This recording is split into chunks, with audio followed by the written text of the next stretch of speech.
startups coming right here to set to join us at VivaTech News over the next 9 hours that we'll be with you live.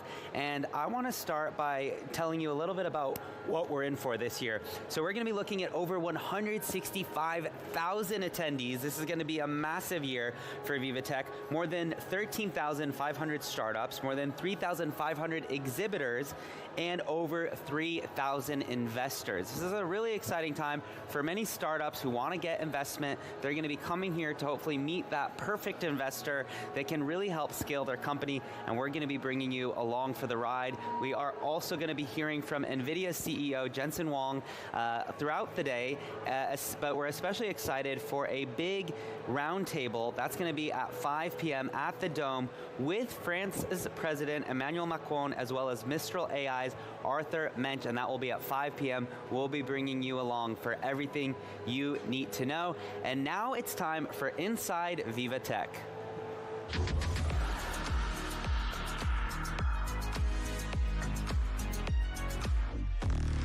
I'm excited to now be joined by Luke Brown, who is at the entrance, at the gates. I'm already seeing a crowd kind of coming in, trickling in behind you as we kick off the 9th edition of VivaTech.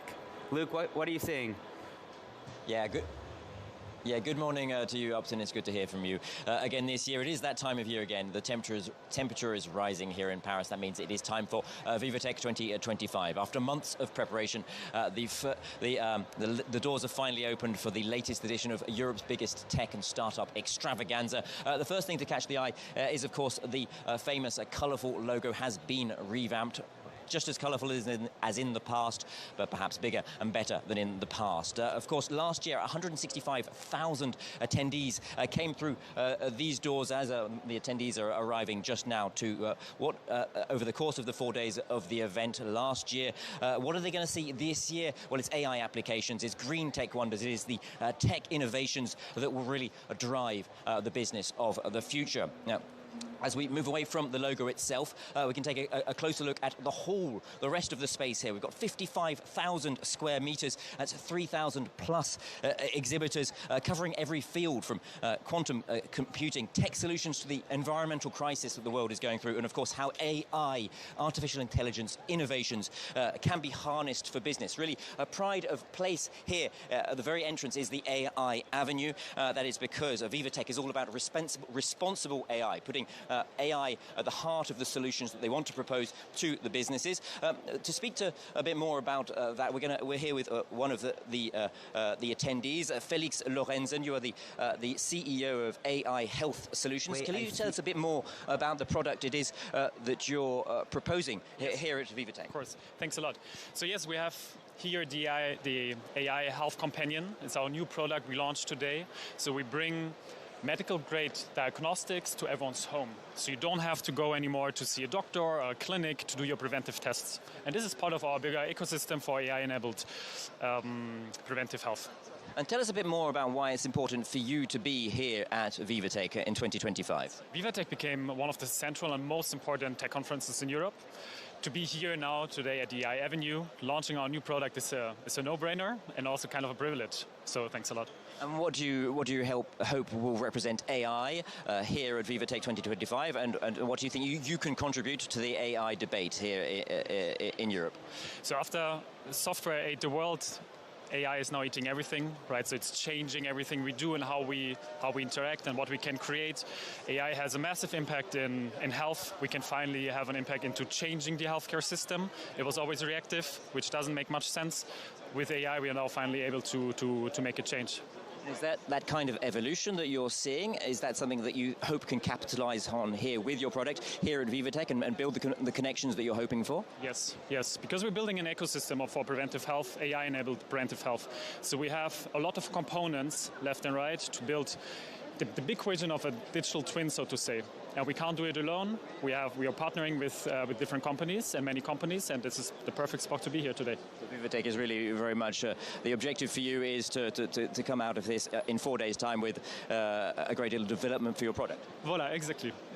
Awesome. Great. So, of course, now, VivaTech, as you mentioned there, Upton, is in its 9th edition. Of course, it's not just a tech show. It is the place where business meets innovation. There's 13,500 startups, just like that one we've seen, 3,200 investors. They're all here to make the right connections. Just to give you an idea of the situation that we've got here, all the people are arriving, and throughout the next 3 days, there is a whole host of tech giants that are really rubbing shoulders with national governments and all the movers and shakers. There's the startup founders pitching their concepts in the exec lounges, and of course all that with the background, as you can see here, of all of this innovation that is on display. Really, the tech giants and the startups demonstrating what they see will be the future, both for business but also for a great deal of the societies in which we live. Of course, Upton, as you well know, not everybody can be here in person. That is unfortunate, but they can, of course, follow all of the most important speeches and all of the biggest innovations here on VivaTech TV. That's with you, of course, in the studio, Upton, with all the latest updates. Absolutely. We're here covering for those who can't be with us, and then for those who can, we're excited to meet them here in Paris at Port de Versailles. And now it's time for our first interview of VivaTech News for 2025.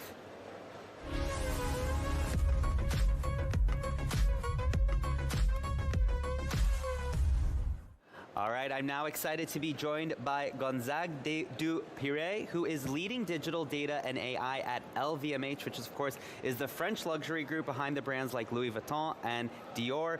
He works across the brands to make technology impactful, from client experience to supply chain, as well as in-store operation. Welcome to VivaTech News. Thank you very much, Upton. I'm very happy to be with you today, back to VivaTech. Yes. What are your first impressions as you walked in this morning? A lot of excitement, a lot of expectations, and to see all these beautiful booths and this program, which is totally outstanding, with the incredible keynote, incredible program. I mean, a lot of excitement and expectations. It's going to be a good year. So you're rolling out AI across very different brands. How do you make sure that it works for each brand in your portfolio without losing your unique Maison identity? Yeah, it's a very good question, because as you know, LVMH is a very large group that counts 75 maisons, as we call them, playing in various and diverse business sectors, like fashion and leather goods, watch and jewelries, wine and spirits, beauty, selective retails. I mean, so big differences and diverse businesses.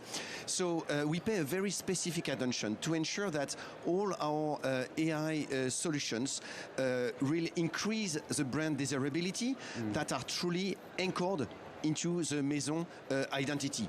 So how do we do that? Of course, we develop tailored solution. We train our algorithm, our model on the Maison data to ensure that we can nurture the Maison culture. But of course, we leverage as well to be a group, to be able to share knowledge, best practices, to ensure faster development and faster adoptions of the solutions. Absolutely. And when it comes to AI solution, do you identify a need or do you respond to a request? Well, now AI is quite popular, and I have to say that we have, I would say, a lot of requests coming from the group. So that's why we are playing, I would say, on two fields. The first one is to have a generalist tool available for all employees in the group. We call it Maya. It's kind of our internal ChatGPT or Gemini, but that is totally secured for our employees, and that everyone can use. And as soon as someone would like to have a specific need, we can direct him to this generalist tool. And then we are developing a tailored solution for specific work positions that are very specific, and that are truly making a competitive advantage for our Maison. And in which area have you set the most concrete business impact from AI so far? Well, quite a few fields now we are covering, but I would say, as an example, I can give you that across LVMH we have 90,000 client advisors, being in the stores and advising the customer and to help them in their buying process. All of them are now equipped with clienteling tools on their apps. They have these kind of apps, and all of them now are powered with AI and Gen AI that help them to be more effective, to be more productive, and then they can, I would say, save time and quiet mind to be able to be 100% with the customer emotionally connected with the customers while the customers are visiting the stores. So more quantity of time and more qualitative time as well. It's a good differentiator. What are the key elements of a successful AI and data transformation, especially at a group level? Yeah, actually we believe that we need to have very strong three foundations to be successful. The first one, of course, is a tech foundation, ensuring that we have the right infrastructure, secured infrastructure, etc. It is super important. Second foundation is a principle. We are super committed to responsible AI. We have a charter for responsible AI. We have a governance around responsible AI. It is extremely important. And we're also part of the Stanford University Human-Centered AI program that is a true commitment for us dedicated to human-centered AI. And the third one is a governance, a very specific governance AI to say at the group level, across Maison, we have a collective effort to do this transformation, because we believe at the end of the day that AI is not an innovation as such, it's a true transformation for our group. And to do so, we would like to focus our AI developments on the core business topics. We are not in the mode of testing and learning on side topics to ensure that we are not taking too much risk or etc., which could be understandable, but we have made the opposite choice to use AI and develop solutions on the core business topics. Finally, how do you strike the right balance between the human touch and technology and technological innovation, and why is responsible AI so important in luxury, where traditionally craftsmanship and creativity have been the core? I mean, Octane, it is a very, very good question, because as everyone knows, luxury is all about human. It's about artistic creation. It's about craftsmanship. It's about the selling ceremonies that happen in the store with client advisor, human being, with emotions, etc., etc. So our goal is not to replace all of that. It's to put all the technology and the AI at the service of those values. It means we don't want to be or to become a technological company. We don't want to sell technology. We would like to develop what the concept of quiet tech. It means that the tech should be present absolutely everywhere, but invisible, to keep the magic of luxury, which is based on human. Absolutely, that human experience. Well, thank you so much for joining us first thing this morning at VivaTech News. We're excited to go visit your exhibit, and we'll see you throughout the week. Thank you very much, Aptin. Thank you. All right, you're watching VivaTech News. And speaking of AI, from scaling AI to new approaches to efficiency and security, leadership in the AI era poses a number of new challenges to tech leaders, CEOs, and digital decision makers. One element remains clear throughout these transformations, and as we were just talking about, that is the human touch. It's more necessary than ever in the coming era of intelligent machines and quantum computing. Take a look. Three challenges facing tech leaders which are likely to reshape the next decade of business: digital sovereignty, scaling AI, and redefining tech efficiency. The question of who owns which data has become even more critical in a time of decentralized AI, cloud infrastructure, and blockchain. True digital sovereignty now means the ability to act with autonomy across borders, systems, and standards. Control over data depends on using interdependent systems and navigating regulation at a local as well as global level, all while staying agile and compliant. AI adoption has surged, but most initiatives face growth challenges. Companies like Palo Alto and Volvo have faced this by integrating AI into their core operations in a bid to move beyond experimentation. Organizational readiness remains the most important factor for success rather than the technology itself. Strategy, governance, and company-wide alignment remain critical. With the advent of quantum computing, readiness also means forcing leaders to rethink digital resilience. Efficiency is key in a cost-conscious and KPI-driven environment.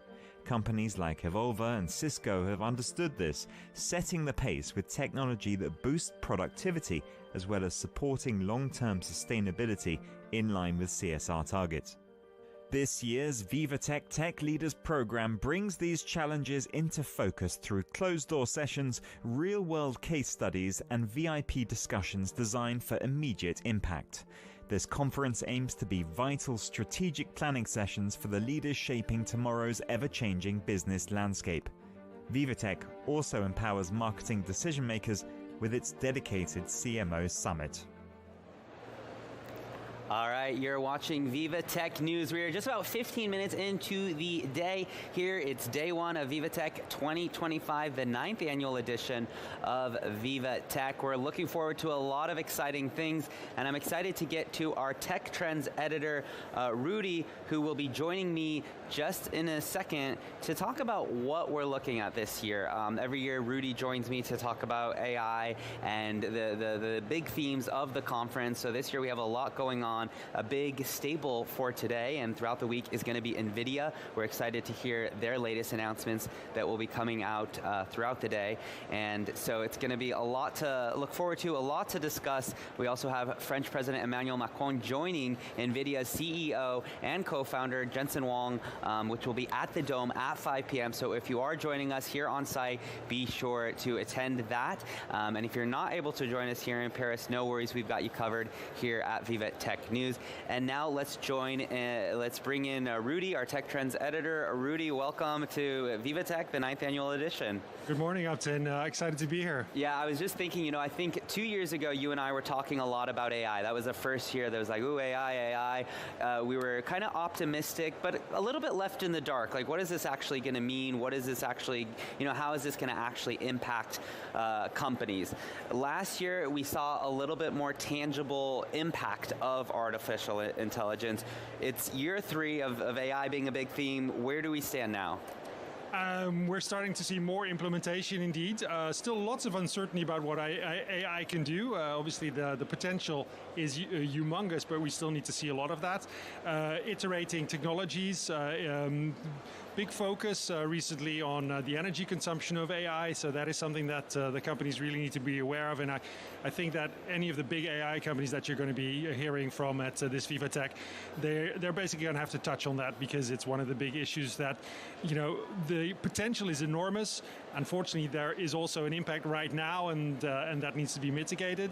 And you mentioned President Macron, who's obviously created a really tech-positive environment in France.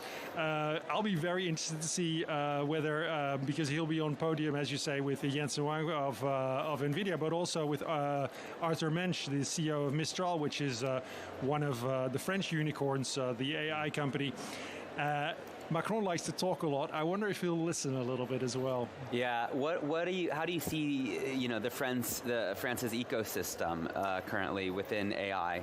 I mean, the French ecosystem has been strong. I believe within Europe, it's the strongest or the second strongest after the UK.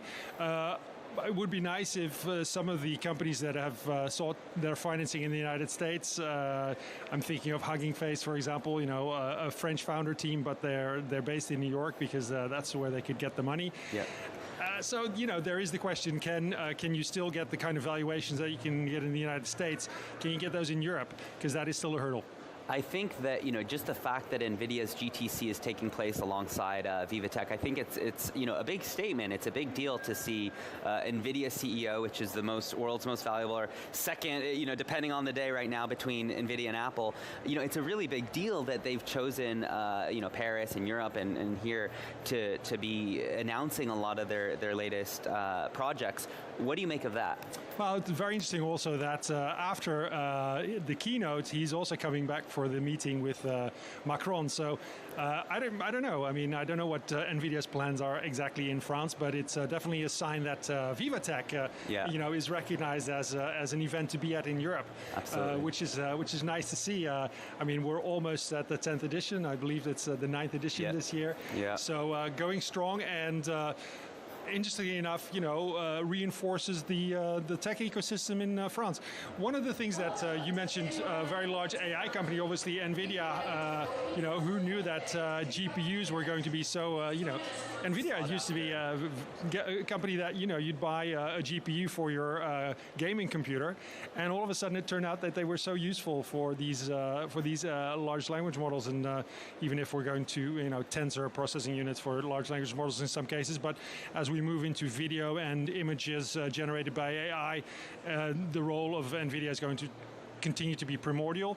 But what I also find interesting is that we have a company like Aramco, which is one of the biggest companies in the world outside of technology. But they're actually using technology a lot, and they're going to be talking, for example, about how they're using AI within their company to actually create those efficiencies that we're hoping to see that will also create some sustainability. AI aside, what else are what other trends or talks are you looking forward to? I must say it's a lot of AI this year. It's a foundational shift, so it can be avoided. If we're stepping away a little bit from the pure AI technology and the developments in AI, something that's going to be treated today is AI in healthcare, and that's just really exciting because, again, this is one of the areas where, for all the potential downsides or the fact that, we have questions about the energy consumption, this is where AI could make a really positive change. And if you look at some of the numbers, I was looking at an ARK Invest report. I think the costs of, so for a budget of $450,000, in 2001, you could decode one genome. And in 2025, you can decode 1.4 billion genomes for that same amount of money. And that just tells you something about how exponentially, we're beating Moore's law here, and that's really interesting. Yeah, absolutely.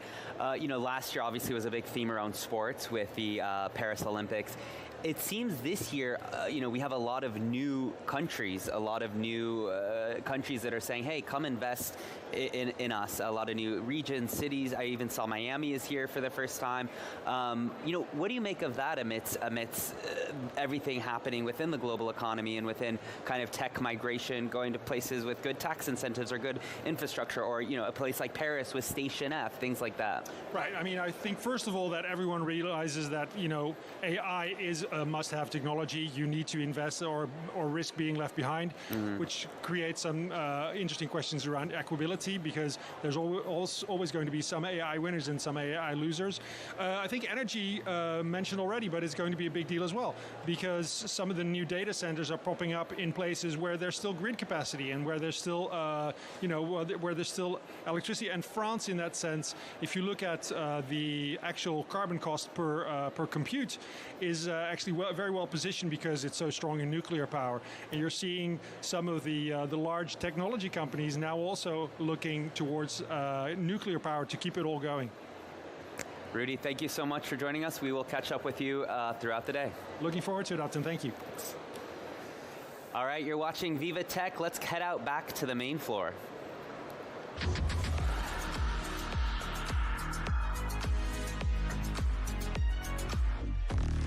All right, I'm excited to bring in Alexi, who is out in the main floor, who has a very special interview for us today. Alexi, what can you bring us? Well, hello, Upton, and hello to everyone as well behind the screen joining us on VivaTech News to follow this new episode of VivaTech this year. Definitely feels good to be back down here for this. Can you hear me? Oh. Okay, all right. Sorry for that.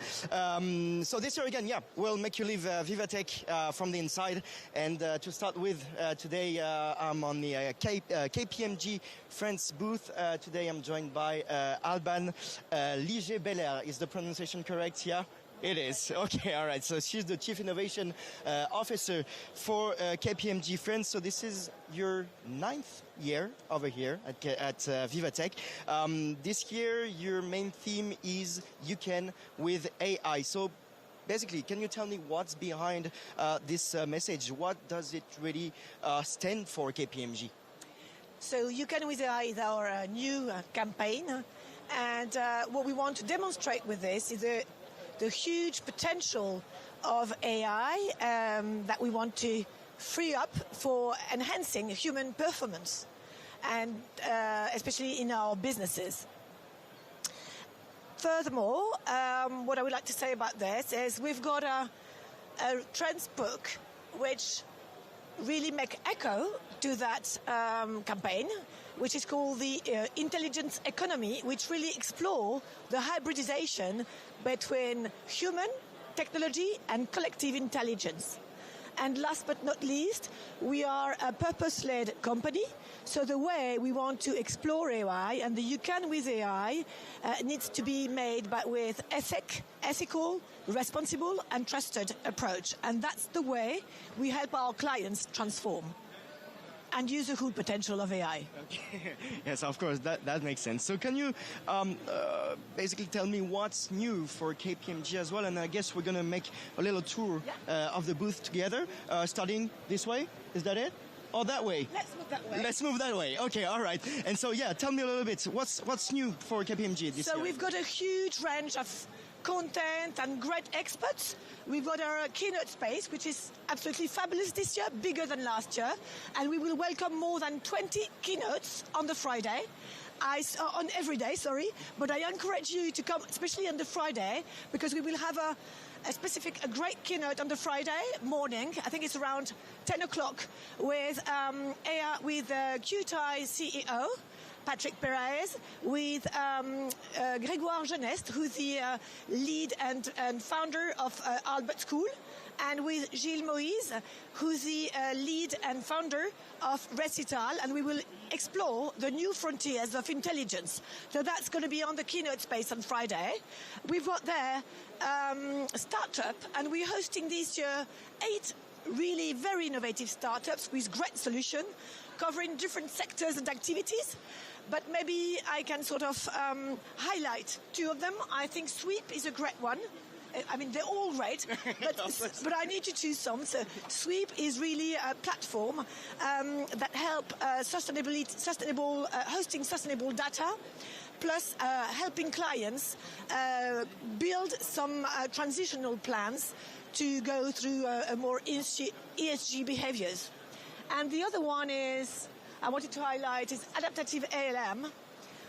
Adaptive ALM is really a platform that allows companies to implement some AI large language models in a very secure and efficient way, because this platform allows you not to use your customer data, providing the same results with the solutions that are having your customer data.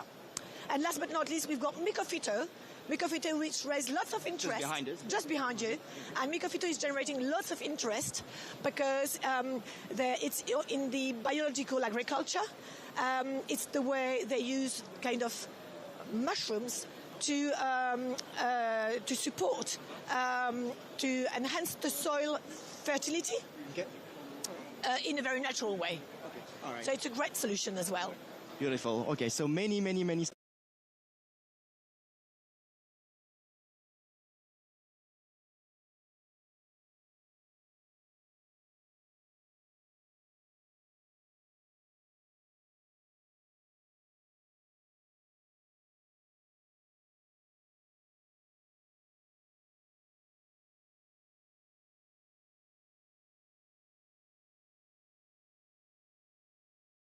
Right now. All right, Alexei, thanks so much for bringing us that interview. We're excited to catch up with you on the floor throughout the day. And for those of you watching, you can follow all the action happening here at VivaTech on our website and our social media channels. Just head over to VivaTech or at VivaTechnology and join our community, follow, and share, and join as we shape the future of technology. More coming up next on VivaTech News in Paris. Don't go anywhere. We'll see you right after this short break.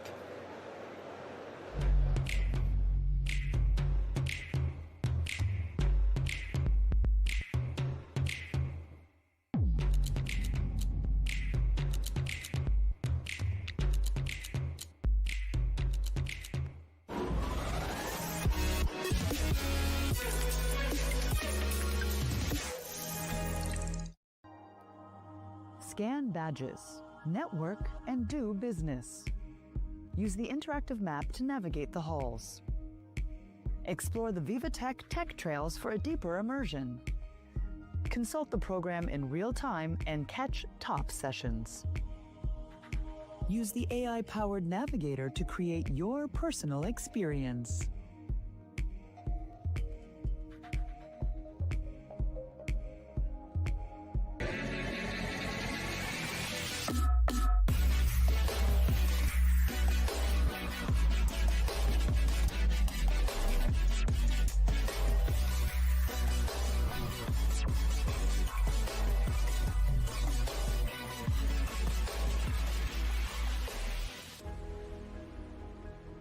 The future of healthcare will be shaped by innovation.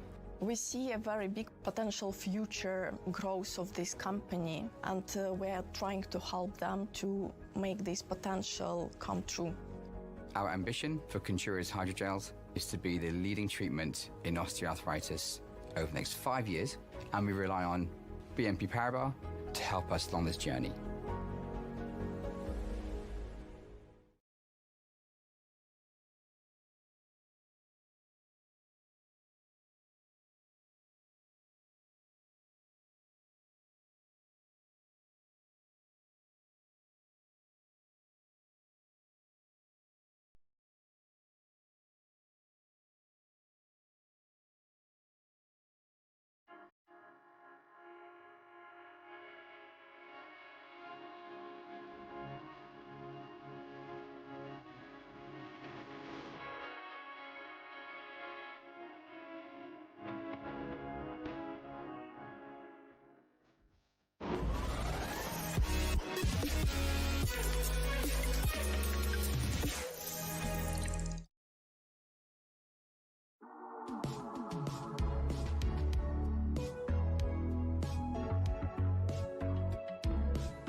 Welcome back to VivaTech News. If you're just joining us, you are watching VivaTech News inside the 9th annual edition of VivaTech, Europe's largest startup and tech event. We're going to be bringing you inside all the exhibits, all the talks, all the panels, and bringing you some of the biggest CEOs and most innovative startups to hear about how they're impacting technology, the world, and business. So you're in the right place. I want to head out to the main floor, so let's go inside VivaTech.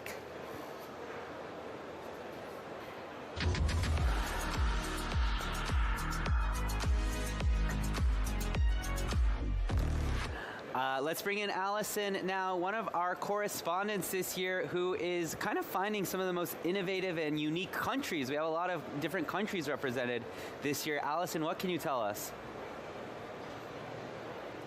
That's right, Upton. There are over 50 country pavilions sort of sprinkled throughout VivaTech. I'm in a little cluster that's right by this year's major big fish country. That's, of course, Canada, the country of the year. You see their pavilion behind us there with lots of red and maple leaf motifs. Lots of action happening there.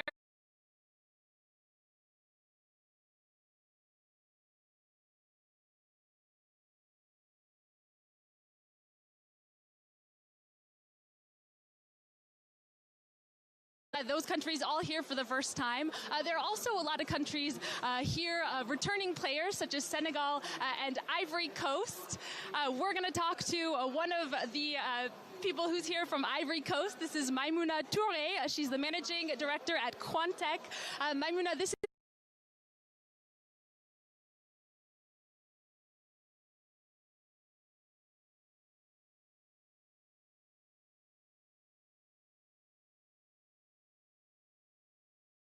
network. I'm learning a lot, also giving a lot. We see a lot of technology, innovation, solutions, things we didn't think about. Also networking, also to know my peers, CEOs, learn from CEOs that have been doing this for the longest time, and also investors, right? Because the whole point is also to grow and also be able to advocate for my country. We definitely don't want to be left out when it comes to innovation, so it is really encouraging to come back and support the country. And tell us about your company, Quantech. So Quantech is a company headquartered in Ivory Coast. So we accompany enterprises to develop and optimize the processes. We develop solutions for them to kind of stay away from anything manual, to get back to technology, be more efficient. And besides also solution, we accompany them, right? It comes to strategy, because not only selling a solution, you got to be ready for it. I think for me, innovation is a whole mindset. You need to continue to adapt yourself. It's going fast. So we also support the company from the strategy from beginning to end. Yeah. So you're more of a business startup. Is Ivory Coast sort of known for a certain type of startup, different themes in the country? No, I think anything financial institution. So when it comes to mobile money market, is very advanced there. There's a lot of transaction going between countries and region. So anything financial institution is a big thing right now. When it comes to also technology and services, people are also investing a lot. So there's market for it. We're learning a lot. We're trying our best to be more inclusive of things like AI, intelligence, artificial and all that. But it is really booming right now. And what are your goals for VivaTech for the next couple of days? Have fun. I think we forget as company managing directors, we don't have fun. So for me, it is important to have fun, to network as much as I can, be able to improve my solutions, make sure it's up to par, right? And it's also up to the level here, because it is a level up. So for me, it's a good opportunity to learn, come back more ready for next year, and come back with more innovations. And are you looking for investors? Absolutely, because at the end of the day, you cannot grow without it. We've been doing it without so far, but it will be an amazing opportunity to collaborate and partner with somebody. So next time, Quantech will not only be here, but it will be known globally. So that's really the goal. Maimouna, thank you so much. Again, that's Maimouna Touré, the Managing Director at Quantech. A reminder that VivaTech, of course, is all about doing business, something that's particularly important for smaller startups such as this one, and for startups from countries like Ivory Coast, smaller countries maybe less represented in other tech and startup events. A reminder that VivaTech really is a very global place that emphasizes the fact that innovation comes from all over the world. It's not just in Silicon Valley. Upton, back to you. All right, thanks so much for bringing us inside around the world. You're watching VivaTech. Let's head out to another part of the VivaTech floor.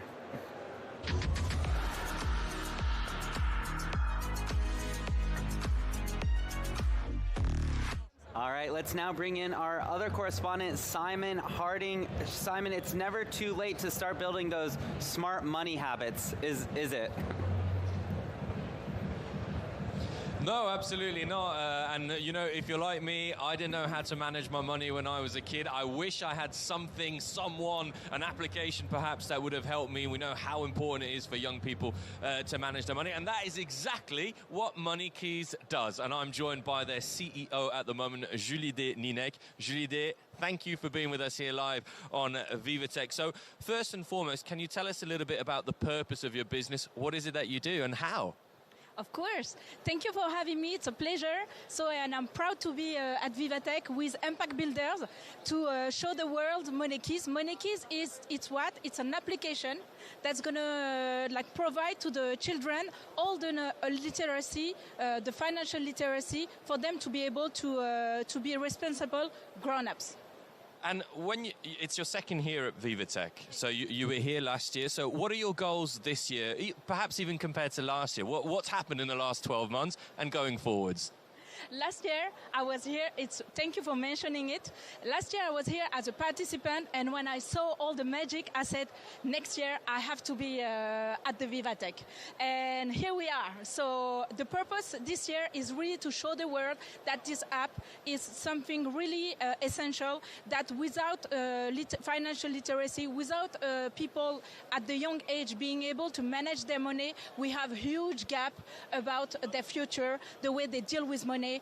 And today we know that young people, thanks to social media or other jobs, they are able to make millions. So if we don't teach them how to manage their money, we are in trouble. They are in trouble. It's certainly something that happened to me in my youth, Julie. I didn't know how to manage my money, but I always felt there was no one I could talk to about this. Is part of what you do also about education, about perhaps breaking taboos, breaking stigmas, and actually talking and encouraging people to talk about these issues? Exactly. Thank you for mentioning it again. I love your question. It's exactly that. So MoneyKeys, it's an app with two sections. It's as a Netflix. We have the access for the children and also the access for the parents. And the parents, they have their special clues and tips, so it's going to help them to manage, through the app, everything the children learn, but also to be able to applicate everything in the real life. And Julie, a final question from me. Why come to you? What is it that makes MoneyKeys so special in this field? It's your area of expertise. So why is it that? Is it the expert? Is it the software? Is it the people behind it? Of course, the team. Without the team, I was nothing. So, and I'm really happy that all the team is here at VivaTech with me. So come and meet us.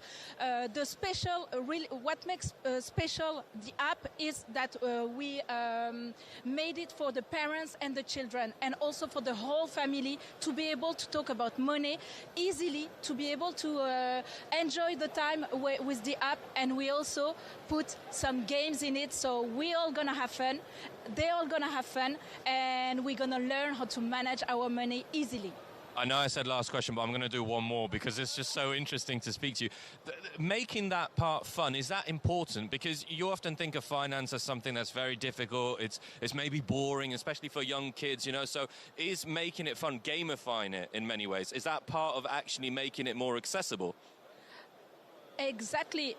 When you put game, you know, today everybody knows, not only the children but also the adult people, we have only 3 seconds, you know, with the social media. If it doesn't catch our attention, we just scroll. So what we wanted is like really put some inside of what we do with the social media and some games, because all the children, they play. I'm not gonna tell all the games, but we know them, and so we wanted to experience that with the application. And of course, it's only 15 minutes a week, because I don't want them to spend the whole time with the cell phone.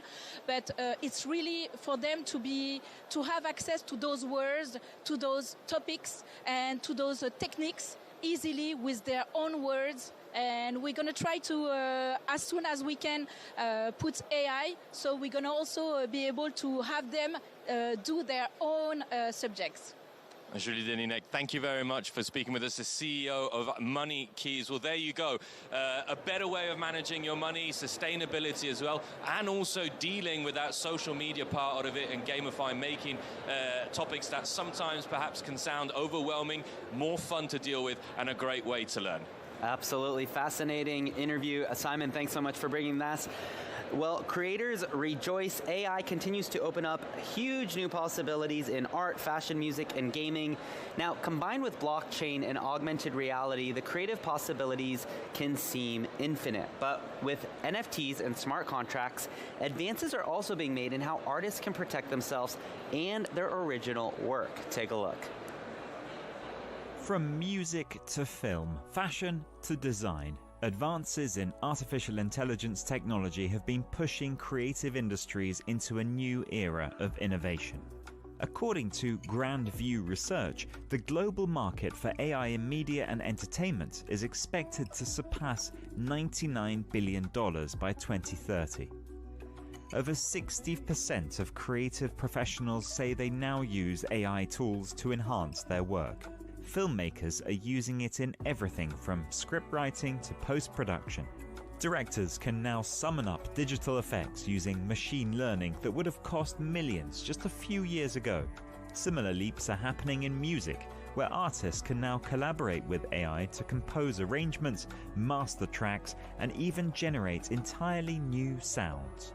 That's only on the recording side. Live experiences and concerts are also starting to benefit from advances in augmented reality. Both visual and audio elements come together in the gaming industry, which is now larger than both the film and music industry combined. In October 2024, Dentsu found the gaming industry to be worth $184 billion, engulfing both the $28.6 billion music industry and $33.9 billion film industry. Game developers are now using AI to create dynamic narratives that can respond uniquely to a player's choices. Blockchain technology, smart contracts, and non-fungible tokens, or NFTs, have all given artists new tools in protecting and monetizing their work. Important steps in a world where audience expectations have evolved into demanding ever more personalized interactive experiences. A world of creativity that is more dynamic, accessible, and boundless than ever before. All right, you're watching VivaTech News 2025 live from the action of the 9th annual VivaTech. Make sure you're following us along online and on the website at VivaTech or at Viva Technology. And we will be back in just a couple minutes with so much more as the attendees are descending into Porte de Versailles. It's going to be a very exciting day. Stay with us.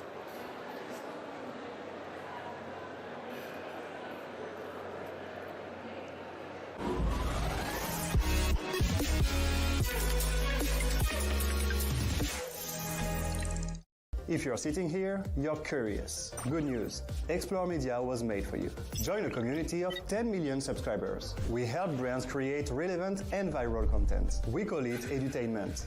Contact us to learn more.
Bonjour, de Margarita une pepperoni. Merci, mais est-ce que vous pourriez revenir nous livrer demain en fait? Parce que on a fait des passes finalement. Bah non. Et comment ça non? Bah vous pouvez pas changer votre livraison au dernier moment. Il n'y a pas écrit La Poste ici. Avec l'application La Poste, modifiez votre livraison la veille jusqu'à minuit. Bon bah les enfants, ça sera pâtes et pizza.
Not getting the results you expect? Don't use AI trained on any old data when you can use AI trained on your data. The AI built for business, IBM.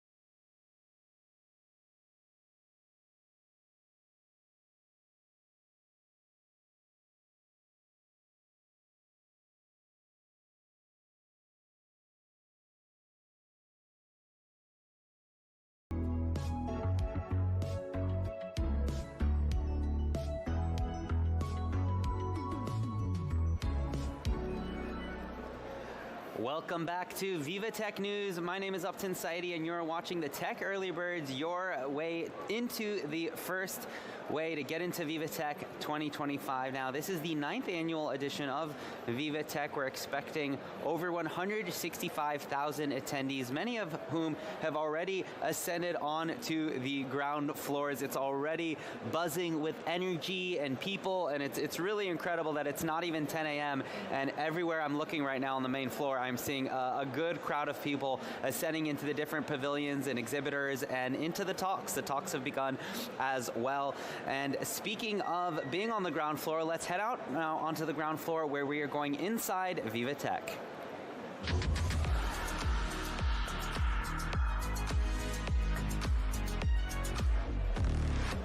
All right, let's bring in one of our correspondents, Karen, who is standing by with an interview. Karen, what can you tell us?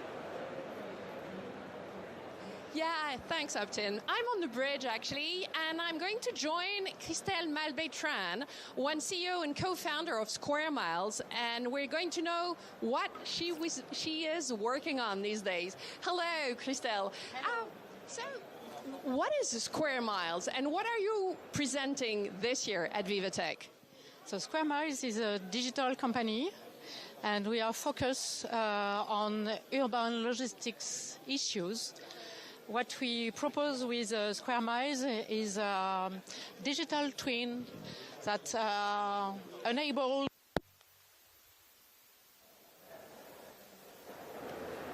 I lost program.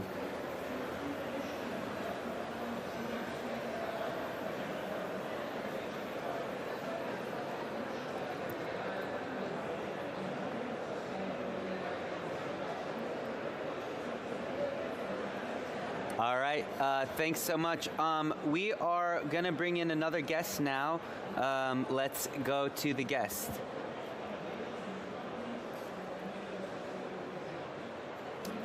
All right, we're just bringing our guest in here as it's Tech Early Birds.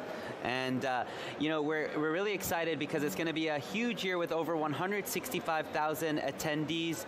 And also lots of excitement coming up with us now. And now we are going to VivaTech on set.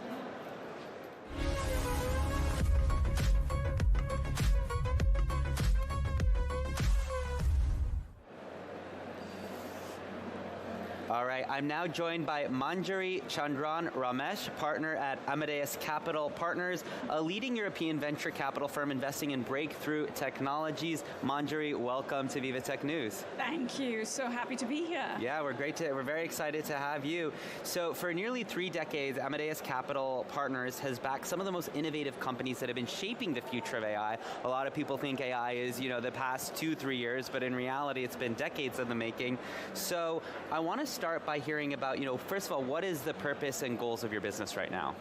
Yeah, sure. So as you mentioned, you know, sort of we've been around for 3 decades. We have invested in deep tech companies all across the world. We've deployed $1.3 billion into 190 companies, and more importantly, we've actually exited 100 of those, where 17 of them have been IPOs. And we have been investing in AI since, you know, 1999. So this is not a 2 or 3 year journey for us. Your Apple Siri was a spin out from Cambridge University by Professor Steve Young, which got acquired by Apple, and that was one of our investments. So it's that kind of wave of technology that we tend to invest in. And so we do investments in AI, but also cybersecurity, novel materials, med tech, quantum, photonics, and semiconductors, so across the whole board. It's amazing. And what are you presenting and what are your goals this year at VivaTech 2025? So I'm involved with the quantum panel, the 3 Ws. Why now? How are we going to get quantum? And that's because we've been investing in quantum since 2017. We have a wonderful quantum portfolio for very, very exciting and huge companies like Photonic Inc. out in Canada, New Quantum in Cambridge and Los Angeles, Riverlane in Cambridge and Boston, and one of our companies out here in Paris, CryptoSense, got acquired by Sandbox AQ. So, you know, we've got the whole remit in the quantum computing space. Absolutely. It's going to be an exciting week. So related to your business and presence here, what is the biggest trend or topics that you think people should be thinking about this year? I think AI is super exciting, but I find it very interesting that people are so focused on LLMs, and that's understandable, I guess, because the public are most affected by LLMs. But where we're looking at is actually AI at the edge, where AI can really make a difference to industries like the financial services, or indeed the healthcare or education. And then the next paradigm of technologies is quantum. How is quantum going to help solve interactive problems that currently classical computers can't solve? And so those areas are very exciting for me. Absolutely. And when it comes to, so it's interesting you mentioned that about LLMs. That's kind of the big consumer intro into AI. What do you think will be beyond that? How do you think the average everyday consumer is going to be being like, wow, AI is really impacting my life beyond ChatGPT or a Gemini or something like that? So I think sort of the Joe blogs in the public perhaps doesn't quite grasp that even if they apply for a loan at a bank, AI is being instrumental in giving that or deciding that loan, or sort of helping planes land, for instance. That has a little bit of AI. Or your doctor, you go for your healthcare checkup, AI is assisting in that. So for me, that's really going to be the key of how pervasive AI is, in that it's so seamless that the public doesn't even realize how much help AI is giving to these particular sectors, and helping with personalized medicine, with your personalized credit loans and your personalized travel. That just makes it so much more powerful. What are some of the big trends you're seeing within travel and as it pertains to how we're going to be, kind of shifting our habits as a result of AI? So one of the things that I think the LLMs have brought about is we started using LLMs for a little too many things, shall we say? Right? What's the weather forecast like? That does not need ChatGPT to tell you, right?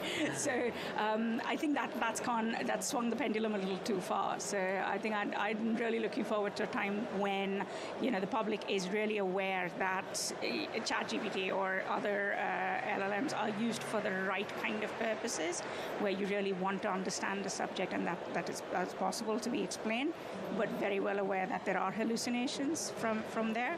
And the rest of the AI is really going into areas like healthcare, like the financial services, where it's going to make a real difference to our quality of life. Absolutely.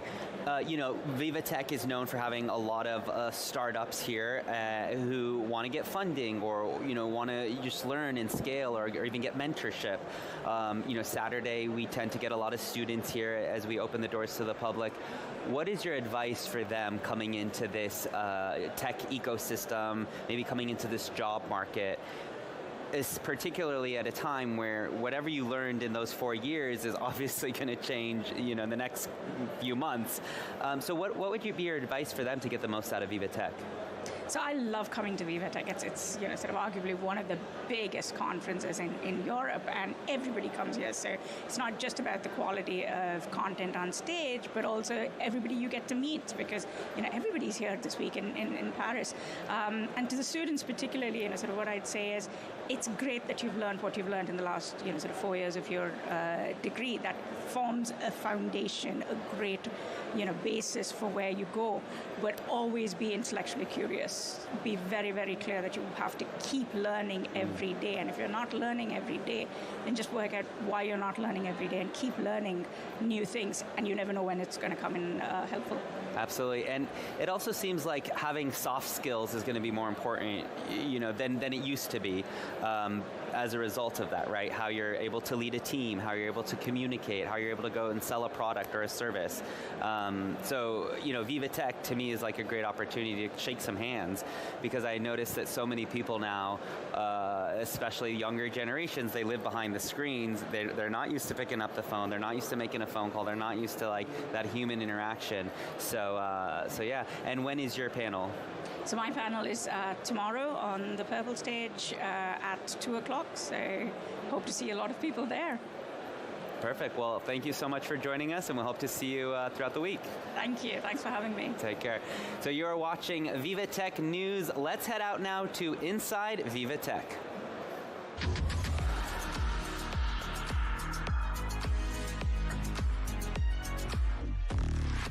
now bring Karen back in. Karen, what can you tell us? We're excited to have you with us again. I'm still at the bridge, and you see there's so many people here. And we're going to meet Christelle Malbetran at the Climate Village.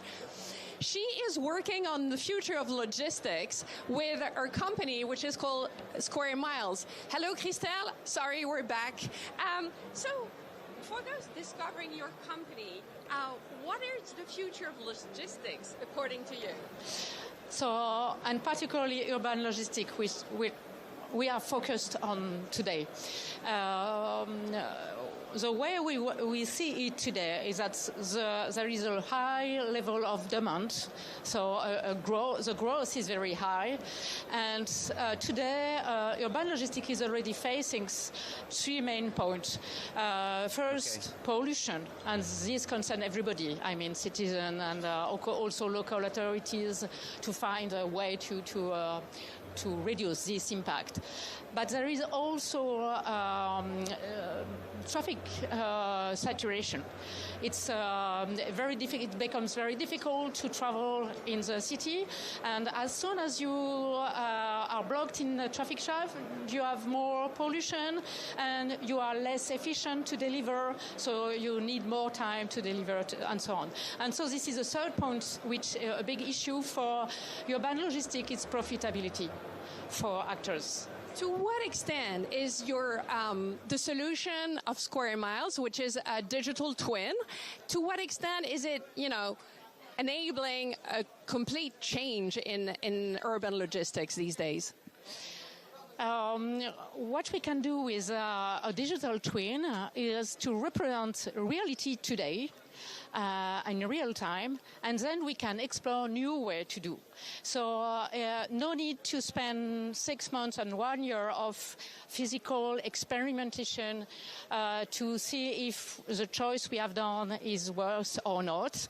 We can do it in a few minutes and see if the combination of trucks and bikes is worth for the company, or if we can use a river to deliver and use the boat as an urban hub to deliver the goods, and then bikes, for example. So all is possible to be explored thanks to this digital twin, and we can quickly have results about CO2 emission reduction, but also less kilometers to be traveled, and economic results as well. So to be able to decide. Who are you hoping to reach out in this edition of VivaTech? So we hope to see new customers because, logistics, moving goods from one point to another or means is something which is needed for every activities. So we hope to meet some direct customers, but also we are looking for fundraising. So we are open to have contact with investors, for example, who could be interested by our solution. Okay, can you show us your digital twin? Yes.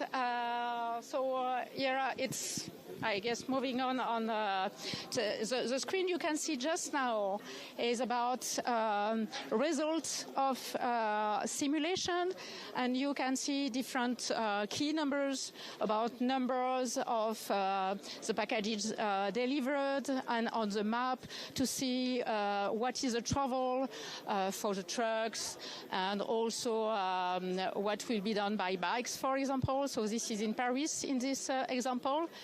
And this is just to show you how it works. For you, what innovation will matter most in the years to come? Really, logistics will do everything, or what are you looking forward?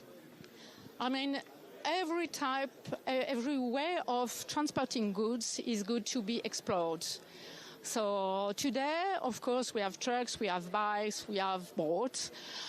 For some specific needs, maybe drones could be interesting to explore, but for sure it not be for everything. So we need to clearly clarify, depending on the goods, what is very worth, and for what is for me very important in as an innovation is a combination of all these forces, because going one way in a silo, we can optimize, but it will not be the best. Optimizing many different ways of doing can enable to proceed. But it's more difficult, and this is where digital tools help to proceed. Thank you so much. And if you want to know more about the future of logistics, come here and meet Christelle and at Square Miles on the bridge. Thank you. Back to you, Tim. Thanks so much, Karen. Appreciate that great interview. And now let's head back onto the main floor here at VivaTech and go inside VivaTech.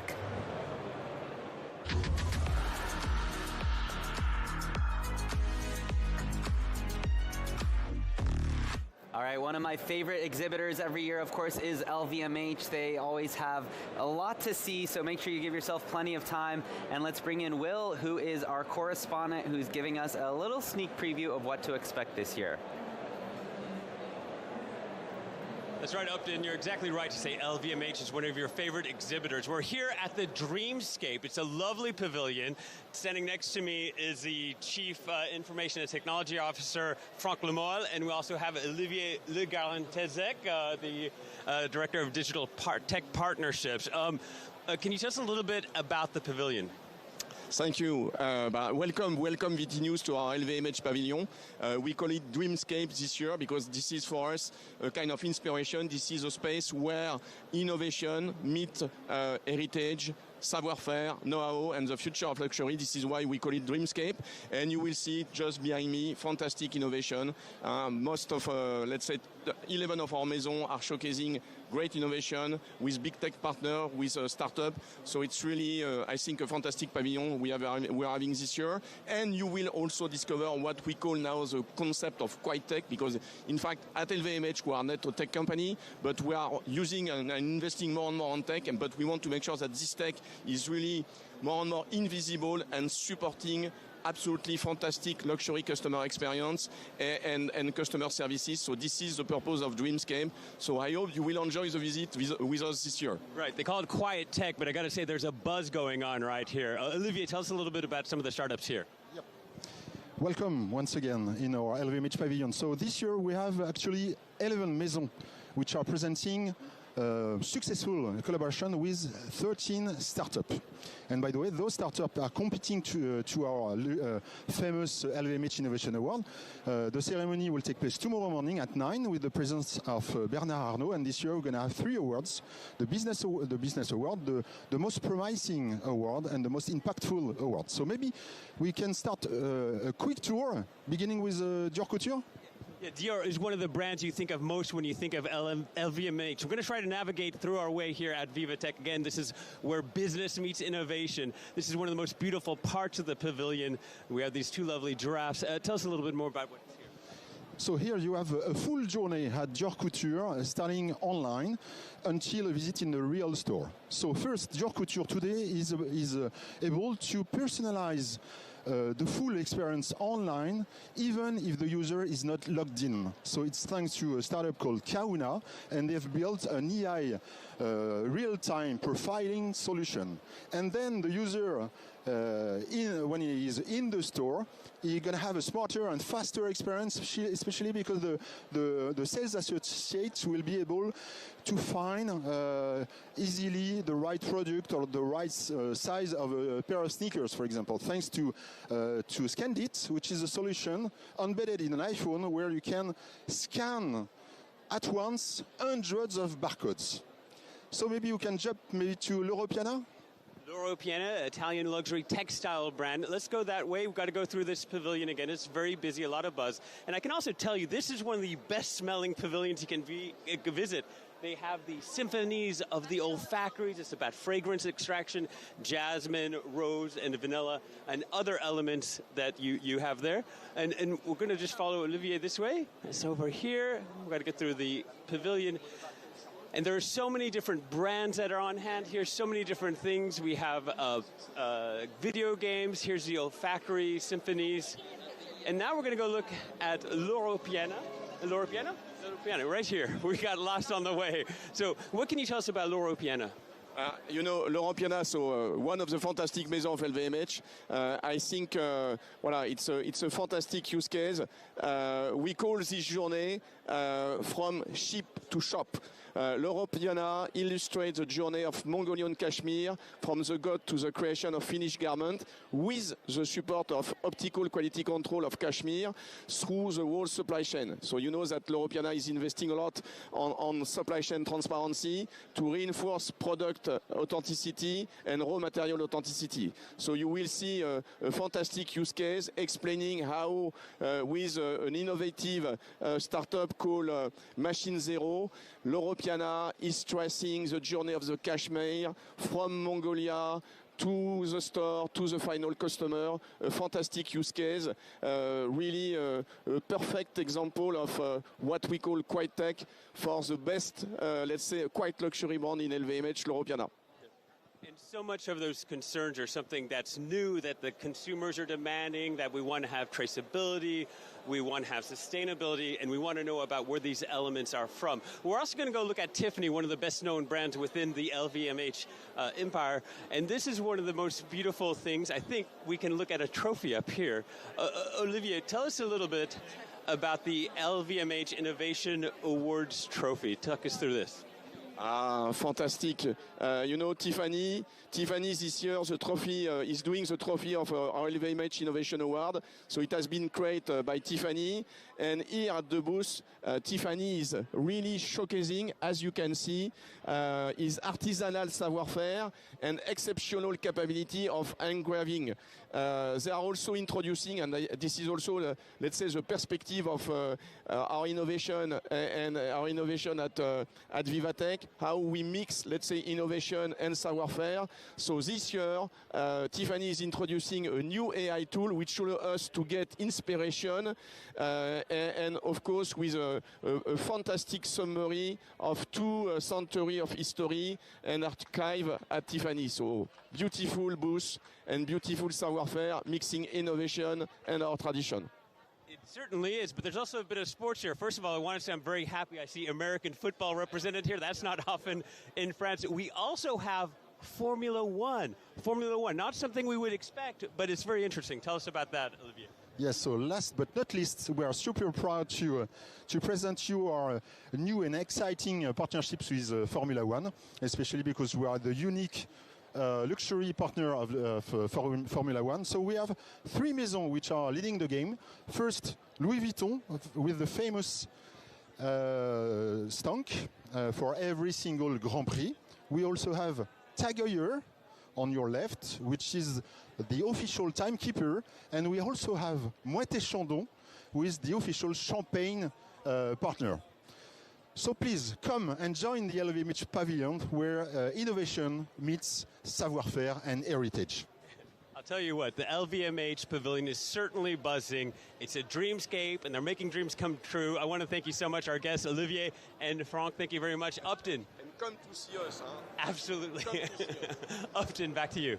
Wow, I cannot wait to come check it out for myself. Thanks so much for giving us that sneak peek preview. And I want to head out to another correspondent. We have Luke, who is going to bring us inside VivaTech to another section here at VivaTech.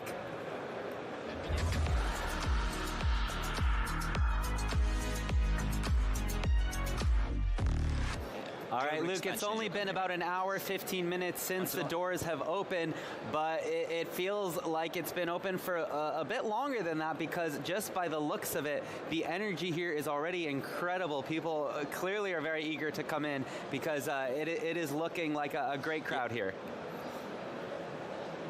Yeah, you're quite right. Last year it was 165,000 people came through these doors. You may assume that I haven't moved since earlier because I'm back at the main entrance, the main sign, of course, of VivaTech, really introducing the first site for all of the people that are coming through these doors.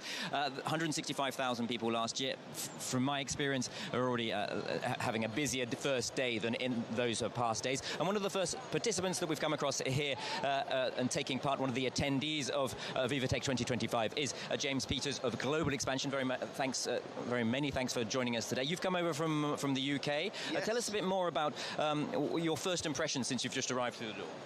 Well, there's a lot of people here, but there's a lot of space, which is really good. Pretty much every single global technology client that I can think of is here. I think it's something like 3,500, so my feet are going to be hurting by the end of the week trying to get around all those stands to come and meet all these different people. But yeah, it's absolutely brilliant, and it's beautiful. What a beautiful weather to come here to Paris to this event. So yeah, it's lovely. Tell us a bit more about exactly the reasons that have brought you here. What's the product that you're presenting today? So about 5 years ago, I launched a company called Global Expansion, and what we do is we help companies go international through what we call an employer record solution. And now what that means is essentially we can employ anybody anywhere on the planet without them having to set up a local entity, because we have companies in pretty much every country in the world. And so we take on the employment of that person. We take on their payroll, their taxes, their benefits, their pension, their equity, everything, and we centralize it all through our technology platform. So for us, we're here to demonstrate that platform, demonstrate our technology to some of our existing clients, but also hopefully some new clients as well. You mentioned earlier that it's your first time here at VivaTech for you and your company. What are your expectations from the next 4 days here? Well, it's interesting you ask that. I mean, just because you're asking me this question, I'm not saying we exceeded expectations, but very rarely do we get a return on investment when we come to an event like this. And even before we've arrived, we've set up 25 meetings with potential new clients, even before we walk through the door. So it's been a real success, even only after the first 2 hours where we're rocking and rolling. So yeah, I'm very happy to be here. And you were telling us also that the app has been a success from your point of view as well. How is it working out for you concretely? Do you know, it's we've been to a lot of events, and they've got this great app. 9 times out of 10, it's pretty atrocious. This app's been really good. People who want to connect with me, being able to send me messages, tell me a bit about what they do. And it's been really fluid in being able to get people to reach out to us, and we reach out to them with, it's pretty seamless. So it's almost like a WhatsApp event app. It's pretty easy, pretty straightforward, and it's proved 25 meetings before we even walk through the doors. Tell us a bit more about that. That's the innovation from the VivaTech perspective. Tell us a bit more about the innovations that you're providing too. You were telling me earlier that you've brought your own podcast crew to kind of demonstrate what it is you're doing here. What's the value for you of bringing a podcast team with you today? Well, I think, in this day and age, people want to see people. They want to read long articles. They want to be able to hear the person discuss those interesting topics. And what we found is that having a face to the business, somebody who they could trust, and they go, oh, I recognize that individual, or they could become subject matter experts. One of the great things about having a podcast for us is that it's not all about just listening to me. We've actually flown in some clients from America. We've flown some of our colleagues in from around the world, and they all have a place to have a voice. So when a client goes online, they say, oh, I read that, or I saw that podcast of you talking about AI and permanent establishment risks, and et cetera, you feel like you already know them. And I think that's what we're trying to do, humanize the whole experience, I think is probably the best way of doing it. Humanizing the tech experience. Okay, One final question before we go, and I pass you back to the studio. Tell us a bit more, what are you expecting to be a successful VivaTech 2025 for you? At the end of the day, what are you hoping for? Well, there's 2 things for us, really. We are a distributed workforce as far as on my own company, so we've got people in 10 different countries. We use this as a base, really. So we were flying people in from South Africa, we've flown people in from America, we've brought people from the UK and across Europe. So we're actually using this as a base for us to actually build camaraderie and relationships with my own staff, which is one of the reasons why we're here as well. But I think for me, it's going to be just a fantastic opportunity to develop new clients and new opportunities for my business going forward into the rest of the year. James Peters of Global Expansion, that was a really interesting look at really, as he mentioned there, putting a human face on a lot of the perhaps anonymous tech that goes on behind the scenes here at VivaTech 2025. And really one of the advantages for all of the participants and the exhibitors here is really ensuring that they can make the contact between their company, their startup companies, and the investors that they're looking for. So back over to you, Upton, in the studio. Absolutely fascinating stuff, Luke Brown. Thank you so much for bringing us that interview. And now let's do an interview here with VivaTech on set.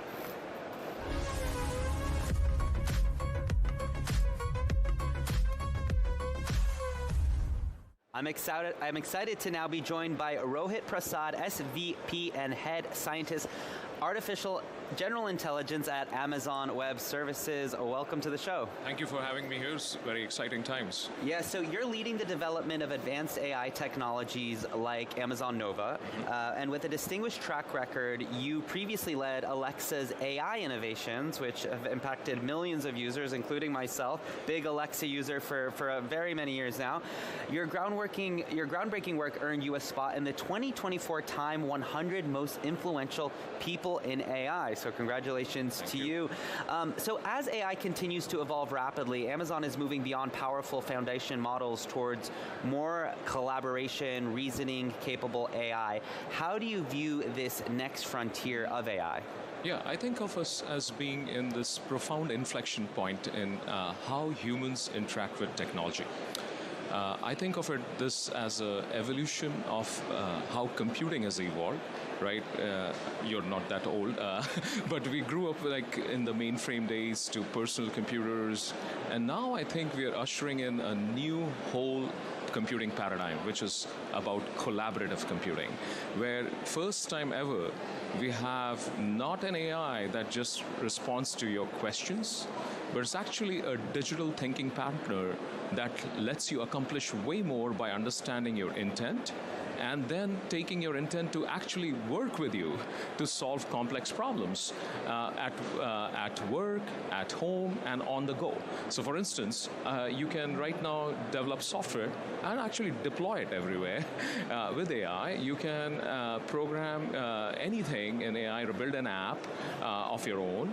You can plan your trip like I did for coming to Paris with AI. So you can shop for products through AI. So this is where it's essentially really about having a digital thinking partner with you all the time that is there when you need it, and it recedes into the background when you don't. Absolutely. This past December, you launched Amazon Nova models while continuing to offer models from providers through AWS. So why build your own foundation models, and what's the strategy in having a diverse selection? So first of all, as you said, selection is key for customers. We know everyone wants the selection. In fact, when we were building our own applications and I had that bird's eye view to thousands of applications being built, there was no one model that did everything our customers wanted. So we did it. Why? For Nova, we introduced 7 models because customers wanted them. And this has been true with us in everything we do at Amazon, that selection matters. The second thing is, when you're deploying AI applications at scale, cost becomes important. And this is where with Nova, we could bring with everything we do with from Trainiums to AI as a service to the applications we are building for consumers like Alexa, for enterprises like Q, where it's an enterprise assistant at work, for sellers and advertisers, we can, with all these assets, bring cost way down for AI, which is going to be important at scale. And Amazon operates across a broad range of industries, obviously retail, entertainment, cloud services. So how has this influenced your approach to developing and deploying AI across the company? Yeah, first of all, with AI, as I mentioned, that we now have these foundation models, including Nova, where it's more general purpose in nature. But when it's general purpose in nature, it doesn't mean that it can do everything on its own. You still have to have these specialization happen, where these foundation models now are great great teacher models for you to train more student models that achieve, let's say, in the cases of shopping. We have a shopping-specific interaction model for Rufus. We have a model that lets customers do a lot more with Alexa as a personal assistant. So that's happening is at that level where we are able to get all these technologies get better that power these applications. And what is central to this is also a very trusted AI. So this is where we are actually working very hard to bring hallucinations down, because you finally have an AI that has so much to do that it can do like you and I can do with humans, that it has to be held at the same bar as we hold humans. In terms of the bar for trust is the same as we apply to humans. Yeah, that's a great point. What are the key factors involved in creating AI solutions that are actually effective, reliable, and scalable, especially in such diverse industries? Yeah, so this is where, again, going to you mentioned the term reliable, and this is where we have to make the model way more reliable at everything it does. And this we do through many technological aspects, like you may have heard retrieval augmented generation, or how the AI calls tools. So it comes down to competency first, right? So it has to be very competent at what it does. It has to be reliable, which means it's not just about accuracy, but it's about predictability. And going back to how we trust as a human, then it should have the same human values that we aspire to, which means it should be discreet, it should be transparent when needed, and it has to be reliable, as we talked about. Absolutely. Finally, looking at the broader AI landscape, I'm curious, what emerging trends or tech do you believe will define the next wave of breakthroughs? Absolutely. I think, first, I strongly believe we'll be living in the era of millions of agents at work, at home, your own personal agent that are interoperating into what I think of it as Internet of Agents. So when you live in that world, the biggest thing we have to build is essentially the analog of how we have cars on our highways, which means we have to build this digital highway which is meant for autonomous agents to operate on. So that infrastructure piece itself will be gigantic in terms of what everyone has to build. At the same time, when you're building this Internet of Agents, going back to the fact that we now have an agent of our own, right, that you and I can use on a daily basis as a digital partner that thinks through with everything that we do. This agent ultimately is gonna have an accentuate our human thinking power. So we were in the Industrial Revolution, we multiplied human strength. Now we're gonna be in this AI revolution, which is essentially gonna force multiply human intelligence.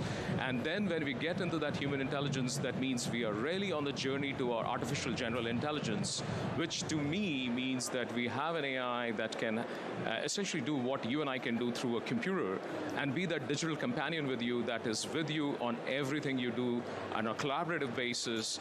So you suddenly have thousands of agents of your own, which means these AI models, the frontier models that we are building, need to become more capable, and I'm very optimistic about their trajectory. Absolutely. Fascinating conversation. Thank you so much for joining us. Thank you so much for having me here. Throughout the week here at VivaTech. Thank you. Thank you. All right, so VivaTech spotlights Canada proudly as our as our country of the year. Is of course Canada, a unique collaborative ecosystem driven by huge government investment, world-class research, and groundbreaking companies. Canada boasts a high concentration of top-tier AI talent and a robust environment for innovation. So let's learn more about that. Today, artificial intelligence holds a central place not only as a driver of economic transformation, but also as a lever for societal progress. It is in this spirit that I have the great pleasure of leading an unprecedented Canadian delegation, 600 tech leaders, including some of the most prominent figures in our AI ecosystem, making this the largest international delegation at VivaTech 2025. Our startups, large companies, research centers, investors, and public institutions are here in Paris to showcase Canada tech excellence and to build strategic bridges with France, Europe, and the global stage. Just steps from here, the Canada Pavilion features more than 230 organizations ready to do business.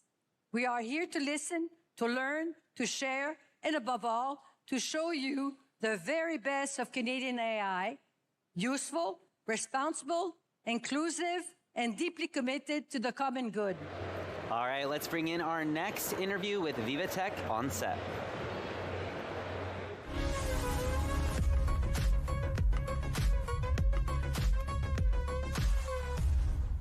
I'm excited to now bring in Benoit Fret, CEO of Chronopost.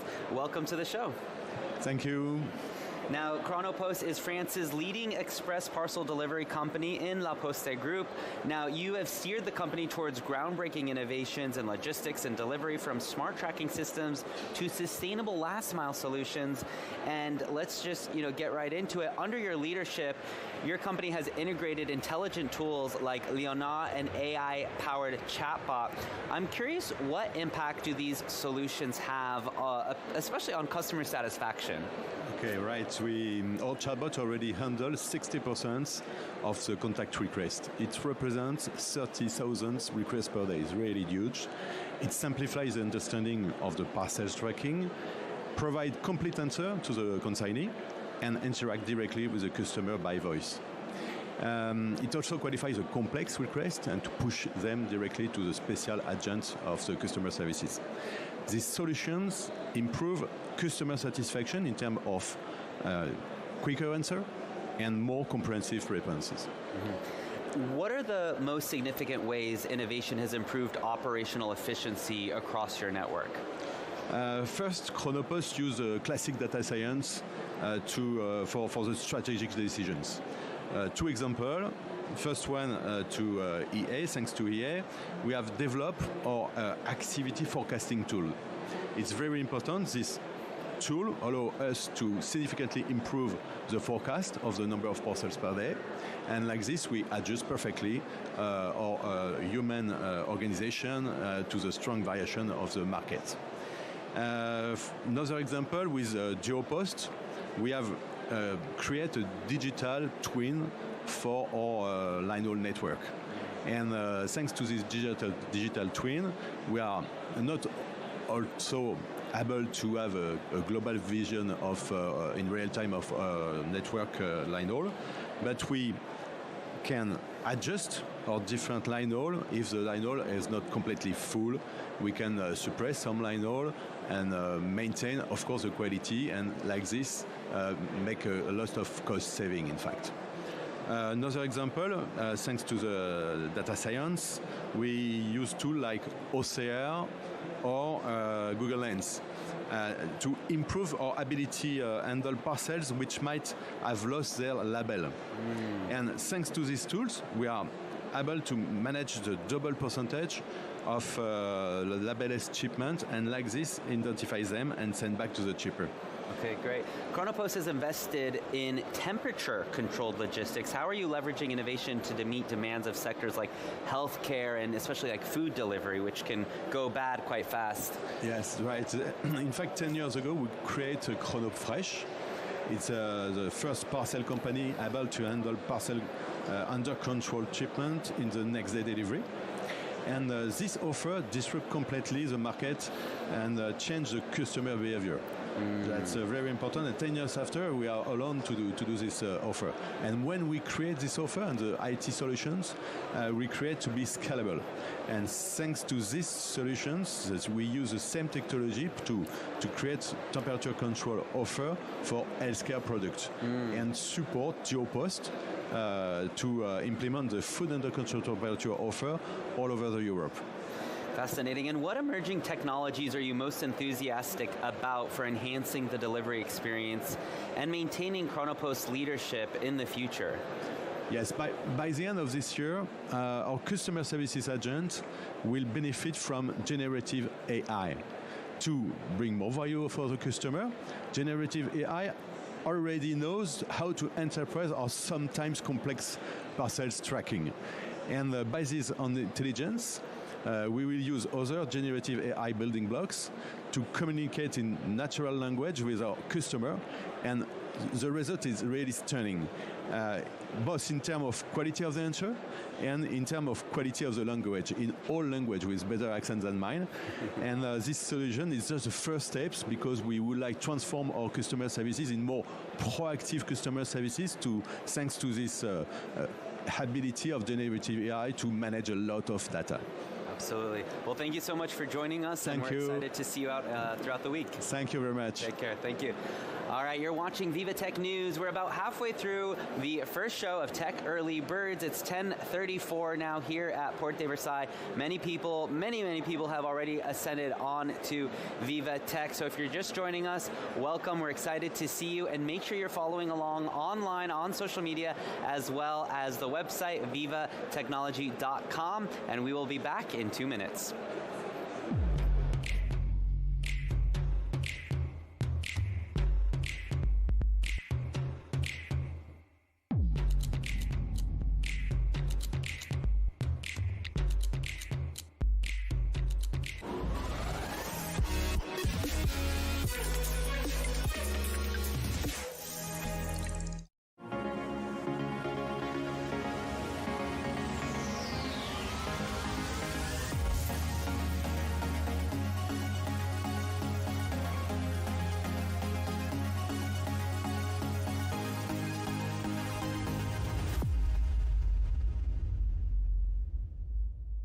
If you're neurodivergent, the internet can feel overwhelming. So we created the TD Accessibility Adapter, a free tool for all. It's nice to know that TD cares about something like this, because it makes me feel like they care about me. Our focus is helping you focus. TD, ready for you.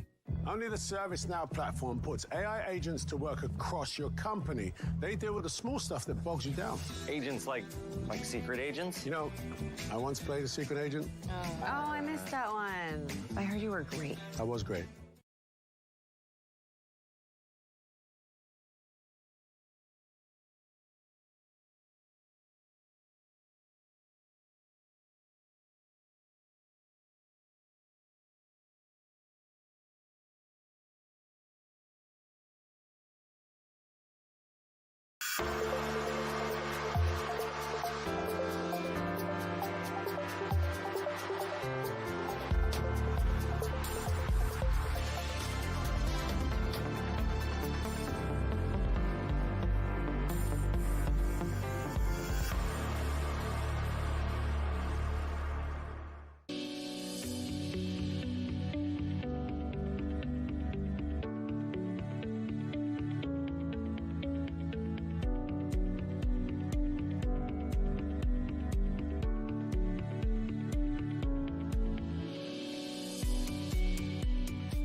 Explore the new frontiers of innovation at VivaTech. Witness the tech breakthroughs redefining what's possible.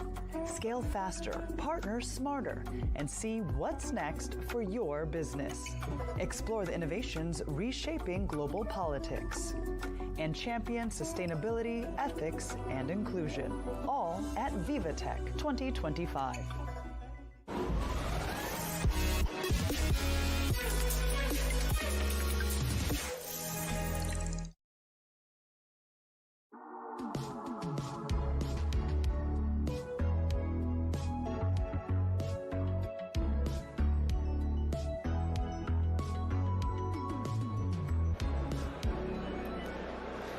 You're watching VivaTech News live from VivaTech 2025. The energy here is contagious.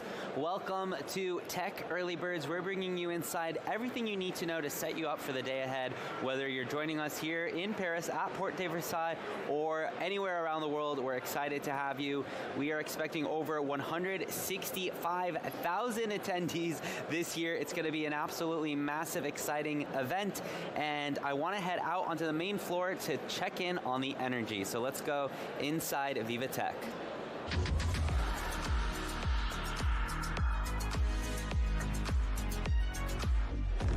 All right, Luke, it seems like you've moved officially from where we saw you the first two times this morning. What can you tell us? What are you tracking this morning? Yeah, of course, here at VivaTech 2025, one of the hot topics is responsible tech, responsible AI, and how technology can really benefit the clients, the customers, and of course, the rest of society. To talk a bit more about that, we've returned to the AI Avenue, which is very much at the center of VivaTech 2025, and we're meeting with the team from Ashirashi. They've come all the way from Japan. They've just arrived, a bit jet-lagged, with Toshiko Akimoto, and you've got a tool, really, to help people who are short-sighted. Yes, we are providing AI navigation service designed for visually impaired individuals. So our key feature of our product is to provide navigation by using vibration, haptic vibration. Our product can attach to the user's shoes, and then user start the navigation by using our iOS app. Once navigation started, the vibration will start. So then, by using vibration, our user can notice which side is the correct direction. So when user need to go forward, the toe side will vibrate, and when user need to turn left, the left side will vibrate. We are using AI to detect accurate position, and positioning accuracy is very crucial for our user. So we use the inertial sensor in it, and also use GPS data, and we mixture these data. We using AI. Okay. And as you know, Upton, I'm very keen to test out all of the various tech things here at VivaTech. So I'm going to try it out. I have already pre-installed my equipment, the Ashirashi equipment. And if we get it vibrating, I can give you a demonstration that it is pretty strong, the vibration. If you could go ahead. Up, yep. Yeah, definitely vibrating. Tell us a bit more how it is you use AI for this. What's the most important thing that you're hoping to demonstrate to the customers here today? Yes, accuracy is most important because they can see the scenery in town. So they need to know where is the corner and where is their right route. Yes, it's very crucial for detect the position accurately. And you were saying earlier this is your first time here at VivaTech.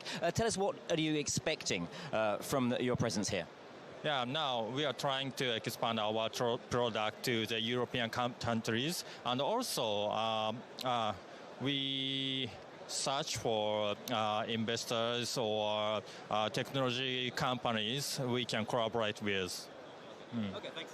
Thanks so much, Toshiko Akimoto, for your analysis and your presentation of your product here at VivaTech 2025. As you can see, Upton, it's a whole vast array of different varieties of innovations, really, that covers from my feet up until the cloud computing above us. Back over to you, Upton, in the studio. Thanks so much, Luke, for bringing that interview.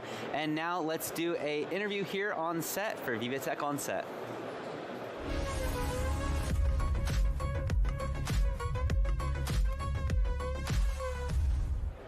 I'm excited to now bring in Corinne de Bilbao, who is president of Microsoft France since 2021, with over 30 years of experience in the tech industry.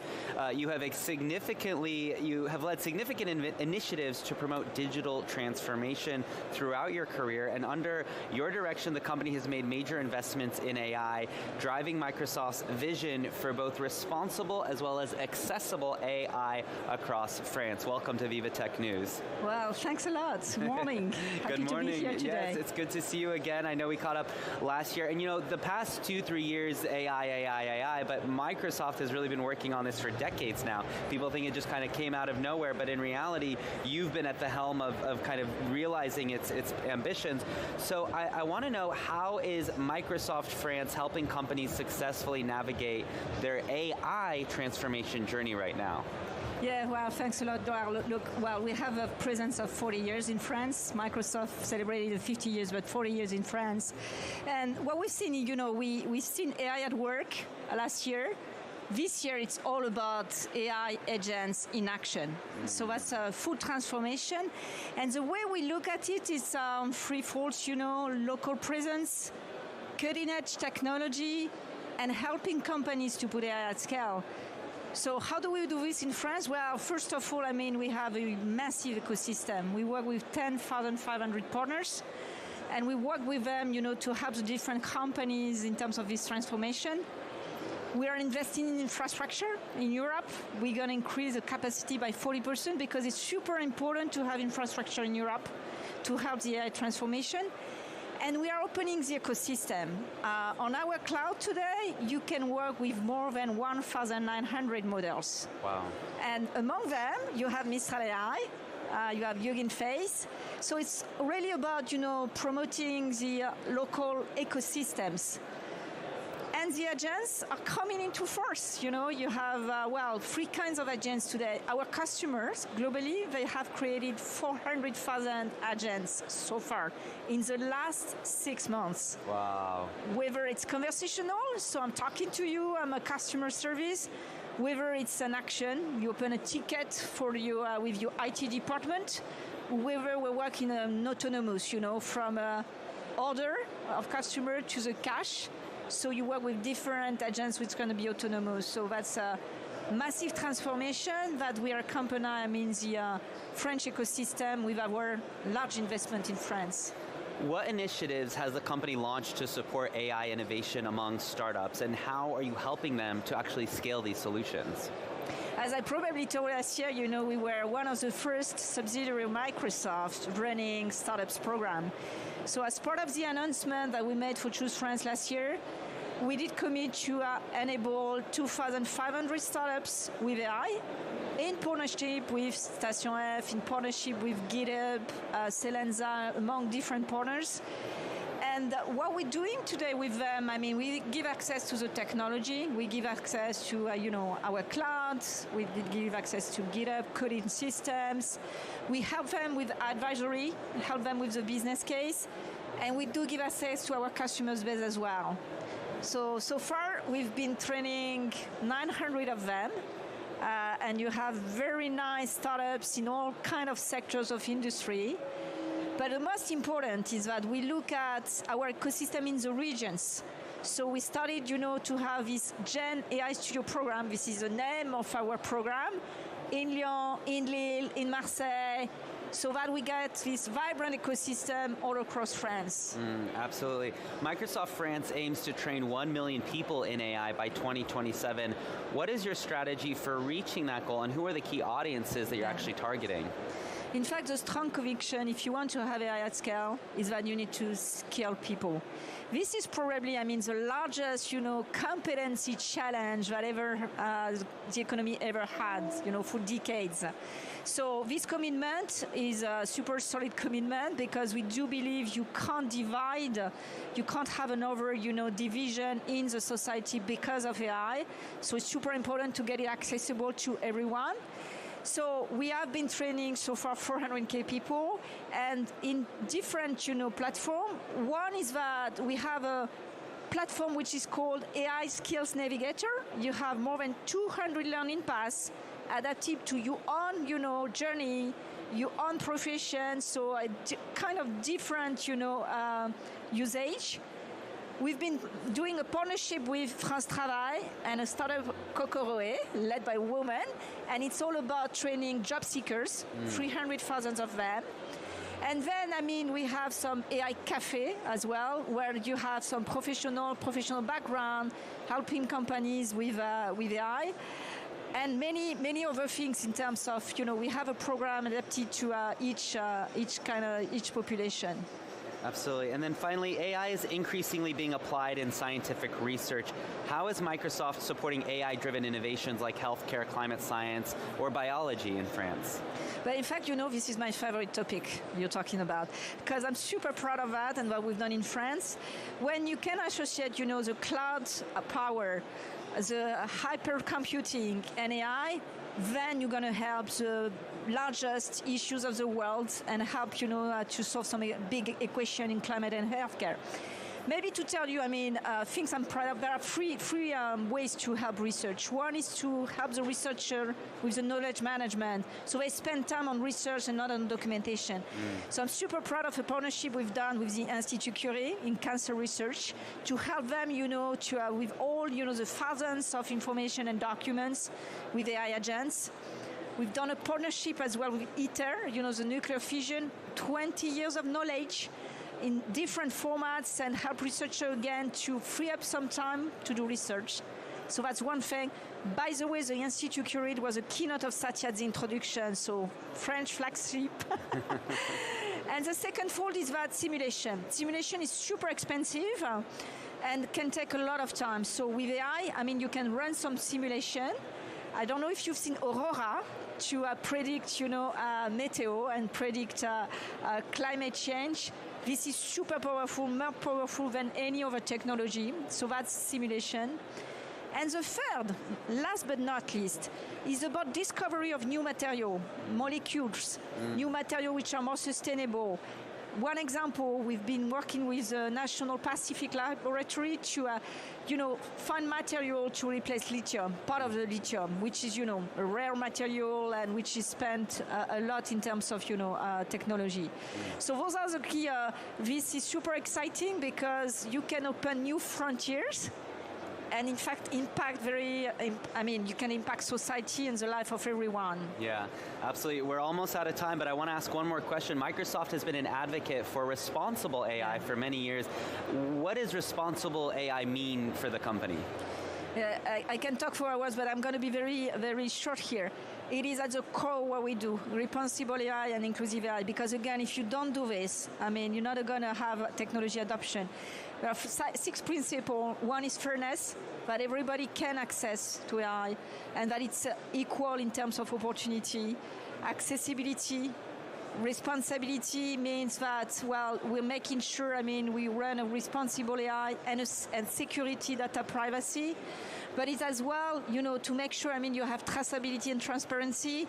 And last year, we published our first transparency report because it's super important to understand how AI has been built, how you can track it, and what is the output. So that's a commitment. Let's read the first transparency report. It's super interesting, and it tells you how we tackle AI and how much we think it's super important to be responsible and transparent. Absolutely. Thank you so much for joining us. We're excited to see you throughout the week. Take care. Have a nice VivaTech. Thank you. Yes, you as well.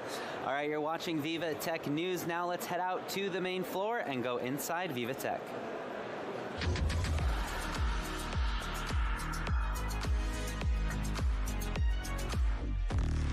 All right, let's bring in Alexi, who is always good at finding some of the most innovative startups out there at VivaTech.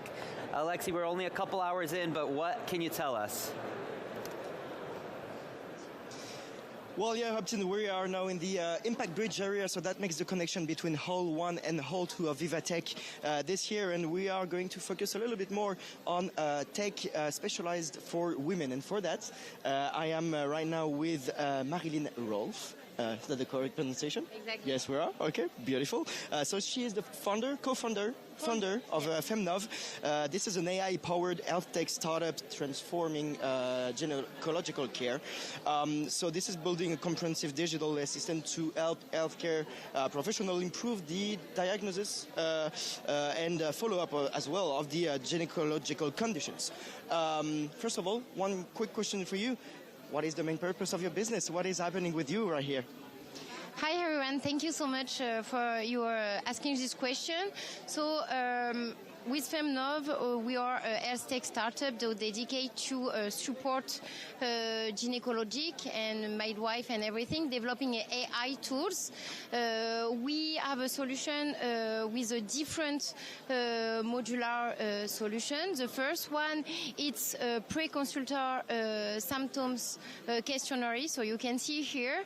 So this one, it's help professionals better understand and trying patient health. And the second one, it's AI assistant ultrasound tools to support detection and characterization of pathologies such as endometriosis or adenomyosis. It's our first study case with transvaginal images.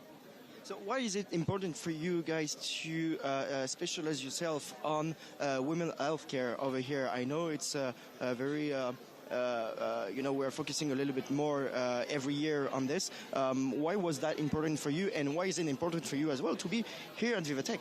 It's very important for us because we don't talk a lot about the woman care and everything. And also, if I just talk about endometriosis, for example, this disease concerns more than 2 million women only in France, and moreover, yes, exactly. And moreover, we spend more than 10 years to have the final diagnosis associated to this disease. And so, for that, it's very important for FemNov to be present in VivaTech to allow the professional care to say we are not alone, you are not alone, we are here to help you to better diagnose this kind of disease. And so what can VivaTech as well bring you to your company? Because I know you're still looking for fundings, for example. What is it important for you to present your innovation to everyone down here at VivaTech?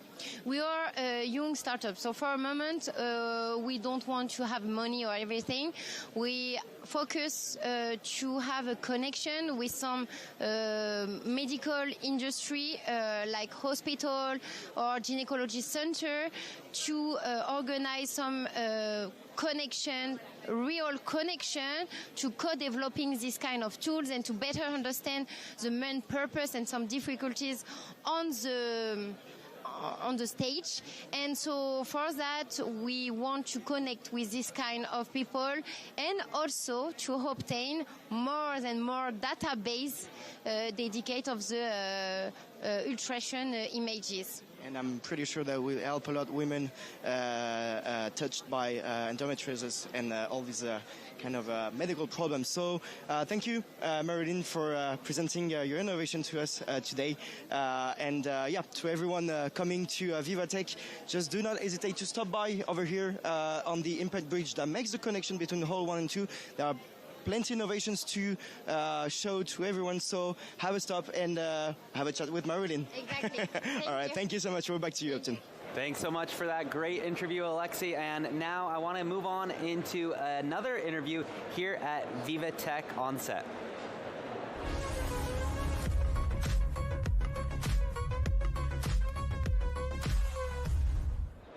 I'm now joined by Jean-Simon Chaudier, who is CEO and co-founder of Fire Tracking. This is a company dedicated to climate and biodiversity protection, especially in the face of wildfires. I'm from California, so I can relate to this. A green tech startup using advanced AI and smart networks to detect and localize wildfires in seconds. Jean-Simon, welcome to VivaTech News. Thank you for inviting us.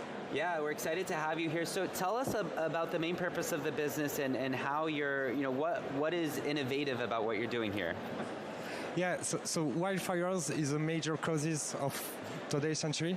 And what we want to do is to help firefighters, forest owners, and infrastructure operators to save time by detecting and locating wildfires in seconds with a high accuracy, and all without the need of a 24/7 human supervision, thanks to our extremely low level of false alarm rates. Mm-hmm. Okay, and how does it do that exactly? Yeah, so our technology is powered by our in-house artificial intelligence, analyzing images from video cameras installed on high points, such as water towers, telecom pylons, or rooftops. And thanks to our SaaS model and the reuse of existing infrastructures, we offer a fast, large-scale, and cost-effective deployments, basically all around the world. Wow, that's amazing. And tell us, how did this idea come about for you? Yeah, so we started with our first customer in New Caledonia. Actually, in New Caledonia, every year we are burning the same surface than in France, the full country. but we are talking about 20,000 to 40,000 kilometers, 40,000 hectares every year. It's twice the size of Paris, for example. Wow. And so here there is really an emergency to find solutions to fight wildfires. And when we were trying to find what kind of solutions could fit to this need, actually we've seen that there was an opportunity for AI to be game-changing in this business. And so that's why we've launched fire tracking, mainly thanks to AI performance to face this cause. Absolutely. And what are your goals for this week at VivaTech? Yeah, our first goal is obviously to meet potential customers, but also to accelerate our roadshow, because we are currently in the middle of fundraising in order to accelerate our development, mainly in Europe, in North America as well, California, of course, yes. and also to provide additional services to our customers, because our cameras can detect wildfires. We can also detect zones impacted by floods, for example, by storms. Or we can also replicate our technology to other use cases, such as the protection of critical infrastructures in urban or industrial context. Yeah, it's such an interesting topic, because when you think about, there's actually been a lot of mobility now around environment. So a lot of people in Florida saying, we don't want to deal with hurricanes, we're going to move to maybe Chicago. And, people not being able to get fire insurance at all anymore, because, what company wants to insure homes that are so susceptible to fires after what's been happening in California the last couple of years. But you are kind of coming here with this solution to say, hurricanes, who knows what we can do about that, but actually fires. I mean, if you were to come and tell a government that you can actually detect a fire so that it can be put out within maybe an hour or so rather than let it spread, it's a huge value proposition. Exactly, and our main goal is really to become the global standard for detecting and preventing tomorrow's environmental crisis. We started with wildfires, but as I said, we really want to expand to early warning of natural disaster risks and asset protection in urban and industrial context. So yeah, we are a solution, but we are also a climate resilience infrastructure, which is scalable, investable, and really essential for the future. Okay, great. How can people find you this week? You can find us on our booth on D48004, and also reach us directly on VivaTech app, all app of VivaTech. Perfect. Thank you so much for joining us. We'll see you this week. Much. Best of luck. Thank you. All right, you're watching VivaTech News. Make sure you're following us online at VivaTech on Instagram, on TikTok, on Facebook, as well as the website. You can watch us live on the website, as well as multiple different stages as well. Just head over to vivatechnology.com, and we will be back in 2 minutes.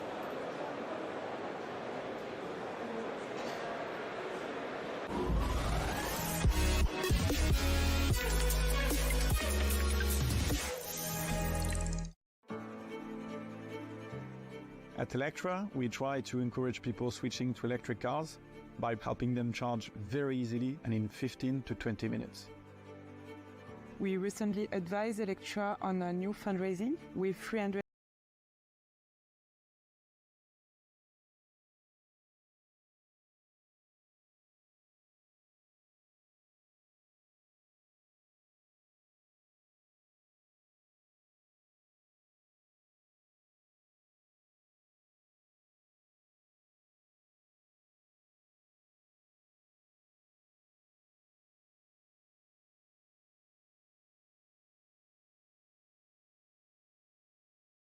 Where imagination meets reality, this is KeySaid.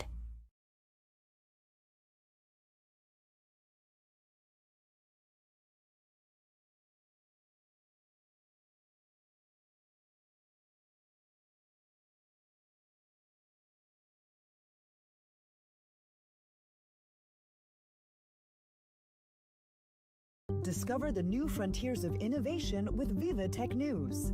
Jumpstart your day with Upton Saidi on Tech Early Birds. Stay ahead of the curve with Marjorie Payan on Breaking Tech. And gain insights with Molly Hall on Tech Newsroom. This is where business meets innovation. This is VivaTech News.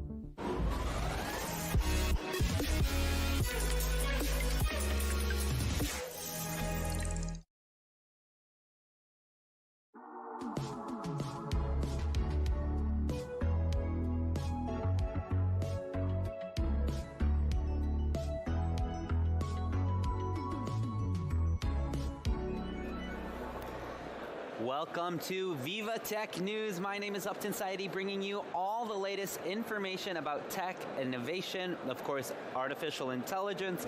It's going to be a very exciting year as we just opened the doors on the 9th edition of VivaTech 2025. We're expecting more than 165,000 attendees, thousands of investors, thousands of startups, and thousands of exhibitors. The energy is already incredible here. We've already seen a lot of startups that are just eager to meet investors. We've heard from a lot of amazing CEOs here on set and throughout the event. So it's going to be a really exciting next 4 days. We're super excited to have you with us. Our country of the year this year is Canada. We just heard some interesting quotes from Son Evan Solomon. Let's take a listen in case you missed it. If Europe and Canada, if France and Canada do not work closely together, the fear is that there are other states that will leapfrog ahead of us on a competitive advantage. So one, we need to work together. That's my biggest fear, is that everyone tries to do something alone. Two, obviously unconstrained development without any ethics and values. We can't create value without values, and we share values here. And sharing values makes investment stable.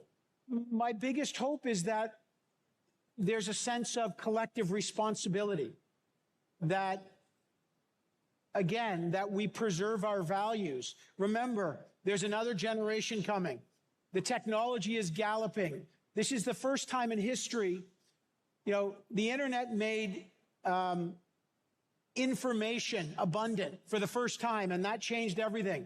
AI is making intelligence abundant. That will change our value system. And that will mean that the most important value as human beings we have is judgment. And we need to preserve our judgment to use these awesome tools in a productive way. Some inspiring words from the executive from Canada. I'm excited to check out their pavilion, which is supposed to be very interesting this year and very exciting. That is from our country of the year. Now let's head out to VivaTech on set. Let's head out to the VivaTech on the grounds where we have one of our correspondents standing by.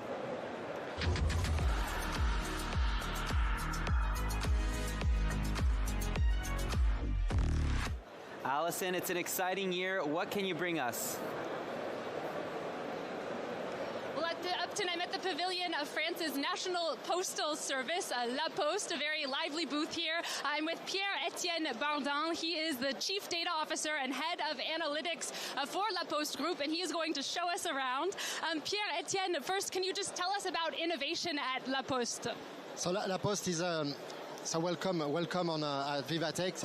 La Poste is 10 years of transformation, so it means a true cultural of innovation, a true culture of innovation, but with trust and sustainability.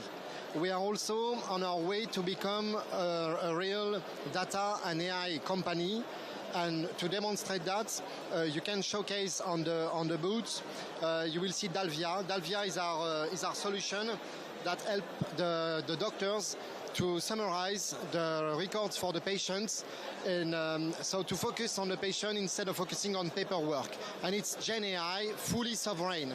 And because we are talking about data which are very sensitive, healthcare data, we also, with DocaPost, built our own cloud solution, sovereign cloud solution, which is called NumSpot. You can also see it on the booths. And NumSpot is a partnership with Banque des Territoires, Bouygues Telecom, and Dassault Systèmes. And this is a sovereign data cloud. So that's very key for us to protect our own data. So La Poste is about a lot more than just sending letters. It's also about data. You're also celebrating here 30 years of e-commerce. Tell us more about that. Yeah, it's about sending mails, of course, but less and less. So it's about also working with our partners, e-commerce partners, to deliver parcels. So 30 years of support to support this business and to keep our leadership in France with Chronopost, Colissimo, and DPD. You have to continuously innovate. You can see now the robotic arm to manage small parcels, but you can see also some cooling vests. Because of the climate change, we have to take care of our employees, and cooling vest is here to manage the high temperature that we can see during summer. So sustainability is very key for La Poste. And also we have electric bikes, and electric bikes. It's also about sustainability, but to deliver parcels, and we innovate with this electric trailer. As this electric trailer is capable to carry up 250 kilograms, so that's very heavy, and the driver is doing that without any effort. So that you can see, and ChronoFresh is about transporting and delivering foods, fresh, dry, and cool foods, and it's a 10 years also a subsidiary, very successful with La Poste. Yeah. As you can see. So yeah, you're working hard to keep your employees comfortable, very important. There's also quite a lot of fun going on at La Poste. You've collaborated with a very well-known game, Tetris, very appropriate for a postal service. Tell us more about this collaboration. So it's not about killing the time. It's Tetris. When you analyze the way you pack the parcel into a truck, it's like a real-time Tetris challenge. So to do that, we partner with Tetris, and we move from 1,500 parcels in a truck to 4,500, so 3 times more. So that's of course helping us with our carbon footprint, because 3 times more in one truck is a very sustainable approach. And to learn more about this partnership, Maya Rogers, the CEO of Tetris, and Philippe Val, the CEO of La Poste, will be on stage at VivaTech to give you more information about this amazing and inspiring partnership.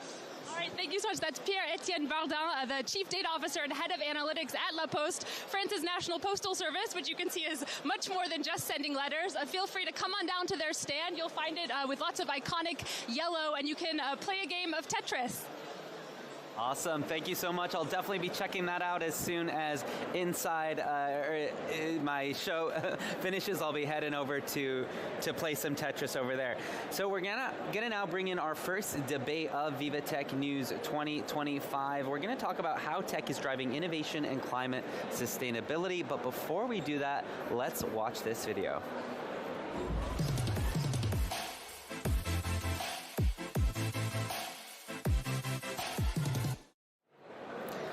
Okay, so we're going to talk about how tech is driving innovation and climate sustainability. As problems caused by climate change become more pronounced across the world, investment in innovation has been rising up to face them. So we're talking about deep sea to field of crops. The rise of AI has brought with it a fresh boost of climate efforts. This year also marks the inaugural Tech for Change Award at VivaTech, which of course recognizes risk takers, the innovative responses from some of the most promising minds of the tech world. Let's take a look.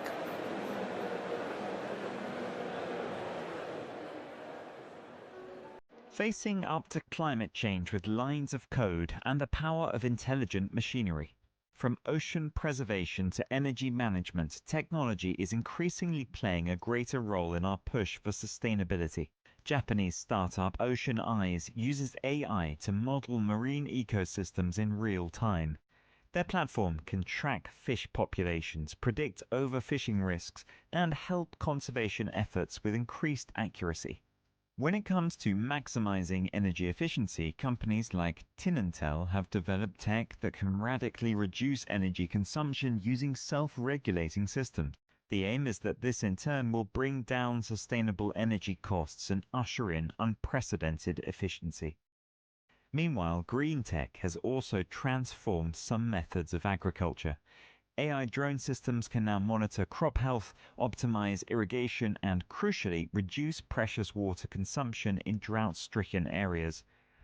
Urban environments are also benefiting from technological progress. Barcelona was one of the first cities to bring in digital systems to monitor everything from traffic flow to irrigation and building energy consumption. This year's inaugural Tech for Change Award at Viva Technology will highlight more of these innovations from 200 startups making a difference in the fight against climate change. But progress in climate tech creates a challenging paradox. AI systems themselves consume considerable energy, with data centers leaving massive carbon footprints. Innovative solutions have been presented by companies like Sweep, who use their pioneer carbon management platform to help companies track and reduce their environmental impact.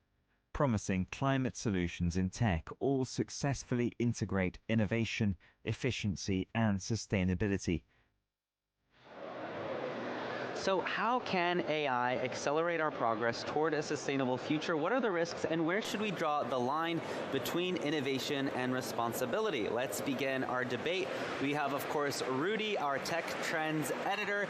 We're also excited to be bringing in Yannick Chaz, who is Chief Technological Officer of Sweep.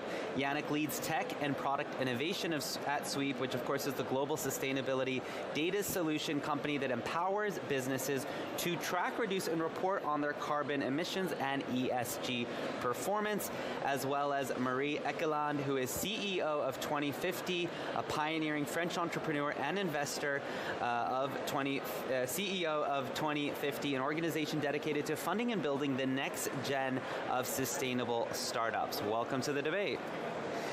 Thank you. We're excited to have you guys. So let's just start with some questions, and then kind of we'll get into it. But Yannick, how is Sweep leveraging AI to help organizations ultimately achieve their sustainability goals?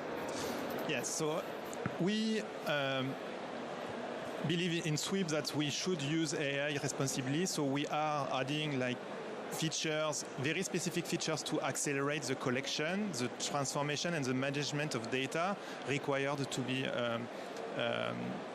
used into the regulation of ESG regulation, as well as climate goals, for example, reporting in carbon accounting and so on.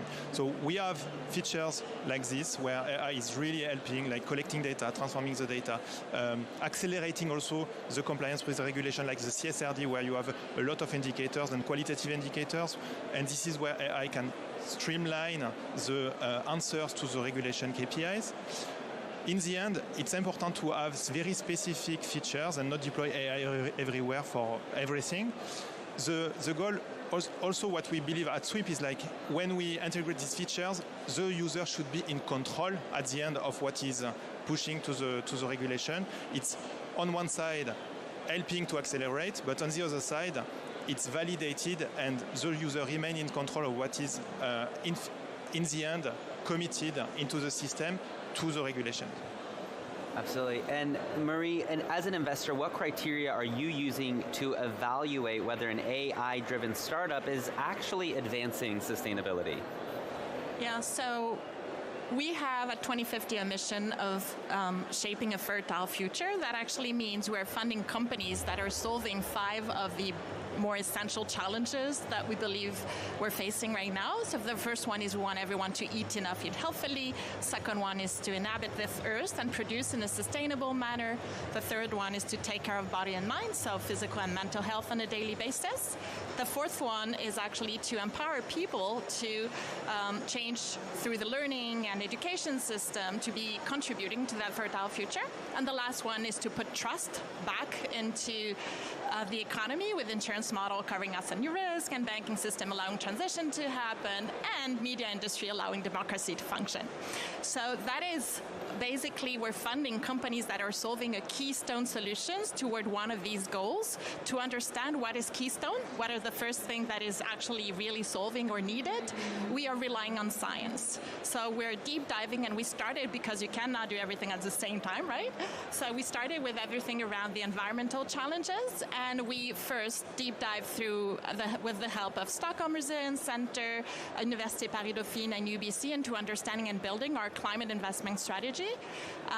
And then that is the first thing. We are looking for companies that actually are solving the things science has told us that should be solved. Mm-hmm. So it's a different way. We're not waiting behind our desk into having deal flow in and looking and assessing. We are actually deliberately looking into things that are keystone. Absolutely. And how do we assess then that AI powered because AI is energy consuming, water consuming, all you want. So how do we ensure the net overall impact is positive? We are relying on platforms like the Upright platform, who is assessing overall holistically both the negative impact and the positive impact to ensure, even if you're on your way to solving a Keystone mission and bringing Keystone solution, that you're not, without knowing it, breaking other things elsewhere to have an overall net negative impact. Interesting, interesting.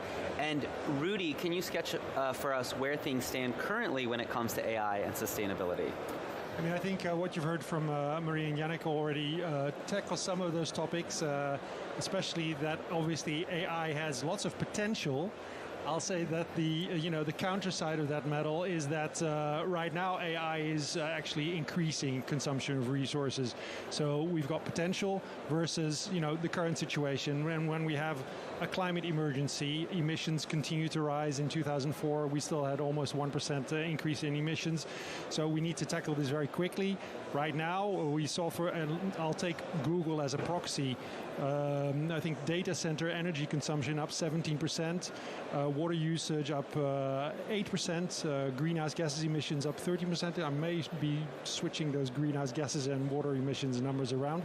So, and I guess that's really the challenge for someone like Marie. How do you gauge the potential versus the cost right now? But obviously AI has lots of potential to especially optimize resource use. And also something that Yannick is doing is using AI to measure things that previously we weren't able to measure simply, and only by measuring them can you tackle them. But I'll look at some other things such as biodiversity, which is something that we didn't really mention, but there again AI is allowing us to capture things that we wouldn't have been able to capture 5 years ago. For example, the World Wildlife Fund has this species net, which they use to automatically track and categorize all wildlife cameras from thousands and thousands of wildlife cameras around the world, basically to get a map of what the ecosystems and the species look like, and also what measures are helping to protect, for example, these animals and this biodiversity. Yeah, absolutely. And Yannick, what are some of the main technical challenges in making AI both effective and environmentally responsive? So we know that the new generative AI tooling are really expensive in terms of energy and emissions. So again, the goal is to be able to leverage this technology in the right way and not put it everywhere for just the goal of having AI in the product, right? So the challenge is how can we leverage these LLM technologies and other type of machine learning technologies, not just LLM, but actually using the right tools at the right place to create value for the customer, to create an acceleration for the customer, and to streamline what is right now relatively difficult in terms of collecting the right level of data with granularity. We are talking about hundreds of million, billion of lines to be able to be precise in our carbon footprint and be able to take action. So the challenge is how can we leverage these technologies in the right place at the right time to balance the impact on the environment while providing value to the customer in a way where we can spread these kind of technologies to reduce our emissions and to have a positive impact on the environment. Marie, where do you see the greatest opportunities but also risks for funding in climate tech? So the way we build our investment strategy into climate tech, and because as you will see, there's AI everywhere, basically. So it's the new buzzword the past few years. So it's the first thing that we need to do is to help companies or the economy and collect the data. We need the data infrastructure to be up and running and to be able to understand it and build climate action plans whatsoever. This is why we started by investing in Sweep to help the companies be able to build their carbon, their carbon plan, carbon reduction plan, because first you need to understand to be able to act upon it. But in the same way, there's not only economic actors, you also have like 72% of the overall carbon footprint is coming from cities. So we also invited in a company called ClimateView, which is based in Sweden, and which is basically implementing the IPCC policies into a very big AI platform with all these different, it's like SimCity, you know, you move the things around to build your climate plan to do that. That is only possible for AI. So the overall data infrastructure that will allow companies to act is AI-based for sure, and that is a very interesting place to look for. There's, for example, a lot of things that will be missing that are already missing in the ocean to get the data right on the ocean. So that's the first layer. Second layer is that when you do the science piece, you understand the first solutions that we should be putting out there are solutions that are increasing nature's capacity to store carbon. And there's four kind of natural carbon sinks. The first one is the soil. So everything around regenerative agriculture that can allow the soils to be in better health and store more carbon is helpful. The other piece is ocean. So for example, building life back into the ocean or things that can store carbon in the ocean, super helpful. 30% of all the CO2 emissions are stored in the ocean every year. So we invested in a company called Coral Vita, which is using AI to accelerate the growth of corals to restore them inland and then put them back in the sea, and it's 50 times higher growth rate and 90% survival rate because thanks to AI, they can stress test on the new levels of acidity and temperature and see which species will be the more resistant.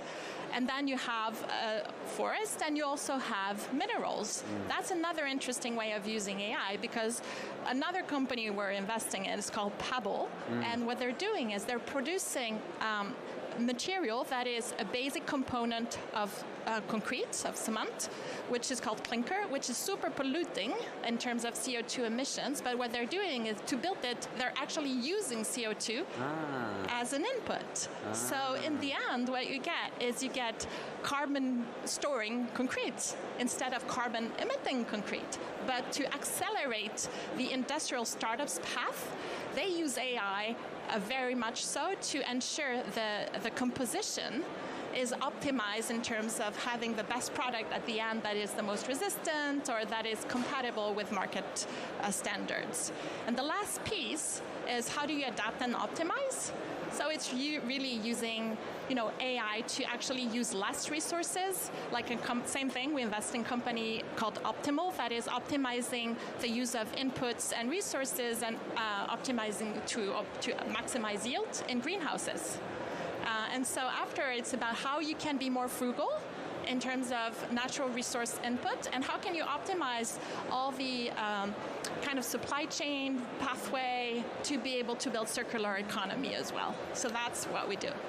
It's very fascinating. It's really interesting to think about how innovative, a lot of these thought processes are, and it's very inspiring for the future. So, thank you so much. We are out of time, but appreciate the conversation, and we're excited to see you all at VivaTech.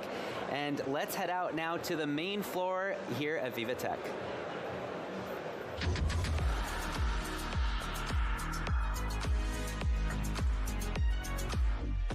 All right, let's bring in Simon now, who has found some unique art here on the main floor. Simon, what can you tell us? Hi, Upton. Yeah, well, you know me. I'm always on the hunt to find some quirky things out there, very interesting things. And, for anyone who thinks that technology and art doesn't go hand in hand, well, then very mistaken. And to tell us exactly why we're mistaken, I'm joined here by Vienna Kim, who's the artistic manager of ArtPoint. Vienna, thank you very much for being with us. Tell us a little bit about the company and what it is exactly that you do. Yeah, thanks for visiting. So we're ArtPoint. We're a digital art agency based here in Paris. We curate digital art onto existing screens in public spaces. And today on our stand, we also have 2 interactive installations. So I'll show you one of the interactive installations and also some of the artists in our gallery, if that sounds good to you. Yeah, it sounds amazing. One of the interactive installations is this one here. So it just looks like a plant at the moment, but actually if you touch it, it starts to morph using the screen and the displays behind it. So how exactly does this work, Vienna? Yeah, so this artist, Christian Brinkman, what he's done is he's done a 3D scan of this plant and connected it to an electrical sensor. So when you approach the plant, it's going to sense the kind of static electricity from your skin and will start to react and transform on the screen in relation to how close you are to the artwork. It ends up becoming a really poetic and beautiful commentary on our impact, our relationship with nature and the environment, and just kind of as a reminder to us to be a little bit more mindful about how we interact with nature. Well, let's take a little walk because there's something else in your stand that you wanted to show us as well. We can have a look at some of the other pieces that are out here, including this one. Tell us what's going on here.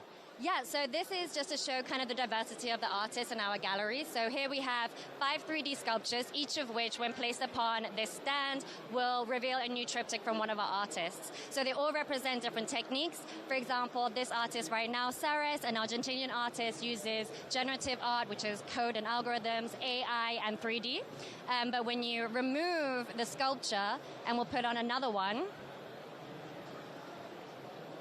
what ends up happening is that the triptych will transform. So this is just kind of a fun way to activate and pique curiosity of the artists in our catalog. What are these sculptures here for? What are they going to reveal? So yeah, it's just a great way to kind of show the diversity of artists that we work with. And very quickly, Vienna, because ArtPoint was here 2 years ago, I actually had the pleasure of speaking to you then. So how would you say everything's changed in these last 2 years for you? What's the interest of coming back here to VivaTech and being at the heart of it all, of course?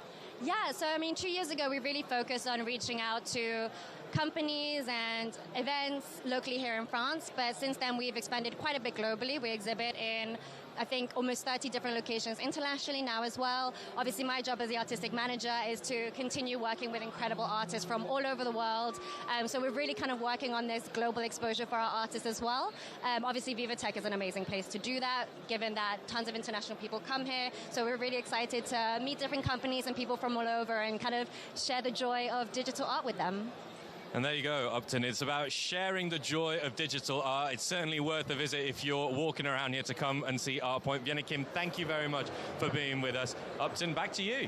Thanks so much, Simon, for bringing us that great interview. I'm excited to go check that digital art out myself here on the grounds of VivaTech. And whether you're joining us virtually online from anywhere in the world or you're here in Paris coming on your way into Porte de Versailles, we're excited to have you watching VivaTech News for all the latest information from Europe's largest tech and startup event. Make sure you're following us online at socials at VivaTech, as well as head to the website vivatechnology.com. We will be back with so much more in 2 minutes. Stay with us.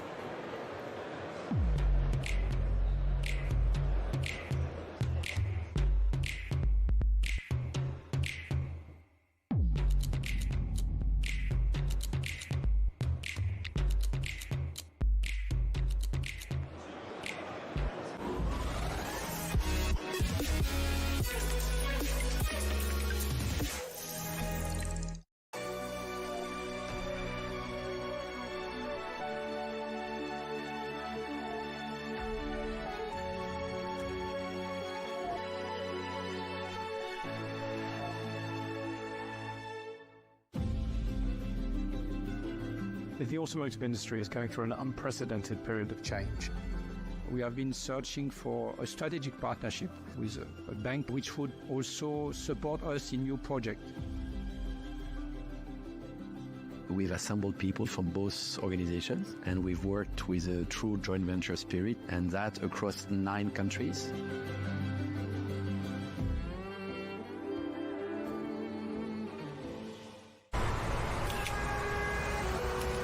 Can we do something about this? Sure thing.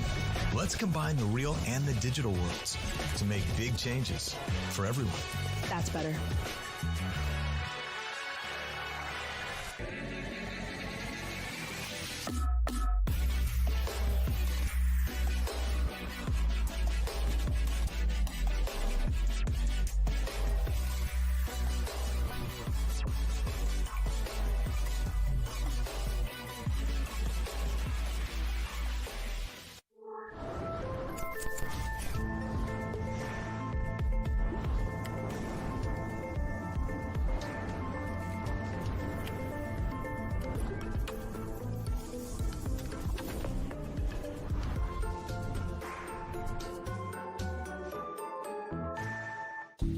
Japan boasts numerous companies with global potential in sectors of deep tech, such as bioresearch, clean tech, and robotics. JETRO endorses these outstanding businesses and supports their collaborations with international partners. Talk to JETRO first.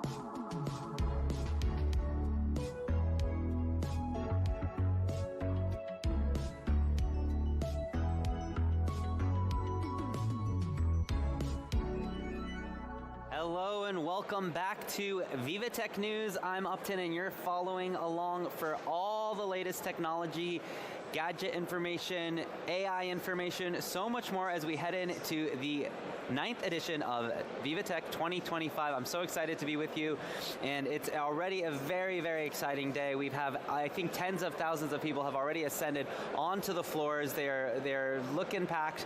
The energy is just truly, truly incredible. We're expecting more than 165,000 people in attendance this year, and we have some major events coming up. Right now, the keynote with Nvidia CEO Jensen Huang is taking place, but if you're missing that, don't worry, because at 5 p.m. he'll be taking the stage with Mistral AI CEO as well as French President Emmanuel Macron. That's going to be in the Dome here at VivaTech. So it's an insanely exciting day to kick us off here for the 9th edition of VivaTech. I want to head out to our first inside VivaTech and go out onto the main floor.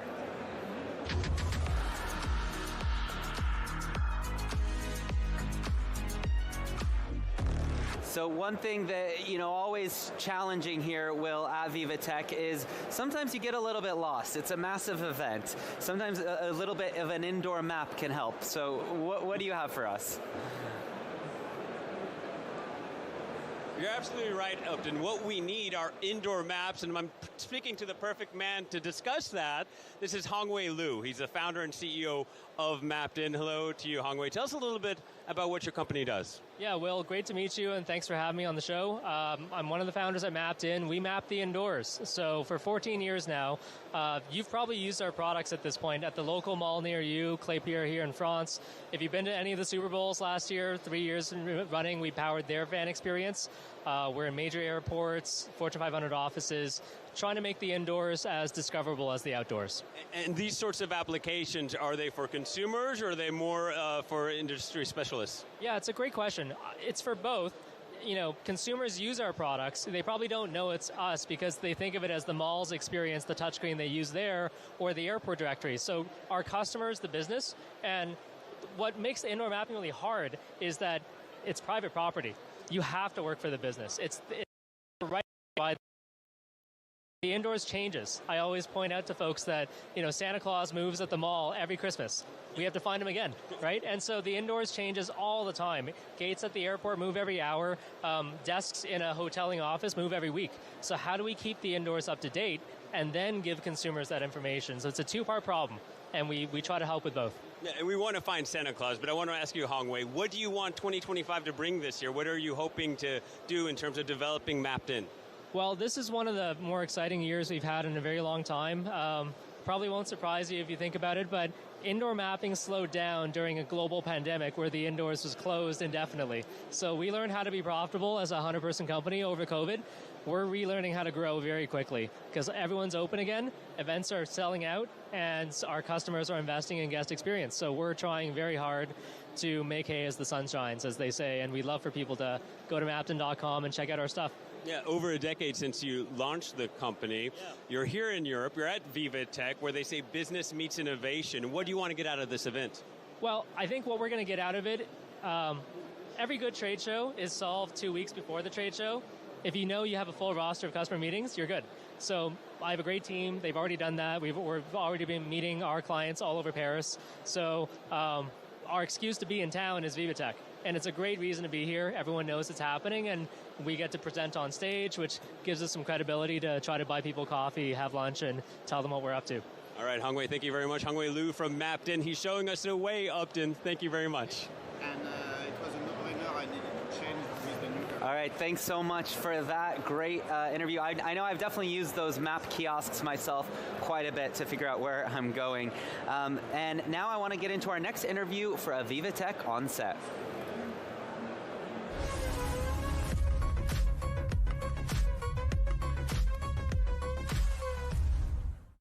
Escartin is my next guest. He is the VP of Innovations and Technology for View Vision. How are you today? Welcome to VivaTech. I'm not too bad. I mean, it's pretty crowded, but no, it's always a pleasure to be in such an environment.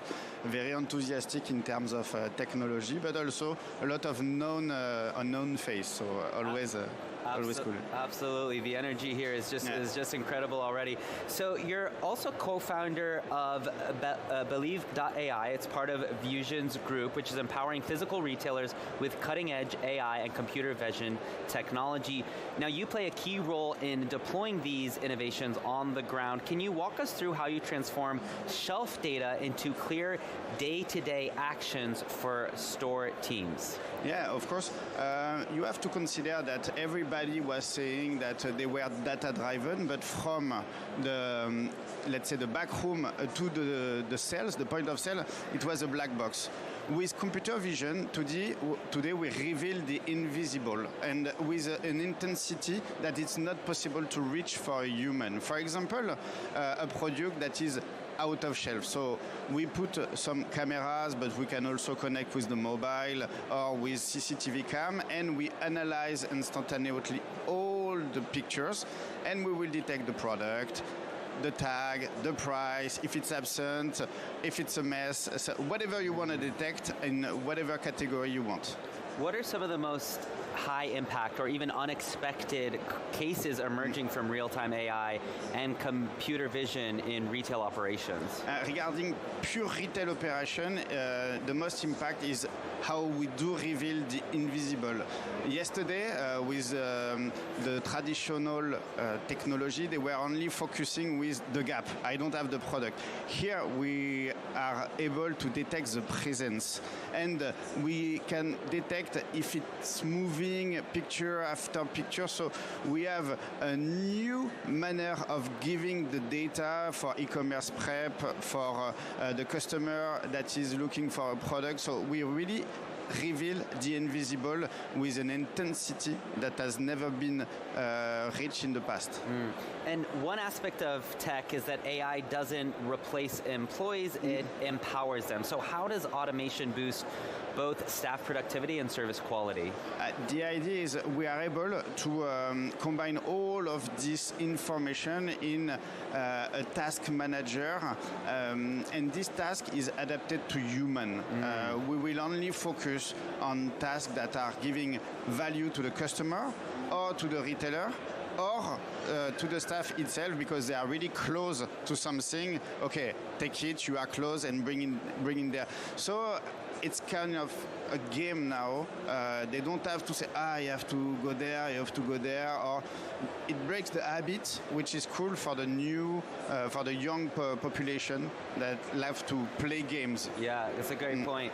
How does your tech improve the shopping experience for consumers? In a world where e-commerce is so powerful, there is no way you come in a store with a bad music, or worst case, you don't find the product you are looking for, or the information you had on the internet was not the good one, or the price is not the one you were expected.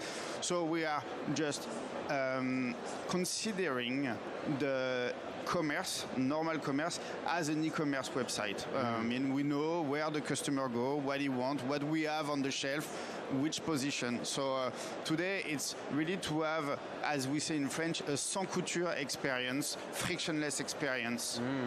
And how is AI helping retailers to reduce waste and shrink their carbon footprint? And do you have any data points to show real impact? Yeah, the data points are many. I will just focus on two use cases. Very basic, but everybody will understand. We take picture every 1 hour, every 30 minutes.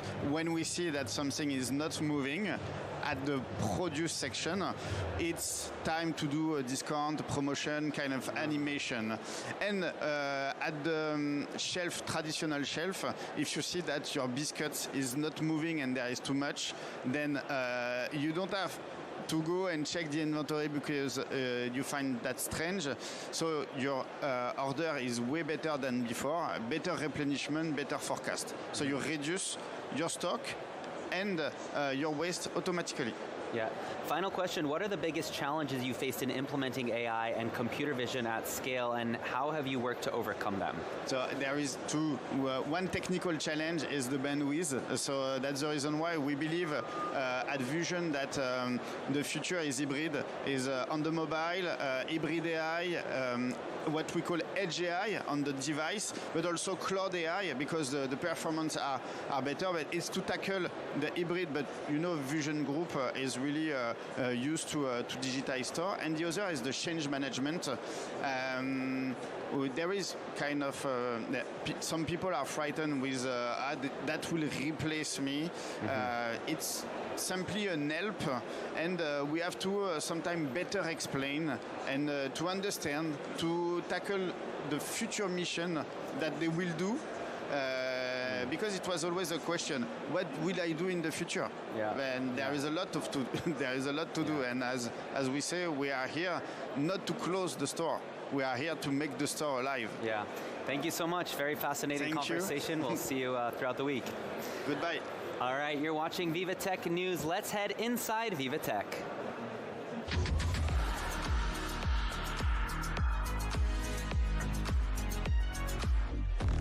All right, let's head to our reporter, Karine, who is going to bring us an interview. Karine, what can you tell us? Yes, I'm joining Shez Partovi, Chief Innovation Officer at Philips. And how, as a specialist in healthcare, how do you stay ahead in such a competitive environment? Well, come to VivaTech in Paris, for sure. No, but to know how to stay ahead in technology, you have to make sure you understand the problem. So we always begin with actually talking to the hospitals and physicians and nurses, because the problem is the most important thing. And then when we understand the problem space at the bedside, we work, of course, internally, but also with young companies that are doing innovative things.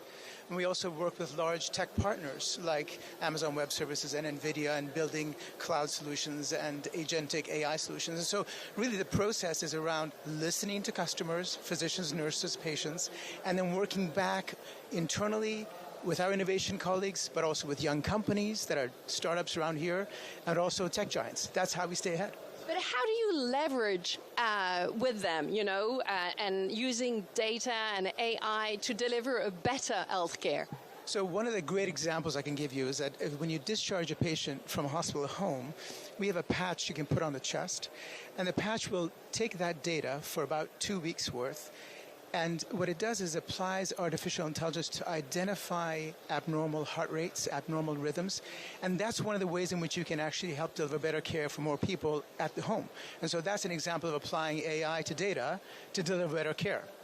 How do you make sure innovation actually reduces inequalities in terms of healthcare? So it's really critical. Philips has this mission of improving the health and well-being of 2.5 billion people annually by 2030, and of which 400 million should be in underserved communities. So this is really close to our heart. A great example I can give you of how we do that is we have a technology in MRI called Blue Seal. Blue Seal MRI is one where it doesn't need any helium refill. What that means is the scanner is lighter, a lot lighter. What that means then is you can put it on a truck, send it to communities that might not have MR, outpatient MR in the area. And then we also have a particular software that beams and collects remotely to the Blue Seal MR on a truck so that an expert in a center can remotely program and get the best care for that patient. So that's an example of taking technology but making sure it can reach the communities where that care is needed. What is, for you, the next innovation that will globally reshape healthcare? I think we're in the middle of watching it unfold. You know, when you look at the pace of innovation today in agentic AI, where AI agents actually do work, is really reshaping the way healthcare is going to be delivered. And you can think of it in sort of 3 A's. AI is going to automate things that no physician or nurse should do because it's just administrative. So automation is a big part of reshaping the way care is delivered. That's first A. Then there's augmentation, where AI augments a nurse or a physician to be able to deliver better care for more people, like being able to alert to a potential anomaly that's happening in a patient, to alert early warning alerts that come with AI. And then the third A is agility. AI is going to make reaction to data faster in health systems.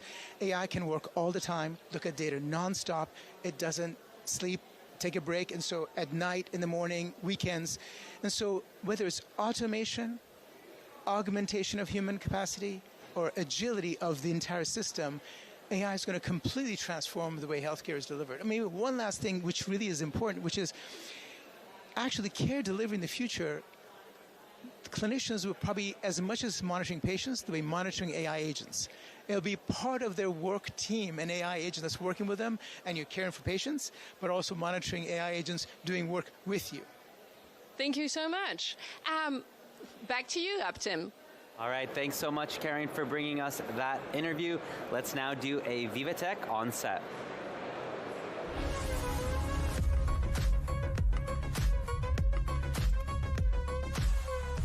Excited to now be joined by Louis Conray, who is CEO of Pascal, a French startup that has become a global leader in neutral atom quantum computing. Louis, welcome to the show. Thank you. So tell us a little bit about what is quantum computing and what can it actually bring to the world? Yes, of course. Well, quantum computing is a novel way of actually computing in addition to classical computing. So you really have to understand that when you implement an algorithm, ultimately it runs on hardware, CPU, GPU, and now with quantum, we have quantum processing units, QPUs.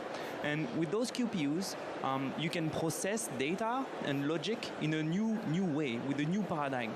Because you're no longer using zeros and ones and classically processing and applying logic gates to it, but you are using quantum mechanics, quantum physics, to have a new logic and new algorithms for new possibilities in many different fields. Now, quantum computers will not replace classical computers, they will complement them. There are some specific problems for which you really need that particular logic.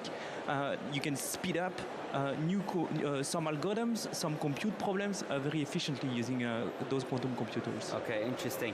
And talk about what is Pascal's mission?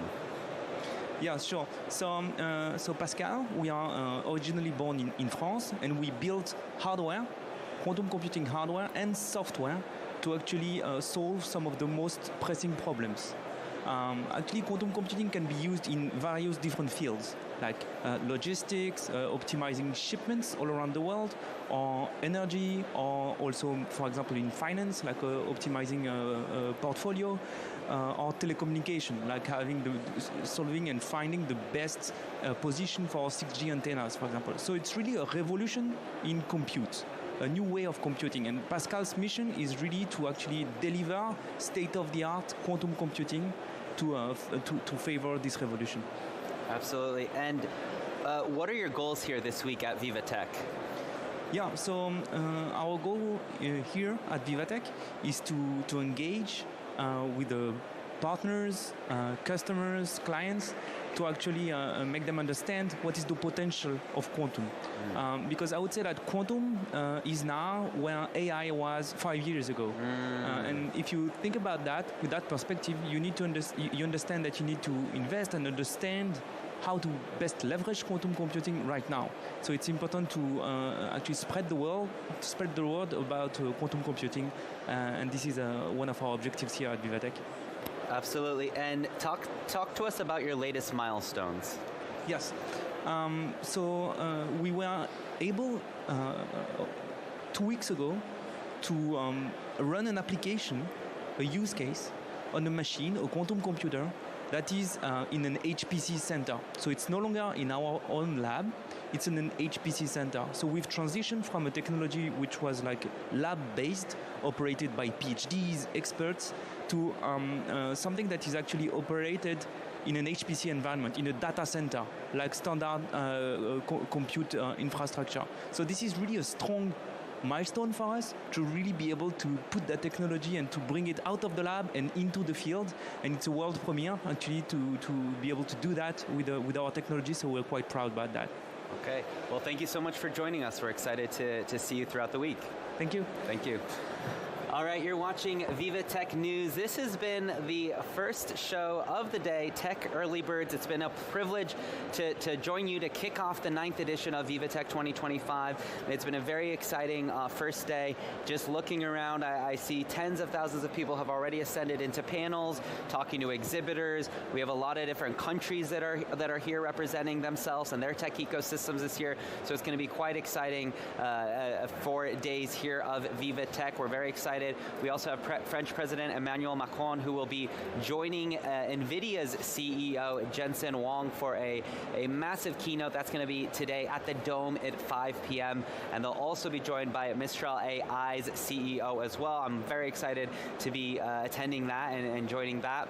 We're also looking forward to seeing exhibits from LVMH and L'Oréal. They're always some of the biggest, most innovative, unique things that you can see when it comes to luxury, tech, and fashion. And finally, our country of the year this year is Canada. We've already had a report from inside their pavilion. I'm excited to be checking that out as well. So all in all, this is to all say that it's going to be a massive year of VivaTech 2025, the 9th edition. We're so excited to have you, whether virtually somewhere in the world or here with us in Paris. Stay with us because in just a couple minutes, we'll be going into our next show with the amazing Marjorie, who will be hosting the next 3 hours. And welcome to VivaTech News. We'll be right back.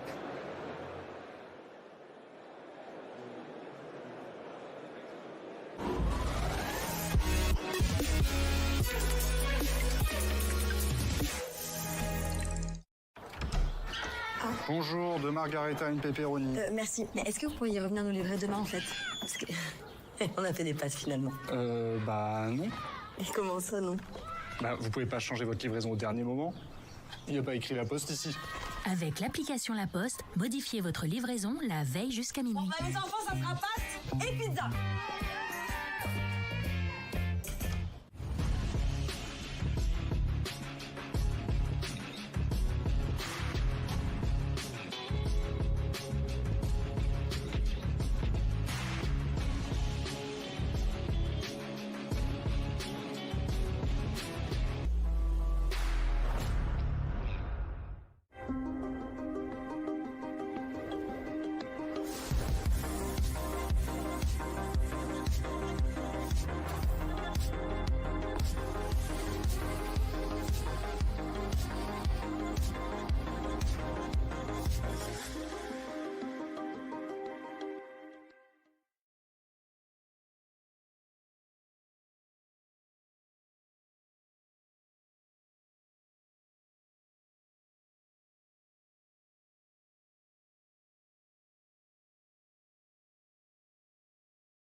The future of healthcare will be shaped by innovation.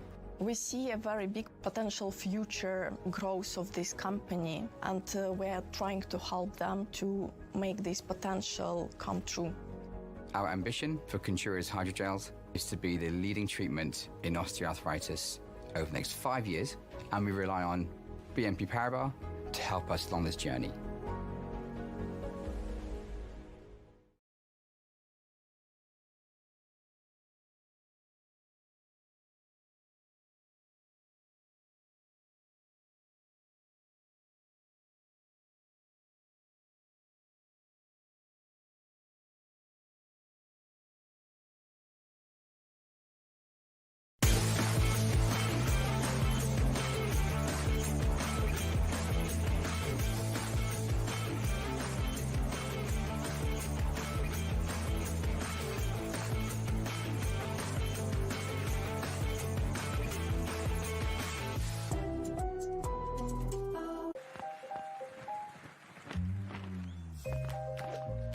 getting the results you expect? Don't use AI trained on any old data when you can use AI trained on your data. The AI built for business, IBM.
Elevate your leadership with VivaTech's Exec program. Discover cutting-edge startups, attend inspiring talks, network in exclusive lounges. CMOs, tech leaders, join the program and turn disruptive technologies into competitive advantages.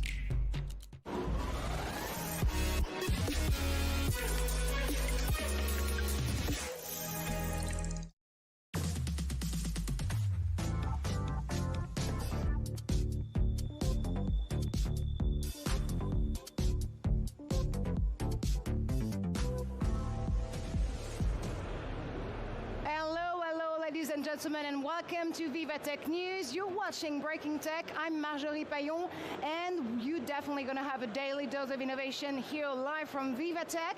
If you're looking for the place to B2B, well, stay put, because our reporter, our guests, of course, and experts are in the starting blocks. They're going to give you a glimpse at this 2025 edition, and you know that VivaTech this year is actually celebrating 9 years of innovation in tech and business. Coming up, turning code into cash.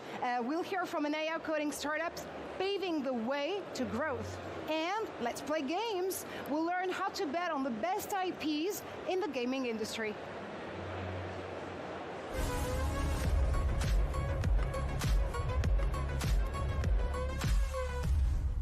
And to do so, I'm joined by Michael Fan. Michael, it's a pleasure to have you on the show.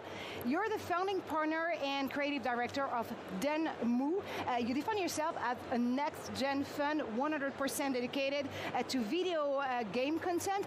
What type of games are you specifically looking for? The way we like to define ourselves is we are looking for iconic games. And one thing I keep telling my team is, I'm not an oracle, and to be honest, I never met any oracle. So it's really hard to guess what is going to be the next, big hit. But I tell my team, I want to bet on games that people will remember. Even if the game doesn't work financially, I want that all the players who play this game have retained that emotional and sentimental memory of that game, and this is what we're looking for. Well, not an oracle, but definitely a great storyteller here, Michael, with you. When you're investing in a game per se, you're investing first on an IP, right? So what is the best bet from your perspective? Investing on an international, global IP established out there in the world, or launching new ones? This is a great question. I think we have to understand what is the problem we're trying to solve. Maybe 15 years ago, there were not that many competition. You launch a game, and you'll probably, if you launch on a big platform, you're going to sell many games. But nowadays, there are 15,000 new games released every year just on Steam alone.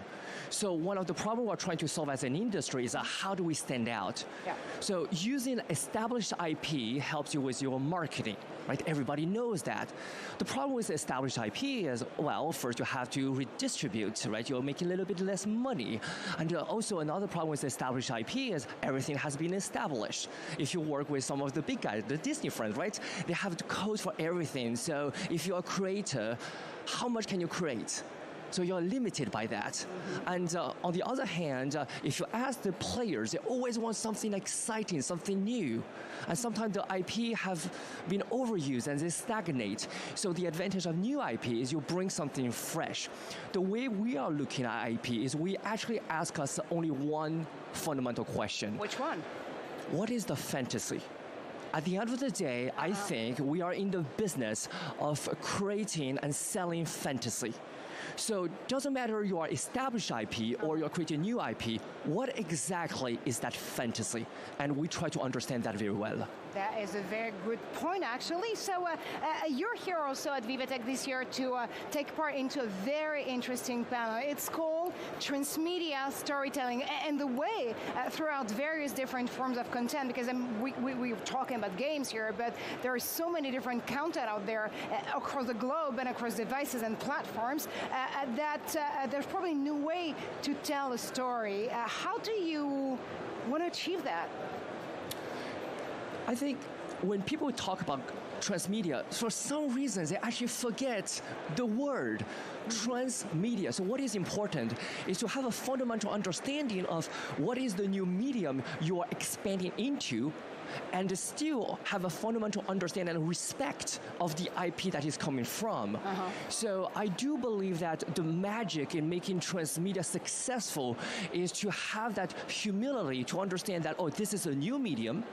Maybe I'm an expert in movies, but I'm not an expert in video games. So therefore, I can give a lot of guidelines. I can work with the other experts, but I also want to respect the experts of the other field. And I think that combination, that collaboration is really the true secret of successful transmedia. And actually, let me follow up on that one, because AI for sure has been, like the secret recipe of gaming for a long time. Now that we're actually having more and more AI-powered tools in the new way we do create films, movies, and other type of shows, how far do you think the two are going to blend together?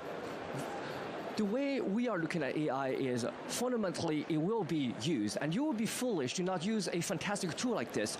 But I want to reassure the artist. Actually, at Denmu, the most important pillar is we put the artist at the center. And it's very important is because every book that you loved, every movie, every song, every video game you played that you loved, behind that, there's a human who struggled, who was maybe horny, who was very enjoyed, or who was very sad and really want to express that emotion and express that emotion condensed in a piece of content. And that's a dialogue between humans.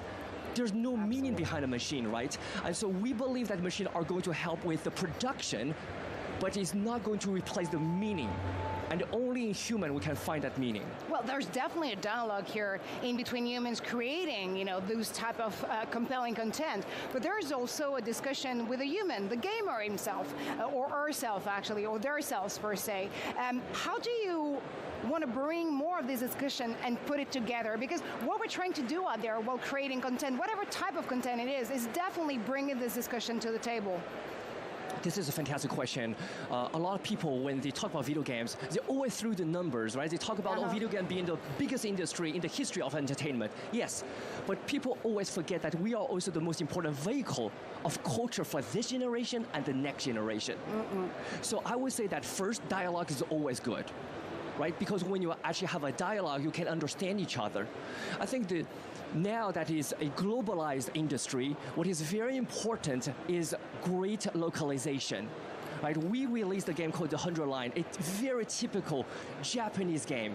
And we thought, oh, how anyone will understand this? But the localization, we actually worked with American, Chinese, and European fans who really understand the content, the IP, and who also understand their own culture to localize the game properly. And I think this is the secret, I would say, even beyond video games for global content in general. Well, Michael Fan, bringing some fantasy to the video game industry. Thank you so much for stopping by VivaTech News and Breaking Tech. Thank you so much again. Thank you so much. And you know that VivaTech is definitely the place to do business. Let's go inside the booth and the alleys to learn more about it.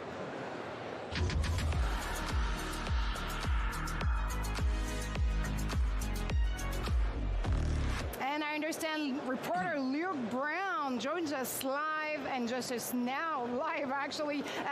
B is for Brown for sure, but B is for Bull too. What do you have in store, Luke? Hi, Marjorie. It's good to hear from you again this year at VivaTech 2025. Well, we're on one of the regions of France, the Région Centre-Val de Loire, because it may be in the middle of France, but they do have a lot going for them when it comes to the startup ecosystem. But they're also at the heart of a number of the key topics here at VivaTech 2025. They've got a lot of AI solutions, a lot talking about the environment, a lot talking a lot of their startups about health issues. To start off, we're going to talk to one of the guests here, Nicolas Frolov of MS for All. Now, there's been a lot of talk here in France about the issue of eternal pollutants, the so-called PFAS. Your company, your startup, has a solution to that. Can you outline exactly what it is you're aiming to do? Yes. So my company is Molecular Simulation for All. Basically, we are simulating chemical reactions, and we are quite engaged in the climate and environment issues because we are tackling the eternal pollutants problem, helping companies such as Suez, for example, to understand how they could degrade these eternal pollutants, such as to make water drinkable, to certify again drinkable water for the population. So this is very important because these eternal pollutants are everywhere. They are produced massively. They are now in drinkable water. And with a molecular simulation, we can give how these molecules can be degraded and if they can be degraded into harmless byproducts.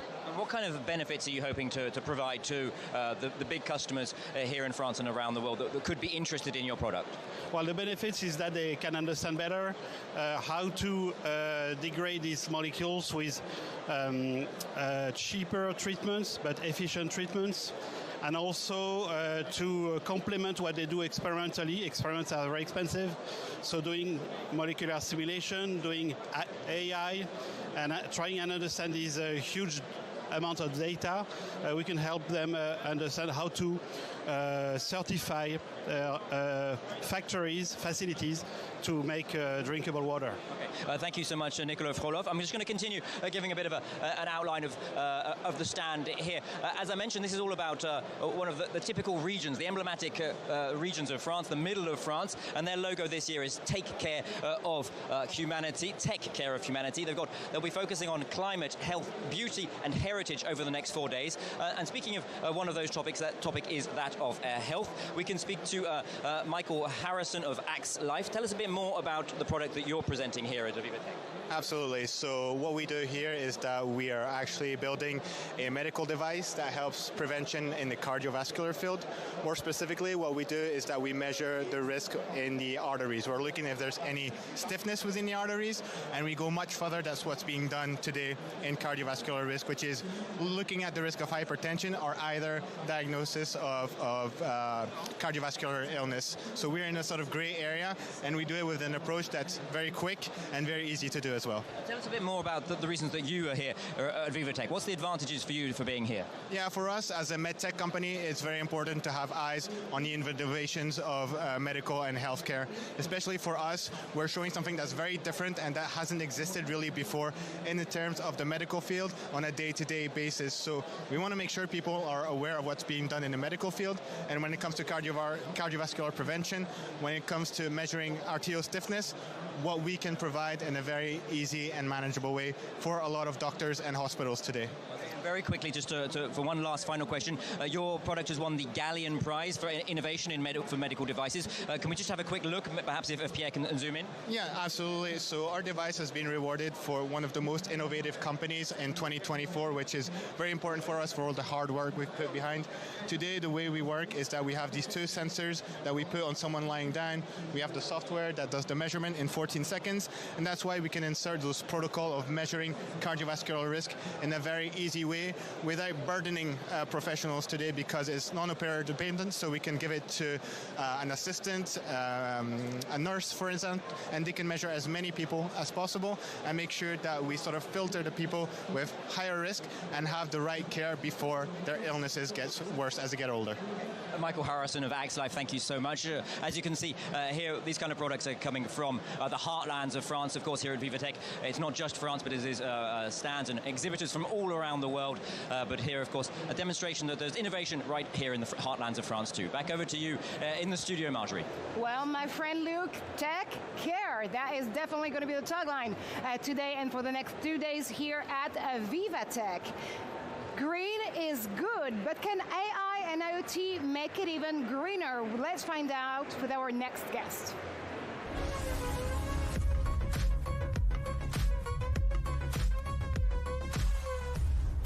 And my guest is definitely on a mission to make urban agriculture smarter, more efficient, and truly sustainable. Ziad Madini, great to have you on the show. Thank you so much. You're the CMO and head of growth of Greenie Solutions. Yes. And you do have a dream, actually, creating a world where zero anger becomes reality. That's kind of bold, though. How do you intend solving this equation? Yes, thank you so much for the introduction. And we, as a Greenie Solution, we have a mission really to make food more accessible to a lot of people, maybe who have expert or don't have expert. And our objective is to really reduce hunger and give people the possibility through the technology to use it and make it to make the future more nurture and give them access to plants and everything. So you definitely want to empower your users, but who are there actually? Are they farmers? Are there urban communities? Our target is the farmers initially, but through technology we can make farming more accessible through technology, because if you have technology and you can use data and you can use our solution, which I can explain it more, and you can have access and you can make more better decisions through the data, and so farmers or no farmers can really have access to grow food with no expertise needed. So, I mean, let's dive into the technology part of it, because I do understand that you do develop intelligent indoor farming systems. They are powered by AI and IoT, but how does it work? Okay, thank you so much for the question. So, as a Greenie Solution, we build a smart box, which is just super sleek, super smart. And you plug it in and boom, it works. You don't need nothing. It's just so easy. So people can have, this is for our hardware, and for our software, we give farmers to do 4 more key things, which is they can control everything anywhere, anytime. They can use our mobile app or our web app. Also, they can see everything live through our sensor that are all in the farm. And also, they can analyze everything fast through the data, through data visualization. And the best part is they can predict and stop problems before they even happen. It's like, this is the power of AI, that we do like a system that predict all environmental condition and also disease. So when you're saying everything, let me understand better probably. You're talking about the crops those farmers and urban farmers are going to help grow. You're talking about probably the meteo data, or the weather data, that they definitely have to monitor to make their farming stronger, better, and more sustainable.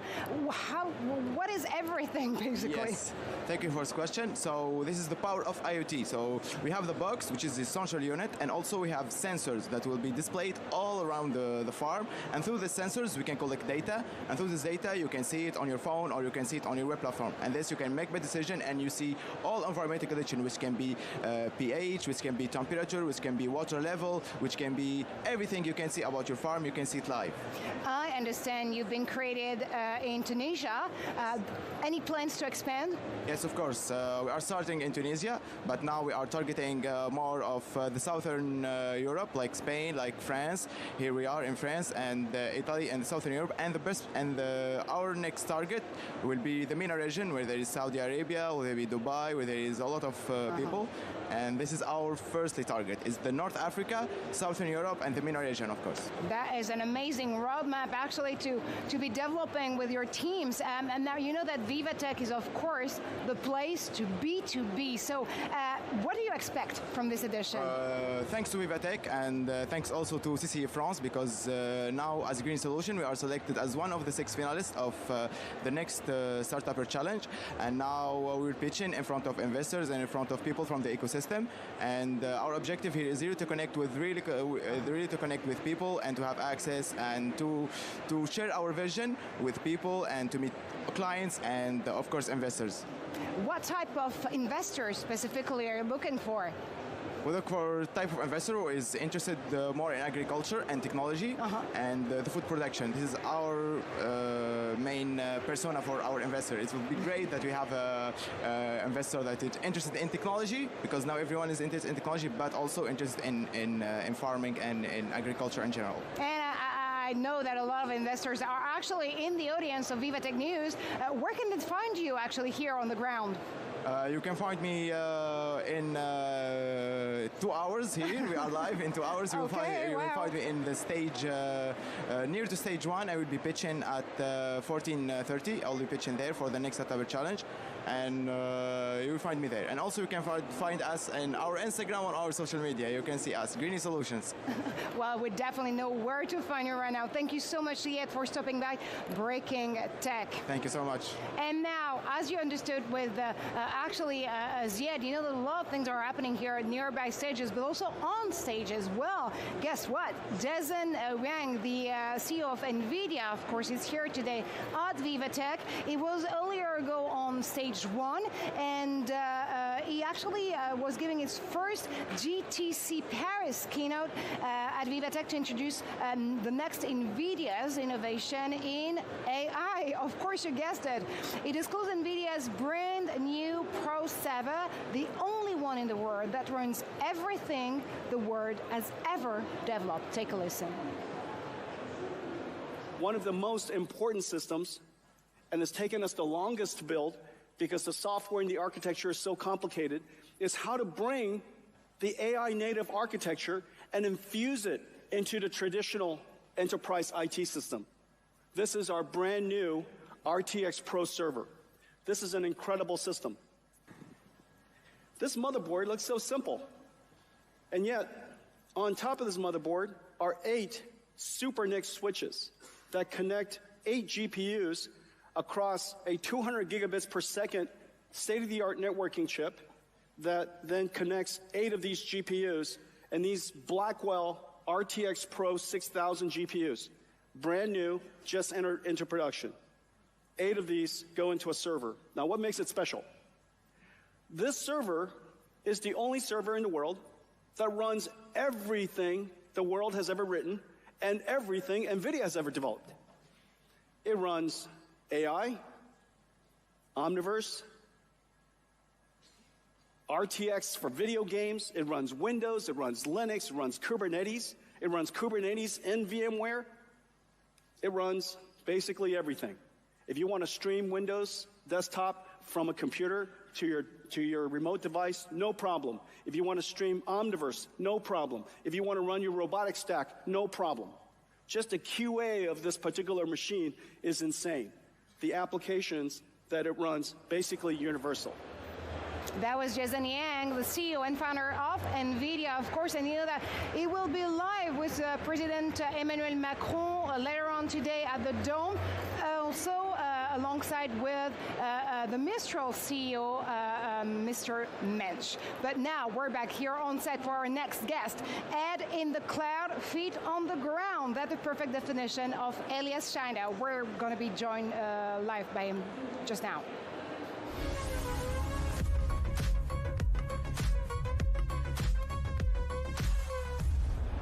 Elias Schneider, great to have you on the show. You're the co-founder of, and CEO actually, of CodeSphere.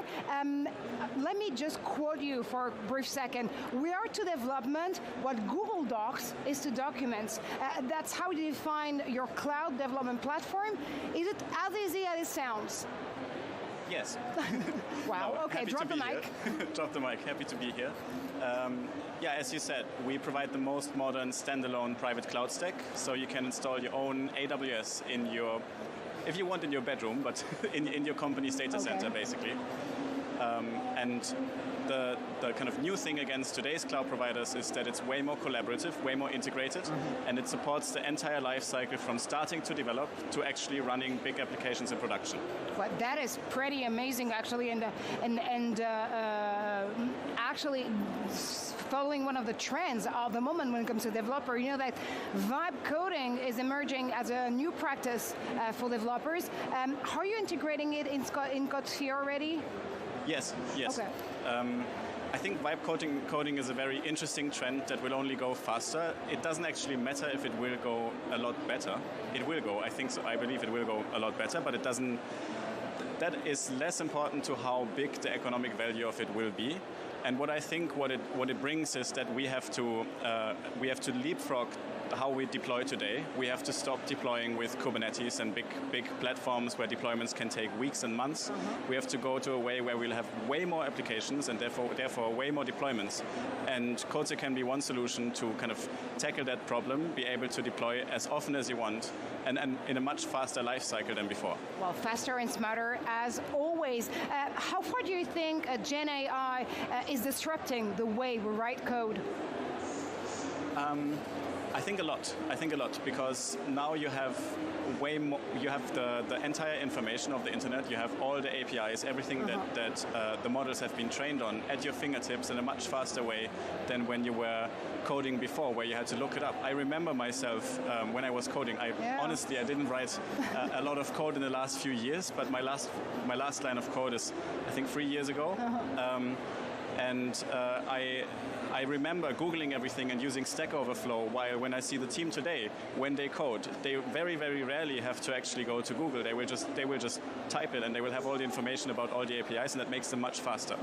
I think in the future, AI will write more and more parts of the code base, and we'll be more and more thinking about architecture and algorithms and complexity than the actual code. And you've been listed last year in 2024 among the top 10 AI coding startups turning code into cash, actually. What's on your roadmap for 2025 or the next 6 months to go? Yes. On our roadmap, we will actually support more of the more complicated applications. So that means that we are going more and more upmarket. We're tackling more complicated businesses because they have a bigger problem migrating to the cloud, adapting new technology. And in precise features, this means that we will build up a hyperscaler-ready marketplace where you can, in a similar way to AWS, get all the different databases, all the managed services, but they are owned by you, which will play a lot in today's sovereignty trend in Europe, so that you don't depend on a cloud provider. You can just go to any cloud provider, go to any cloud, go to any machine. It's all just the same metal. Sovereignty seems to be on everyone's minds and lips, actually, here at VivaTech, especially when we're thinking about dreaming big for Europe in terms of the AI sector and industry. That's definitely your message to young entrepreneurs. I mean, remembering to our Dunsid that you actually starting code computing when you were actually 15 and then when working for Google and then created your own company. So entrepreneurship is everything to you, right? Yes. What's your advice to young European entrepreneurs? I think that Europe is actually a very interesting market. People tell you as you're starting out that you have to go to the US. And I think that was true in the past because the US is just way more homogeneous. It's much easier to scale across companies in the US in terms of a client base and also easier access to capital. But I think as technology advances, the European market becomes more and more accessible because in the past we had so many different countries that had their own ways of doing things, their own regulations, their own laws.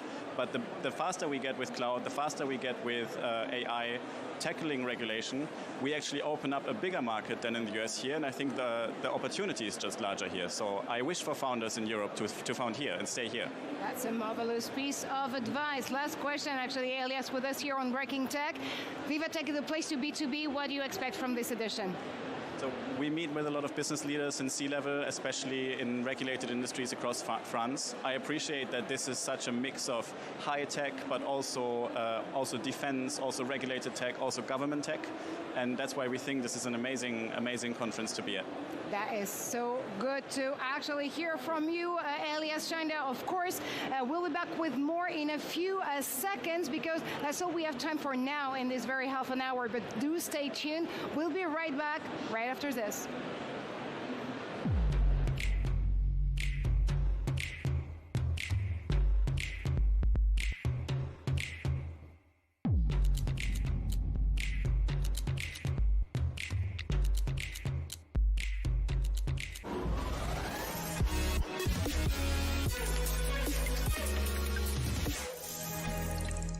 If you're sitting here, you're curious. Good news, Explore Media was made for you. Join a community of 10 million subscribers. We help brands create relevant and viral content. We call it edutainment. Contact us to learn more.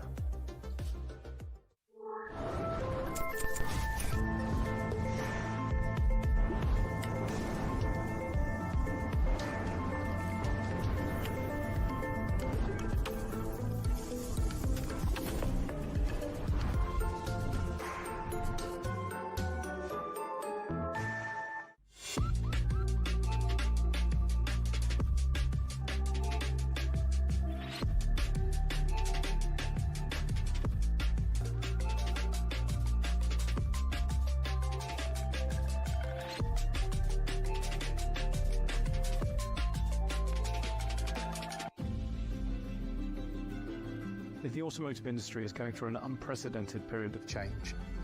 We have been searching for a strategic partnership with a bank which would also support us in new projects.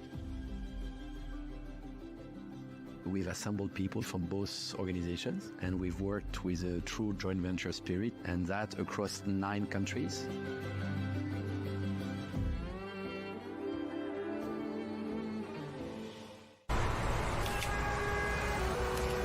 Can we do something about this? Sure thing. Let's combine the real and the digital worlds to make big changes for everyone. That's better.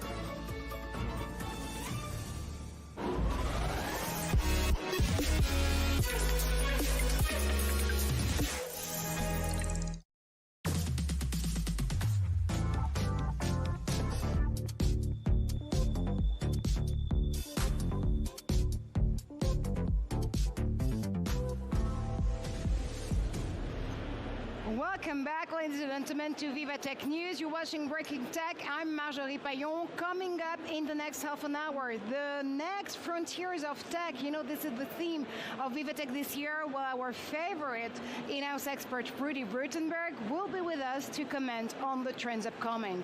And from Nollywood to Africa's Silicon Valley, we learn how Nigeria is fostering one of the most vibrant startup ecosystems.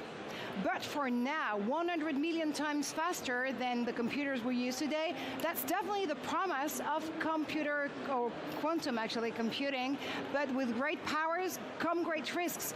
Notably in security, it's definitely a leap forward in tech that will transform the world. Take a look. An incoming technical revolution unlocked by the power of quantum physics. Quantum computers process information using quantum bits, or qubits. IBM researchers say their calculations can be 100 million times faster than classical systems. Capabilities that seemed impossible only a few years ago are now finding real-world applications. Quantum computers can power new drug discovery, optimize AI, and break new horizons in material science. Zero Key has used quantum power to develop a real-time location system for use in industry, offering unprecedented operational visibility of warehousing, automotive, and supply chain logistics. But this new computational power brings unprecedented security challenges. Without quantum-safe measures, current encryption protocols could be overrun by 2030. This scenario would threaten the global banking system, sensitive communications, and critical networks. Startups like Quanticore are already providing quantum-safe solutions against sophisticated cyber attacks, a critical area of innovation to keep an eye on. Increasing government investment reflects the high stakes. The European Union has so far committed €1 billion to quantum research. In March, China announced a vast government-backed fund into emerging technologies like quantum computing worth around $138 billion. In the US, the National Quantum Initiative Act allocated $1.2 billion of public funding towards this new technology. Companies like Alice and Bob, aiming to build the world's first universal quantum computer, could reshape our digital future. Quantum computing will transform our world, and the preparations are already in place for when it does. And now it's time for a tech trend update with my favorite ever in-house expert, the great Rudy Württemberg.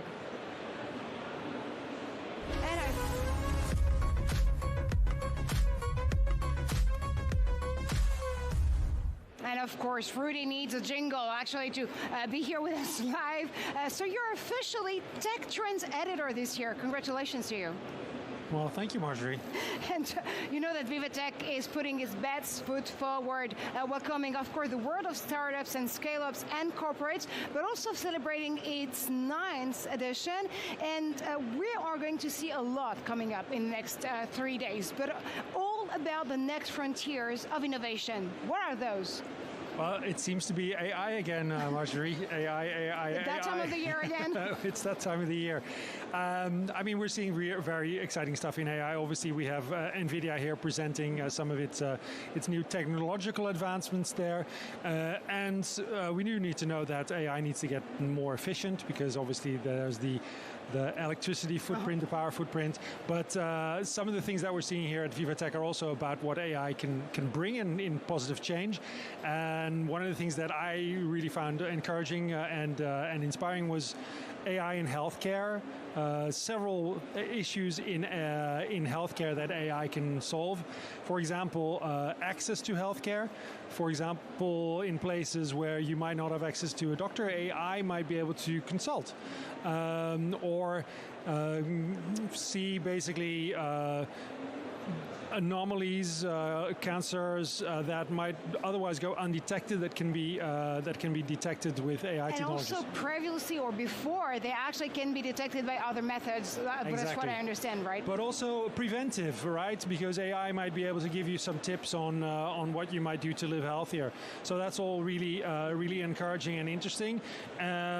Trust, obviously, the big issue there. Trust is everything, Rudy. Trust is everything. And so not all consumers trust AI to provide them with a diagnosis. At the same time, probably lots of consumers and patients are unaware of what AI is already doing. I mean, if you're getting some sort of scan, imaging scan, and obviously that's one of the areas where AI has really been applied. The entire rundown of what's found in your body is AI. It passes through an AI. So an AI a day might take the doctor away in the next few years, but for now we're also, and in a very tech positive way, having a lot of questions and discussion here at VivaTech about the ethics of AI and the ethics of innovation itself.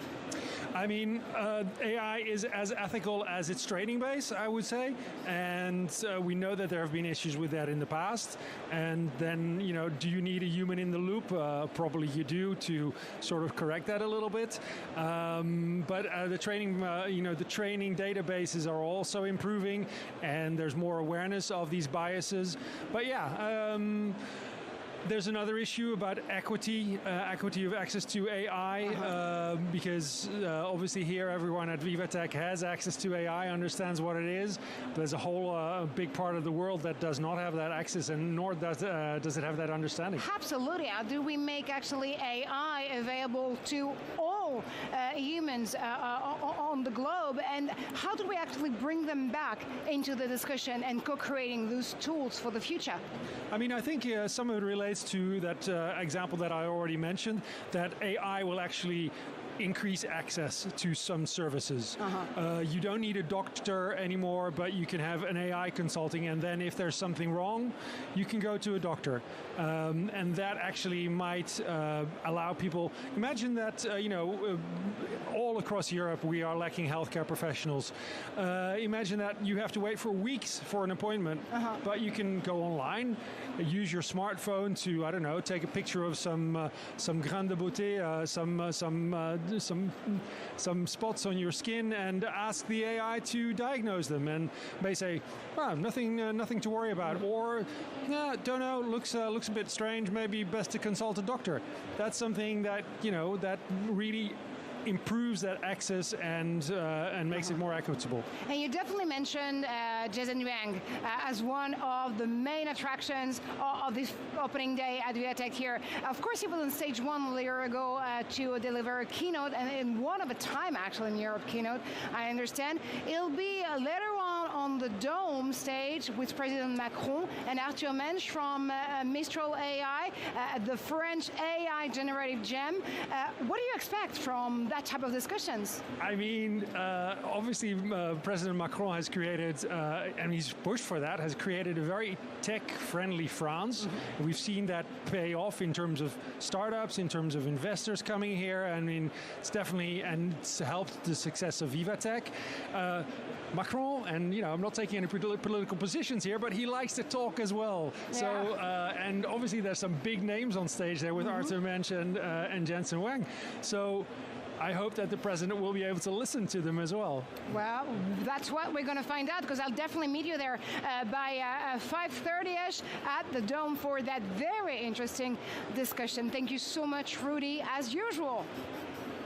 And from here, our set, Breaking Tech, VivaTech News, to another alley of the conference. Let's tour around inside VivaTech.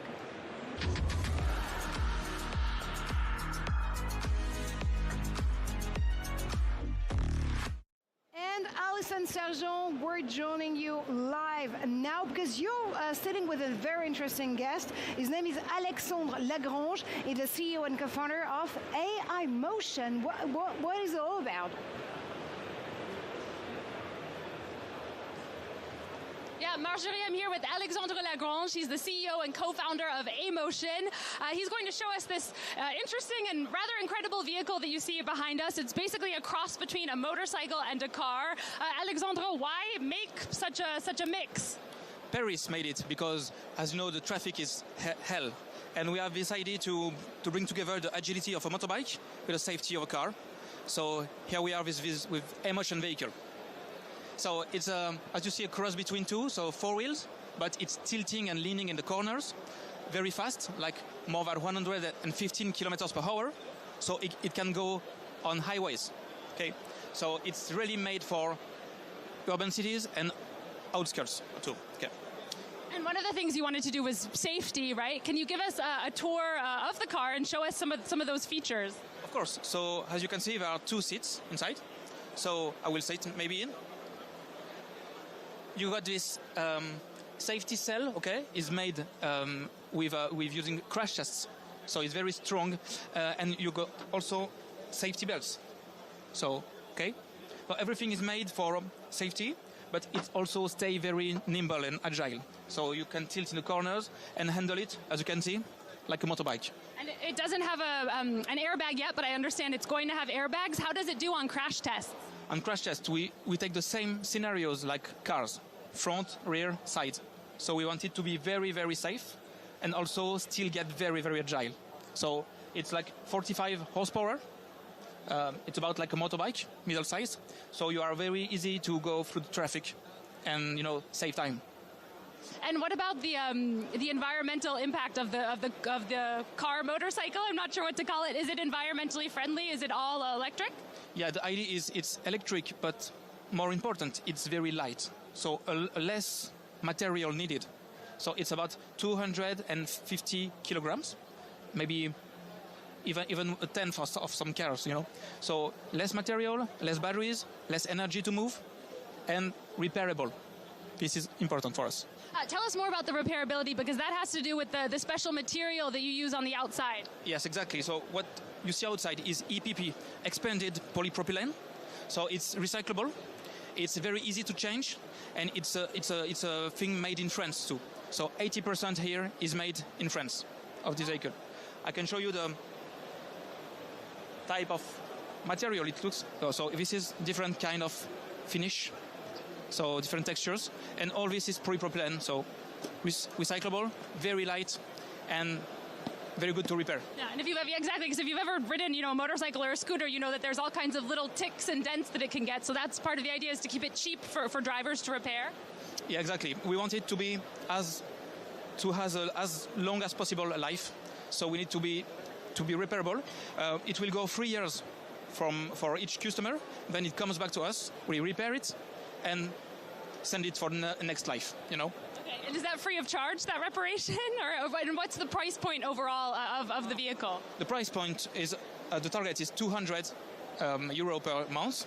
Okay, and with service, assistance, and everything needed, insurance too. Okay, so we want that basically the customer is free.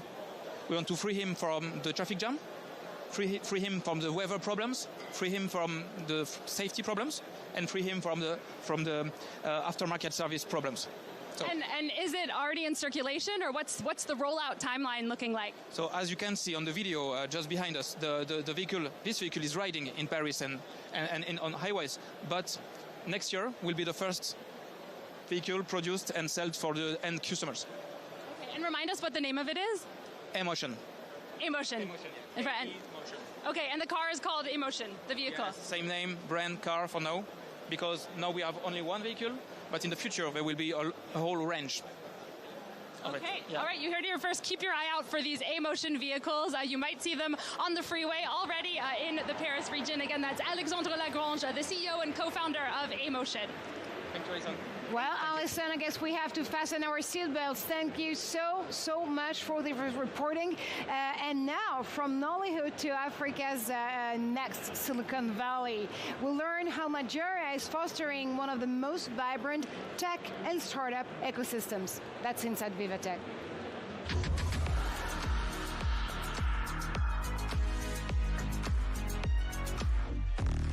And it's my understanding that Alexis Lelmont is live from the Nigeria Pavilion here at VivaTech. Alexis, your guests do have the secret recipe to African innovation. Yes, I do, Marjorie. Well, first of all, just let me say I'm glad to be back with you at VivaTech. I just wanted to say that. From now on, we're going to speak, yes, indeed, with Bosun. That's why I'm going to call you today. You said me that it was better to call you this way, so I'll go on the easy way today. Thank you so much for taking a little bit of time with us. We are live on the Nigeria Pavilion. I got 3 basic questions for you. First of all, could you tell me a little bit more about the presence of Nigeria at VivaTech this year, and maybe tell me what are the highlights that we could have during those 3 days on the Nigeria Pavilion down here? Thank you very much. The Nigerian Pavilion is bringing together our rich array of startups to really showcase what is happening in the country in terms of innovation and startup development. Recently, according to a deal room, Lagos, which is a city in Nigeria, got the #1 emerging tech city in the world. It beat places like Nairobi, Cape Town, even places in Asia. So that is a testament to the growing number of startups and tech-enabled startups in the country. And so we are showcasing that today at VivaTech and over the next couple of days to show the ingenuity of our entrepreneurs and to show that Nigeria has solutions for the world in terms of healthcare, in the area of AI, for low resource languages, in hardware manufacturing as well, in power and electricity, in areas such as free trade zones and incorporation of digital companies, digital free zones as well. So along the value chain of many industries, Nigerian startups are helping power larger companies and are also delivering services to customers, to citizens as well. And the government is also here to also show how we are empowering startups by creating an enabling environment. And so Nigeria is a good place to build solutions for Africa and for the world. So this is a political message as well to say that Nigeria today is leading the path and is opening the path for that. Could you tell me more about the message that Nigeria wants to send to the global VivaTech, to the global tech industry over here? #1, Nigeria is open for partnerships. We have an array of companies that are solving problems both locally and nationally. So we're open for partnerships across multiple value chains. Number two is that we want the world to see Africa as a talent hub. Because there is a program that is being run by the Federal Ministry of Innovation, Communication, and Digital Economy. It's called the 3MTT program. That's 3 million technical talent, training 3 million young people in the areas of cybersecurity, in the areas of artificial intelligence, in software development, cloud computing, so that there's a rich array of talent for global companies to leverage on. And so these talent can also build their own companies to solve problems across Nigeria and across Africa. Also, the government is doing a massive project called 90,000 kilometers of fiber optic cable, connecting every local government in Nigeria to fiber optic connections. And so being able to deliver government services to remote locations, opening up educational opportunities for remote areas and villages so that young people can also participate in online classes to improve their knowledge base. We're also building AI capabilities in the area of data centers, and as well as LLMs, large language models, for Nigeria and for African languages as well. So really, it's that Nigeria is open for partnerships across the technology value chain. And that is why we are here at VivaTech. Well, beautiful. I guess the message has been spread to everyone watching us on VivaTech News today. Thank you so much, Bosun. And good luck for those 4 next days. I'm guessing there's going to be so many people coming to the Nigeria Pavilion, and you'll be here to explain everything to the many spectators that we will have today over here. Thank you so much. Have a good one. Oh, man. Say it again. Merci beaucoup. Oh, there you go. Beautiful. Thank you so much. All right. Well, back to you, Marjorie. Well, Alexis, I know where to find you next. You're definitely going to be flying to Nigeria. I do understand that. Thank you so much for this piece of reporting. Now, Clara Chapaz, France's Minister in charge of AI and Digital Affairs, was interviewed about AI, of course, but the AI Code of Conduct. You know, it's going to be one part of the AI pieces of regulation here in the EU. For her, the first point isn't trust and security, but innovation and entrepreneurship. Take a listen. The very first rule, if I may say, as a minister of AI, is how do we actually innovate? Yeah. And that's probably going to be a surprise that when we talk about AI Code of Conduct, I talk first about innovation, but because if we don't have the tools, if we don't build the tools to not rely on a few handful players, then there's no way we can actually shape this technology. And so that's why France has been very focused. Since 2018, we've had a national AI strategy to say, okay, we have all the ingredients. We have talents, we have nuclear energy, we have an amazing entrepreneurial ecosystem, research. How do we bring everyone together? How do we reinvest into what makes us a great place for AI so that we can have some national champions? Because that's the only solid way we can actually then define the rules and have a say in how we want this technology to be built. Safety is obviously important. I'll come back to that, I'm sure, because if you're not creating the condition of trust, and safety is part of this trust, then no one's going to adopt AI and you're not going to get any progress out of it. But it's not the only thing governments should think about. The very first thing they should think about is how do we get into the action? How do we innovate? And how do we do that collaboratively with like-minded countries so that we can build those alternatives? So first answer to AI Code of Conduct is innovation and entrepreneurship. And we're back on set with our next guest. Let's learn how UNICEF invests in tech.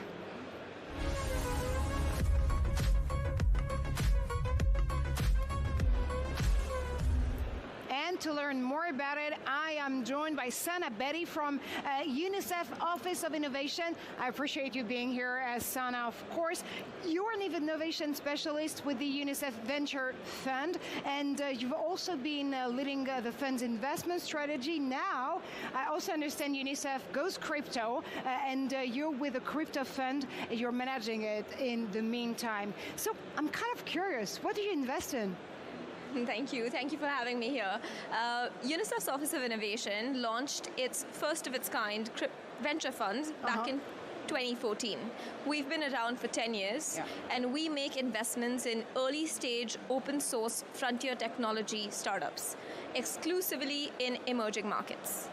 We make these investments through a possibilities-led approach to innovation, where we look to invest at a 2 to 5 year horizon to say, where's technology moving? How can we innovate with technology? And how can we challenge technology to deliver for children through our investments?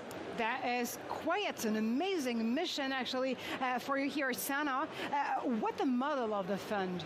So we provide our startups with $100,000 in equity-free funding. Okay. So these startups receive this investment from us. They have to be building their solution in an emerging market. They should have a prototype when they apply to us. Okay. And they should be willing to work with us to build open source tech, because we believe open source is more accessible, adaptable, and scalable.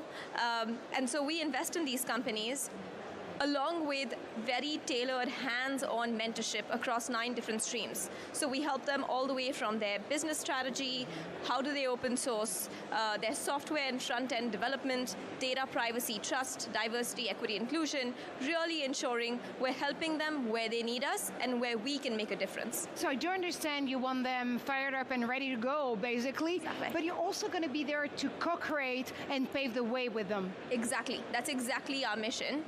And we are able to do this in both fiat and in cryptocurrency. So they can apply to us for funding. The 100K that they get from us, they can receive it in US dollars, or they can receive it in crypto, in Bitcoin or Ether at the moment, that we're set up to disperse. So that's the reason of the crypto part of it. There you go. What are you currently working on? What's in the pipeline? Well, lots happening. Lots happening and lots to do. As we look to the Agenda 2030 and our 2030 goals and targets for UNICEF, we're really looking to double up our investments. We're looking to do more investments in early stage local community of founders. We're investing in 3 streams, I would say, in the next few months, going into 2026 and beyond. The first is Femtech. So we're looking to drive resources and capital to female-led and founded solutions, also male-led founded solutions, but primarily looking at solutions that are improving women's health outcomes, that are addressing solutions that are designed to create social and economic empowerment for women. The second area is climate. We're really looking at AI and blockchain for driving climate resilience.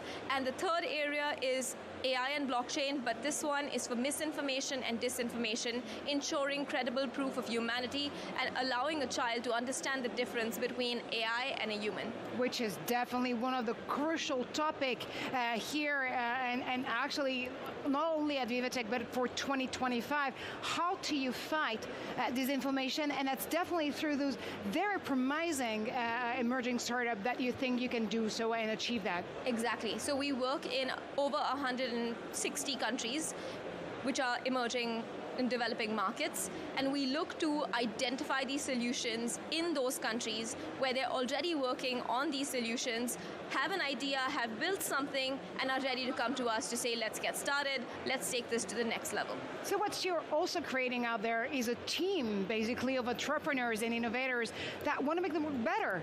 Exactly, exactly. I think that's exactly it. It's really about building a holistic team that is building tech the right way for the right purpose, and they have the right sort of skill sets.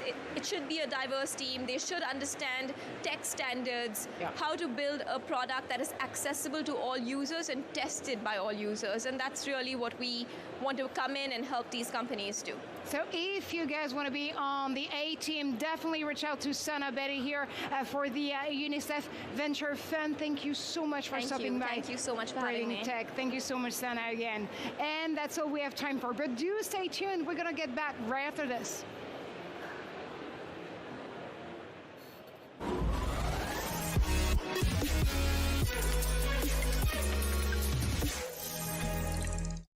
Elevate your leadership with VivaTech's Exec program. Discover cutting-edge startups. Attend inspiring talks. Network in exclusive lounges. CMOs, tech leaders, join the program and turn disruptive technologies into competitive advantages.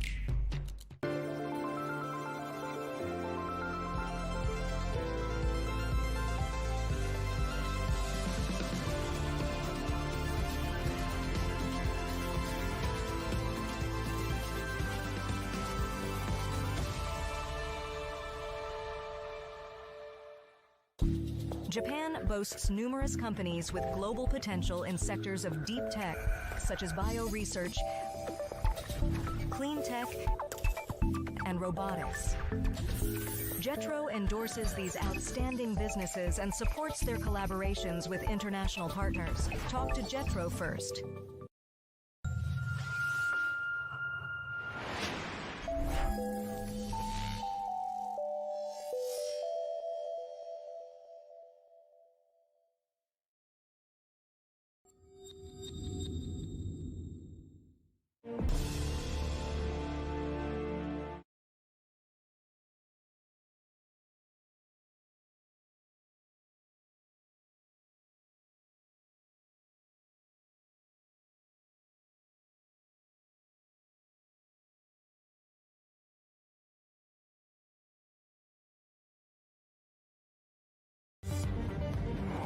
Explore the new frontiers of innovation at VivaTech. Witness the tech breakthroughs redefining what's possible. Scale faster, partner smarter, and see what's next for your business. Explore the innovations reshaping global politics. And champion sustainability, ethics, and inclusion. All at VivaTech 2025.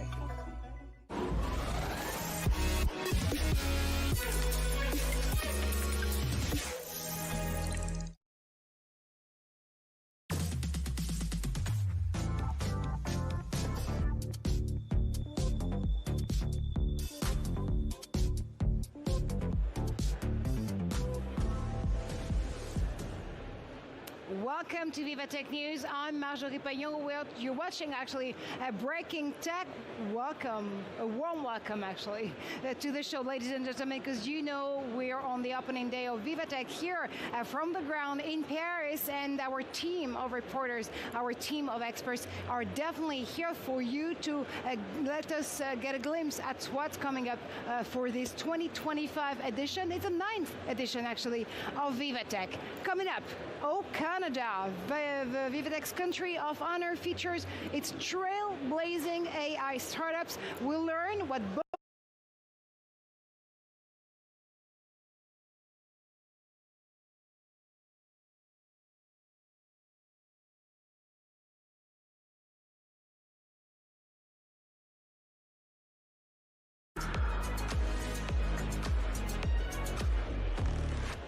Simon Harding is actually live for us now on one of the pavilions here on the ground, and I definitely see that you're with some Bangladesh innovator.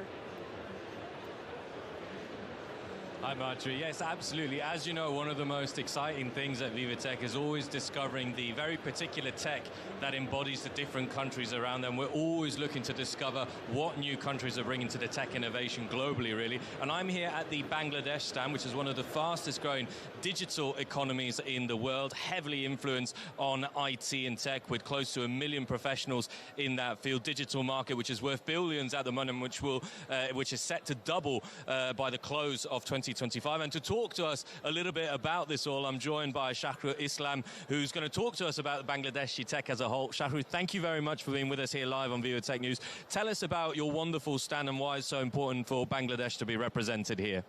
Great, thank you. Thank you, Simon, for asking me these questions. It's been the second time that Bangladesh is here representing the country. This time we have around 14 companies from diverse background. We have companies from AI solutions to IoT solutions to semiconductors to design companies to IT services. There are 14 companies, as you can see from here, all around. These companies together represent the Bangladeshi industry. As you know, Bangladesh is one of the fastest growing economies in the world. We are the 7th largest country in the world by population. And we have one advantage that the entire world should look into, is that we produce 35,000 fresh engineering graduates every year. That's one of the highest. So we are ready to be poised as the development center of the world when it comes to software, when it comes to AI, when it comes to IoT. And you can look at the vibrant presence of all the exhibitors in our stall. They are all excited to engage with the participants in Viva, with the visitors in Viva, to collaborate with them to expand their business and expand the horizon. We'll speak to one of the businesses and the tech booths here in just a moment. But, you know, compared to the other times that you've been here, you said you've been to VivaTech, about what's changed, or how has the Bangladeshi tech ecosystem improved over the last year? How has VivaTech helped you maybe to reach new horizons? Tell us about the journey, shall we say. Right. So last year we had a fabulous experience, right? We had a lot of leads, I would say prospects that turned into leads, and we had few very good conversions. In fact, one of the companies last year participating got around $1 million contract right here from Viva, right? That with a partner based out of Saudi. And from that experience this year, we included few other companies from diverse background. You see someone from the semiconductor industry, and we have few other startups who are also waiting to get some awards from VivaTech as well, startups, right? And we also have few other companies who are focusing on UI, UX. So I think that looking at this year, we are looking into engaging with more prospectful resources, not only from France, but also from extended Europe, where we can talk with clients from Italy, Poland, and many other countries who we can do effective network with and expand our business. Well, speaking of the tech startups that are here, Marjorie, we're just going to go on a little wander. Shahrukh is going to take us to one of the startup companies. I think I'm going to be joined by this gentleman here. Mahmoudul is with us. Tell us a little bit about what it is that you do, sir. So basically, we are a company that supports the European startups by providing smart engineers. We are basically team augmentation and team staffing solution provider. We have been serving basically the Nordic companies for like last 10, 15 years. And right now we are looking for expanding in other parts of the Europe. And what have you seen change in your business very specifically to you over the last couple of years? Because we know Bangladesh is renowned in the engineering, the IT world, and surely this is something with more visibility that keeps opening different doors, right? Yes, the thing is that we actually observed that since the inception of AI and other things, we have seen that the demand of like highly smart engineers at this moment. So in Bangladesh, we actually have lots of populations, and in populations, the top 2 or 3% people are basically pretty much genius. And we have the leverage to actually use those engineers. We train them up, we hire them up, and then we provide to our clients. And they are getting the service from those engineers. And it's basically a game changer for us. And I think it's a game changer for the startup communities in Europe as well. And if I can ask you to take a little bit of a leap into the future, I know it's not easy, I'm putting you on the spot here, but we see that AI is changing, you know, almost daily, regulations and all these things are big topics at the moment, but I guess that it's almost like the sky's the limit for you guys because there's so much innovation still to come that it's only going to benefit what you can bring to the party. Absolutely. I personally think AI like as a calculator. 60 years back when calculator was introduced, people thought that no one will do mathematics by memorizing or by hand. But now people can do complex mathematics using calculators, then computers and other stuffs. AI is basically a tools. It's a tools for smart people. And when the smart people will use AI, I mean, anything is possible. Sky is the limit, as you said. And AI is one of the big themes here. Climate is also one of the big themes. So how do we ensure that all of these fantastic projects that you're leading along with other Bangladeshi techs are obviously staying climate focused, looking to make the right impact on nature, which is a massive theme this year, VivaTech 2025? Absolutely. I mean, like, we are human beings. We actually reside in the planet. And without a good climate, we'll be doomed. So when we say that we are becoming more smarter in terms of like, we will have like a zero impact on the climate, and that's why we are actually moving towards cloud. Like, I mean, nowadays the cloud solutions are basically pretty much climate friendly. I mean, they are doing lots of stuffs. So having said that, yeah, we are pretty much aware of that. Thank you very much, sir, for speaking to us. Well, here you go. If you want to visit the Bangladeshi stand here at VivaTech, certainly one of the places not to miss, Marjorie. We definitely will, actually. Thank you so much, Simon. And we're back on set to welcome an AI gem straight from Canada.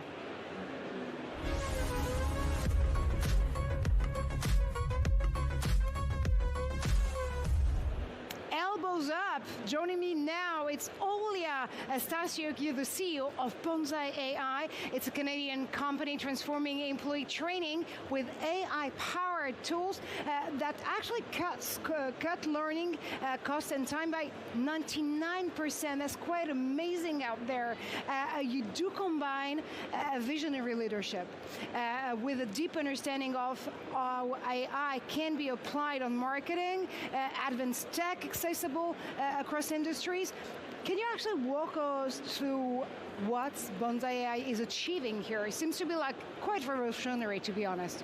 Yes, absolutely. Happy to be here and share more about Bonsai, because really when we think about it, we're all growing and we're constantly learning. And we're learning at home, we're learning at school, and then we're learning at the workplaces. And so in the past decade, I've been taking care of employees in the workplaces. And it's such a needed piece that every employee needs, but it's also so difficult. It's literally impossible to create a quick, perfect, really good training course, because the best part of it is, you know what? Videos. And why? Because we're human beings, so we are visual learners. And videos has been beyond expensive and difficult to produce in mass quantities that corporations need. And it also was impossible before without AI either. Right? So when AI entered the game, the massive pain point now finally moving towards a good side. And so we help companies to really create those video training courses in just 15 minutes, which previously was insane, impossible, and even now people are like, really? Yeah. Well, actually, that's definitely going to be my reaction to one of your video for sure, because there's also this idea that you can do it instantly in 29 plus languages. That's quite impressive too. But I mean, when it comes to translation, there's another part of it. It's not only about the language, it's about being accurate, of course, but also being culturally relevant. Can AI provide such a thing? Absolutely. This is also an incredible piece that AI now gifted to us. It's not only smart translates the content, it also localizes it to specific, let's say, language, slang, and even particular audience. So another thing that we couldn't do before, we couldn't create a training course for intern in marketing and then for CEO or a CFO, right, separately. Now you can do that, and the examples, the language, the cultural nuances being smart translated as well. That is, again, I mean, you're going to hear me saying impressive every single time and by every single answer of yours. Your company enables global training at a scale. You definitely described that, but how do you see AI accelerating cross-border growth? I think this part is beyond incredible, because even for me, what I've learned through developing my own company, right, I was so surprised that in Europe in particular, one of the biggest drivers is language barrier. And it's not only training, it's the whole point of training employees in so many different languages. And now, after training employees, they also can sell cross-border. And so they can train partners, they can communicate with people they couldn't communicate before visually and in an interesting way. So honestly, even for us to create business abroad was like much easier than typically you would hear from anybody who recommend you how to develop your business. And I'm seeing that across the board with our clients back and forth, North America to Europe, Europe to Asia, Asia to North America, because of course, cultural part is a big portion of it.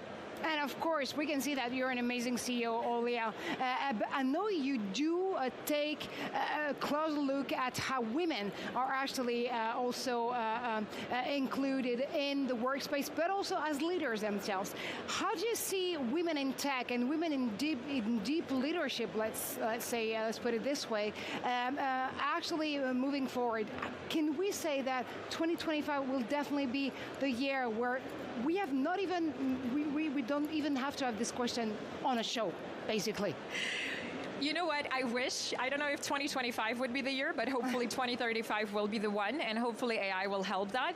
I think the biggest barrier is still the way we operate as male and female, right? And like we come always from emotional standpoint, and I still see fear of females pursuing the roles like this one, where in the nutshell, we're as capable, we have the knowledge, and all it takes is to take risks. So I think the more risks we take, and again, the more we encourage kids, right? Because it starts from the early age.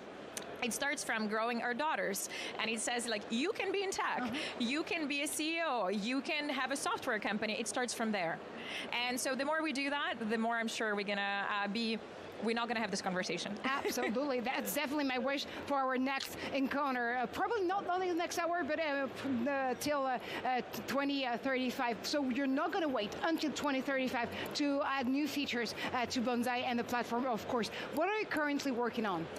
A great question. I think one of the biggest pain points is not only just the training, it's also the technical training. So a lot of technical companies have new releases nonstop, and they really struggle, first of all, to deliver it to the team, but second of all, update those documents. So that's really like our biggest concentration right now. We work on the technical documentation creation, and then automatic updates with any new regulation, with any new software feature companies come out, and I think that's really going to shift the adult education.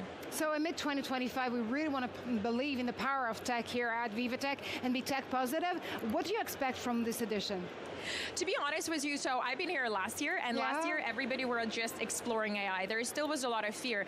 I don't see fear anymore. Interesting enough, we see people questioning. People come with a lot of information they already know, and they come to say, who are you? How are you different? And that shows that we're at the next stage. So first of all, I'm really happy to see that people are more open to innovation.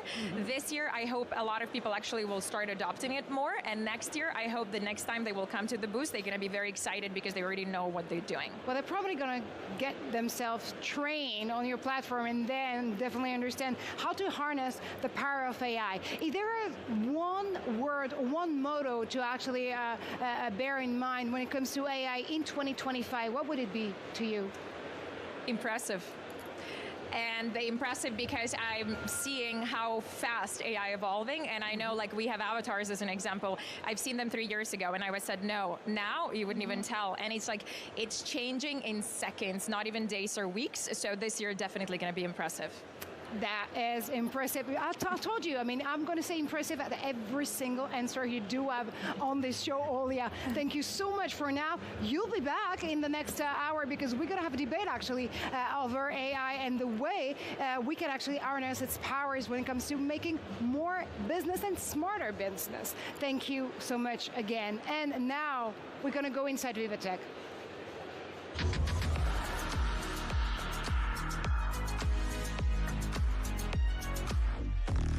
And this time, this is my great pleasure to welcome Will Hildebrand. Is waiting for you, and for us, actually, he's waiting for us, definitely, on the China pavilions with his guest. That's right, we're at the Chinese Pavilion this year, really showcasing Beijing's continued investment in cutting-edge tech and global cooperations and partnerships.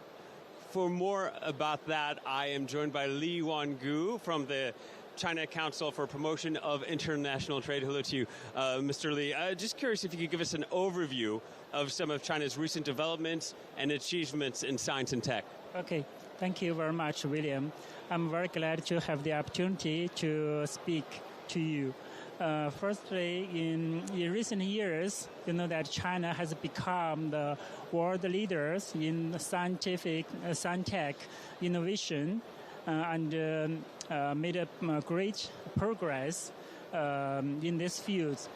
I could share a few examples, like China has made a great progress in space and deep sea exploration, such as Chang'e 5 returned back the lunar samples in 2020.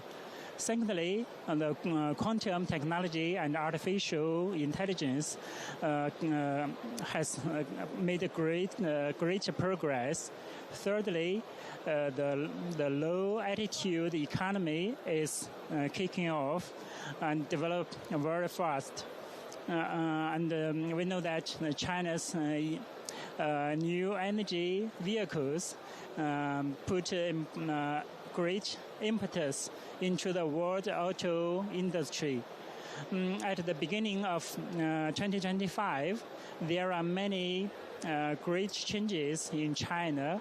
I think we all of us have witnessed like DeepSeek, the large language model, shocked the world in the AI field. And China's robotics industries develops very fast.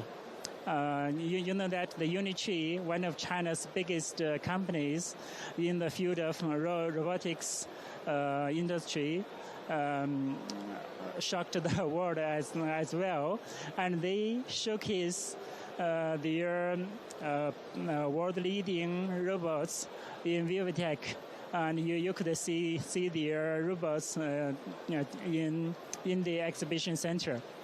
That's the brief introduction, the overview of China's technology development. A very brief introduction with so many amazing accomplishments. When we look at the pavilion, it covers such a scope and range of different interests. I'm just wondering if you could take us through what the goals, the objectives are for China at VivaTech this year. Okay, thank you. Actually, it's the first time for us to organize the China Pavilion in VivaTech. We do have lots of prospects, objectives. Firstly, you know that China remains firmly committed to advancing opening up, high-level opening up, and promoting the globalization and free trade with the aim to make win-win results. The philosophy of the China Pavilion is in alliance with this kind of policies, that is openness, cooperation, and sharing values. I think which is the same to the philosophy of VivaTech as well. Yes, that makes sense. There's a lot of people coming around to talk to you constantly. We're lucky to have this interview. I was wondering if you could tell us about some of the startups that are here. Yes, sure. We attach great importance upon the ecosystems. And there are nearly 20 startups showcasing in the China Pavilion, offline and online. And we launched the challenge project, and there are 6 companies attended our pavilion. One of them is the AI stroke. You know, stroke is very badly to humankind, and they have a small booth there, and we hope to bridge the SMEs and the startups to the large and medium companies. And Huawei, every year, Huawei will attend the VivaTech and organizing a few startups to attend VivaTech in their booth. They hope to foster a better open, creative atmosphere for the companies. Most of the startups are French companies. We hope to promote more communication and collaboration through our efforts. Yes, you could see them in the pavilion. Right, and you mentioned this is a China Council for Promotion of International Trade. It's the first time to organize a pavilion here. You mentioned openness being very important for China. What opportunities do you see for collaboration in tech or science between China and Europe? Okay, actually, I think firstly, 2024 marks the 60th anniversary of the establishment of diplomatic relations between China and France, and 2025 marks the 50th anniversary of China and Europe, which is of great importance. During the past 50 and 60 years, both of us have made great progress, and we will continue to cooperate in this field to promote the cooperation in science, in trade, in investment, etc. And we have to see. Yeah. Well, Mr. Li, while I have you, I'm just curious. China has a vast market. You know, there are 1.4 billion people in China, which is a great market for companies all over the world. And China has stable policies and many talents. So which is on one hand, Chinese companies develops very well in China through our efforts. At the same time, we could cooperate with foreign companies to share the achievements, the fruits of China's development. We could cooperate, and finally, we shall, especially after the COVID-19, we shall set up more platforms like VivaTech to help companies to meet face-to-face, to communicate and set up the confidence. Then we could make practical achievements and cooperation. Wondering if you could elaborate that last point for us. Your council trying to bridge connections with international partners. How do you do that? Actually, the China Council for the Promotion of International Trade is China's largest trade and investment promotion organization. It was established in 1952. Since then, we devote ourselves to promote the cooperation between China and other countries. We focuses on the four main business. Firstly, to promote trade and investment cooperation by organizing exhibitions, seminars, B2B matchmakings, etc. Secondly, we provide commercial and legal services like arbitration, trade patent, the intellectual services, etc., for companies all over the world to make the business more smoothly. Thirdly, we will organize Chinese companies to attend the business summit under the framework of multilateral mechanisms like the G20, APEC, etc. We hope to foster a fair atmosphere for companies all over the world so that they could gain more success. Finally, CCPIT is the think tank as well. We published many guidelines for companies to know more about other countries before they going abroad. And we will help foreign companies to develop in China as well. During the past 3 years, we collected more than 9,000 difficulties and problems the foreign companies met in China. We have helped solve more than 7,000 of them, which was very welcomed by foreign companies. Through our efforts to promote the communication and collaboration between China and other countries, especially the companies.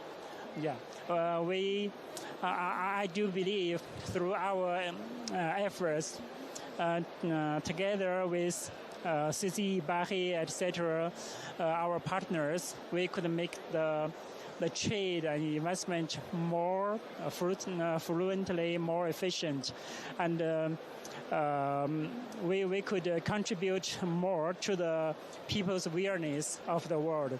Thank you. Mr. Li, thank you so much for your time. Li Wanggu. We're out here at the China Pavilion. You heard that the message is openness and building partnerships. Back to you, Marjorie. Message heard, actually. Thank you so much, Will. We're back on set, of course, with our next guest.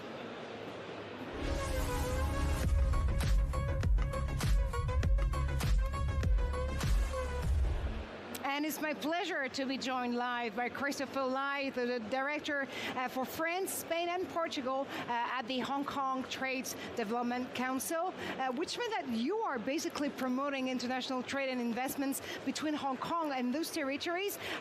You've seen the Hong Kong ecosystem, of course, benefiting from its unique location and its strong financial structure and government also support, but you've seen it evolving over the years. How is it doing right now? Well, thank you. I'm very, very happy to be here, of course. You've already mentioned the infrastructure of the ecosystem and the financing part of it. I think what's particularly impressive in terms of the evolution over the last decade or so is its emphasis and its deliverables in terms of innovation and R&D. Increasingly, whether it's local R&D supported by the government, as well as those from other, MNCs, international universities, R&D institutions. A lot of them are doing R&D innovation work in Hong Kong to take advantage of not just what you mentioned, but of course, market access, etc. And what is quite unique, in my opinion, in Hong Kong, because I had the great luxury to be quite a lot on the island, is the fact that it's a truly global territory. When you're a European startup and you want to expand there, what would be the key advices you could actually give those entrepreneurs?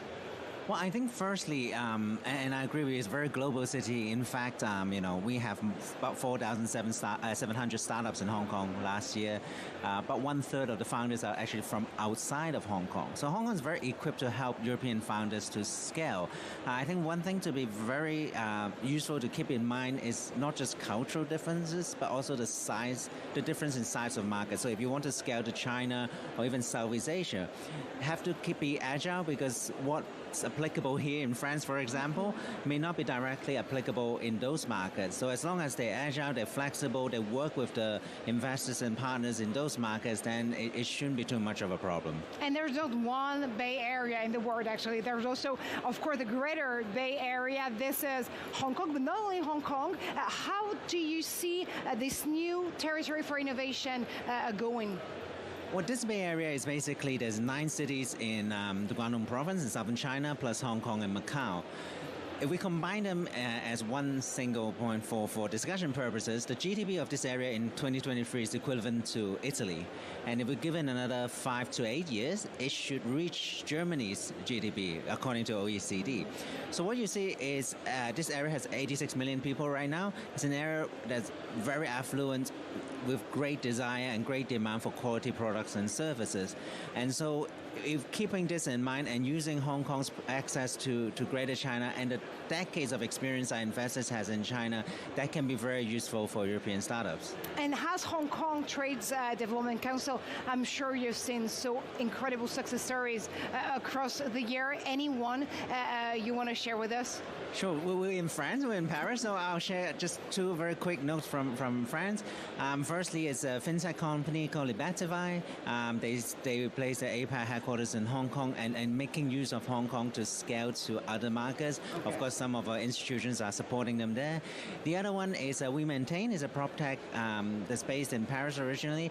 The metro operator in Hong Kong, the MTR Corporation, their first investment outside of Hong Kong was in fact into We Maintain, and one of the co-founders are actually now located in Hong Kong. That are truly success stories. Thank you so much, Christopher Lai, for stopping back. Breaking Tech. Thank you. And that's all we have time for, but do stay tuned, because we're going to be back right in like a few seconds, actually, with more on innovation here, live from VivaTech.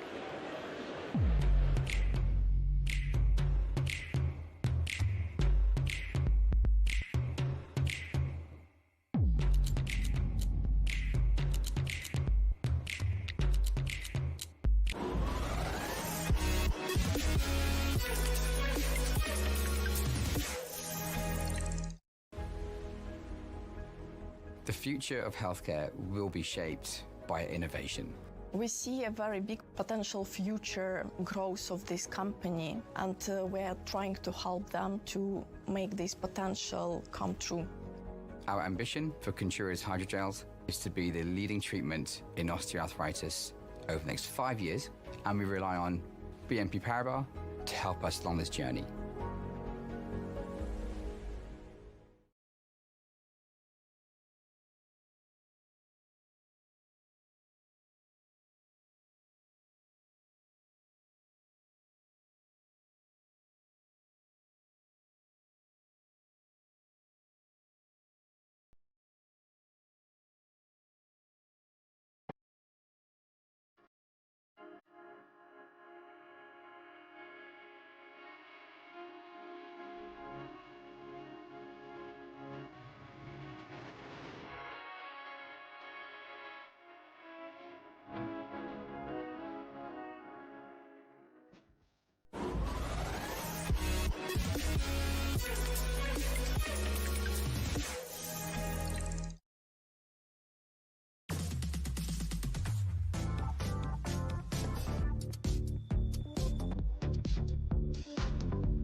it's my great pleasure to welcome you back here on VivaTech News, and especially on the show Breaking Tech. I'm Marjorie Payon. Coming up, a journey to the center of the Earth. We'll learn how deep tech can help monitor more accurately underground movements. And we're going to power the future, believe it or not. Sustainability is not an ideal anymore. It's a requirement to make the AI and data centers industry as efficient as possible. Well, our guest definitely has a scalable solution to share.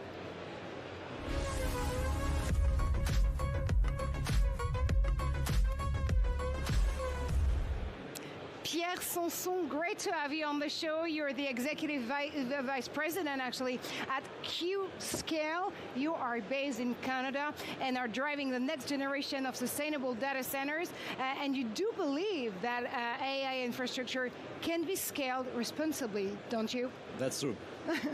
So Qscale is per se redefining AI data centers through a sustainability-first approach. What has sparked this vision? Necessity, I guess? Yeah, well, let me start to define what is an AI data center. Absolutely. Yes, so in today's world, I believe an AI data center needs to be ready for large clusters of GPUs or CPUs. That means a lot of power, a lot of density of power, but also liquid cooling. So these are two of the main aspects. At Qscale, we have 142 megawatt of power, and we're all liquid cooled from the start. Mm-hmm. So to answer your question, this vision started like 5 or 6 years ago now. There are people in the company that saw it coming, I would say. So we designed and built this data center to be very focused on high density workloads. So you were talking about sustainability as well. Mm-hmm. The driver behind Qscale is efficiency. We're trying to make everything the most efficient as possible, and the byproduct of that is sustainability. Yeah, I mean, again, it's a reality nowadays. I mean, you need to combine efficiency with sustainability to be even more efficient in a way. And I heard you actually use this idea that Qscale was built on the circular model. Can you dive into it? What in your mind is the circular energy and model? Yeah, so the first ingredient is renewable power. So it's part of the discussion, I guess, but the Quebec province is we have hydropower everywhere. Oh, yeah. And all the time, which makes a real difference. So the ingredient to be sustainable, because most of people hear that AI is not a good thing for the earth, you know, mm-hmm. It pollutes. Well, if you do it the Qscale way, it could be good. So the way we do it is we are using renewable power, but because we are also liquid cooled, mm-hmm. It's much easier for us to capture the heat from the servers. So let me give you an example. Let's use a 10 megawatt cluster that will generate 10 megawatt of heat, technically. This is captured by water, so it's easy for us to bring that water to the greenhouses nearby. So these guys will extract the 10 megawatt of heat to heat their greenhouses. The water comes back to us colder, so we don't have to use the chillers that we should be using to cool the water otherwise. So this is like a full circle of benefits. And by doing this, we have a local producer that will grow smart fruits that we don't need to import from California with trucks on the cold winter that we have in Quebec. So this is like there's no losers in that circle. It's definitely a 360 approach that I can hear of. And now we talk about efficiency, we talked about sustainability and the fact that circular is the key here. But there's another word when it comes to AI and data centers industry coming back and back. This is definitely sovereignty. It's a growing concern. How is Qscale helping Quebec and Canada secure control over their digital future? Yeah, well, I mean, the basis of sovereignty is having your data on your soil, right? So I mean, data centers are the foundation of data sovereignty. We are based in Quebec, as you mentioned, in Canada, and we are also we will be expanding elsewhere as well. But the bottom line of this is, if you don't have a Canadian company that is on Canadian soil hosting your data, this concept it doesn't exist. And it's not circular anymore whatsoever, even in terms of sovereignty. What makes Quebec an ideal for even French AI infrastructures to actually lead their projects? We definitely understand about the source of electricity and the fact that it's super cold. So, I mean, you can store as many data centers as you want, but still, I mean, if a French AI infrastructure wanted to move to Quebec or Canada, what would be your advice? Yeah, well, to me, there's a new opportunity that didn't exist a few months ago, right? I mean, if I'm using... Elbows up. Yeah, elbows up, this is exactly what it is. But for a European company, I don't want to reduce it to only France. But the advantage for France is nous parlons français, right? Absolutely. But the other countries in Europe as well could be interested in Canada. I'm not just talking about Quebec, but Canada as a whole, because if you are serving customers or employees in the US right now, maybe you want to have your data center in Canada to be serving these guys. Lots of benefits. Of course, this is a friendly place for European countries. We now have a new bill in Quebec that is called Bill 25, which is pretty close to GDPR. Absolutely. So this is, it used to be something that was preventing some French companies to be deploying stuff in Quebec. I don't think it should be the case anymore. So with all this, we're free cooling most of the time. We have a lot of power, all the benefits of Q-Scale, but also this collateral benefit to be in North America without being in the US. Absolument, as I would say in French. Canada is, of course, the country of the year and honor here at VivaTech for this 9th edition. And you're bringing, guys, to the table so many beautiful and amazing AI startups, to be honest. What is, in your opinion, the uniqueness of the AI Canadian ecosystem? Well, I think there's very interesting clusters of researchers in Montreal, in Toronto, and elsewhere in Canada. Basically, AI was not invented, but almost in Canada and Quebec. And I mean, this is the foundation of all the startups and what's going on right now in Quebec and Canada. And as I mentioned, we have all the infrastructure needed to be able to deploy and scale up these companies, the Canadian companies, but also other companies from the rest of the world that could be benefiting from these infrastructures. Oh, Canada. Pierre Sanson, thank you so much for stopping by Breaking Tech and VivaTech News.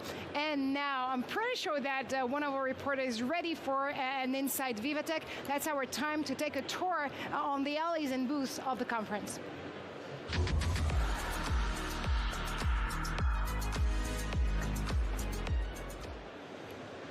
Luke Brown, my friend, what are you up to? Hi, Marjorie. It's good to hear from you again. Now, of course, here at VivaTech, there's a great deal of flashy innovations that a lot of people are wanting to get their hands on, but that is perhaps ignoring one of the key foundations, the back rooms, really. The back rooms of a lot of the innovations have to take place with other companies, and one of those companies that I'm proud to present here is a French startup, Flex AI. We're joined by its CTO, Dali Kilani. Thank you very much for being here with us today. You've got a lot of solutions to provide a lot of startups here in Europe. The logo that we can see on your cap is Compute and Chill. Tell us a bit more about what you're actually providing to those companies. Absolutely. So we hear from a lot of AI practitioners actually that it's too complex. AI infrastructure is complex. Getting GPUs is complex. Is putting them, making them dance and deliver the value that people are trying to get out of building some AI applications or building their next model or the next, breakthrough in healthcare or in other applications. So we decided to make sure that we make all that complexity disappear by putting things, putting that infrastructure to dance by bringing tens of years of experience from our team and to make all these GPUs behave and serve the workloads that customers bring.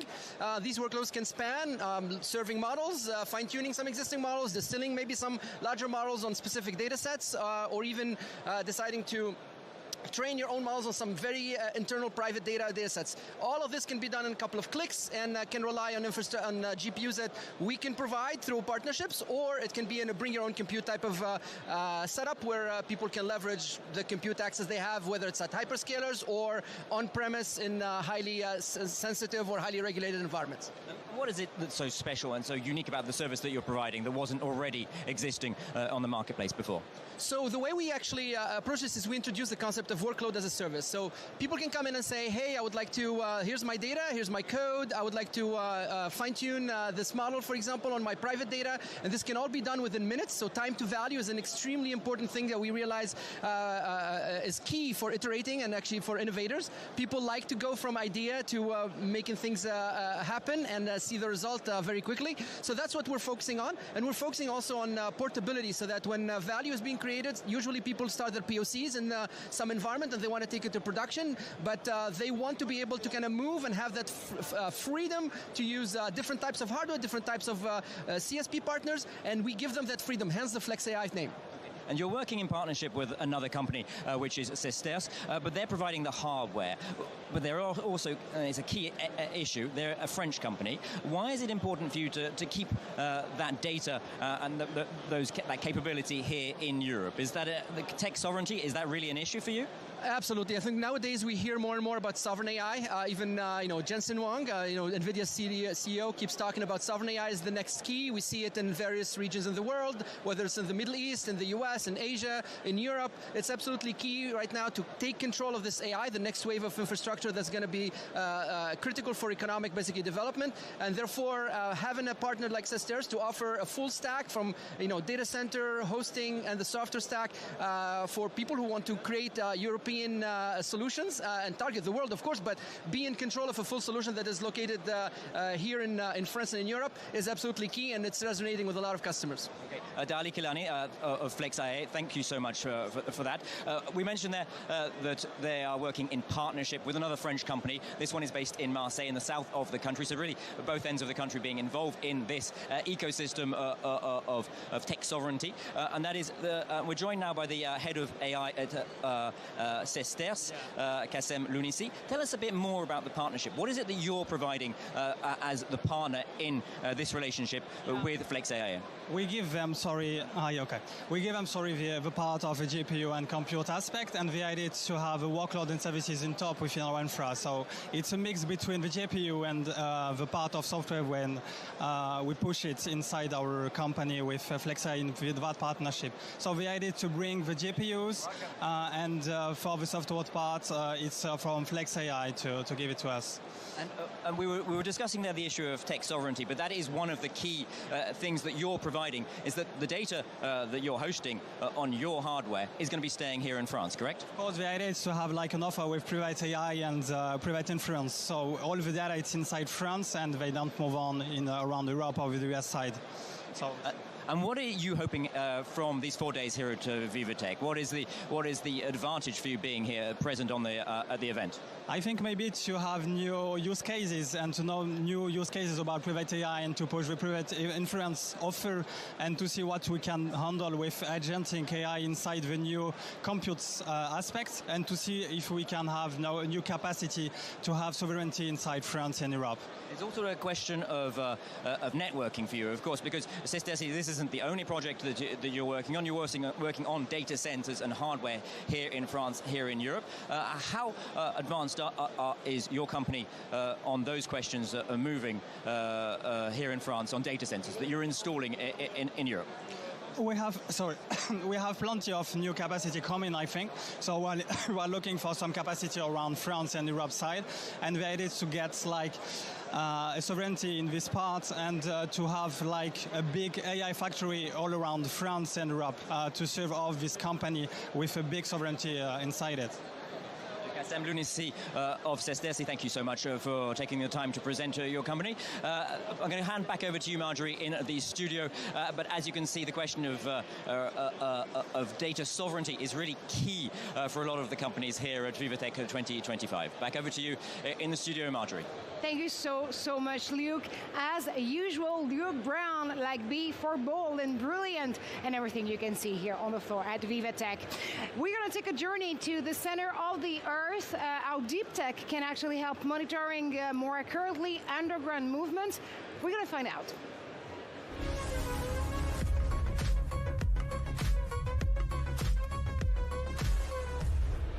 And to do so, this is my great pleasure to be joined by Habib El Khatib. You're the CEO of Spotlight Earth. Your deep tech startup actually is providing real-time, non-invasive whatsoever detection of underground movements, which is crucial, I do understand, for environmental protection and infrastructure protection. So, first question here, can you tell us more about the mission behind Spotlight Earth? Bonjour, and merci for inviting me. The mission of Spotlight Earth is to monitor the CO2 storage. So one of the biggest problems we face today in climate change is the concentration of CO2 into the atmosphere. Mm-hmm. The main problem is that we continue to create the CO2 molecules, which means that because we are drilling more for oil and gas, because humankind in general is not moving so fast or fast enough to tackle the CO2 emission reductions, then we create too much CO2 molecules. So one of the ideas that we are following in Spotlight is to say, when you are producing the molecule, why not capturing them, transport them, and inject them into the underground where they were originally coming from, because the CO2 coming from coal, oil, or gas is coming from the subsurface. So we design a technology to monitor that and make sure they stay permanently into the ground. And carbon capture is, of course, part of the question nowadays, but your solution do rely on seismic imagery and AI. How do you turn complex Earth observation data into actionable insights for your clients? That's a very good question, because in fact, it's super complex for a simple reason. Mm-hmm. Nobody will ever see the subsurface. Okay. It's behind your feet. Look down, you don't see it. I'm doing it, no. So you don't see it. So that's why we are doing a kind of acoustic measurement. That's what you call seismic. It's a kind of echographia of the subsurface. And with that, you get a first image of the underground. You use this image with complex algorithm to create a flow model that we call a digital twin when you are not a geologist like me. So these digital twins are used by the bigger operator of carbon capture and storage to make billion-dollar decisions to create a facility to capture, transport, and store CO2. The crazy idea we had in Spotlight is to take these flow models, the digital twin, and use it to predict where and when you should monitor to validate this model or trigger alarms. So we are the alarms of the subsurface for CO2 storage. Well, watch out, here comes the alarm. In which sector your platform actually is currently making the biggest impact? Because I mean, I understand there's many. Yeah, so today we focus on becoming the leader and one of the standards of CO2 monitoring underground. But obviously this strategy of detecting changes into the subsurface can have multiple applications, such as geothermal energy, that's one of them. It could be for methane gas storage, when you store it during the winter, the summer to produce it during the winter. It could be also for, I would say, aquifers or hazards. So that's why we work from the nuclear down to the CCS industry. So there are, numerous industries and sectors where you can empower the decision-making process of so many different industries again. Exactly. And that's one of the power of the subsurface. In fact, no matter how big we dream, and we are here in VivaTech, so we dream big, we will stay for a long time with our feet into the ground. And that's why the underground, with the metals, with the minerals, with the resources, is so critical. So I like to say that subsurface is one of the problems of the energy transition, but it's also a solution for us. And that's why you need experts like us to do that. Well, head in the clouds, feet on the ground, they say. How do you see Earth observation technology evolving, actually? Because it's definitely your domain here. Absolutely. So In fact, we are like any domain impacted by AI, by big data, and so on, which is kind of fun in that we created big data before it has been even invented.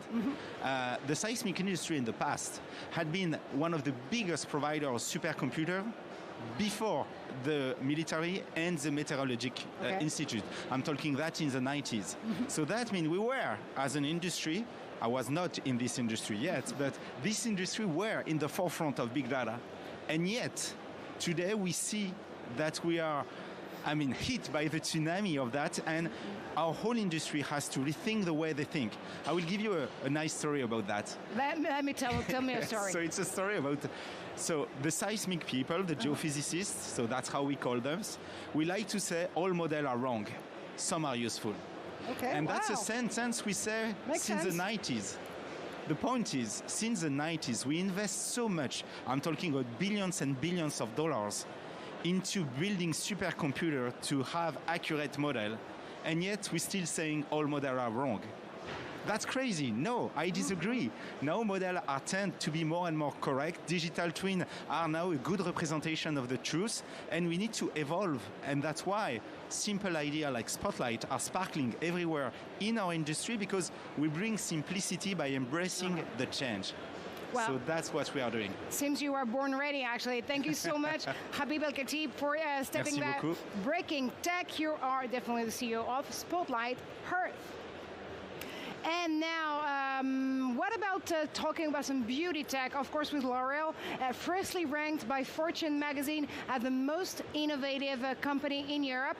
Well, his CEO, Nicolas Hieronymus, introduced some of L'Oréal's group last creation that will make the future of beauty way easier, smoother, and, of course, smarter. Let's take a look. We have harnessed the power of tech to decode the root causes of biological aging at the cellular, molecular, and tissular level, with the will of longevity for beauty. This approach allows us to map skin health to anticipate, intercept, and reset the root causes of aging in a truly integrative way. Lancôme cell bioprint is like a small lab on a chip, which enables you to determine your own skin biological age and predict, and that's the most important part, potential skin issues in just 5 minutes. Agentic AI is transforming the way consumers experience beauty, creating a growing demand for augmented services, providing tailored advice, hyper-personalized product recommendation, and support. Then there's another thing, Noli. It means no one like I. It's the first AI-powered multi-brand e-commerce startup. It's a startup that we founded, and it's reinvented how people discover and shop beauty products, allowing 85% of beauty users to shop with more confidence. How to build a more resilient future, actually, and more resilient urban future and urban ones. Let's see what the city of Amsterdam has to bring to the table.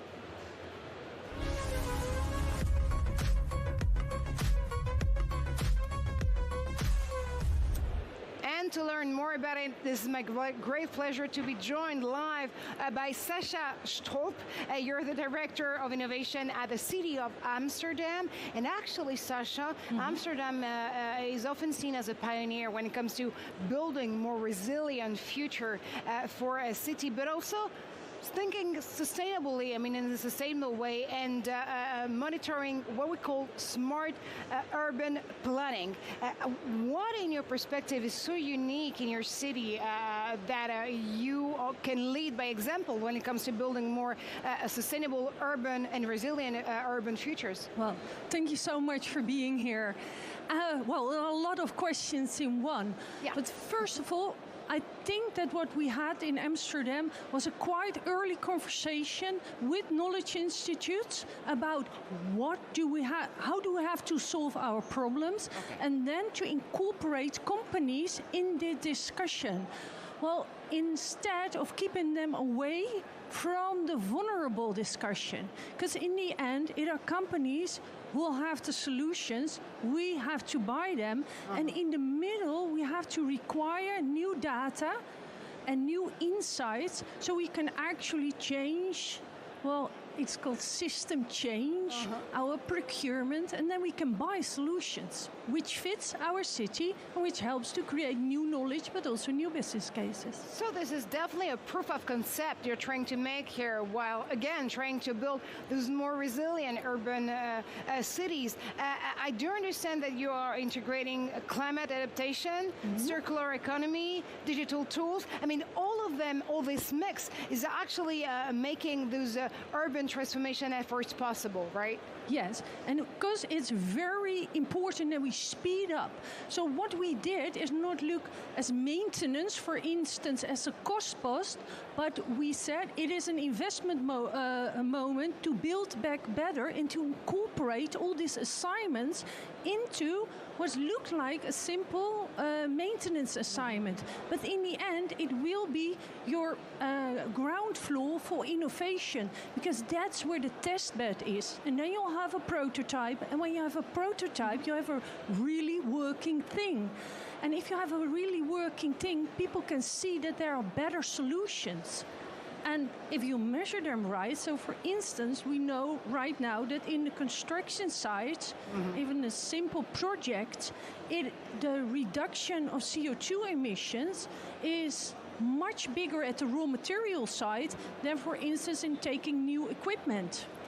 And that helps to make the right choices. And the reason why it works is actually that you're not only bringing a tech to the table, it's only about bringing discussions in between policymakers, citizens, of course, innovators. How do you make this conversation super smooth? You make this conversation, indeed, it is about how do you provide what we say a common basis of trust. You have to focus on trust, and you even have to create a role for that. We call this role the mediator of innovation. The one who is in between the one who started the idea, the one who invented it, built it, but also legitimized it. Because they speak different languages. If you start talking with the constructor, he talks in completely different language than, for instance, somebody of a knowledge institute or somebody of the government, and they're looking for different standards. Yeah. So how do you bring this together? That's trust. Absolutely. Again, trust is everything in this world. So you know that this year at VivaTech, cities are exploring to reinvent themselves through technology. And again, it's not only about tech this time. Do you have one advice to a city that would go the Amsterdam way? Well, take in consideration, am I the one who can take the role of mediator of innovation, or do I have to bring one in? Because most often we want to go too fast. And the mediator of innovation helps to sit down a little bit, have the moment, and to see first, how are we all at the table? Are we all willing to do so? Because if trust is growing, the speed of innovation is going up. But you need to have this guardian of trust. You have the base, on the basis of trust, you can actually build more on innovation and efficiency. Thank you so much, Sasha, for being with us today on the show. And that's all we have time for, but do stay tuned. More to come here on Breaking Tech.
Explore the new frontiers of innovation at VivaTech. Witness the tech breakthroughs redefining what's possible.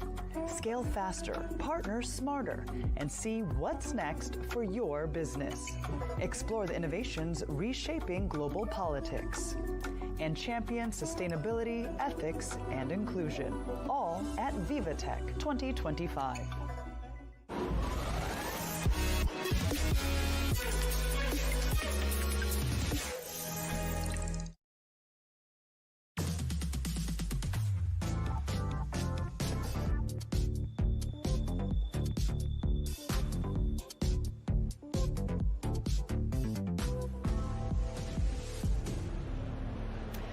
Welcome to the show, ladies and gentlemen. Of course, you're watching VivaTech News and Breaking Tech. I am Marjorie Payon, and we have a lot of amazing segments for you in this next hour. We're live from Paris with our reporters and guests, and we're going to bring you the latest, literally the latest on trends and innovation. Coming up, how is AI transforming and empowering business? We'll mix and match perspective on a brand new format here on VivaTech News, which is called The Debate.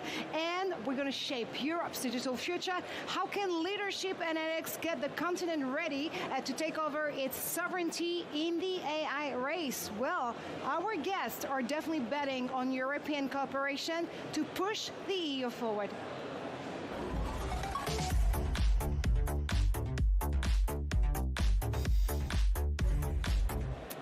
Guests are side by side. Antonio Kruger, your CEO and the scientific director of Germany's leading institute research in AI. It's called actually DFKI. I'm correct. I'm happy. That's right.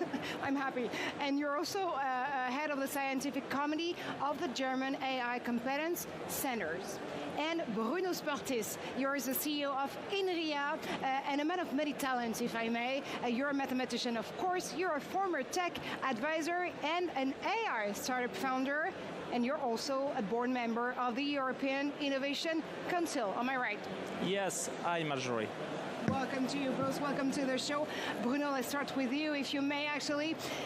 And that's a tough one, I have to say, especially in 2025. How do you define digital sovereignty today? So I guess that this has to be defined in a modern way, okay? First, I think that digital sovereignty is our ability to understand our technological dependencies and to choose, to identify which dependencies are critical ones. What do we want to develop within this landscape, and what coalitions do we have to build in order to develop these technologies. And that's why there is a strategic partnership between France and Germany and between DFKI and Nvidia in order to be able to build this coalition. And actually, Antonio, I have to say there's a lot of expectation right now on the way the global map of the AI industries is totally being reshuffled at the moment. How would you actually define Europe in the AI race? How far are we? So the first observation, of course, is that AI is a very dynamic field. Yeah. So this is something we've seen in the last couple of years where we made progress that a couple of years ago would not have been imaginable. Yeah? And of course, there are leading nations and regions, that drives this, in particular through infrastructure and hardware, for example, in the US, but also in China. But in Europe, we are very strong in terms of talent, innovation capabilities, in particular at important intersections of AI, of different disciplines, And I've noticed also that with the more modern architectures, the importance of infrastructure is, I would not say completely reduced, but it's not the driving factor anymore. And I strongly believe we can catch up here, and we need to catch up to then build on top what I believe believe, the operation system, of future societies that will have core at its center. And there we definitely have a chance, if we act now, actually, in really this kind of small time window, that we have available, that we act now to basically build this infrastructure, and on top, actually, the ability of our talent to design this operation system of the future. So what you're saying here is that we're still at the right time and at the right place to be able to address those questions, right? Yeah, absolutely. I believe it's the right time now. We have the chance actually to build an infrastructure that accomplishes a couple of goals. One is technological sovereignty, so that we can build on an infrastructure that is operated within Europe by Europeans, and then at the same time keep also the talent, and with that actually build actually software layers on top of that, and move forward. And I do hear some strong, like French-German friendship energy out there, but you're still really asking yourselves question about the way we can do it, the European way, to be quite honest. So how important is deep, publicly funded research in securing Europe AI's leadership? Are we doing enough or no, to be honest? So do not forget that the table can always be changed in the battlefield of digital science and technology. And that's why it is so important to invest into research and innovation, to be able to be at the forefront of science and technology, because you don't know the technologies that will change the game tomorrow. And that's why it is very important to be able to partner. And in Europe, you have a lot of initiatives at the national level. For instance, in Germany, you have your AI strategy. In France, and you play a role within this strategy. In France, we have our AI strategy since 2018, and Nvidia has a key role in order to coordinate the research part of this strategy. You have bilateral initiatives, such as the initiative between the FKI and Nvidia since 2020, okay? And of course, you have the European level with key projects such as the AI factories, for instance. You're involved in the German project. Nvidia is involved in the French project, and now in front of us, we have the so-called Gigafactory game. Yeah. And this has something to do with the infrastructures. You have underlined the importance of these infrastructures. So we have to articulate all these levels, and that's why, once more, this is so important to have trust between key organizations such as the FKI and Nvidia, for instance. Antonio. Absolutely, and the collaboration, Bruno mentioned it, it's ongoing since 5 years. We started with joint projects. We built a network of researchers and also institutions, between the different DFKI sites and different Nvidia sites. We have addressed all kind of different topics on AI, and we also want to go a step further, because I believe it's very important that we have these binational collaborations, beside, of course, also European collaborations. But we all know that also European collaborations take time. This little bit they have thrust, of course, but are a little bit slower. But we need to move fast, and it's very important that Germany and France, as the two major economies in Europe, just takes initiative, and move forward in this respect to keep the talent also in Europe. This is, I think, also very crucial. That we provide opportunities for the young people to stay in Europe, to develop themselves in Europe, and therefore I'm super grateful for this cooperation with Nvidia. I think it's a cornerstone of this endeavor. And actually, I do understand this as more of a cooperation and AI across European borders. But your question is actually a kind of legit here. How can we retain AI talents in Europe? We can retain talents in Europe by providing them sense in Europe. That is to say, a European way for AI, an ethical way, for instance, with key applications to our key domains such as health, education, etc., and by providing them the opportunity to work in fantastic organizations such as DFKI and Nvidia, for instance. And it's also important, some people say, okay, now with the American administration, there's a chance to get more talent from the US to Europe, and this might be true to a certain extent, but I think it's much more important to keep the talent in Europe that we have, We had a certain brain drain the last years in the area of AI, and my feeling is that the tide is turning, but of course we need to provide them the ecosystem, the infrastructure that allows them to thrive and develop themselves, and this is what we are trying to build together. That's what I can definitely hear. Let's look ahead, gentlemen, if you may. In 5 to 10 years from now, what would success look like for European AI sovereignty? To have an ecosystem at the same level as, for instance, the Silicon Valley ecosystem. That is to say, network of people able to work fluently between academia, startup companies, industrial companies, venture capital, and I guess that the big wealth of these ecosystems is the ability to be an ecosystem. And that's why partnership is so important. Absolutely. 5 to 10 years from now, what have we built?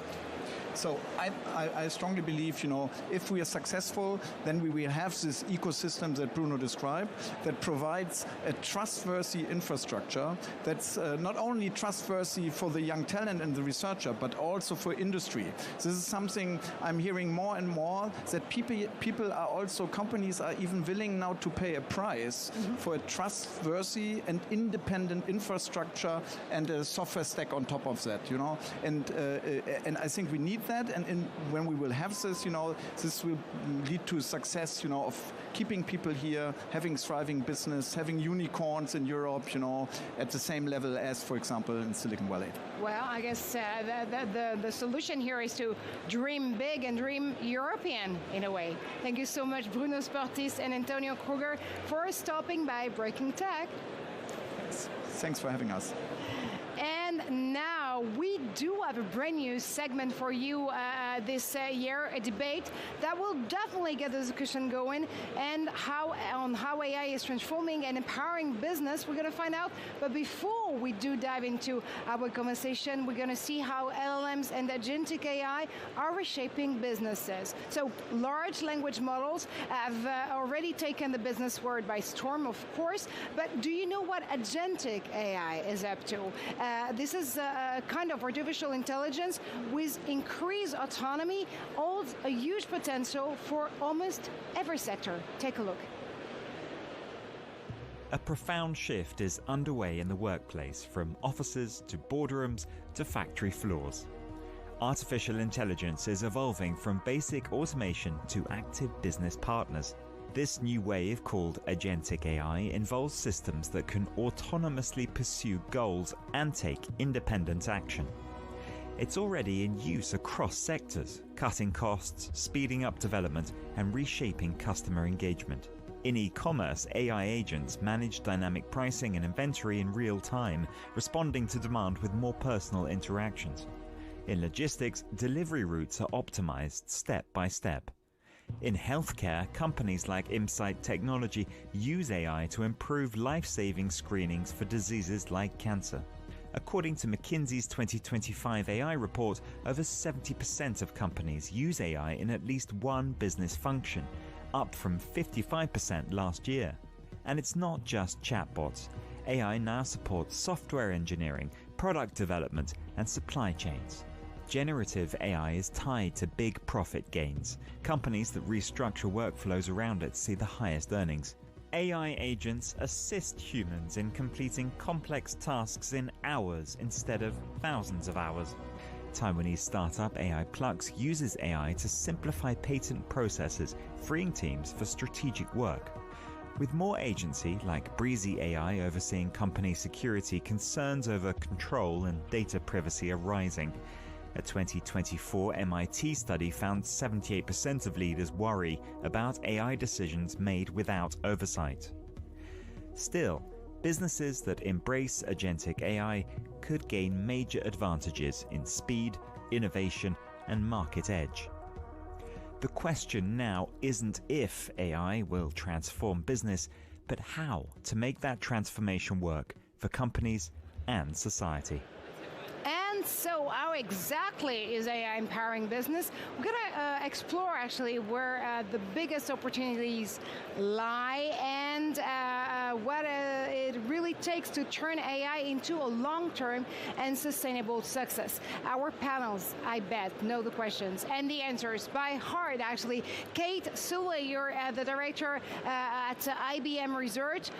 What I understand that you're focused on connecting cutting-edge AI research with business, which is good for us, actually. And you took part to the MIT and IBM Watson AI Lab.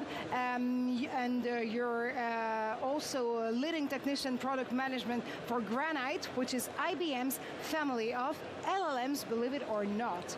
Olia, welcome back. Actually, Olia, you're the CEO of Bonsai AI. You're one of AI's Canada gems, and you want to make a difference on how using AI to drive workforce efficiency, learning, innovation, and people empowerment. And our third guest today for the debate format is, of course, Constantin Gao. You're a managing partner at EY Parthenon. You're leading strategy and transformation projects across Europe, the Middle East, Asia, and India, of course, and Africa. And you have an eye for the automotive industry. You actually tell us how the automotive industry can be a proof of concept for driving businesses ahead through AI, of course. Kate, let me ask you a question, actually, because, I mean, again, I'm really interested into what Granite can do, actually, today. And you are willing to help businesses move beyond experimentation, that's my guess. Are they true empowerment to achieve real and measurable impact? Because we hear a lot of things about how AI can transform a business, but do you have facts and figures? So we hear all the time customers have done experimentation. They've built prototypes and figures, and then it comes time to deploy. And all of a sudden, things like cost, things like latency, things like speed become an issue in deployment. And so where we're really focused with Granite is building cost-efficient LLMs that they're not going to do every single task in the world. We think you're going to need a mix of models of different sizes, costs, and shapes. But Granite is a small large language model, 8 billion parameters in size. It can run on a single GPU, and it prioritizes inference efficiency and speed. And so we see for a lot of customers, you start off with much bigger models experimenting, and then you bring it down, your use case down to Granite, and often through some specialization, so you can fine-tune the model further, or bring your own data through a RAG pattern. You can achieve similar results on a much smaller model, much more cost-effective. We see, over 90% cost savings when you deploy those types of patterns, bringing models down to a Granite level in size. Well, let me follow up with the question, and Constantin and of course, I want to have your answers too on that one, because there's still a lot of myth, to be honest, of how we can think about AI transforming business, but there's also realities. What is the most common misconception you are hearing among business leaders when it comes to implementing generative AI? What are they looking for trying to put those tools in place, and what do they end up with?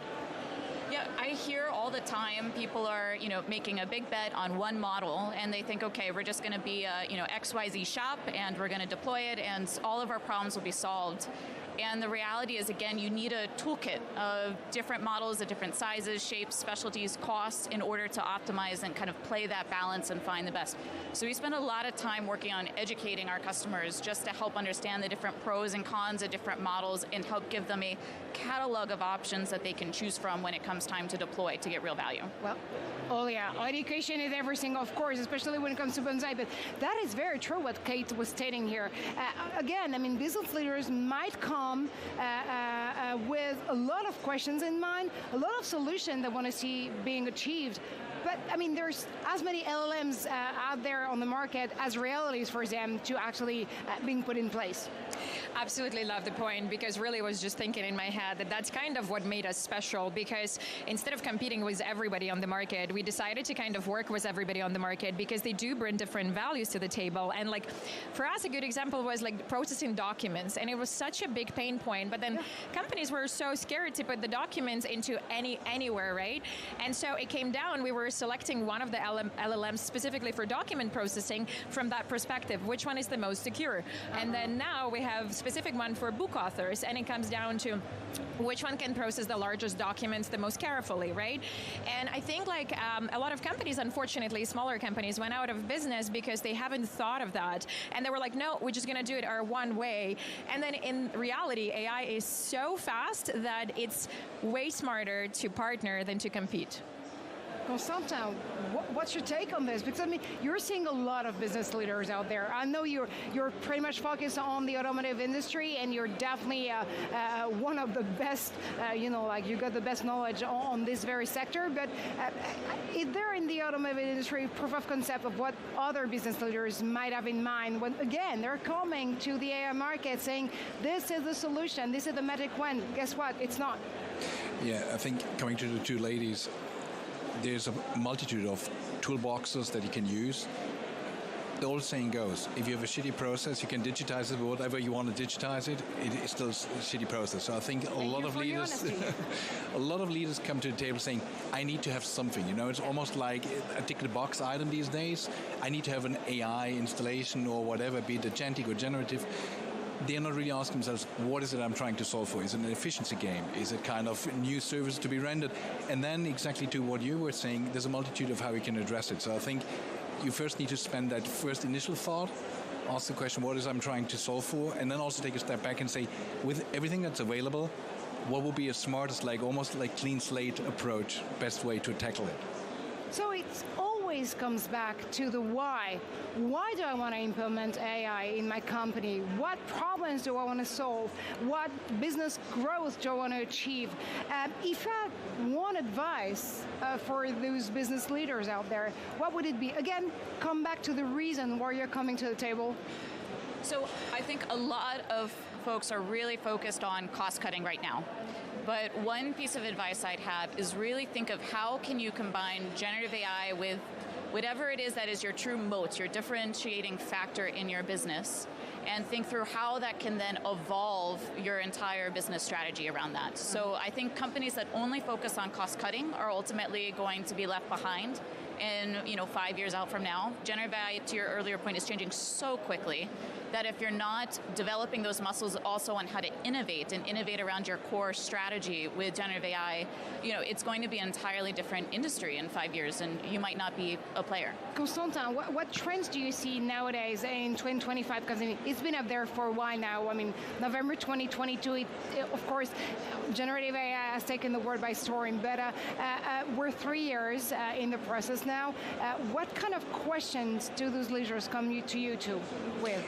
I think on Kate's point, there's currently two waves. Wave number one is the cost cutting, mainly around generative AI and digital workforces. So take out cost, so have more money to invest, as everybody needs to reinvent. But I totally agree with kind of the USP in the business model really needs to be challenged in light of what's down the road. So am I still a hardware provider or am I a service provider? Is it kind of something, and we've all heard the announcement of Microsoft, so is something as a service still relevant, or is it agents as a service? So do you offer entire solutions rather than just kind of supplementing parts? That's pretty much the core of what we are currently discussing in any industry. There's definitely this question and point out there, but there's also the question of being pretty much more critical of the solution we're trying to reach out there. Do we as business leaders need to come in mind finding a solution on the market with this idea that we have also to opt for the most ethical solution on the market? Yeah, I think like we always have to think about ethics, so that never goes away, and now it's harder than ever because obviously the speed again comes to the game. So sometimes we do have to make a critical decisions. Will I go this all the way in, or will I stop here because that kind of the ethics or legal entry, right, like legal barrier? And I really much agree with exactly what Kate and Constantin said, because one of the things that I wanted to add to that point is I think we need to really move fast with AI, but we need to make decisions slow. And going back to that, what I would say, it's like, okay, you have all of these tools in front of you, but by the time you implement them in 2 years, they're not relevant anymore. So what exactly you want to have in 5 years? So I would say think 5 years. And my best example is like I've been in education in the workplace forever, right? And so we used to give like quizzes, ABC. We used to give open-ended questions, and people would never get a feedback. They would wait like 3 months for the feedback. They don't even remember their answers. So now when you build the software, you build the feature, you need to think of how do I go all the way next level? And my next level is like use the avatar that gives you immediate response feedback. I don't need those open-ended questions anymore. Nobody needs to grade that anymore, so why would you even develop that? So think of it exactly how my colleague said, think of it, how do you take your business still within your strategy, but to the way next level? Very demure. Thank you so much, guys, for like crossing this perspective here on Breaking Tech. That's all we have time for, unfortunately. But stay put. We'll be back in a few seconds with more on innovation here, right here, live from VivaTech.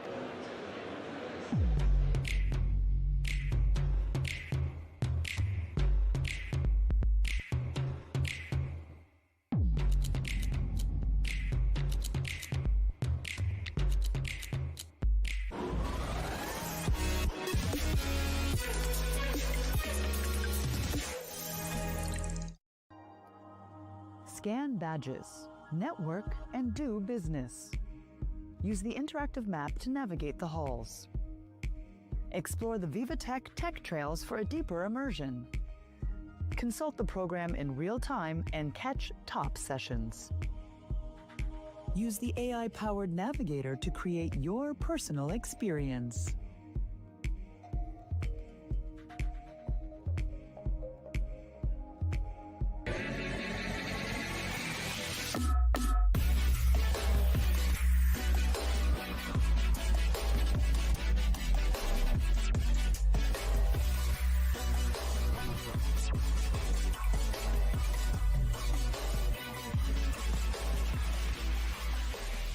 Only the ServiceNow platform puts AI agents to work across your company. They deal with the small stuff that bogs you down. Agents like secret agents? You know, I once played a secret agent. Oh, I missed that one. I heard you were great.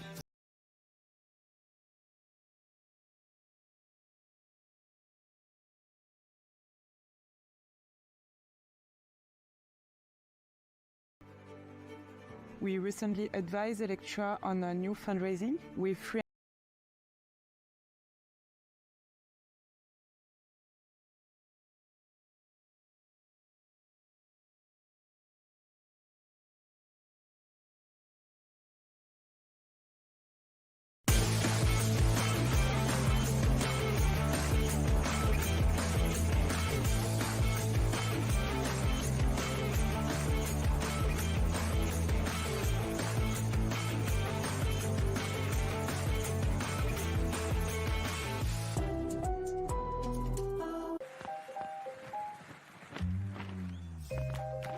Not getting the results you expect? Don't use AI trained on any old data when you can use AI trained on your data. The AI built for business, IBM.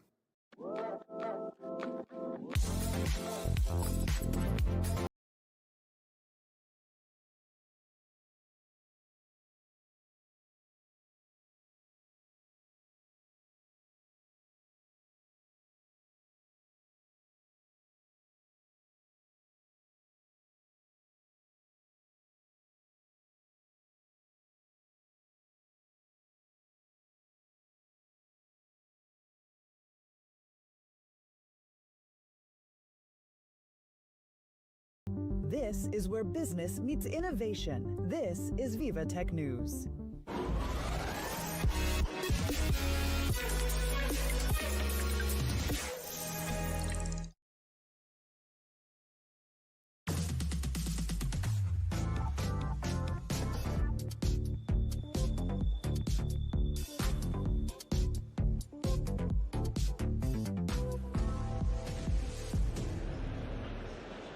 Welcome back to Breaking Tech and VivaTech News. Of course, I'm Marjorie Payon. We have a lot actually coming up.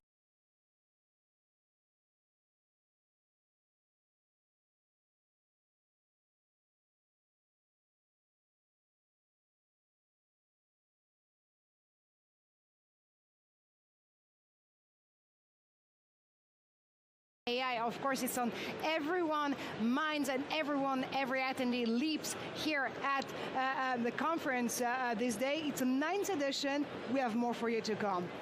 Cloud is the limit, my friend. How can AI infrastructure take the entire industry to the next level? We're going to ask our guest in a few segments, but first, you know, there's a lot of conferences happening out there and a lot of keynotes too. Well, actually, McLaren Sanofi was on stage earlier ago, and they were discussing and diving into the future of healthcare. How could it be shaped by the speed and precision of Formula One?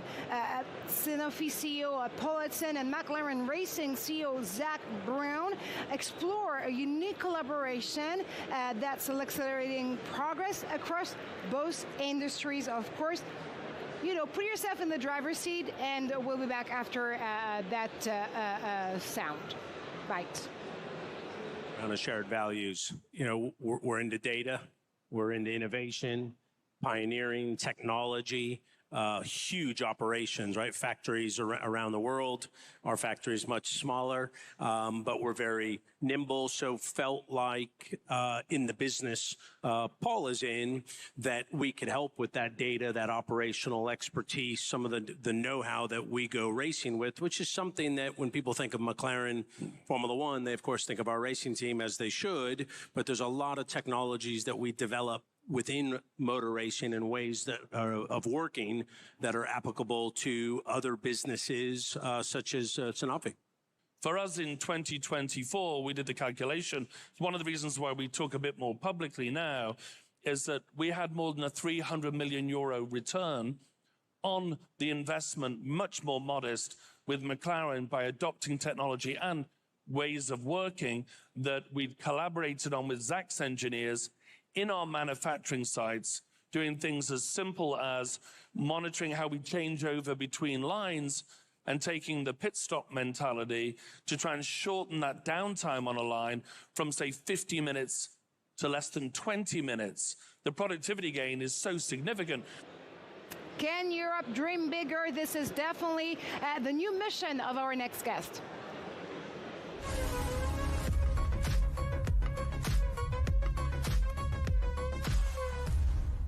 And the mission is yours, actually. Damien Lucas, great to have you on the opening day of VivaTech. You're the CEO of Scaleway, and you have one ambition in mind, becoming the one and only hyperscaler in Europe. Again, you do have a tagline this year, Europe can dream bigger. Sure it can, but how? How? The first thing is to build the infrastructure that enables the technology in Europe to be independent from the other superpower of this world. Having a third option, not only the US, not only the Chinese option, but also having our own European public cloud provider that is up to speed with the other competitors, should they be the US ones or the Chinese ones. So do you think there's still some key priorities that are holding us back from building what we hopefully think as of a tech platform of tomorrow? There's nothing holding us back. Okay. No problem. We should just move forward. We need investment, but this is possible in Europe. We need talents, but we have talents in Europe. We need capacity, and we have all that. The good thing is we've got a great data regulation. The European data regulation is, I believe, better than in any other place. Better than the US data regulation, better than the Chinese data regulation, better than the Russian data regulation. And in order to fully operate under this data regulation, we have to have our own cloud infrastructure, public cloud infrastructure that plays with the rules of the EU in terms of data, that operates with those rules. And I do understand you are launching a campaign out there. It's called 1 million euros, 1 hour to win. Yes, this is hours of GPU compute, because another very important thing that we do with those data that is critical for the transformation of those companies is AI. But AI requires a lot of compute power, a lot of hours computing, etc., etc. So the cost of adopting AI is sometimes a barrier for European companies. And this is the reason why we're offering that amount of GPU hours of AI just to help the European tech companies move forward and adopt AI largely. So tell me, Damien, what makes Scaleway different from the global hyperscalers? This European flavor in ethics and values? Yes, it is. I mean, European values are different. The way we operate in our data center, we operate in a greener way. We care for the planet more than any other hyperscaler. We operate under the GDPR and other data regulation laws from the EU. That makes us unique as well. And we have our own software stack that is fully developed in Europe with the way we develop in Europe. And all that together makes us unique as a European player compared to the other players we know in the cloud infrastructure, those hyperscalers that we know in the US and in China. And in the cloud, feet on the ground, but also in the AI future, actually. Damien Lucas, let's dream big. Thank you so much for stopping by VivaTech News. Thank you very much. And now, VivaTech, you know, it is truly a place where innovation begins and deals are being made. Time to report inside VivaTech.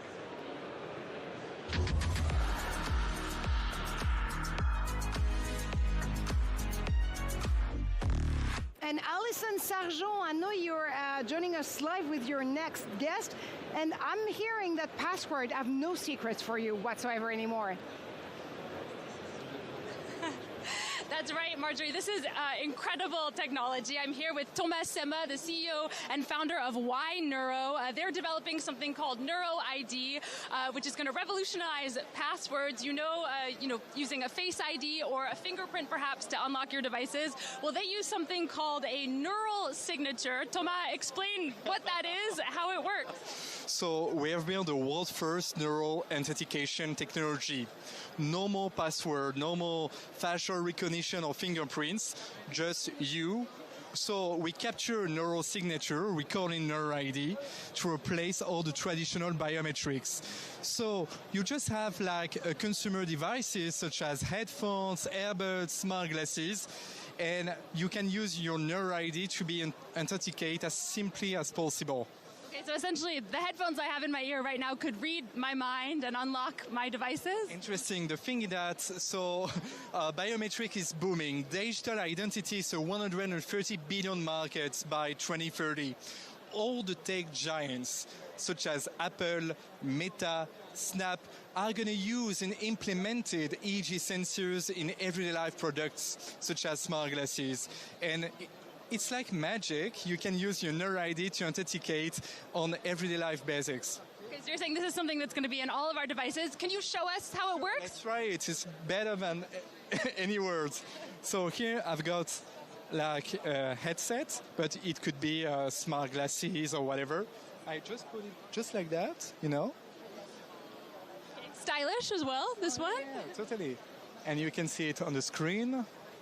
So right now, we're going to create my neural signature in a couple of seconds. So let me... What is it doing? Is it like scanning your brain?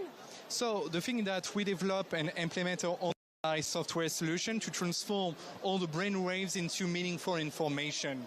And we built a unique signature for any user. It's so much unique. It's so much private and secure than any other traditional biometrics. So let me try it. And it sounds like it does need some special placement on the head. You know, you have to get it in the right spot. Yes, totally. So in a couple of seconds, so it works perfectly. So I've creating my profile in a couple of seconds, just right here, you know. And then, for instance, I want right now to have access to my Mac. Let's see what's happening right now. And this, I imagine, is kind of when you're getting started, but it would be faster once it starts to read your brain and it gets used to you? Yeah, totally. Right now, it's just a traditional demo. You know, we have many people, we are live with a headset, but with the smart glasses, it will work so much better, in a better way. So maybe better if I ask Apple to try it. No, it's all right. As we'll have someone else try. As we're waiting for it to work so we can get the real demo, can you talk about why it's so important that this is invisible? I mean, how secure is it? Yes, totally. So the neural signature is so much unique. It's private by design. And the thing that today, for instance, if you use your facial recognition, you use your own face. Use your fingerprints is the same for your entire life. And for instance, 5.6 million Americans have been spoofed. We have many fraud and many problems if we look at the market right now. And so we need all kind of solution to really offer something better on the market. So right now, for instance, if you use your Neural ID, you have access to your private space. It works beautiful. So right now, you can easily see the signature of Apolline, but when it will be your everyday life devices and when you use the technology, this is just to illustrate what you're going to have. And you can easily see how you're different than other participants and other users. We try the technology over more 10,000 people over the world right now, and it works perfectly in many types of devices. Can you talk about some of the people that are already using this technology? Yeah, so the technology, we're a software solution. We do B2B partnership. And the Neural ID technology could be used on all the consumers' electronic devices, all the tech giants in the US, in Japan, in South Korea to implement our solution. Our solution is booming, and if we look at the market, we're going to have 2 billion devices using biometrics. So we are specific on these specific verticals to implement the neural signature for every day and for everyone on this planet. We have built a new norm, a new standard for the market. Yeah, it's truly magical, I have to say. This is one of the many reminders of the way that when technology meets magic here at VivaTech. Thomas Sema, thank you again so much for that interview. That's Thomas Sema from Y Neuro developing that technology, Neuro ID. Get ready, it's coming for all of our devices, Marjorie. Thank you so much, Alison, for this incredible reporting. Well, from an alley to another, we have more incredible reporting inside VivaTech, this time with Alexis Lallemand.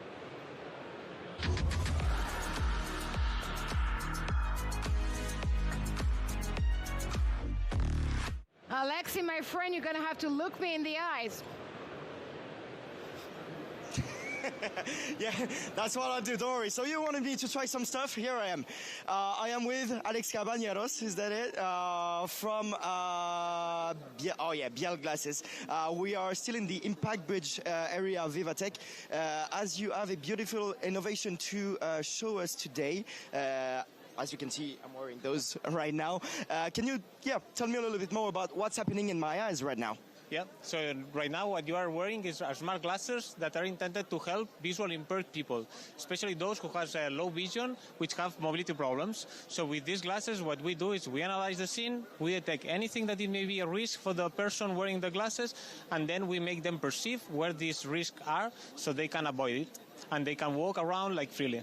Okay, so basically what do I have right now in my vision is a orange-ish rectangle. What is it for, and how can it help visually impaired people? Yeah, so what we do is once we detect obstacles, we use technology of artificial intelligence, also robotics, to detect obstacles. And what we do is we signalize it in two ways. One is graphical signs, which is like rectangles, which change the color depending on the distance, and they can identify where the obstacle is so they can avoid it. And we combine it also with audio cues, so they can also understand if the obstacle is on the right, on the left, if it's like a negative obstacle as a whole, so they can perceive it and they can avoid it autonomously. So we were saying just before we go live that it's getting pretty popular with you over here. Everyone's stopping by, and maybe you can't see it, but behind the camera there's a lot of people watching what's happening right now. Can you tell me as well what are the next steps for you as a company? You are already being sold in Denmark, or you're gonna go onto the market? Is that it? Yeah, exactly. Actually, we are not in the market yet. We will go in the market on September, like at the end of this year. okay? And we will start selling. And right now, what we are looking is like we are trying to make the glasses a bit lighter, more maybe a bit statics, okay?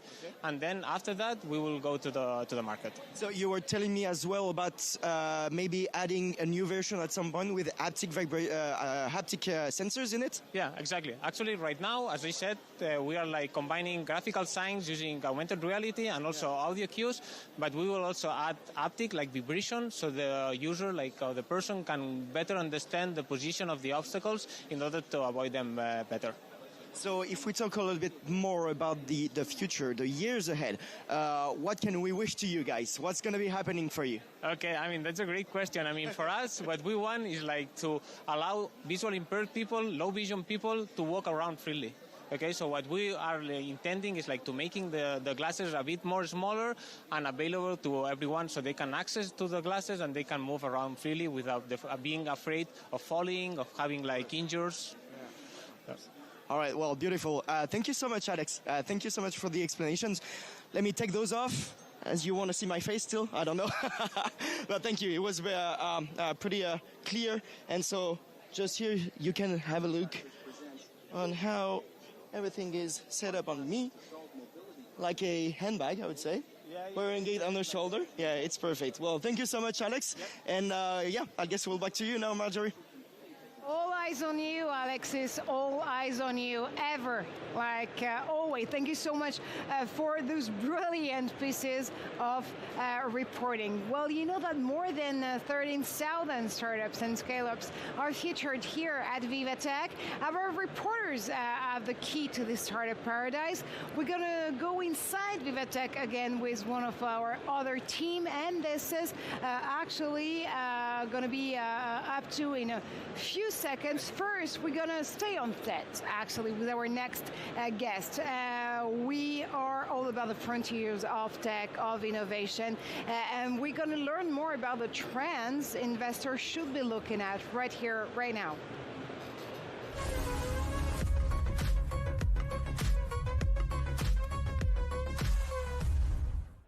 And our next guest is you, actually, Edouard Kuckerman. Great to have you on set. You're managing partner at Catalyst Fund, is that it? Yes, I've been establishing the firm 25 years ago. And actually, yes, you do have decades of expertise as an investor in the fast-growing venture market. Deep tech, AI, mobility, medtech, cybersecurity, name them. You are definitely one of the first who have believed that tech could actually be paving the way for investors to renew themselves. What should investors have their eyes on, especially now at this part of the year, 2025?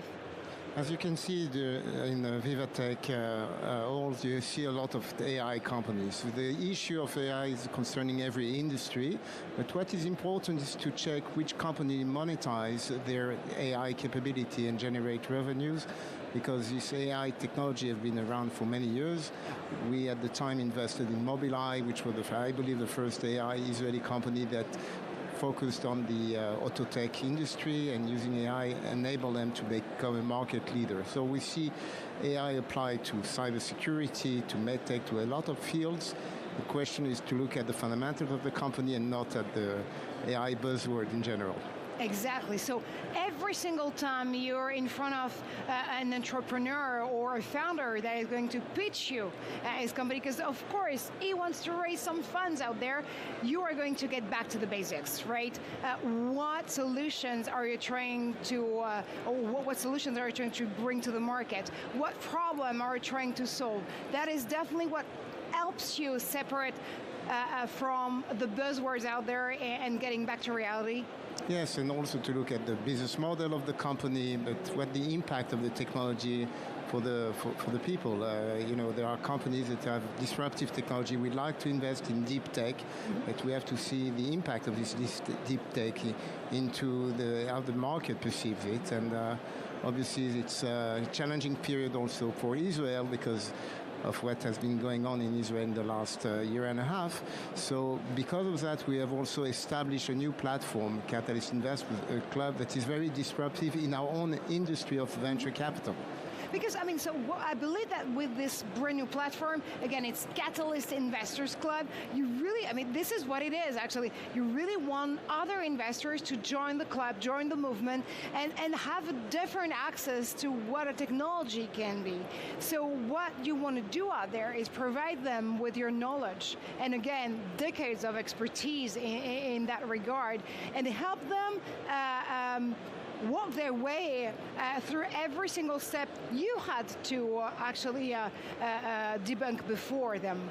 Yeah, the venture capital industry has been exposed to many companies, but the private individual that want to invest in company didn't have access to this privileged market. And therefore, we put a VOD in place where we have hundreds of videos of disruptive technology companies, and we show to the investor community opportunities which were being backed by lead venture funds. So someone has done a proper due diligence, they can cherry pick the company and the field that they are interested in, and co-invest together with lead venture fund at the same valuation as the one that was the venture fund that invests in that same company. So what you want to do out there again is to have every single private investor join the club and transform them into new tech investors, right? Yeah, democratize the access to the venture opportunity to private investors. As you know, it's complicated for Israelis to travel overseas or for international investors to come. So that's why this platform is enabling these investors all over the world to look at this deal flow.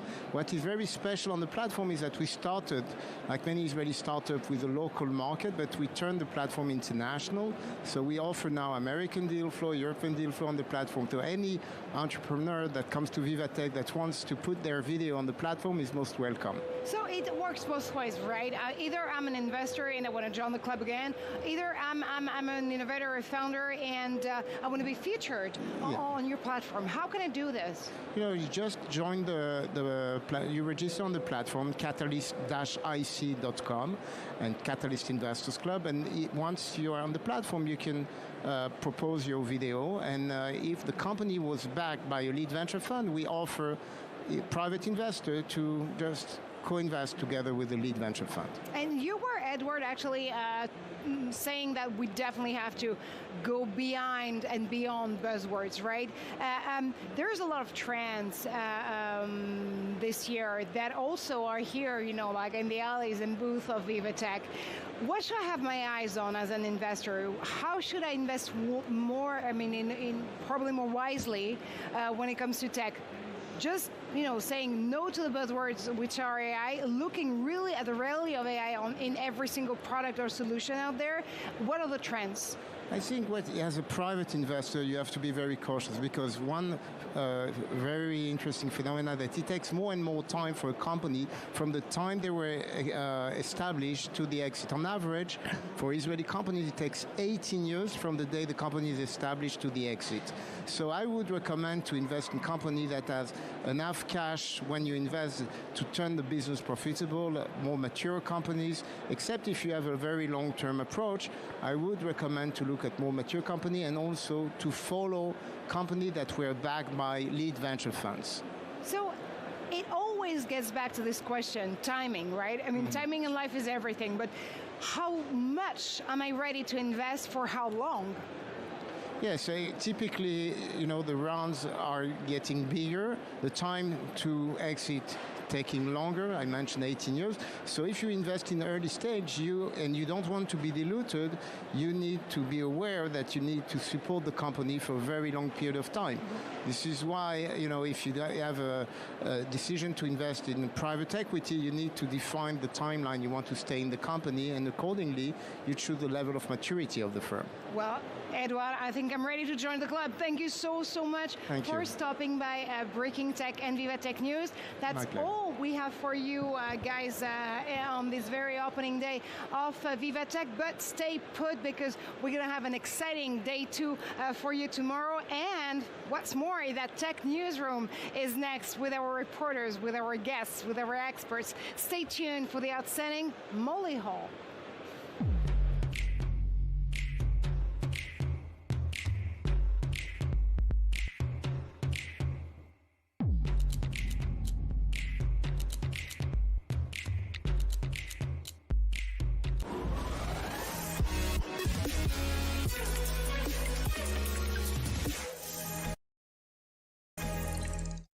Elevate your leadership with VivaTech's Exec program.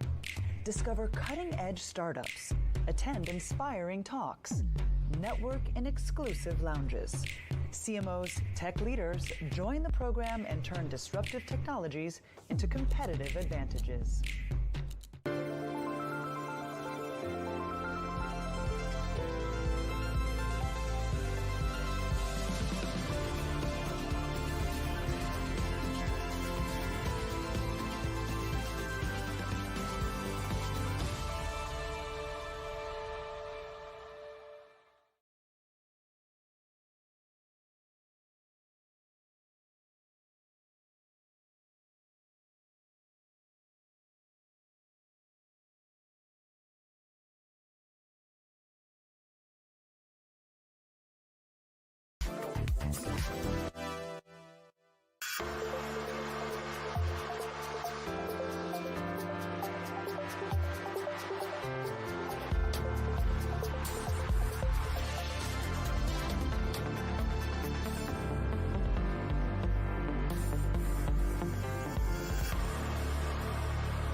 He said, we support startup growth with commercialization programs and entrepreneurship education for young and aspiring founders. We support global entrepreneurship, helping startups go abroad. And we provide the essential information.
The automotive industry is going through an unprecedented period of change.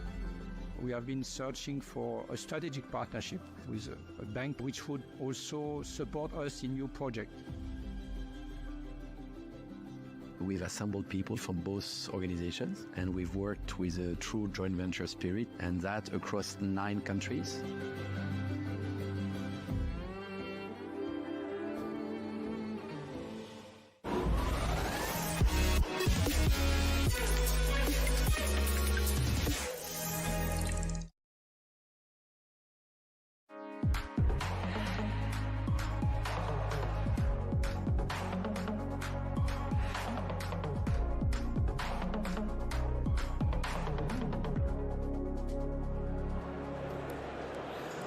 Welcome to VivaTech News. You're watching Tech Newsroom. I'm Molly Hall, and we're broadcasting to you live from Paris. This says we're coming, well, from the center of Europe's largest startup and tech event. And it is opening day, and what an opening day indeed. We're going to take a pulse of all the day's events. We'll be bringing you the latest announcements and the newest tech disruptions. This as we're exploring the new frontiers of innovation. Well, VivaTech is, after all, the place to be, and we're following every moment of it live. I'm Molly Hall. Thanks for joining us. Let's go ahead and kick things off with VivaTech on set.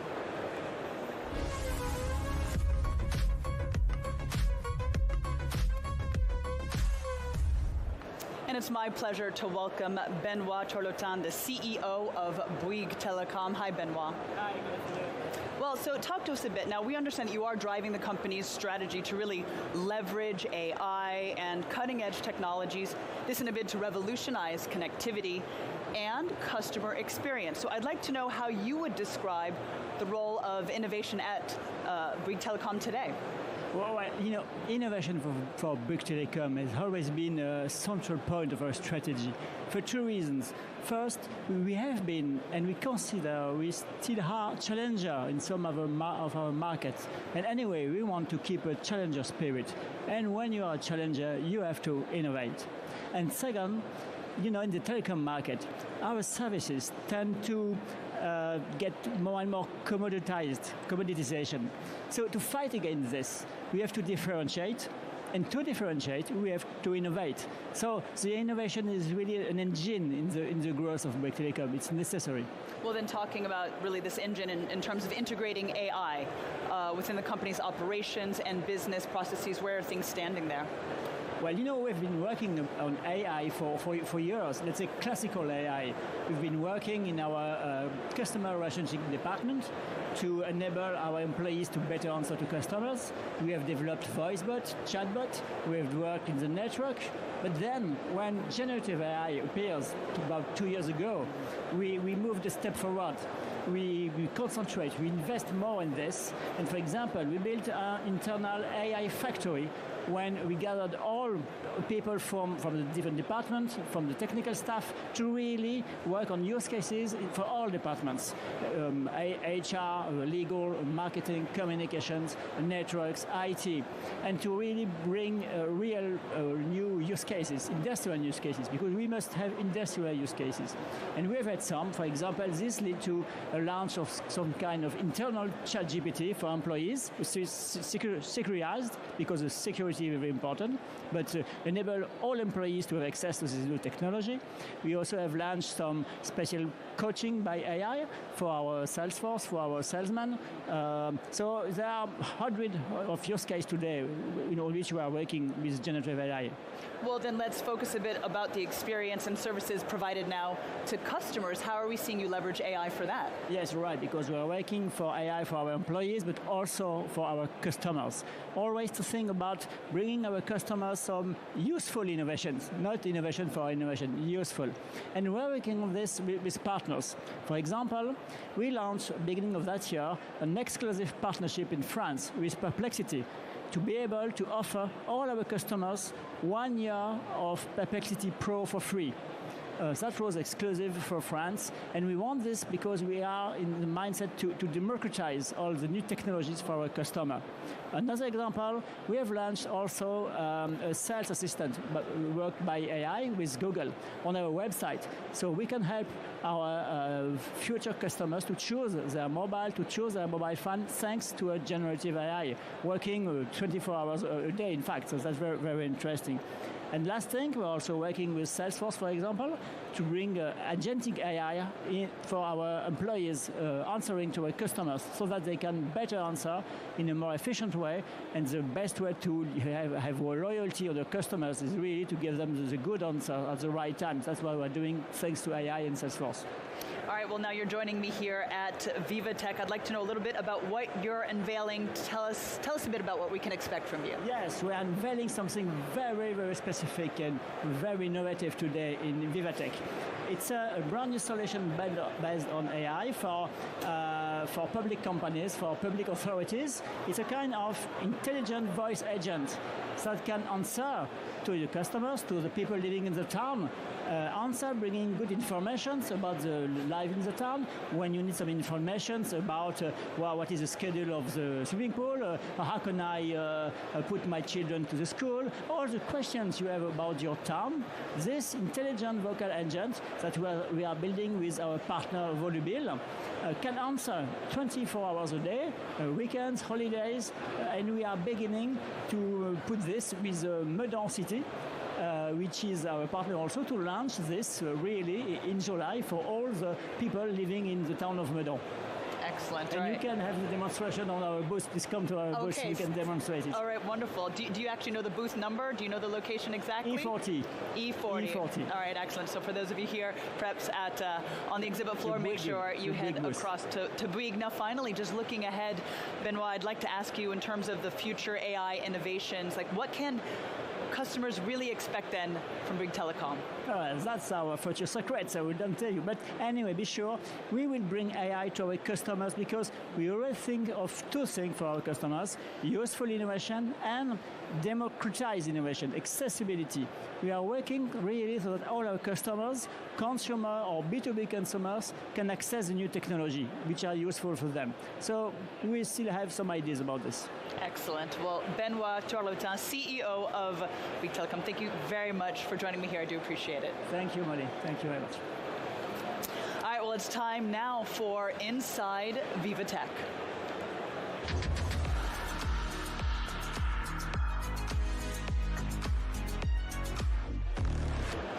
All right, we can cross now live to our reporter, Luke Brown, who's standing by for us. Luke, what do you have?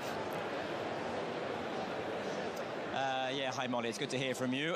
We are here on the VivaTech floor once more, and whereas it has to be said, a lot of the things here at VivaTech are about how innovation has lots of fun applications, but there is also a much more serious question, a serious side to a lot of the issues here. The real world impact that technology can have on human lives and on society. And we're joined for this by Yannick Aleno, the president of the Antoine Aleno Association. Many thanks for being with us today. Thank you so much, thank you. The reason that you're here is that you created the association following the death of your son a couple of years ago in a traffic accident. It has to be said, here in France, traffic accidents are the biggest cause of death amongst young people. Can you tell me a bit more about your mission? How do you want to use tech to protect lives? Yeah, when Antoine been murdered by a guy who stole a car in my night thought, I said, okay, why that guy can get that kind of car without more securities? So I said, okay, an iPhone has a face recognition, digital connection, and you can steal an iPhone, for example, right? So I said, okay, I think with that point, the technology can really be helpful for the security in the world. Just numbers, 1,000,002 people die on the road every year. Half are less than 25 years. So it's a drama for the full world.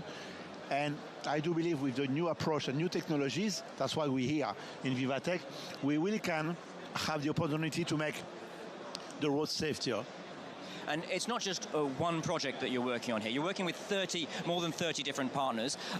What do you think the impact will be having able to work on so many different levels of the tech domain, but also the road safety domain?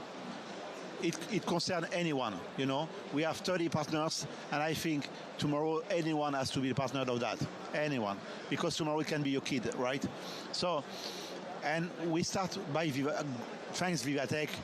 1 year ago, I did a challenge and asked startups to think about the security in the world. So we had 140 nearby startups who bring us ideas.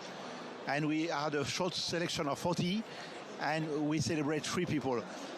But they all can be celebrated. That's the key, you know.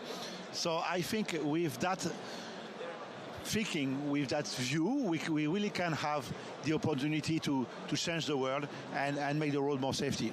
We're just going to take a very quick look at some of the tech innovations that you've got on here. We've got a driving simulator which indicates what happens to a driver when they are distracted by their mobile phones, for example, the distance they drive in the absence of their attention because they are looking at their mobile phones, and that gives us an opportunity to see the impact that can have. And Pierre, if we can just move over to this side, watch out, and you can tell us, and on this side we've got a VR simulator about the effect of drugs and alcohol on people. Can you tell me a bit more about the message that you're hoping to provide to the people here and to the users of these applications? For the distractor, for example, they can understand that, you know, try to make a great analysis of what happened in the car, and to find a way to give some instructions for the constructor to move a bit, to move the philosophy of what's inside in board, and that machine is done for that. So, because the distraction, like the phones in board, all the things we have in board today, can have very bad consequences, okay?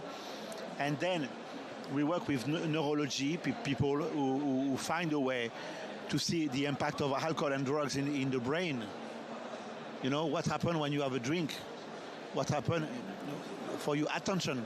So all those startups work on that, and to show what will be in your head if you have drug in your blood, you know what I mean? So, and it's really today things we have to show and to make a new approach of communication instead. So this is the first step. This is the first day. I do believe they will increase that. VivaTech gives you the opportunity also to meet people. That's very important. We meet someone from, and next year we will be in New Delhi to talk about that. So France, here, VivaTech here is finally the light of the future of the safety road. And one final question, I forgot to mention that you're a Michelin-starred chef. You're internationally renowned. You've got 17 Michelin stars, 9 restaurants around the world, but very much it makes you a public figure.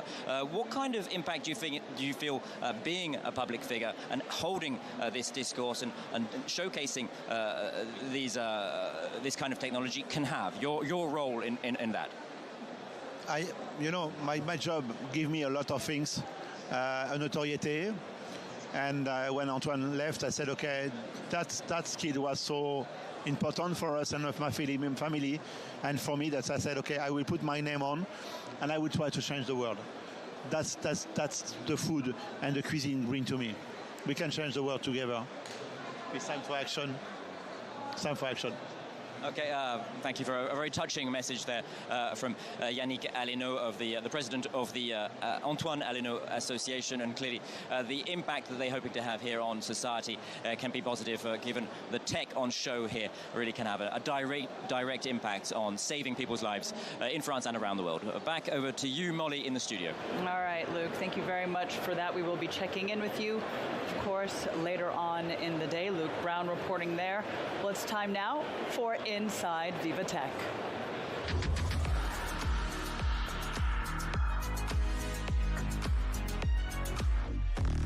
And we can cross to Alexis Lallemand, who's standing by for us now. Alexis. Yes, Molly, we are still in the Impact Bridge area right now because this is sponsored by EDF. And so to talk about that, I am with Julien Villeray. Just a quick question with you because I know you got to go fast afterwards. So just tell me why. So this is the second year, I guess, you are sponsoring the Impact Bridge, yes. Yes, so this is the second year for you. Well, why is it important for EDF to sponsor this special place over here at VivaTech, and what are you guys doing over here? It's very important for us to showcase the fact that electricity means decarbonization. So if you want to decarbonize the world, you have to electrify everything. And that's what we show here. And we have an example just right behind you, that when you innovate and you try to electrify some processes or some businesses, you can decarbonize them. And that's what we want to show here. Okay, all right. So to speak a little bit more about the innovation I have behind me, so you're not the one who's going to talk about it, right? This is with Axel? Yeah. Okay, so I'm going to switch on to Axel. Thank you so much, Julien. Thank you. Have a good day. And then the inventor, the creator, or one of them. So, Axel, can you tell me a little bit more? What do I have behind me?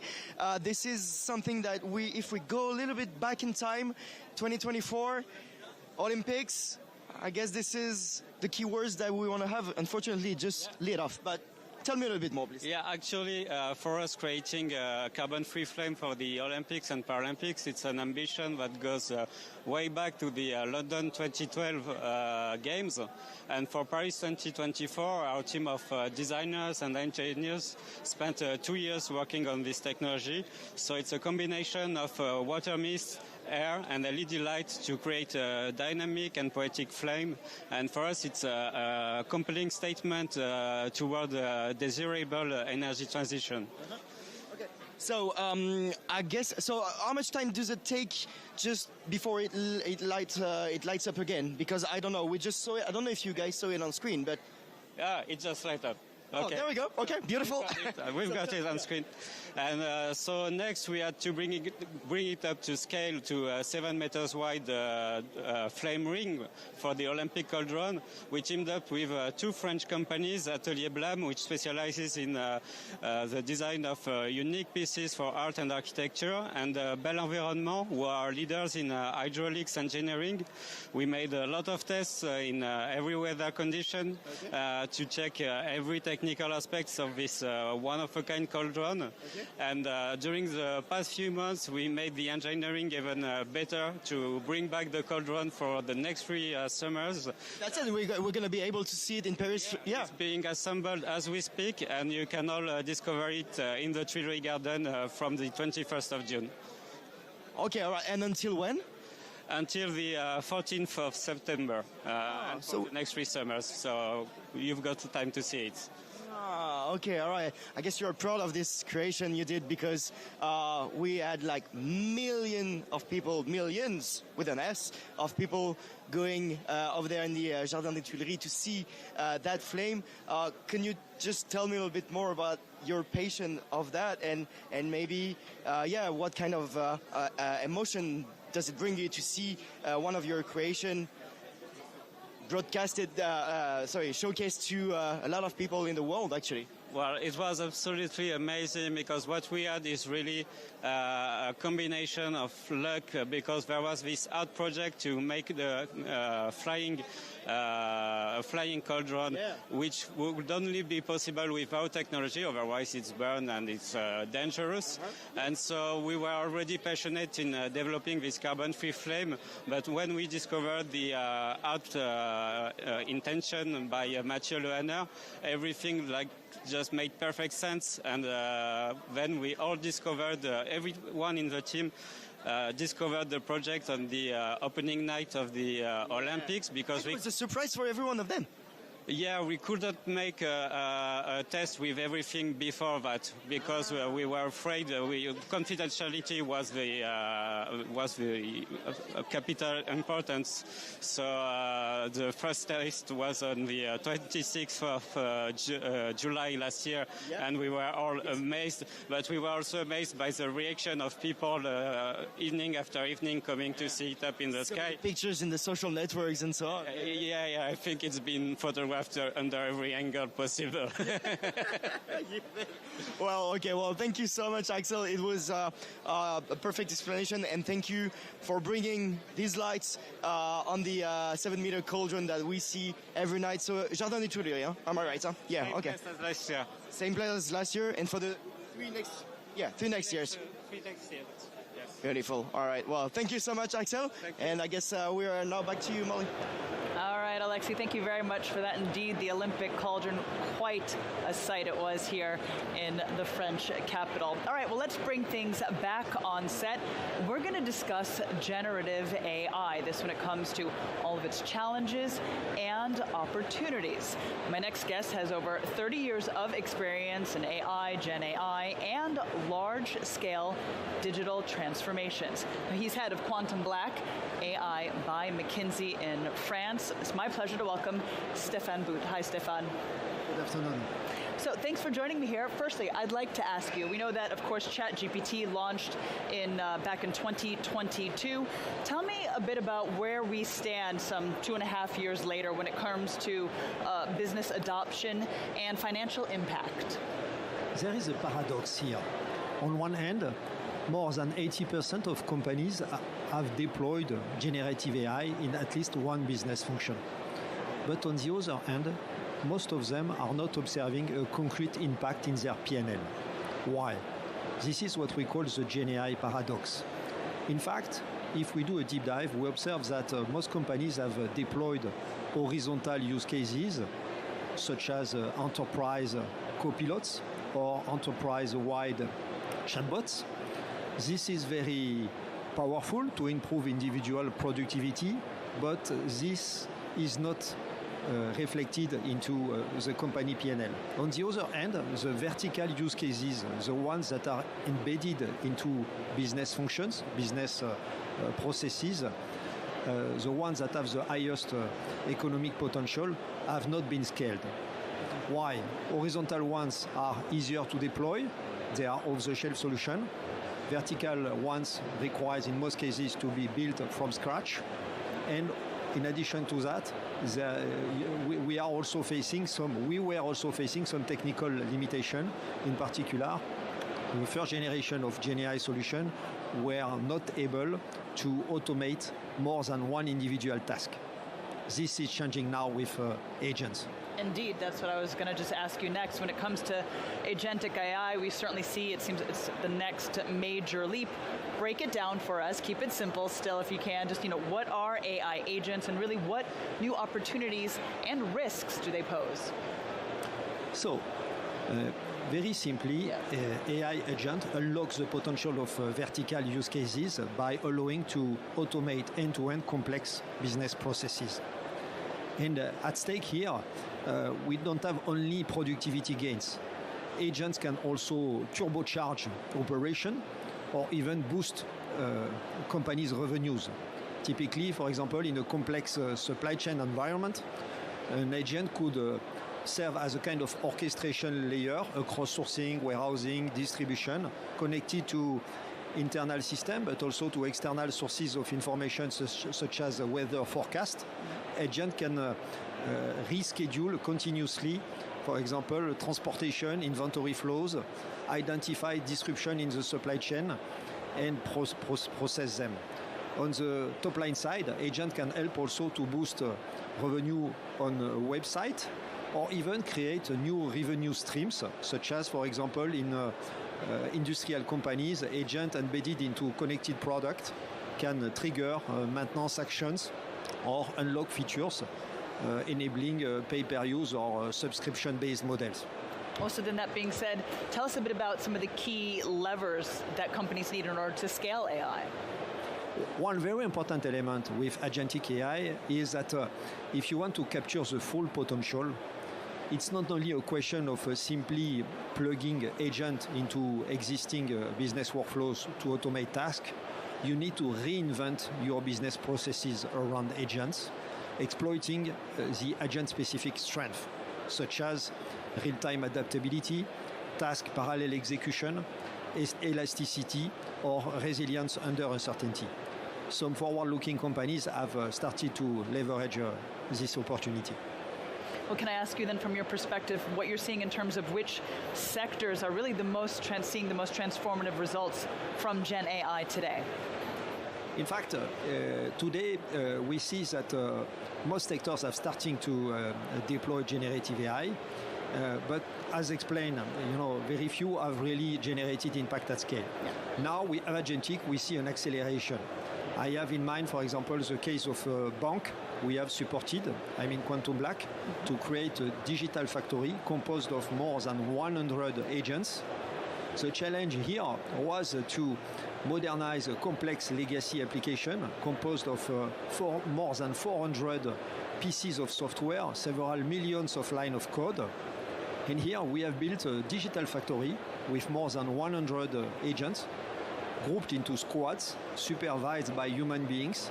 And thanks to that, it has been possible to reduce the modernization effort by more than 50% and the duration of the transformation by 30%. So as you can see, this is no longer science fiction. Agentic AI is now being deployed. Well, then finally, I'd like to ask you talked about some of the ways to help implement it faster. What are you seeing as the biggest challenges, this when it comes to balancing innovation and responsibility, this when it comes to really deploying AI systems at scale?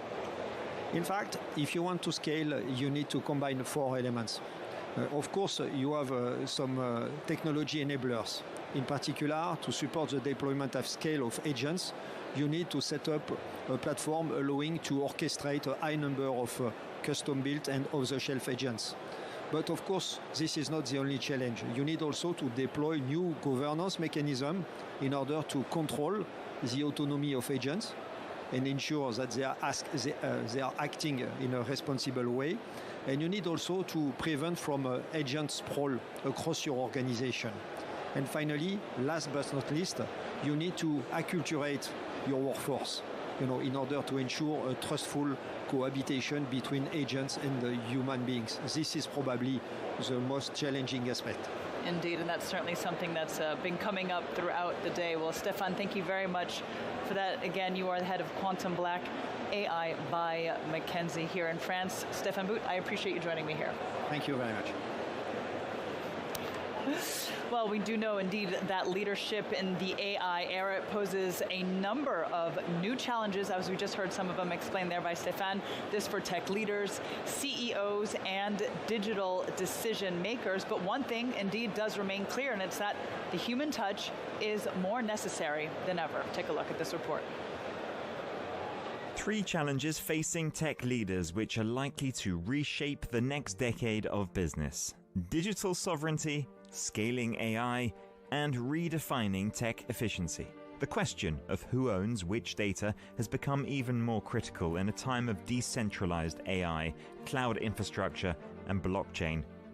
True digital sovereignty now means the ability to act with autonomy across borders, systems, and standards. Control over data depends on using interdependent systems and navigating regulation at a local as well as global level, all while staying agile and compliant. AI adoption has surged, but most initiatives face growth challenges. Companies like Palo Alto and Volvo have faced this by integrating AI into their core operations in a bid to move beyond experimentation. Organizational readiness remains the most important factor for success rather than the technology itself. Strategy, governance, and company-wide alignment remain critical. With the advent of quantum computing, readiness also means forcing leaders to rethink digital resilience.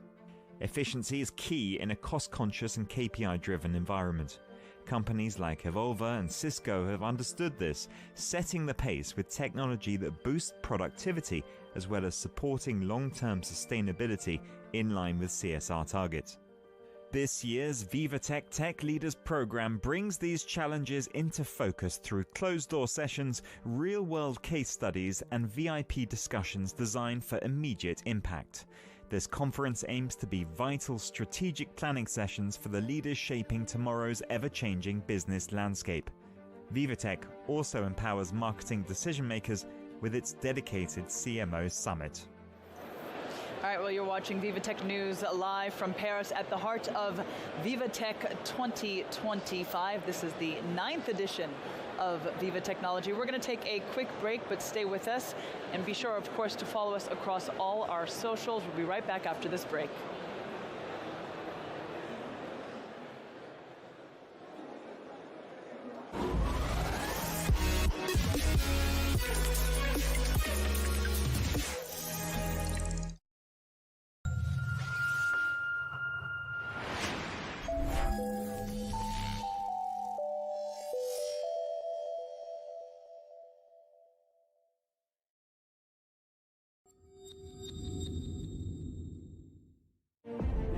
Bonjour, de margarita une pepperoni. Merci, mais est-ce que vous pourriez revenir nous livrer demain en fait? Parce que on a fait des passes finalement. Bah non. Et comment ça non? Bah vous pouvez pas changer votre livraison au dernier moment. Il n'y a pas écrit La Poste ici. Avec l'application La Poste, modifiez votre livraison la veille jusqu'à minuit. Bon bah les enfants, ça sera pâtes et pizza.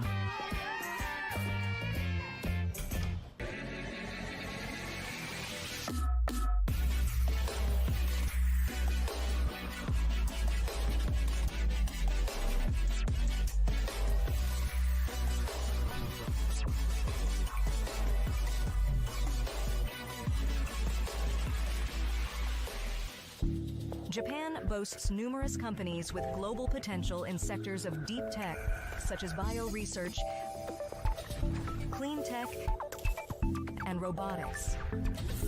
Jetro endorses these outstanding businesses and supports their collaborations with international partners. Talk to Jetro first.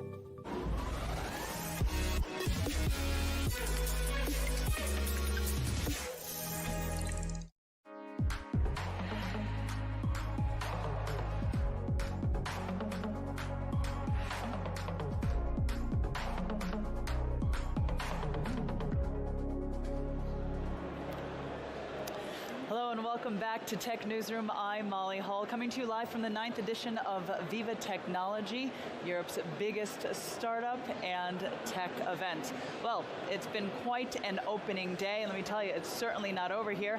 This is because we got right in front of me. You can't see it yet, but I'm looking, in fact, at really a thriving ecosystem that's bringing together tech startups, investors, and corporate partners. There you go, they're all out there. They are connecting right here in the French capital. That's because VivaTech is indeed the place to be. All right, well, we're going to kick things off this half hour with VivaTech on set.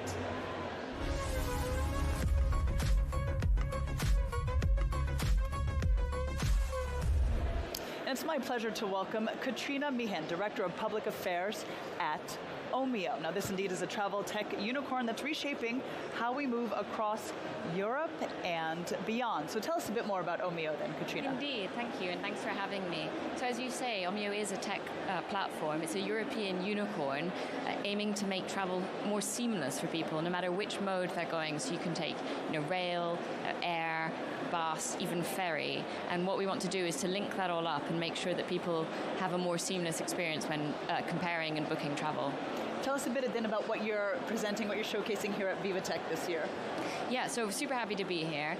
I was just on a panel with the European Commission, for example. So what we're really trying to show is what innovation can do in the travel tech space to make things easier for consumers, boost innovation, boost growth, and also along with that comes some policy changes, which is sort of my specialty area, and we're really encouraged to see that the European Union is working on creating a more level playing field in the travel space. Well, yeah, I'd like to ask you then a bit about this. You mentioned then the whole goal is to really create a seamless digital travel experience across Europe. What are you seeing as some of the biggest barriers to that?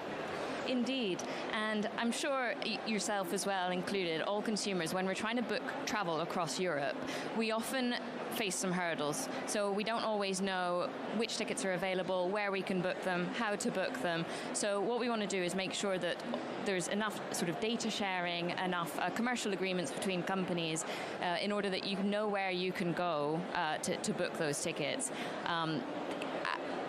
Unfortunately, there's still quite a fragmented landscape in Europe, and so what we really need to see is a bit more of a unified approach, and making sure that independent distributors like Omio have a safe space to compete, which then in turn helps drive down prices for consumers, improves the offer, and also just boosts innovation. Can you tell us a bit really about how Omio kind of excels in this area and really what it brings to the consumer? Yeah, sure. I mean, Omio sells about 80,000 tickets daily, right? And that's across all modes. We're present in 45 countries, 32 languages. In Europe, also outside Europe, really bringing together global travel. And what we try and do is really break down these barriers and make sure that you can get from A to B without problem, right? So if you want to go from Copenhagen to Porto and you don't know how to book that or which modes to take, we want to be able to make that journey easy for you to find and book. Can I ask you a bit about kind of how we can see how things can really become a true engine for scale-ups and digital platforms? How are we seeing public affairs able to move beyond compliance, let's say, when it comes to that?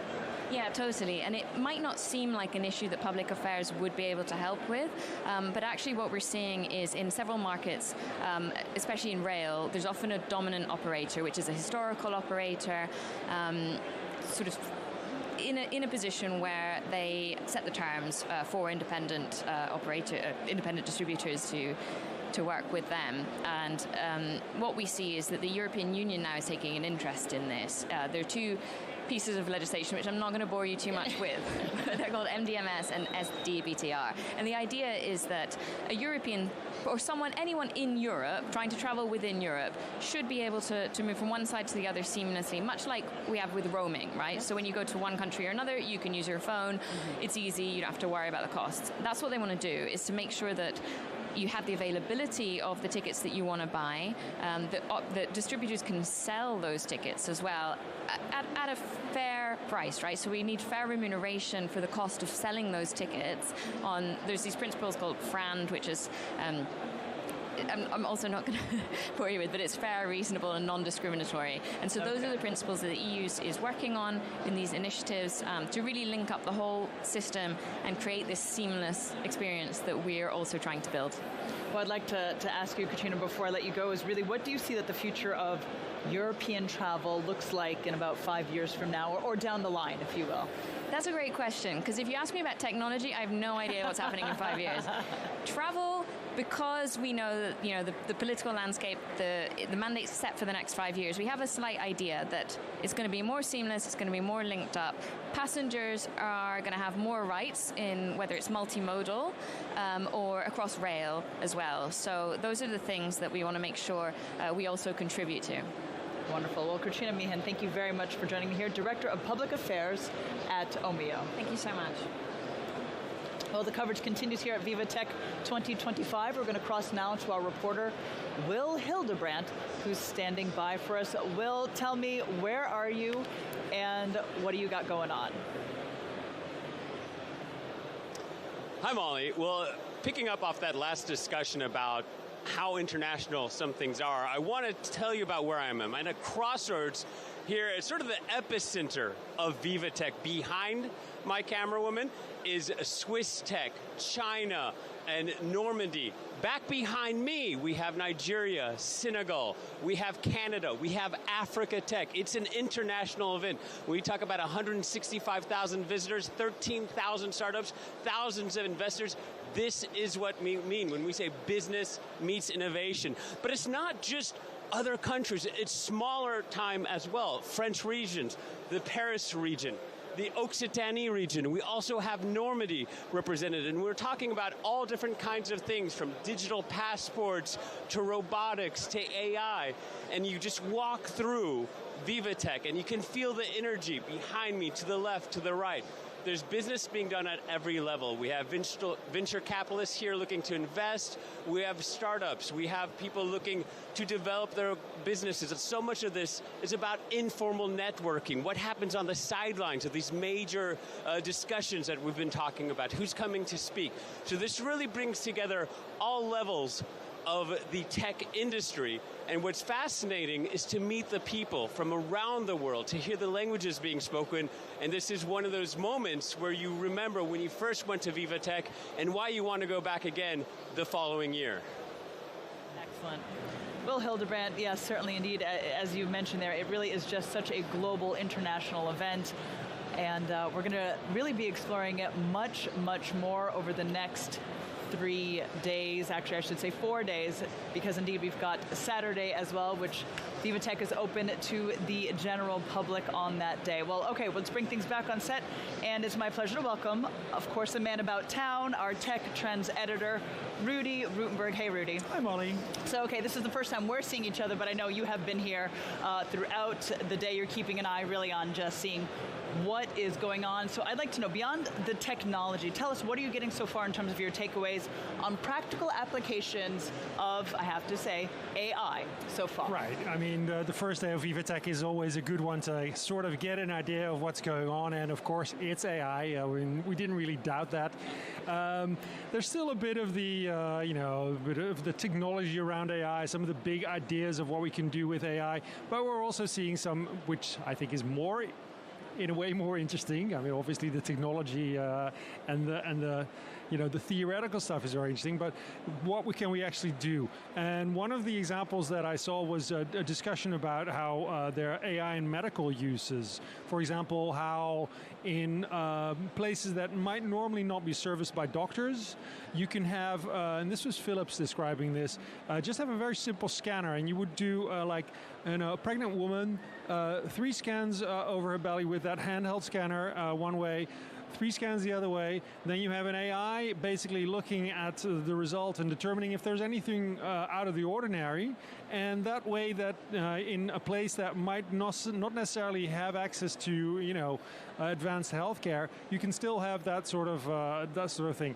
There was one thing that was, obviously all the technology companies have these big ideas, but they need to be implemented by the industrial companies if we, for example, want to have some of the resource efficiencies that we're talking about that are going to be helpful for the planet. And one of the board members of Siemens was speaking here about how Europe, as an old industrial continent, has this treasure trove of industrial data. And so far, the AI models have often been trained on information that's accessible on the internet. So basically everything that's out there on the World Wide Web, but there's tons of data within factories, within companies, and if you can get access to that, you can create models that are much more relevant to manufacturing, for example, in on a shop floor, on a factory floor. Well, I mean, as you mentioned, the opportunities really are endless just in seeing how far it can go. But with any change, and certainly, of course, with AI, and there is just major concerns that so many of these changes will lead to people losing their jobs. So, I mean, have you been hearing much commentary on that, or what are you picking up on? Obviously a concern, as with any new technology that arrives, but as was pointed out by several people, including the chairman of PwC, the internet was another concern, and it actually turned into tons of job creation. And AI is another one where people are concerned. It's certainly going to change work. I think everyone agrees with that. Some roles are not going to change, but certainly, in content creation, for example, I think we're going to see changes.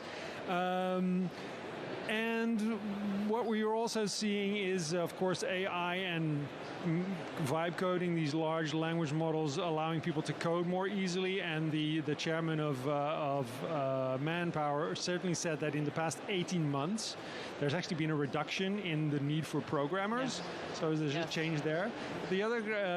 On the other side of the coin, Siemens says that AI is helping them have people do a better job. And if AI can replace mundane tasks such as writing an email or filing your expense reports, then the time that you have left might be used more fruitfully. Hopefully, as long as we're not spending that time scrolling. Right. I mean, one of the things that it was the CEO of Cohere, which mostly services enterprise and uses AI in enterprises, says that right now, if you're not building and applying, but you're still in the concept phase, you're already behind. So you need to be out there and you need to be applying AI. Another point that was made on one of the panels is about, how... sorry, I lost my point there. Oh, no. Okay. Well, fine. You're going to bring that one back on the next time when you have that on one of the panels. Well, excellent. Well, Rudy, thank you indeed for watching. I know, of course, you're going to be following and scanning, really just seeing what else we're coming across, because after all, this is opening day, so we've got a lot in store for us, Rudy. Absolutely. Thanks for that. All right, well, it's time now for Inside VivaTech.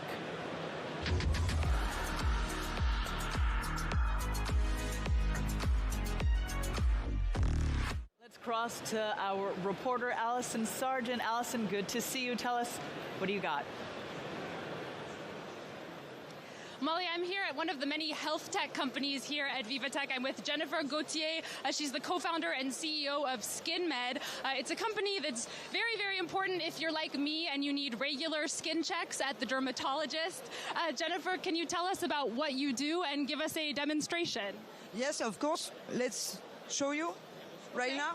Okay, so Jennifer's going to take a photo of a close-up with a microscope you see there of one of my moles. It looks like we have a shadow. There we are. We're turning on the light.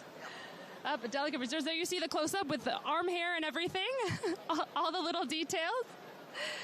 And so there we have our photo, scanning a mole. And then what are you doing next, Jennifer?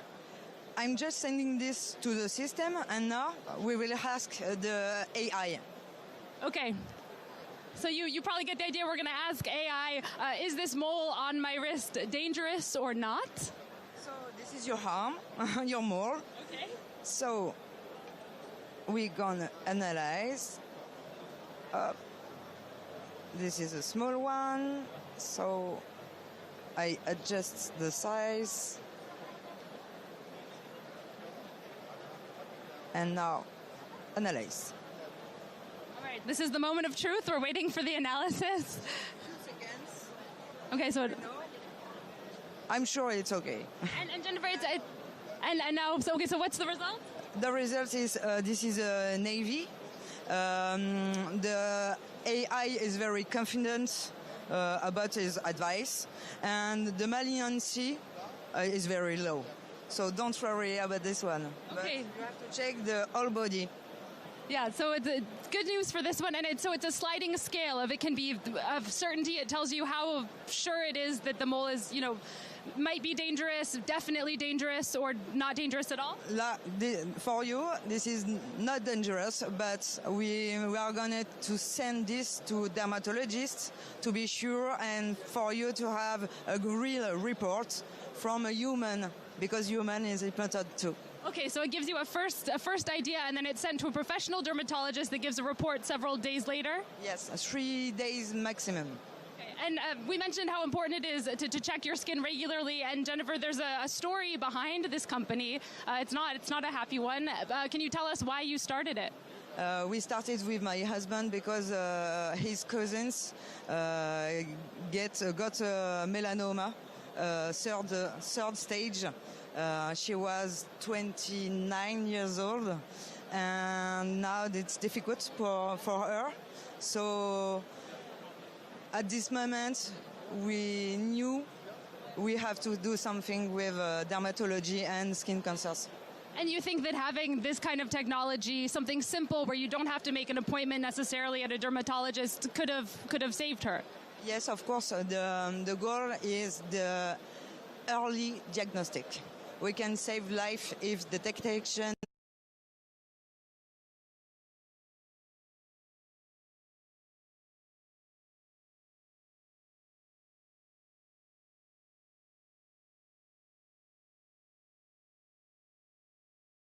Yes, it's already in 500 pharmacies in France.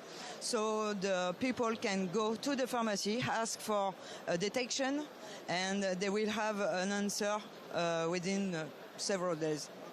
And this already exists in pharmacies. Do you have a sense of people that it's helped and how accurate the technology is? Yes, for the last 15 months, we detected about 471 cancer and 912 pre-cancer. So I think we can say we saved life.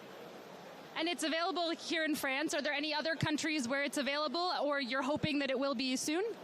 I think it's available almost everywhere in Europe for the beginning, and we hope that at the end of this year we will go elsewhere. And is that one of your goals at VivaTech? What are you hoping to get out of the next few days? We are hoping maybe some investors. We have a lot of projects, more than just the pharmacy. We want to go all around the world, and we want to have our own clinics too.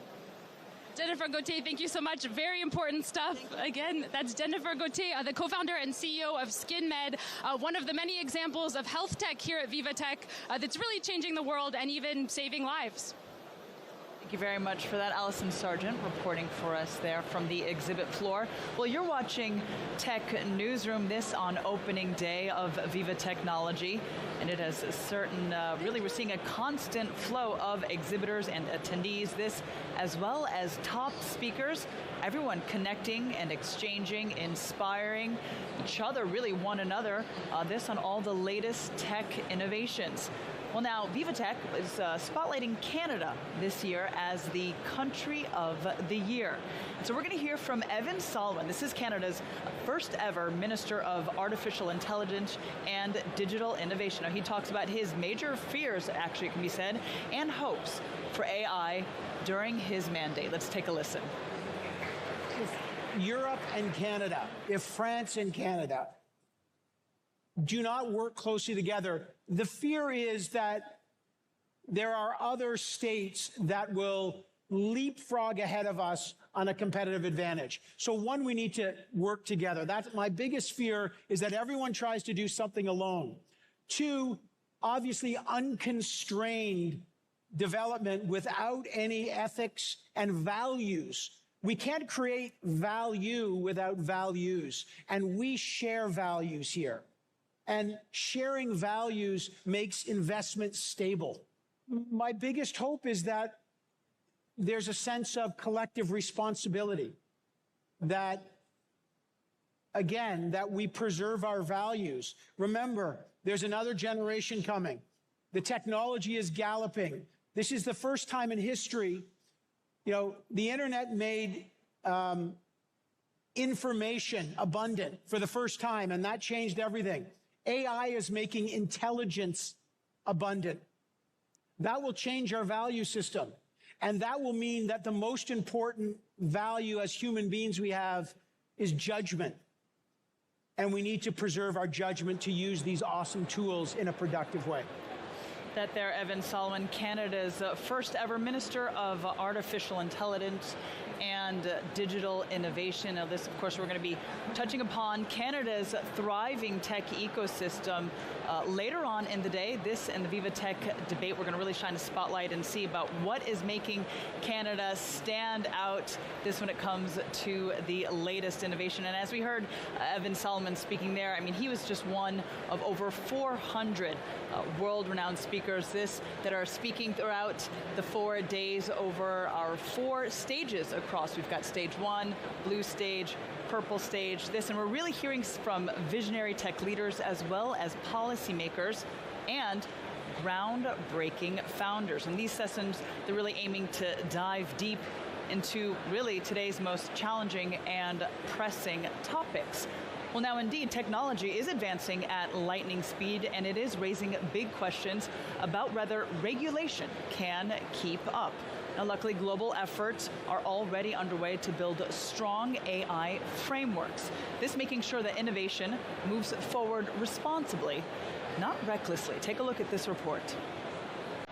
How to serve humanity's best interests in a world where technology is advancing at such a blistering pace. It's one of the most pressing issues of our age, and political decision makers and regulators face extraordinary challenges in their response to it. So far, efforts have focused on attempts to balance tech progress with governance and regional innovation. The European Union's Digital Services Act represents a landmark moment in this approach. It establishes accountability for online platforms while attempting to preserve freedom of expression and innovation. Global innovation has also started to be reshaped by new regional champions. India's UPI payment system has revolutionized financial inclusion in the country and processed over 16 billion transactions in December 2024 alone. This government-backed platform has triggered the creation of hundreds of startups and has inspired other countries to follow suit. Kenya's M-Pesa mobile phone money service now connects over 70 million users across 140 countries, driving economic growth through digital financial services.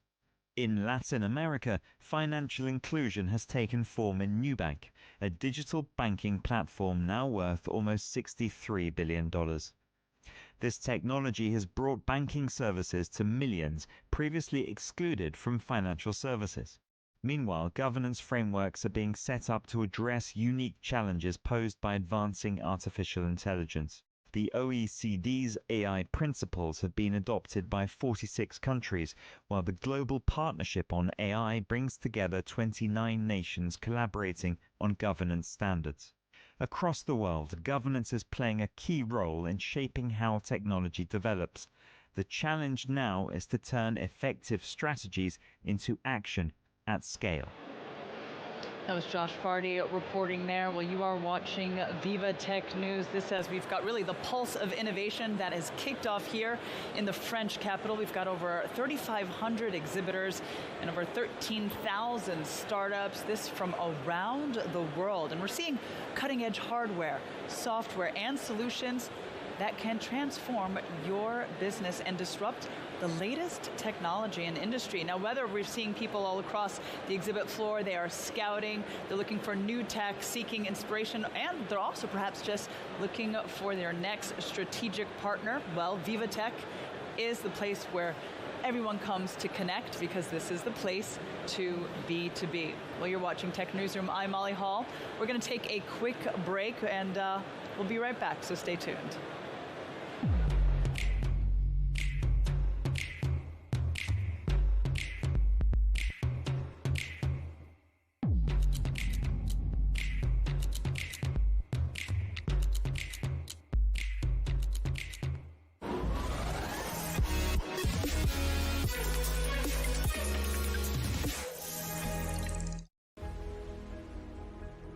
The future of healthcare will be shaped by innovation. We see a very big potential future growth of this company, and we're trying to help them to make this potential come true. Our ambition for Contura's hydrogels is to be the leading treatment in osteoarthritis over the next 5 years, and we rely on BNP Paribas to help us along this journey.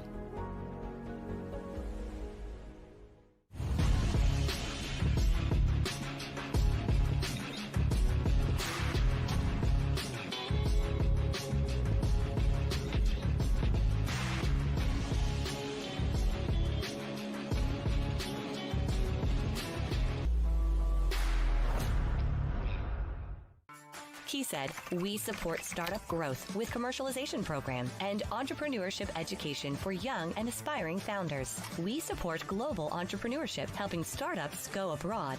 And we provide the essential infrastructure to bring ideas to life. Where imagination meets reality, this is KeySaid.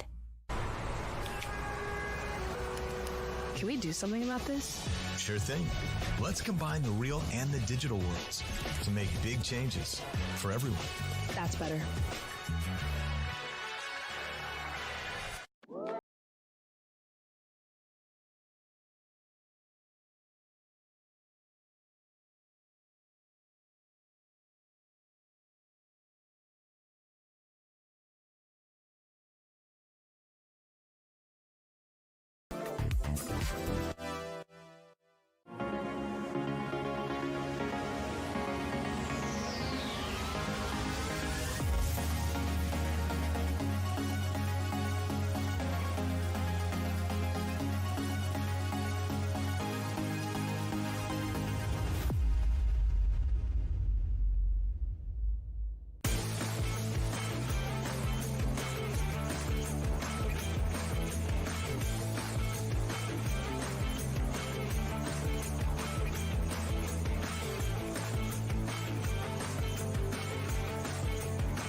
If you're sitting here, you're curious. Good news, Explore Media was made for you. Join a community of 10 million subscribers. We help brands create relevant and viral content. We call it edutainment. Contact us to learn more.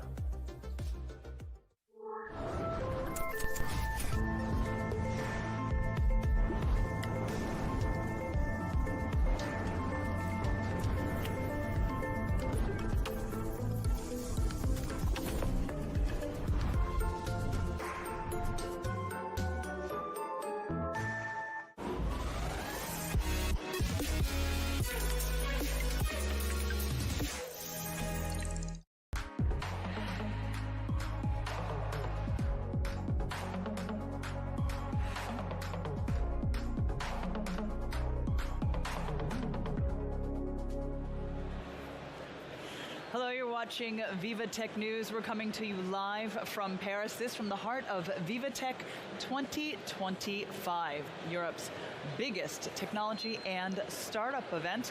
I'm Molly Hall, and you're watching Tech Newsroom. Thanks for joining us here. This says we're bringing you live interviews and highlights from across the exhibit floor, and indeed we can actually kick things off this hour by crossing to our reporter Simon Harding, who's been following French President Emmanuel Macron, who is going to be touring VivaTech this on opening day today. Simon, what do you got for us? Hi, Molly. Well, absolutely. President Macron is due to arrive in the next half hour or so. He'll be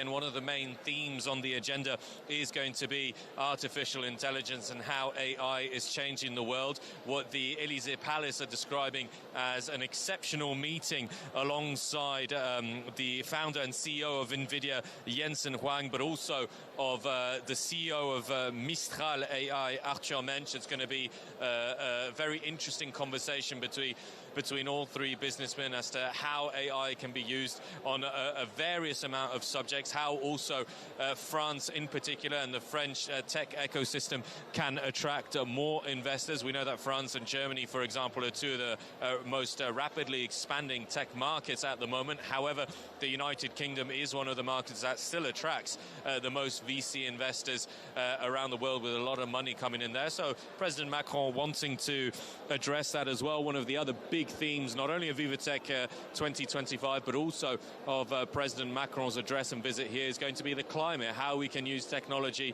to address the climate change problems that the world is facing. We remember when President Macron said, let's make our planet great again. I think that's something that still holds very true at the moment. That's very close to his heart as well. And of course, the last thing is that competitive economy and with all the stakes that are in play. You know, how can France be at the real forefront of the economical landscape here? How can we repair sometimes what has been a fragmented landscape in terms of technology in Europe, promote collaboration between different European entities? That's true politically, socially, and it's also true in the tech world as well. So there's plenty to look forward to, plenty certainly to listen into as to what President Macron is going to say, and we'll be trying to keep tabs with him all throughout his visit here at VivaTech 2025. All right, Simon, great. Yeah, indeed, keeping tabs, it's not an easy task when the president visits here because, as we've mentioned, it really is quite a large crowd that gathers here. But Simon, I know you'll be covering it for us, so we will cross back to you later on in the day once he arrives. All right, well, it's time now for VivaTech on set.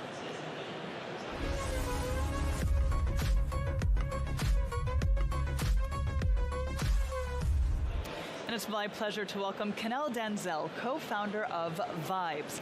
This is a dating app designed by and for the queer community. Denzel, thank you so much. Kenel, thank you so much for joining me here. I appreciate it. Thank you so much for having me. Oh, if I might add, Vibes is not really a dating app. It's more of a social app for the queer community. Okay, well then, indeed, let's actually explain to me a bit more specifically about Vibes. What is it? Yes, so it's a social app to foster authentic connections. So for once, we're not telling our users what they should be looking for directly on our app. So it's designed as a social network, kind of a mix between Instagram and Twitter, so you can exchange with everyone around you. But what's very specific is that you can organize get-togethers to go from virtual to real life and meet around a coffee, around an exhibit, or even to practice sports. All right, so it really is then this notion of kind of fostering a connection, right? And the idea of inclusivity? Exactly. It's inclusive and it allows you to go back to building authentic relationship with people around you. And it goes perfectly into the trend of swipe fatigue and dating fatigue that we can observe currently on the market. Yes. Okay, well then what really made you want to help co-found Vibes? Well, in my personal experience as an LGBTQ person myself, it's very difficult to find a sense of belonging and of community. I left home very young, at 17, to go into business school, and I discovered this entire ecosystem, the queer ecosystem, because we have specific associations, we have specific bars. It's really difficult to find these places, even online. And so with my co-founder, we realized that it was a common need, not just for us, but for 10% of the global population, and that it was not addressed. We had the ability to find some Facebook groups or to have dating apps, but just being friends or looking for networking, looking for answers, we did not have that. And so we created it. Excellent. So can you tell us a bit about where are you operational? How have things been going since the startup? Yes. Well, it's pretty amazing. We launched about 2 years ago, and we already have 170,000 members that have joined us, all across France, Switzerland, Belgium, and currently we're kicking off our European extension from VivaTech to the world. Excellent. Okay, so then, tell us what indeed are you showcasing here at VivaTech? Well, we're showcasing this amazing milestone of reaching 150,000 users, and also it's during Pride Month, so it's quite symbolic for us to be here representing the queer community and also announcing this global expansion. Wonderful. So essentially, things have been going since the 2 years since you founded, and you are just looking to expand, and that's what you're bringing here at VivaTech, this notion of even more growth. Exactly. Wonderful. All right. Well, Kenel, thank you very much for joining me. Kenel Denzel, co-founder of Vibes, which really is, as you said, a social site and a way to bring community and kind of just a new way of thinking how we meet and relate in this digital age, I can imagine, right? Exactly. There is also this sense of using the digital in order to recreate those connections that we've lost in real life, and to use it as a tool and not a tool of isolation, which we see a lot, because with the apps and all of the social networks, there is a will to keep us using our phones and to disconnect from other people. And that's what we're trying to break as a cycle with Vibes. We're trying to break that social isolation, and currently it's working. We have hundreds of testimonials from our community members saying, well, thanks to Vibes, I've met some new people, and I'm going out of my apartment for the first time in a long time. Wonderful. Kenel, thank you very much for joining us here. And again, you're the co-founder of Vibes. I appreciate it. Thank you so much. All right, well, now we're going to switch gears, and it's time for Inside VivaTech.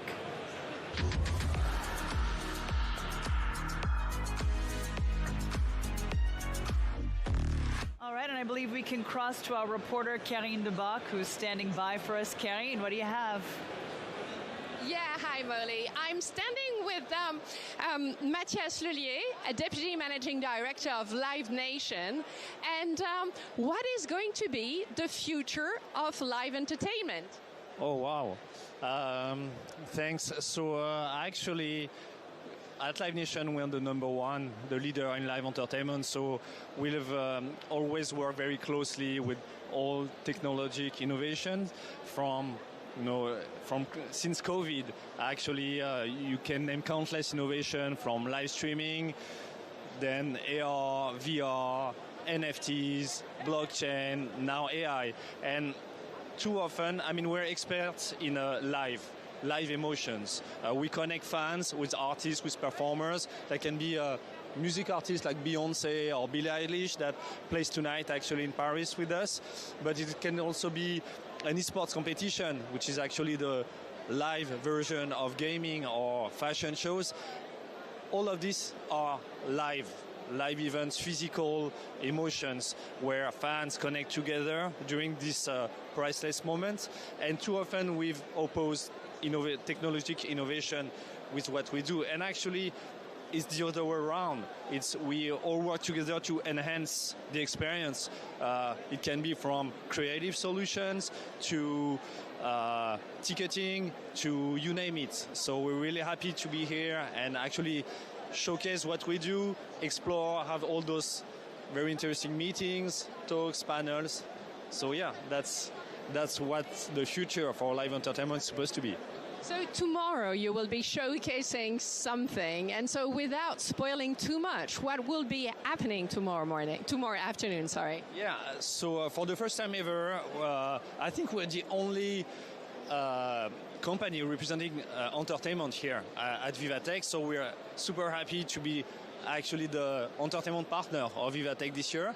And for that, we are going to co-organize with VivaTech a great big event at the Dôme de Paris, so where you have most of the big speakers. And tomorrow is going to be a special show from a band we represent, French band called The Blaze, and we've prepared an immersive show. So it's going to be a 360 surround sound system only for this special show, and of course with all the videos and crazy medias you can imagine on the huge screen that we've seen with at Le Dôme. So expect something really crazy tomorrow. It's the first year you're an official partner of VivaTech. What motivated your team to do this partnership?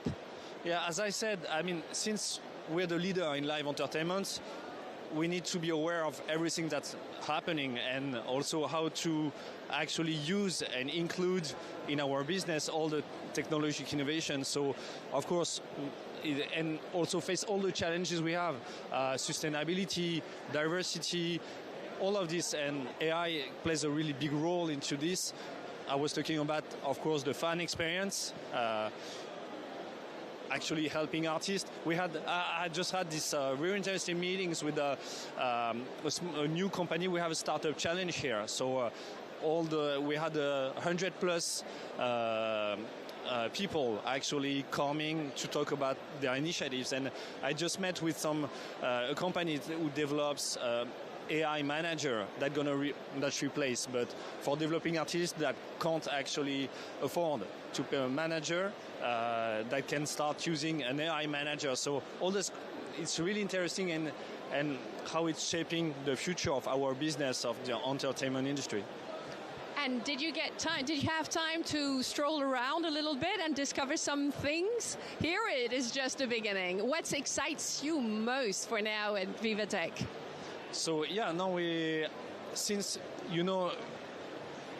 because of the live entertainment, as I was saying, it goes from fashion shows, so we're very interested to see how LVMH is stepping in this world. We work with Ubisoft for esports, so I think that the panel tomorrow, so we're connecting our business with so many entities here and companies. That's really interesting how we interact each respective ecosystem can interact together through technology. So to be honest, it's our first day here, and it's been packed and crazy with all those panels and meetings. But I'll make sure to go around and see, Canada. We have Canada facing us, so very exciting. Are you as excited by VivaTech as when you attend a festival or a concert? Yeah, I think the entertainment is the new frontier of corporate events. I know, more and more corporate events take inspiration from the entertainment industry and what we do in festivals. And to be honest, we see the same kind of vibe here. Really happy to kind of see the same look and feel as music festivals. Thank you so much, and keeping my fingers crossed for tomorrow. Back to you, Molly. Thank you. Yeah, we'll certainly be looking forward to tomorrow, Karen. Thank you very much for that. We'll come back to you later on in the day. Well, now it's time for VivaTech on set.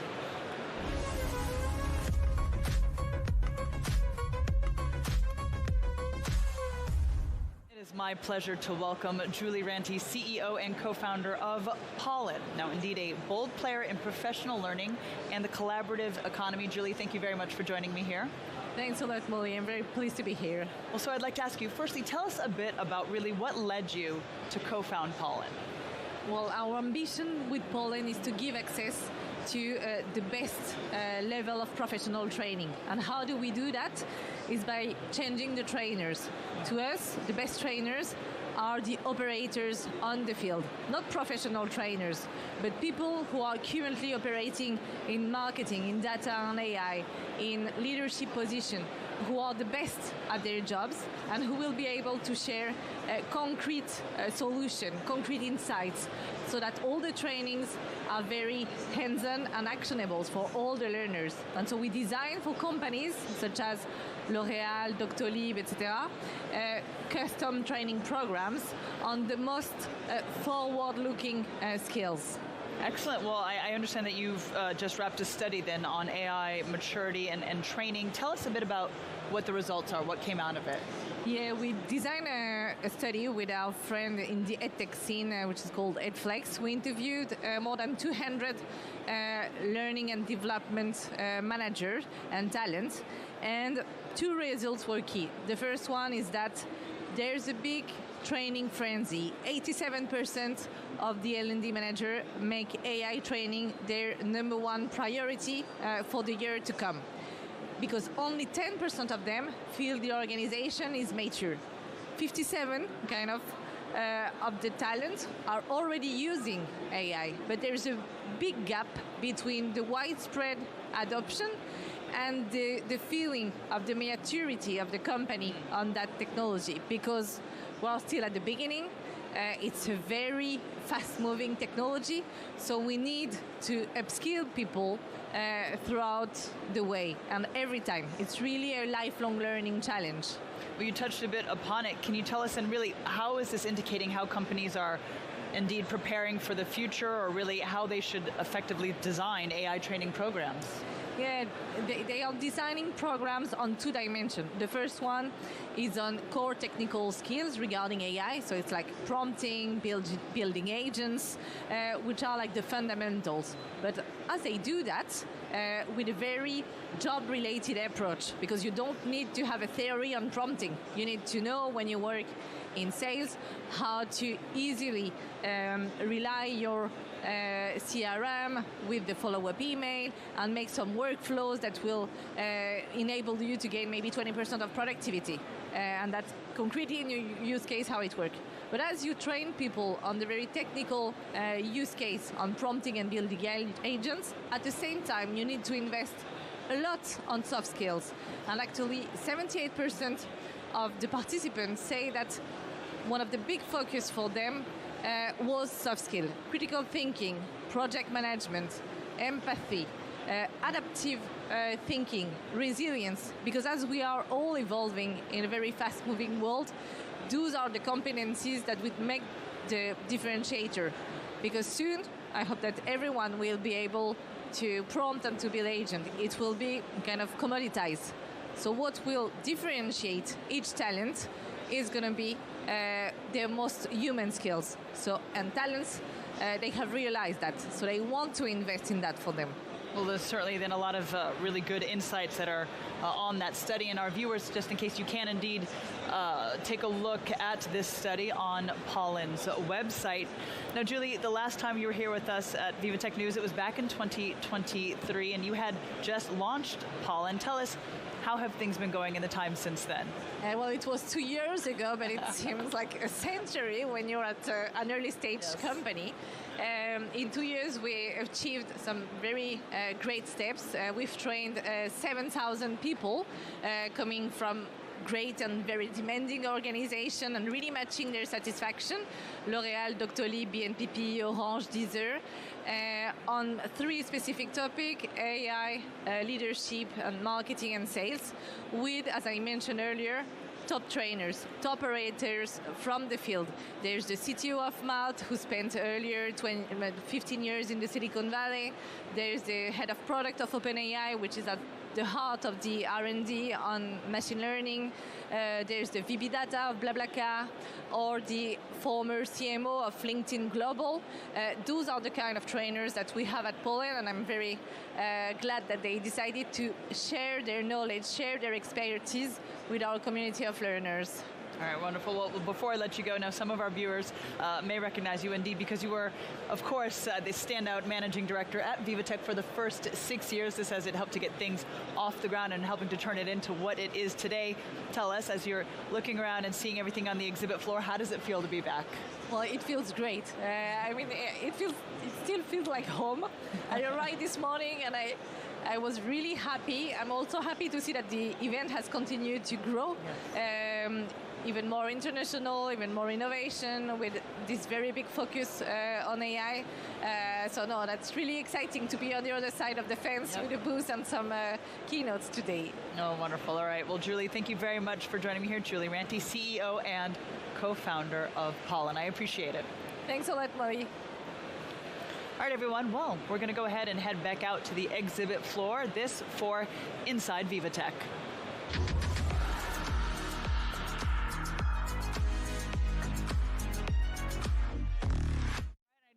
We can cross to Alexis Lamont, who's standing by for us with our next guest. Alexis.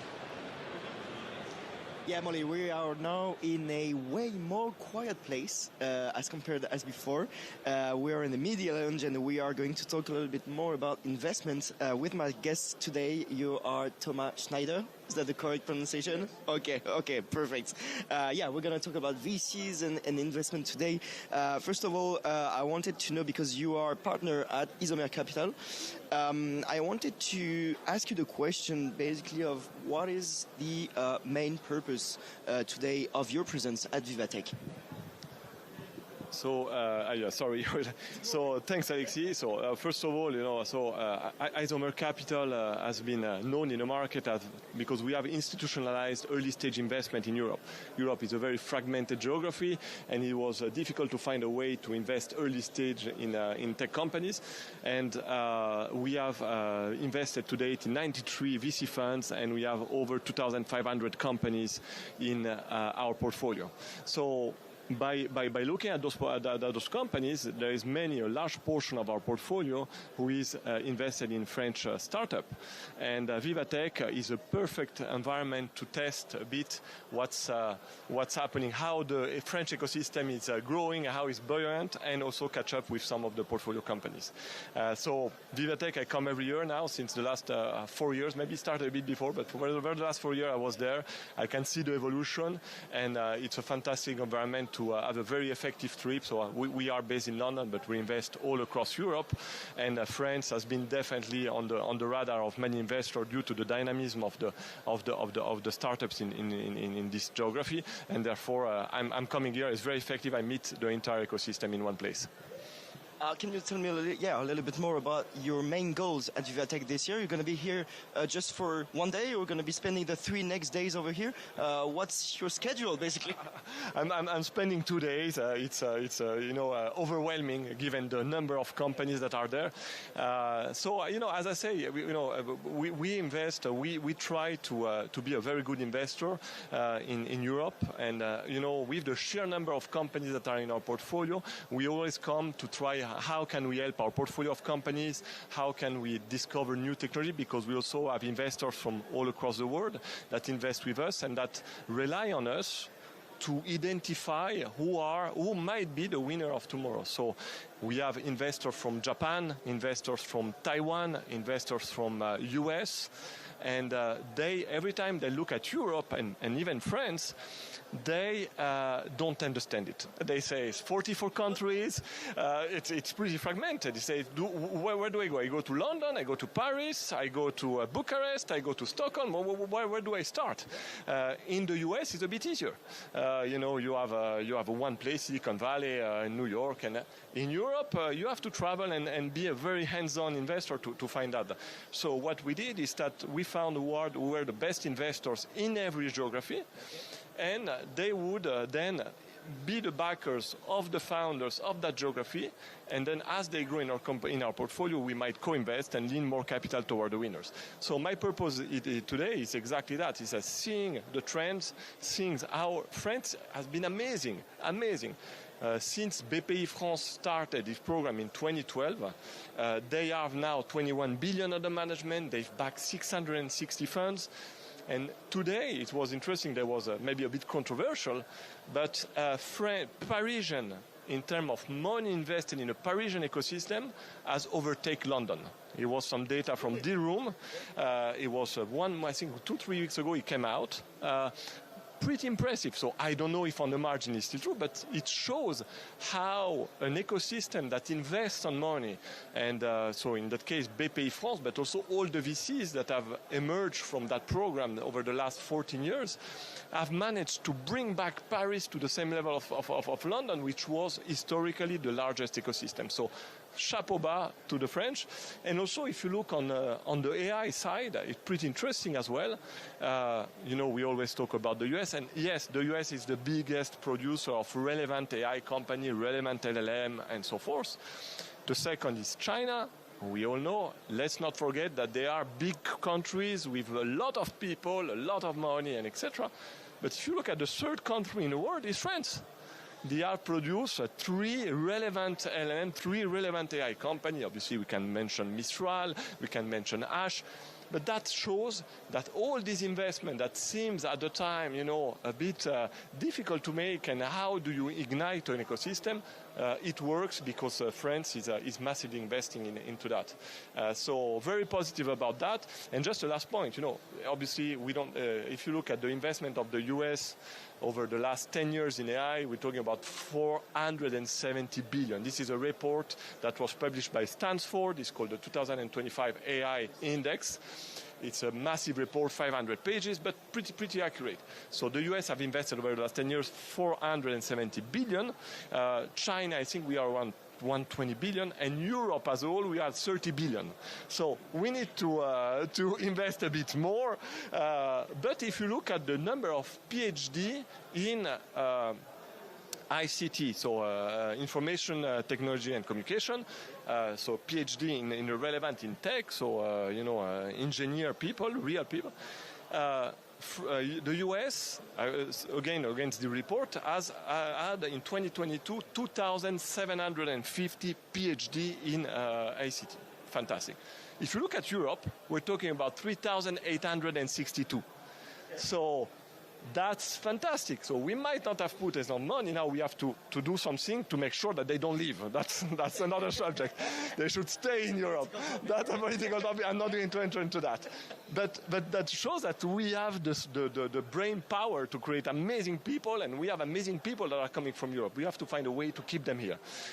And same for AI adoption. AI adoption in Europe is exactly the same as US. So we're not the museum continent, or France is not a museum. On the contrary, I'd say we are fast adopting this new tool, and that's fantastic because it's creating. Okay, we might lose on the LLM side, so because we can't do, or we don't do, or maybe in the future we will do, but the $1 billion, the $10 billion, or if you take the political American way, the $100 billion is going to be huge.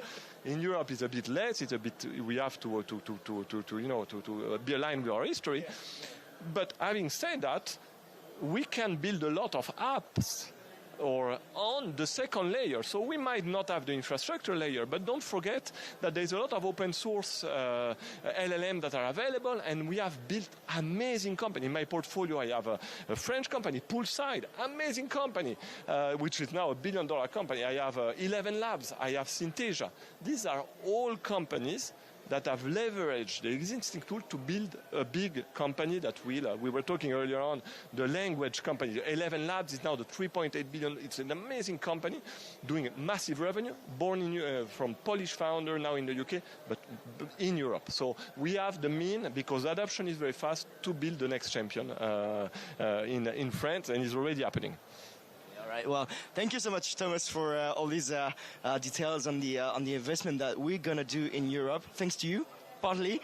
Good luck for the 2 upcoming days over here to target many companies and startups. I'm pretty sure we'll join your portfolio and be able to construct and build the future of employment over here in France and in Europe.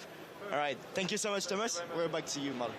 Excellent. Thank you, Alexi, for that fascinating insight there. This and all that Europe has to offer when it comes to its competitiveness, which indeed, as your guest Thomas Schneider just said, there's certainly quite a bit. Well, we're going to take a quick break. You're watching Tech Newsroom. Stay with us. Our coverage continues.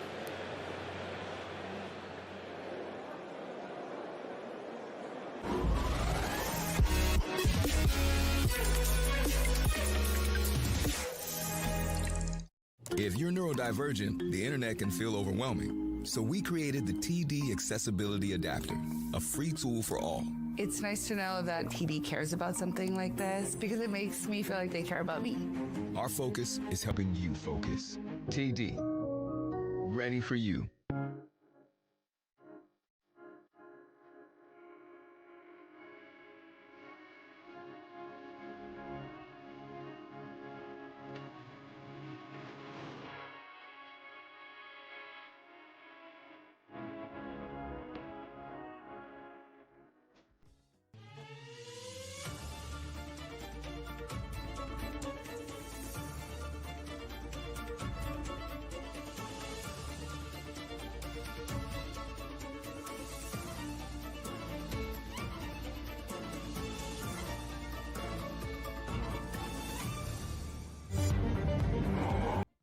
Elevate your leadership with VivaTech's Exec program. Discover cutting-edge startups, attend inspiring talks, network in exclusive lounges. CMOs, tech leaders, join the program and turn disruptive technologies into competitive advantages.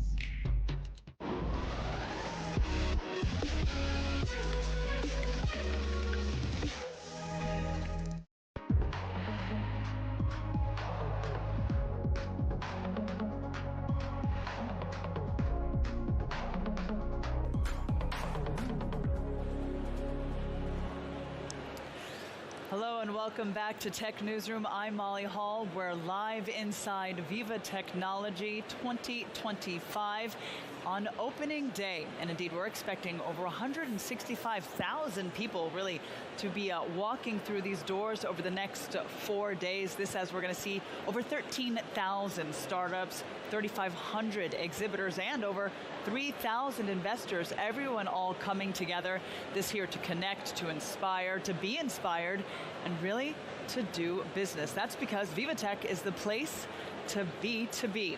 And it's time now to kick things off with VivaTech on set.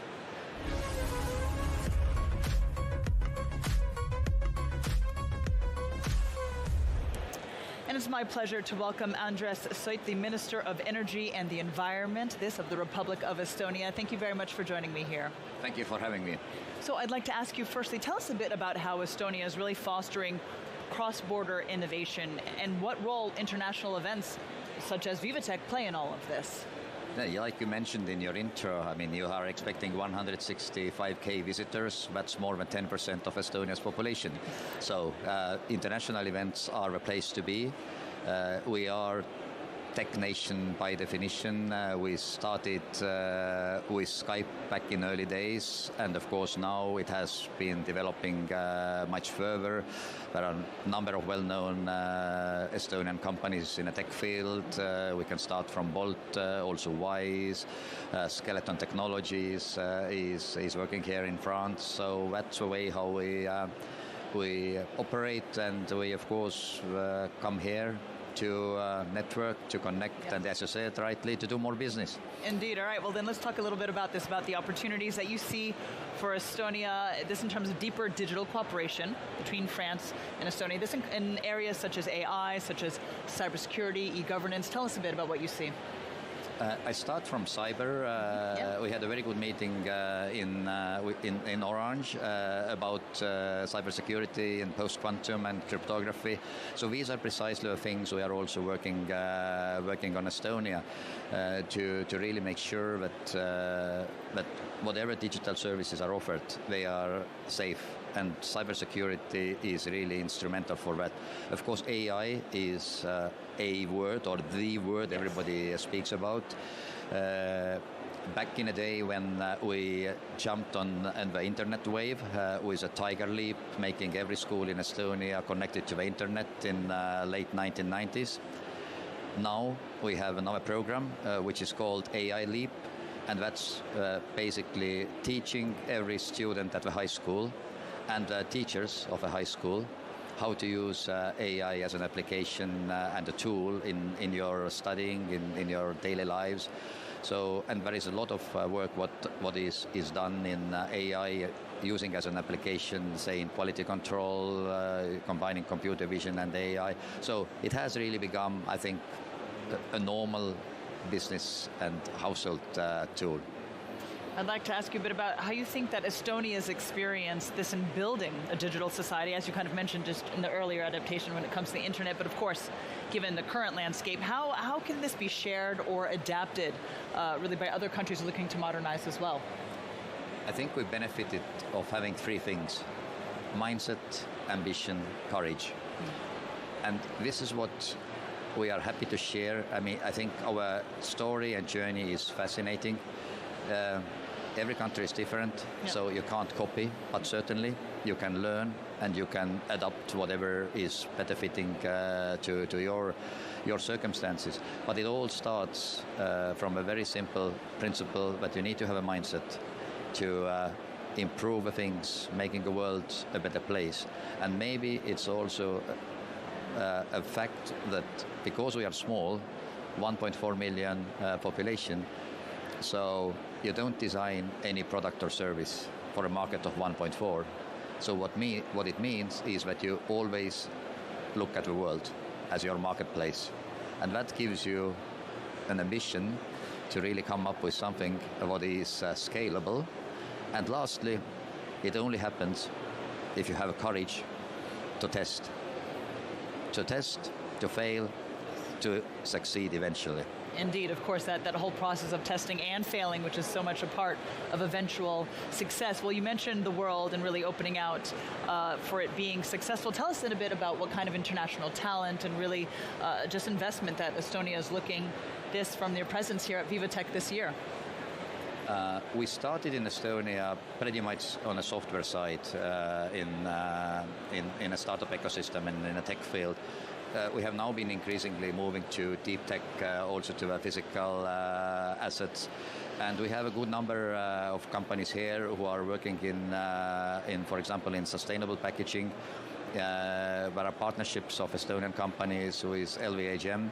Then we have also good number of companies who are in the field of energy, on smart solutions, on EV charging combined with a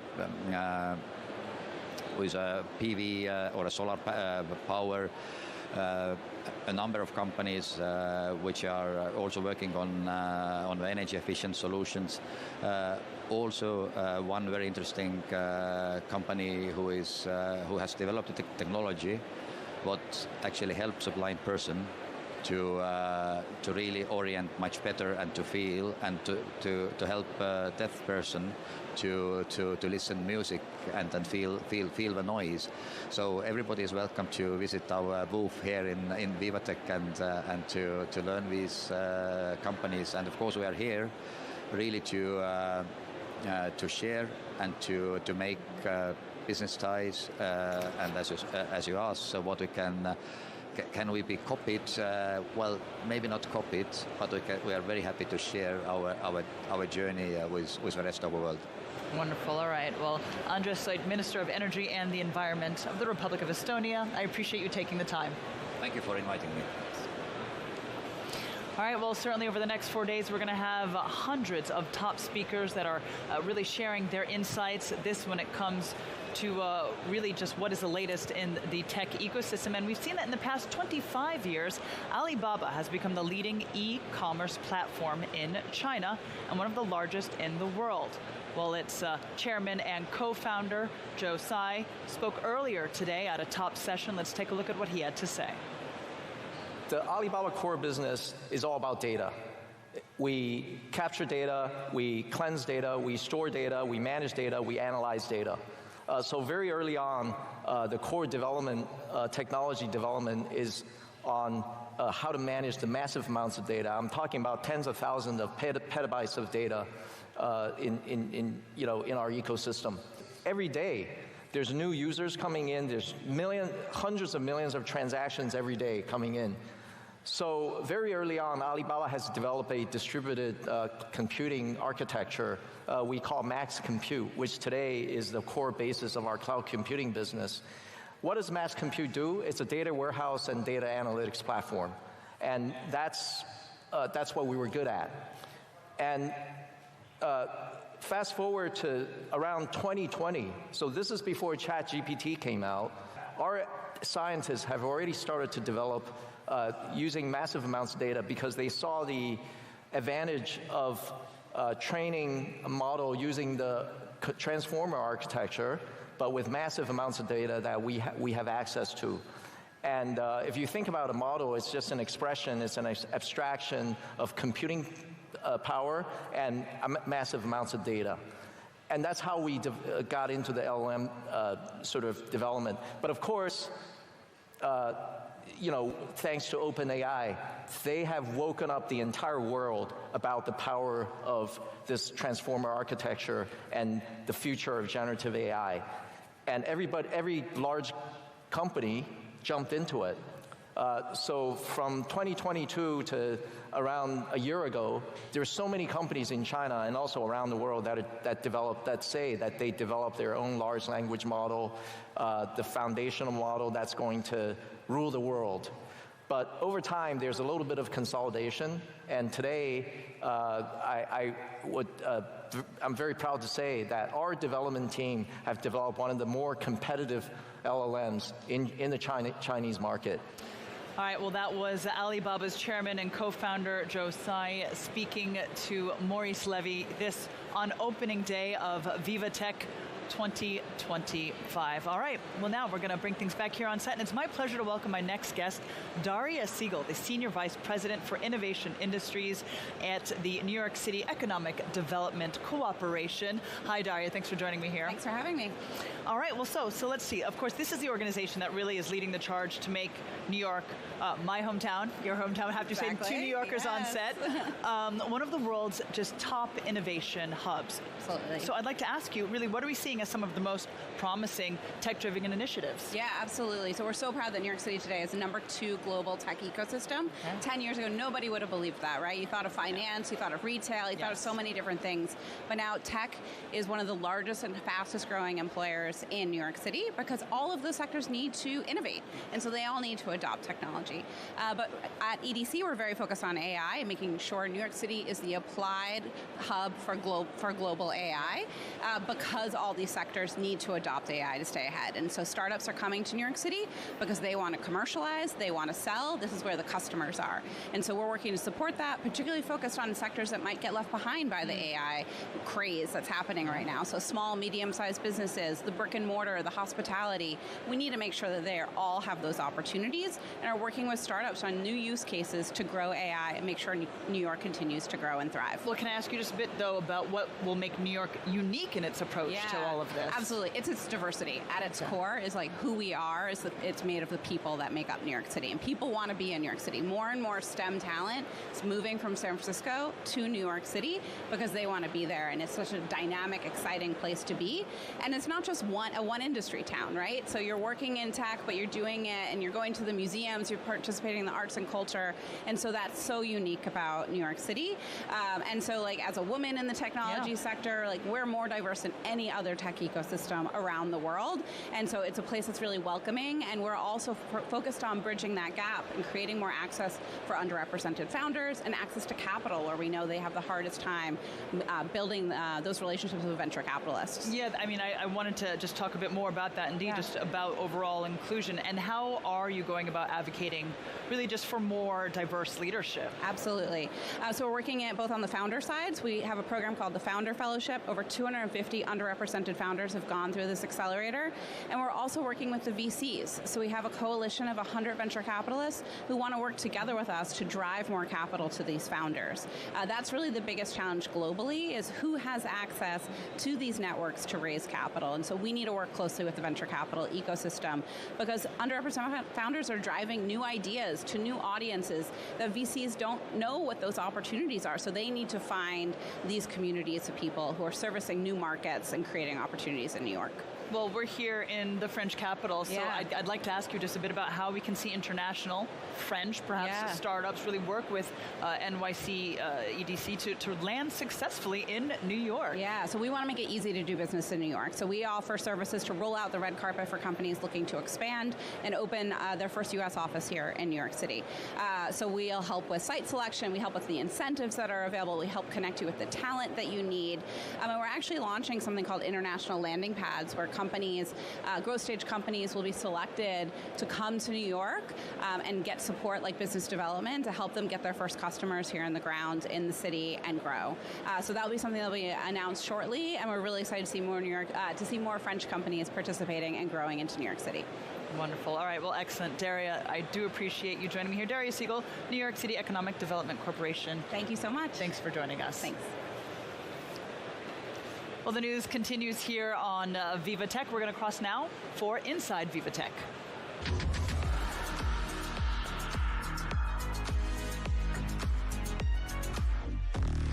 And it's my pleasure, as always, to hand things over to Luke Brown. Yes, indeed, Luke, it is a pleasure. So tell us, what do you got for us? Yeah, thanks, Molly. Very much here at the Brazil stand, we are looking at the future of health tech, where they're using innovation to really have a major impact on the possibilities of medical science. And the objective here with Tissue Labs is to be able to create living tissue using a bioprinter. So we're joined by Camila Muniz from Brazil, from Tissue Labs. Can you tell us a bit more about what exactly it is, the product that you've produced here? It's a bioprinter, correct? What can you print with that? So basically here on Tissue Labs, we developed this tissue engineering platform that we have also the biomaterials as the bioprinters. The 3D bioprinter is the same of a 3D printer that prints with plastic, but instead you can actually print with cells. So hydrogels, extracellular matrix, and cells. And then you put here, for example, like a syringe with these hydrogels, the bio ink, and it will print right here a living tissue. And how is that unique? What else, how does that differentiate you from a normal printer? I mean, is this the first of its kind? Oh, it's not the first, but we have some patents. We have some tools that we just have in tissue labs. For example, we have this feature where we can actually mix two materials while you are printer. It's called mix chooser. It's a very, the bioprinter itself, it's very cost efficiency when you compare with other competitors and have a really precise accuracy. So it is a bioprinter. You're printing living cells, you know, someday an organ. So it's actually pretty innovative. It's the future. Well, you mentioned that you're printing living cells. What is the motivation? It's not just any product, is it? There is really real-world use case scenarios for this that really does add value, correct? Yeah, sure. For example, today we are focusing a little bit on the drug development. 90% of drugs fail after the preclinical stage. That means after testing in animals, it's most likely that the drug failed and it passed and attained to the market. So basically, if you can print a skin or a muscular tissue or any tissue with human cells, that will be a way more reliable data when you're comparing with animal testing. And beyond the pharmaceutical implications, what's the next stage for Tissue Labs, for this product? So the next stage is we are going to develop a cardiac in vitro model, so then we can perform drug screening. The pharmaceutical industry will be able to perform drug screening and to know more about cardiotoxicity. That is one of the main reasons that the drugs that passes through the preclinical stage fail today. And looking further down the line, I mean, currently it's relatively simple human tissue that you're hoping to be able to produce, but further down the line, and what's the time frame for printing off an entire organ? Is that the objective in the end? Yeah, the objective in the end, our main goal is to be able to someday print transplantable organs on demand. That is the thing we are most focusing. And how long a time frame is that? I mean, is that feasible? I mean, I will say at least 10 years for now, but that's, you know, it's a small amount of time when you compare on the impact. And one final question. You're here with the Brazil stand, as I mentioned, here at VivaTech. What are you hoping to get from the VivaTech experience in 2025? Oh, mainly networking. We are inviting anyone to come here and see our technology. So students, investors, clients, we have now an open seed round for this next stage of the development of the cardiac model. But we are open for everybody. We want to share this incredible technology that we built. Camila Moniz of Tissue Labs, you mentioned that it is incredible technology, and it's the kind of innovation and incredible technology that you get pretty much everywhere here at VivaTech 2025, but really it does have an impact with that innovation on human society and medical progress. So handing back over to you, Molly, in the studio. Luke, thank you very much for that. Luke Brown reporting there from the exhibit floor. Well, it's time now for VivaTech On Set.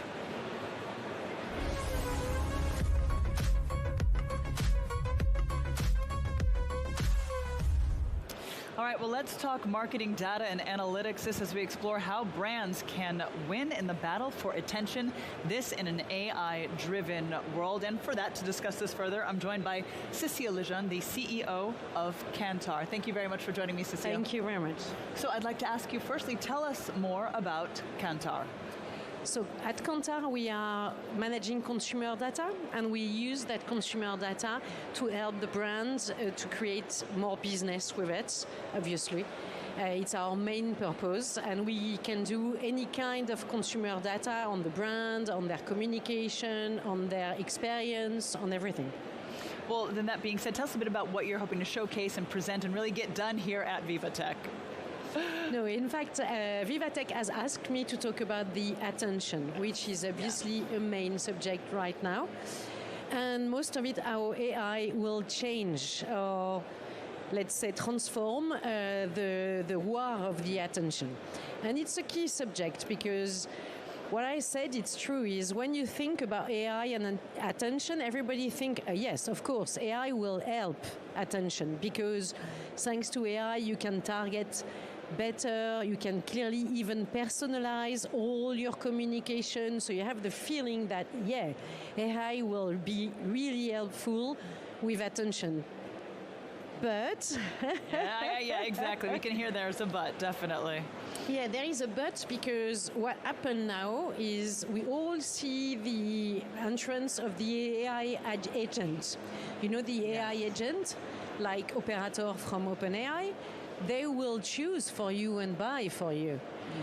So if I take just an example, tomorrow with Operator, if you want to use Operator, you can ask Operator to order your taxi right now from VivaTech to the Champs-Élysées. Which brand and company Operator will choose? If you don't ask for any, he will choose for you. How he or it, I don't know even, how it will choose. That's the main question. So tomorrow, in terms of attention for the brands, they're going to have the human consumers and they're going to have the machine, the AI agent. So they're going to have to target, understand that each agent is different, will probably look at different kind of data, and different kind of, some will focus on price, others will focus on, I don't know, on the recommendation from other users. So that will change lots of things.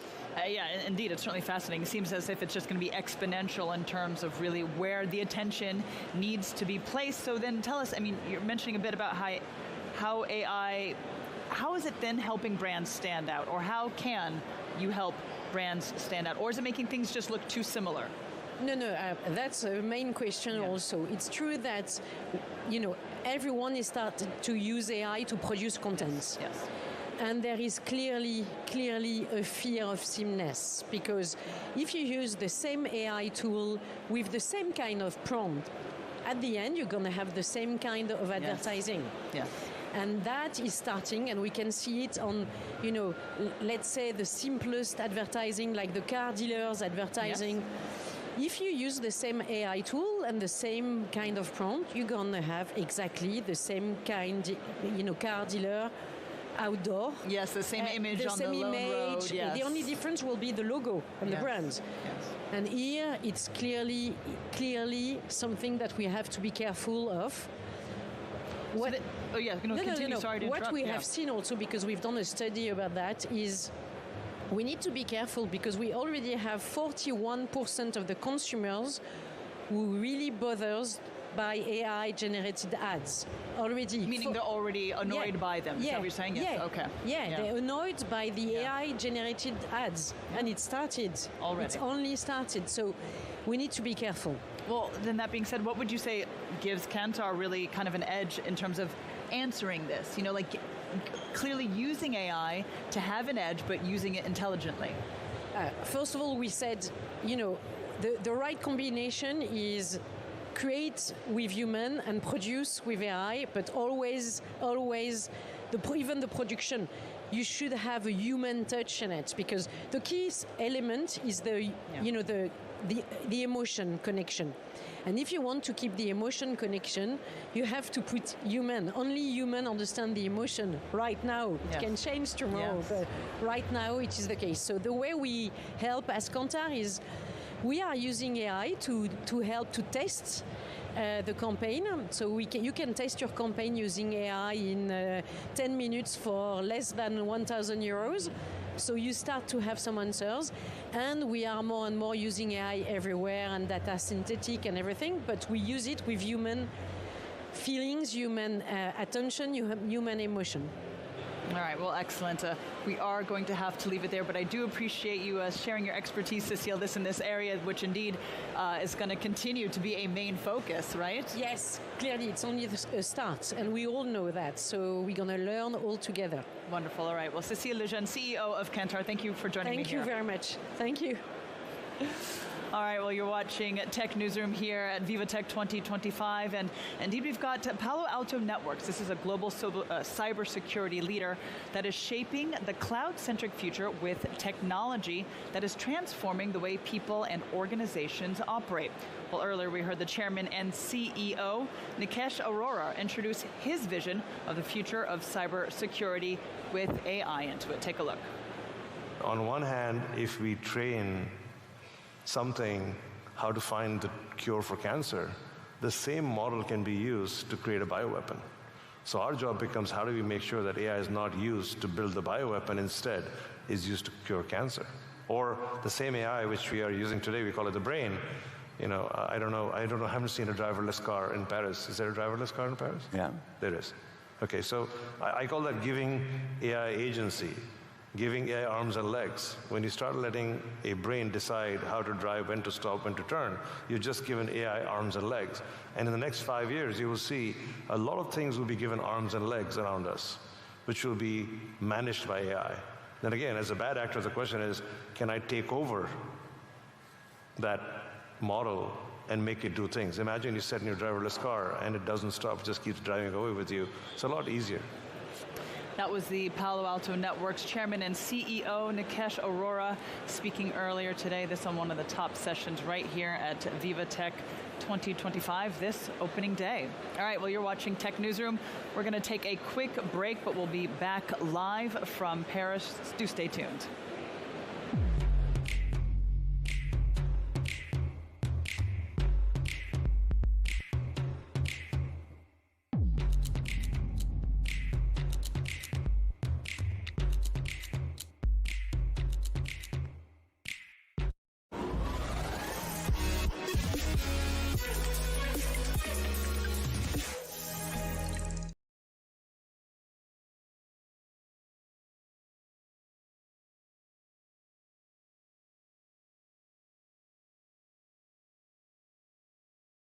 We recently advised Electra on a new fundraising with 304 million euros.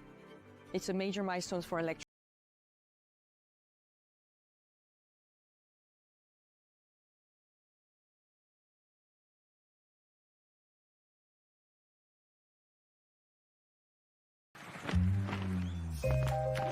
Not getting the results you expect? Don't use AI trained on any old data when you can use AI trained on your data. The AI built for business, IBM.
Tech ecosystem. We'll get down into all of that later on in our debate. But first, it's time for Inside VivaTech.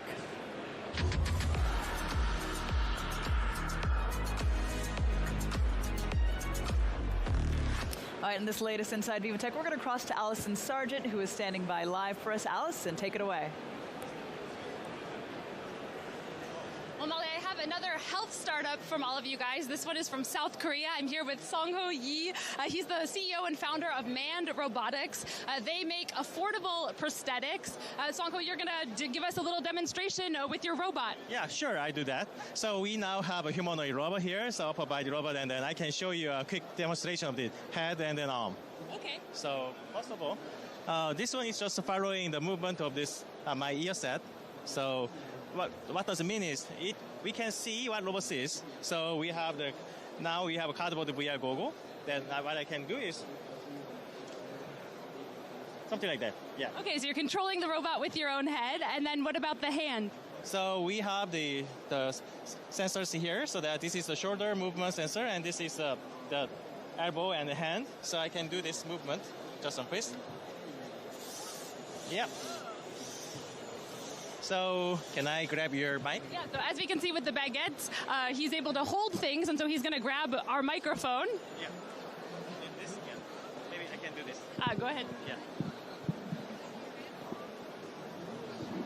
Ooh! There you go. So he's holding it. He's got the microphone. There it is. So he's strong and solid grip. Can he give it back so we can continue the interview? Thank you so much. Yeah. Amazing. So can you explain how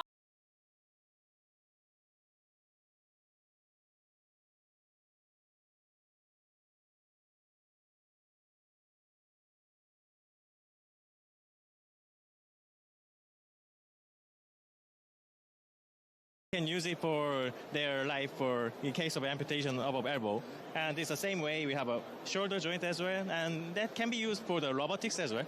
So, but we are mostly focusing on the prosthetic device. Maybe I can explain over here. Yeah, so he's going to show us a little more. Basically, they can do entire arms, but also just hands, or also even a single finger. Song-ho, why don't you show us that one? Yeah, you can see here. So, can you see here? Yeah. So, the one finger has the motor inside, and then the most important thing is that making this affordable in many ways, so that, for example, the motor in brushless DC motor is customizable in just open request. So what's the difference thing is we have the self-contained robotic finger as a price of $500, and the legacy one in the market is $10,000. So 20 times less expensive if you compare with the legacy in the market. And that's what makes your prosthetics different from other prosthetics on the market. It's the price point. Yeah. Something like that. And also we have the muscle sensor we developed by ourselves, so that I'm having a armband, a 4-channel of EMG, so that it captures my muscle body movement, and then actually it is being used to control the hand is here. So if I do this again, release, and this is grasping. There's a little bit of AI on the development, and then we have the inference engine here on device, so that it understands my movement of this grasping, releasing, rotation, and then making fist. So with this kind of a classification, we can make the movement intuitively right away. Yeah. And how are you able to keep your prosthetics so cheap? So actually, we develop everything by ourselves. I can show you with this example. Can I do this? Yeah. So, yeah. So usually the hand itself was very expensive, but now we develop everything so that it's now cheaper, like $3,000. And then if we consider like sensors, muscle sensors here, the legacy in the market is more than 500 euros per sensor. Well, we develop by ourselves, and then we now have multiple versions of this.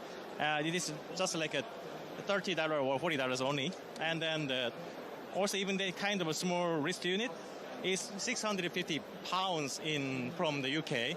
We made it by ourselves, and this is like a $30 or $40 US only. Wow, so much cheaper. And everything is like 1/10 of price. And where are these prosthetics currently available, and where do you hope to expand to? Initially, we are started in South Korea, and then now we are expanding to Middle East and European Union. So in European Union and United States, this is considered as a medical device. So we are now doing the documentation and then preparing test report. So as soon as it is ready, then we will be in the market. And what's your goal at VivaTech then? Is it to look for European partners? So yeah, we are looking for the regional partner because the hand itself we can produce by ourselves, but the socket side should be manufactured or customized by each people. Then we require local regional partners. So that's the reason why we are here, to have a better collaboration and closer collaboration. Yeah. And even with the collaboration with European partners, would the price point stay quite low, or would it go up a bit? Yeah, we can provide a better way to make the custom socket as well, so that we 3D print the parts, we 3D print the kind of cases, so that we have more than 1,000 cases of coverage, so that we have, I can say, a lot of knowledge there, so we can train the local people how to reduce the cost for the customization as well. And what do users say about using your products? Do you have feedback? There are many feedbacks. There are many homeworks actually. Most of them asking about having more features on it, but we have a limitation because this is a battery pack. If we put more features on there, then we require bigger battery packs. So, for example, so we are now doing one by one. Some of them wants to have another feature, so that we provide that detachable wrist unit and put another hand. So this is kind of what we are facing towards. Yeah. So constant evolution, adapting to your public.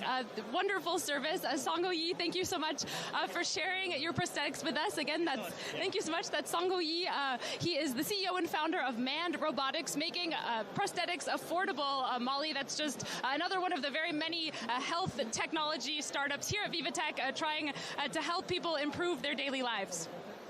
Excellent. All right, Allison, thank you very much for that update there from the exhibit floor. Fascinating stuff. Well, it's time now. We're going to bring things back here, and we're going to dive into Canada's thriving tech ecosystem. This and the VivaTech debate.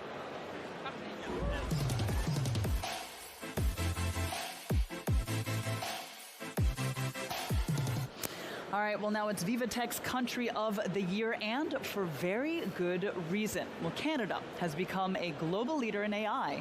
This thanks to a unique combination of on-point regulation, government investment, and a wide range of innovative companies and developers. Take a look.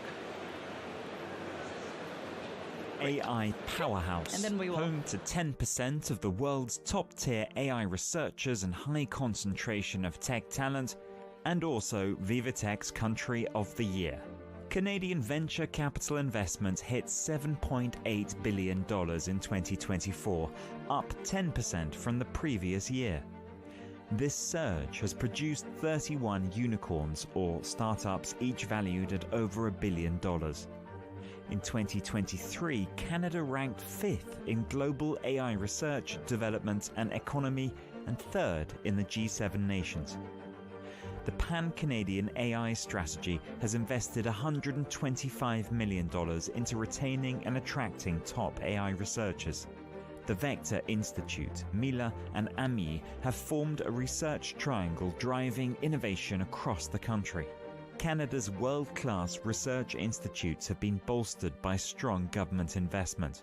The country's business-led AI global innovation cluster Scale AI acts as a central tech hub, offering funding, guidance, and a collaborative, like-minded community for small and medium-sized businesses. Canada's tech boom is producing global standards in areas like AI, cybersecurity, and digital finance. There are more than 1.4 million Canadian tech workers, with the digital economy contributing around 7.5% of the country's national GDP. The victories of Canada's tech ecosystem have proven that commercial success does not mean jettisoning ethical considerations, and has shown the world a model for technology that serves humanity's highest aspirations. Well, now joining me more to discuss this roundtable discussion about Canadian innovation, I'm joined by a panel of fabulous guests. I'd like to start with introducing Olivier Blais, co-founder and VP of AI at Montreal-based firm Move AI. Hi, Olivier. Hi, thanks for having me. Well, thanks for joining me here. I'd also like to introduce Marc Vaucher, Senior Director of Investments, this at Scale AI. Thanks for joining us, Marc. Many thanks for having me as well. And finally, Philip Valentine, Director of Commercial Success and Partnerships at Quebec Tech. Hello. Hi, it's a pleasure to be here. Well, great. Well, all of you, thank you very much for joining. And I'd like to firstly just ask, generally speaking, the report that we just heard touched upon it. Olivier, I'll open with you. Tell us, really, at this stage, what makes Canada such fertile ground for AI innovation? Yeah, I think that's a great question, and I'll start with something the Minister of AI, Evan Solomon, said this morning. It takes value to generate value with AI, and I think we have all the right values in place. We take care of startups, with the Quebec Tech, for instance. We also take care of business. Scale AI is a great example. We also have amazing talent internally, and we have the scientific advancement. So we started with a head start. Also, we were the first one to implement responsible AI measures with the Montreal, what's the name? Forget, the Treaty of Montreal. Anyway, I just have a blank, but we were the first one to talk about these vital responsible AI principles, and we built everything on top of that. So everything is responsible, everything is future-proof, and that's how we want to advance. Well, excellent. I'd like to bring you in, Marc, on this. Now, of course, you're with Scale AI, which, as we know, is really a driving force behind AI adoption in Canada. This thanks to its public investment model. So touch upon this idea, really, of how we're seeing Scale AI support startups and help to accelerate AI integration across industries. Yes.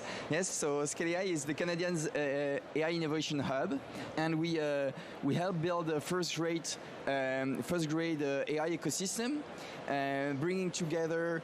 So we are a business-led consortium, bringing together AI developers, investors, researchers, scientists, governments, and to date we've supported 130 AI projects totaling $700 million of projects, contributing to the structuring and competitiveness of the Canadian economy. And in those projects, we bring together AI solution providers, service providers such as Move AI here, and many others that are in the Canadian pavilion, and adopters. So we help them grow and thrive through those projects, and we have adopters asking us, how could I solve this use case? And we help them find the right partner to do that. So that's how we help the ecosystem shine, and we help them shine in Canada, but also with the All-In event upcoming in September 24-25, but also by bringing 600 Canadians here at VivaTech. Yes, indeed. I mean, it's really quite a large delegation. I believe the largest, if I understand, to VivaTech ever, correct? Yeah, largest ever. And it was a great achievement to bring 600 delegates here in VivaTech, and we are very happy to help the ecosystem shine with companies like Move AI, Vuban, Erudi, Ivado Labs, Zetan, and many others that are at the Canadian pavilion right now. Well, wonderful. Well, Philip, I'd like to bring you in now, and we've got Quebec Tech, which plays really a central role in connecting innovators, companies, investors, right, all across the province. So how important is access to funding for scaling innovation in Quebec? Sure. Access to funding is very important. It's crucial for a company to basically develop and make sure that they can bring to market their innovations.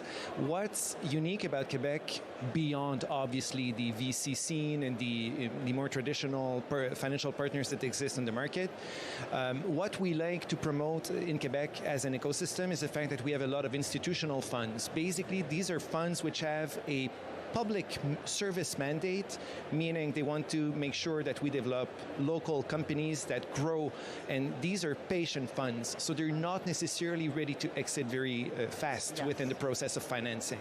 So this is a key stakeholder for the financing part of the funding scene in Montreal and in Quebec. What's also very important to note in terms of funding is the role of the government through agencies such as the pension fund in Quebec, which is called CDPQ, as well as Invest Quebec. They play a major role in structuring some deals for companies.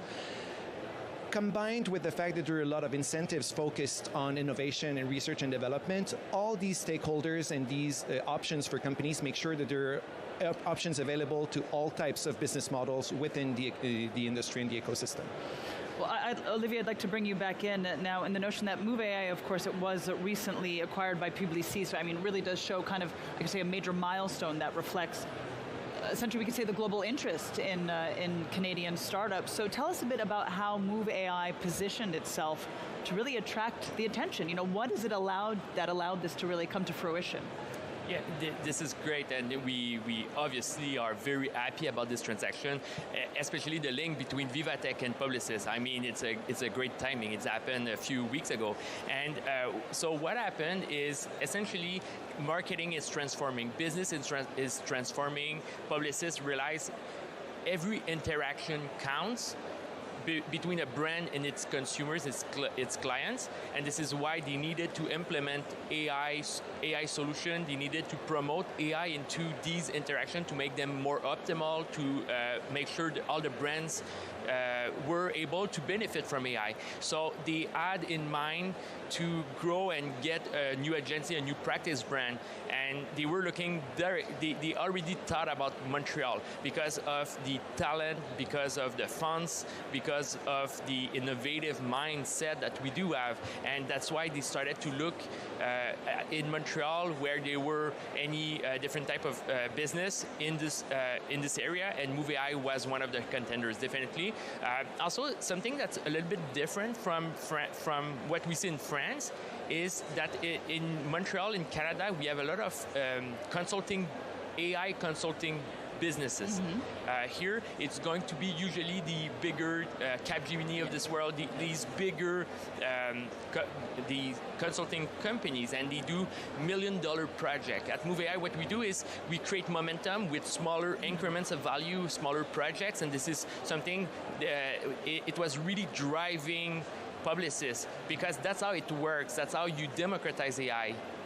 Indeed, exactly. Getting kind of more bang for your buck, but in smaller, impactful moments. Yes, exactly. You create a momentum because it's really important. It's hard to get adoption in AI. A lot of people, they will spend millions of dollars, they will get no adoption, so AI would be essentially useless. So you need to create this adoption. I think we have a good recipe, and this is what we sold to Publicis, and since then, it's great. We have great discussion and a good network to build upon. Oh, wonderful. Well, congratulations for that big change for Move AI. Mark, I'd like to ask you, we talked then a bit about funding with Philip. In your view, tell us how we're really seeing public funding complement private investment in advancing the innovation strategy. With pleasure. The prosperity of an economy is everyone's responsibility, both private and public sectors. And because of the Canadian government firmly believes in AI as an economic engine, it chose early on to invest as a nationwide AI strategy. In fact, Canada was the first country ever to adopt such a policy back in 2017. You touched to that earlier, Olivier. And since then, we have been significant public investment to support that vision. And Scale AI is a perfect example of the government's commitment to helping Canadians companies adopt and commercialize AI by reducing the risks associated to such investments. Philip, I want to ask you, bringing you in on this one, just in terms of what we're seeing about what sets Quebec's tech ecosystem apart, really. All right, so we're singing its praises.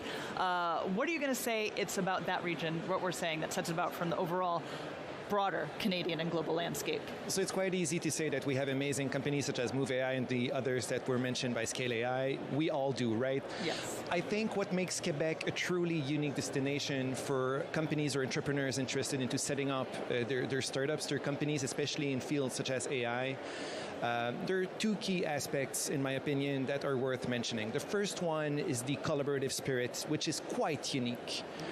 In Montreal, in Quebec overall, it's pretty much a place where people really are looking forward to collaborating.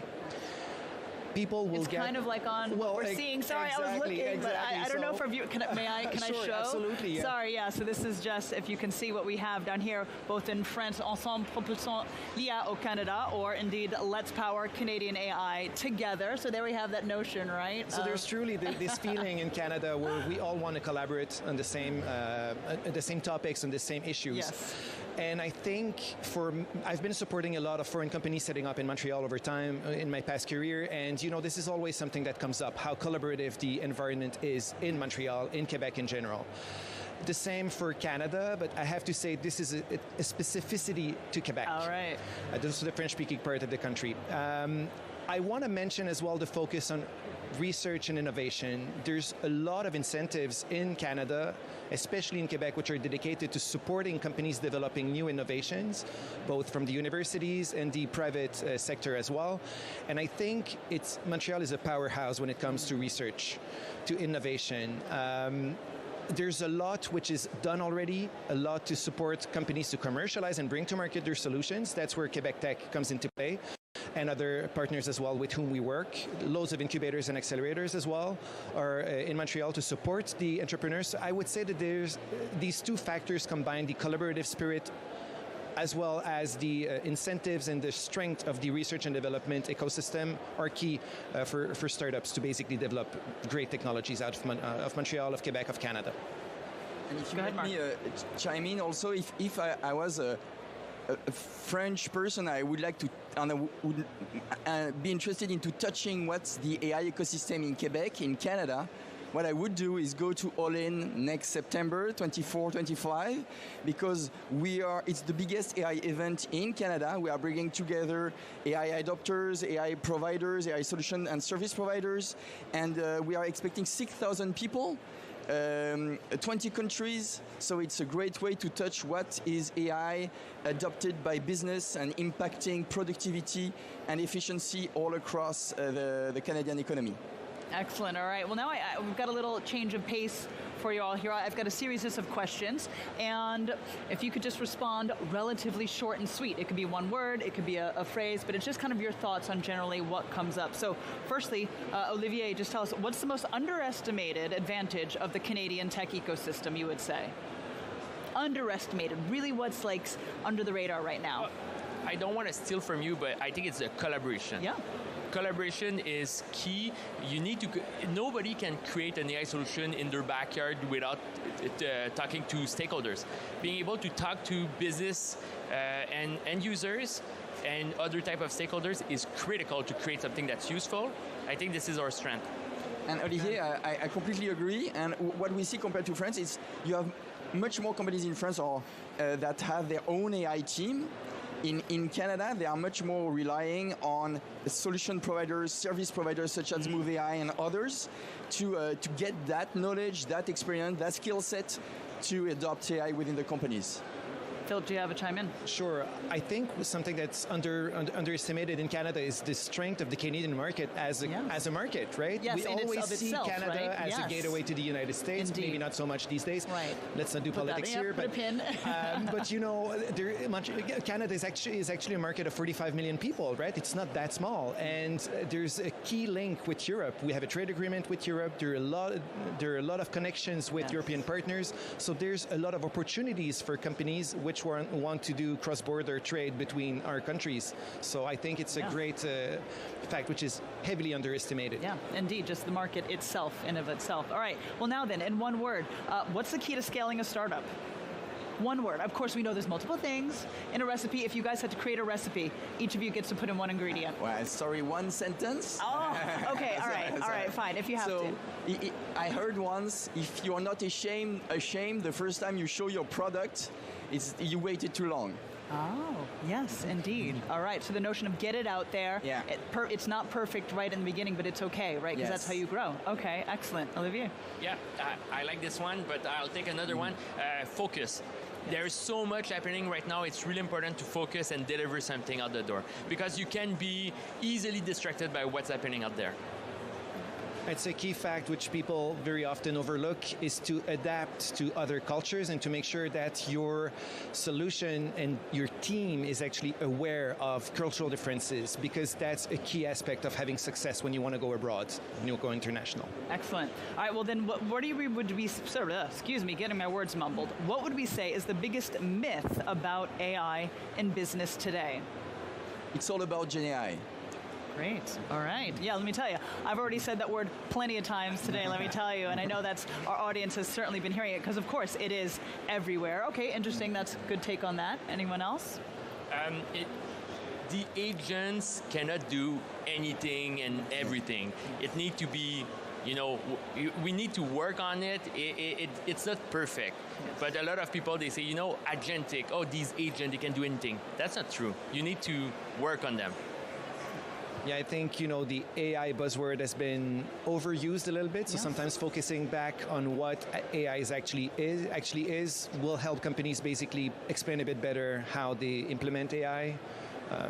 One small addition, it's all about the business use case. True. Yeah, okay. All right, well then, let's see. If you could give one Canadian startup, I know everyone's, in different fields, but one to watch, really, that you would like to kind of highlight and bring up if you can. If not, no worries. Also, I understand, Move AI? No, I know, that's what I was trying to say. I was like, okay, present company. I'd like to talk about Cohere. Cohere is a great generative AI company, a great LLM company based in Toronto. Yes. They're a company to watch. They're progressing, they're advancing quite quickly. Okay, excellent. I support a lot of AI companies, so I won't provide any specific names, but there are two organizations in Quebec which can support companies developing AI solutions, and they're called Ivado and Mila. They're both research institutes connecting directly with private companies to basically support them in innovation projects. So these are key stakeholders within the ecosystem to support companies. I'd like to mention maybe one poster child that went through our Next AI, our Canadian our AI incubator, then CDL, our Creative Destruction Lab, its Montreal-based accelerator, and then Scale AI, which is R&D. It's a successful company also to look at. All right. Again, I understood, of course, present company. That's what I was going to say. Present company, of course, excluded. Just silly, expanding the spotlight then again on the thriving ecosystem. Gentlemen, thank you very much for joining me here. Olivier Blais, Marc Vaucher, and Philip Valentine. I appreciate you guys coming here to discuss Canada. Thank you very much. Merci beaucoup. Merci. All right. Well, the news continues here, but we are going to take a quick break. You're watching VivaTech News. All right. That was excellent.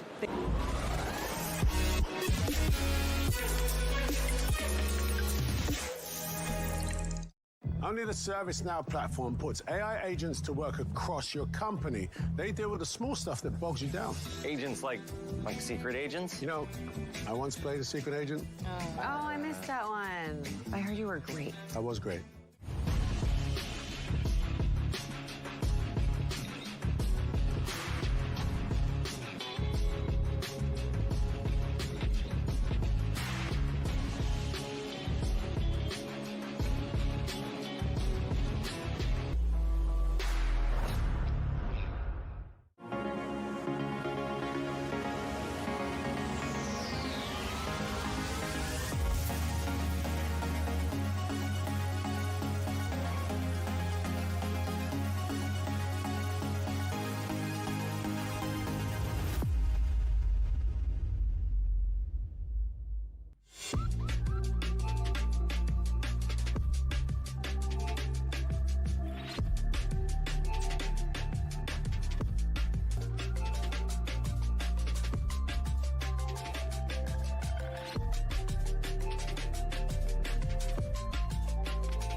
He said, we support startup growth with commercialization program and entrepreneurship education for young and aspiring founders. We support global entrepreneurship, helping startups go abroad. And we provide the essential infrastructure to bring ideas to life. Where imagination meets reality, this is KeySaid. New frontiers of innovation at VivaTech. Witness the tech breakthroughs redefining what's possible. Scale faster, partner smarter, and see what's next for your business. Explore the innovations reshaping global politics. And champion sustainability, ethics, and inclusion. All at VivaTech 2025.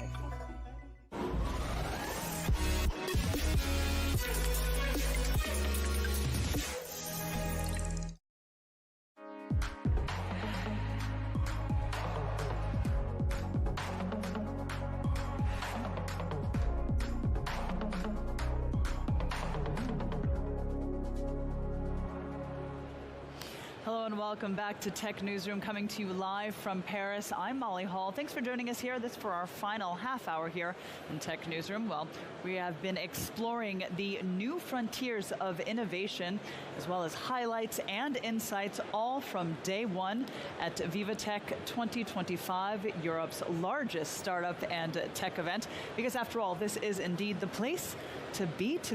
And we're going to kick things off with Inside VivaTech.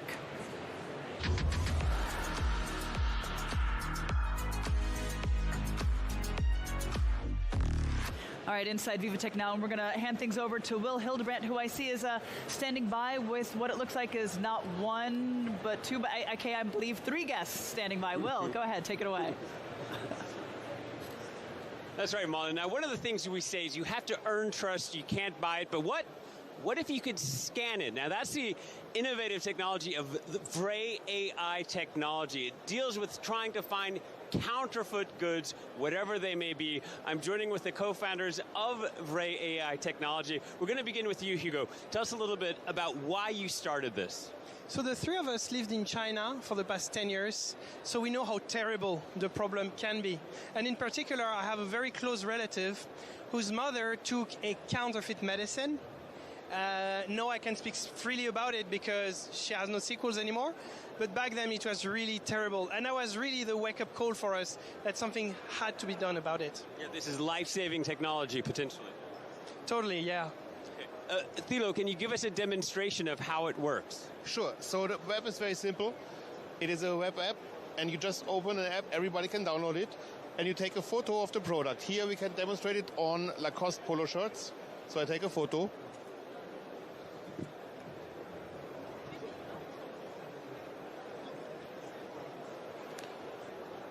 After this, I upload the photo to the server, and I have to wait a short moment, and the server compares the picture of the label with all the photos and all the pictures we have uploaded there. We have trained the set on 180,000 pictures with our data set from super fake products that we have collected worldwide over the last 6 years with the support of governments and people on the ground in all continents of the planet. And this would be very interesting for anyone buying luxury goods in particular. Yes, and you see now the picture, like the picture has been uploaded, our AI has compared it to the data set, and it has genuinely verified it, so this one is a genuine one.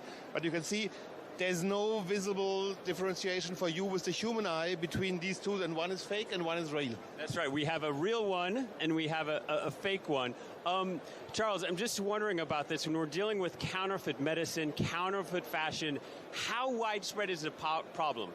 It's incredibly widespread and exploding worldwide. Counterfeit products kill 1 million people worldwide every year. It's more than malaria, more than war. It's an absolutely horrible problem, mostly because of fake medicine.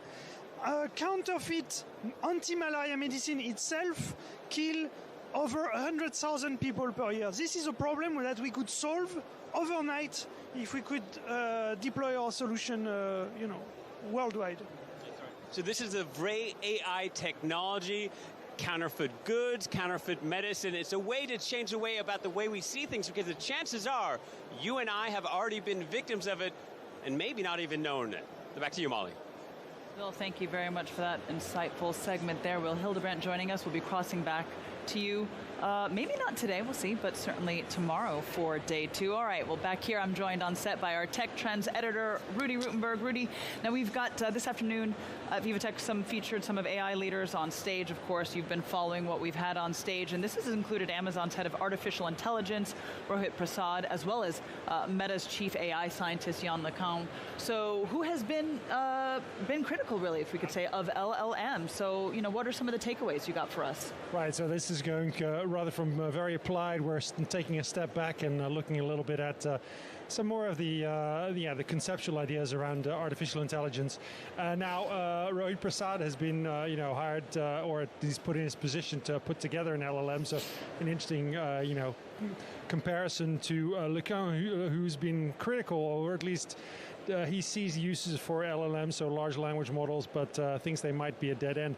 And I'll explain a little bit about that. But so Prasad was very much believing that there's still runway for LLMs, so there's still still a use case for them, even though he does agree that AI, the next step for AI is what's called world models. Because if you look at what LLMs do, they don't have any inherent understanding of what the world looks like. Everything is based on what they've learned, what they've sort of absorbed in terms of learning material, and then what Lecan says, somewhat disrespectfully possibly, is they regurgitate it. So they cannot provide you an answer to what they haven't seen. They can't produce what they haven't seen. And the idea of what, for example, Meta is doing with what's called JEPA, that's their model, which is based on producing a model that actually understands what the world is like, rather than being told what the world is like. How does that understanding and comprehension come about? They train differently. So, for example, they say it's been trained on about 1 million videos, where they, for example, blank out a part of the video, or part of the video sequence has been removed, and then they leave it up to the AI to fill it in. And that's how the AI is learning.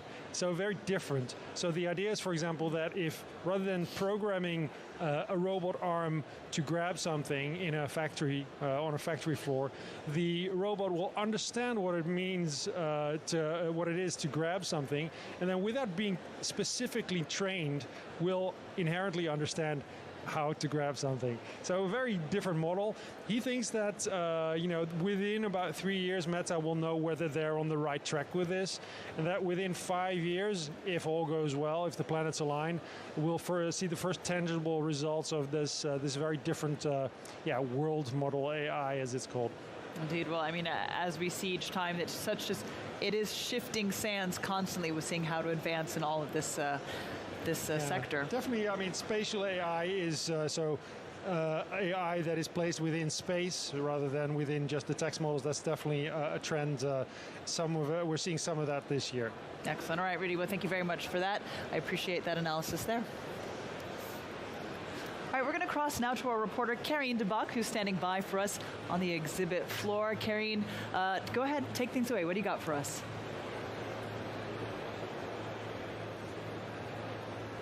Experiment, okay? And thanks to Otman Shihab from ABS. So what is ABS? One question, right? I mean, that was good. Okay, good. Specialized in decoding brainwave for three main industries: mobility, cybersecurity, and neuromarketing. See you tomorrow. And here at VivaTech, we are unveiling our neurocognitive AI called Sensora, making you decoding and measuring emotions in real time by unveiling what we call a neuromarkers. So stop talking. What I suggest you is to show you what it looks like to measure your emotion with this experience we have created in collaboration with La Durée. So what I suggest you is to have a seat and enjoy this moment. Okay, I give you the mic then. Let's do so. So now, what we will do, so you are sitting, and my colleague here will equip you with a Neoxa. So what is Neoxa?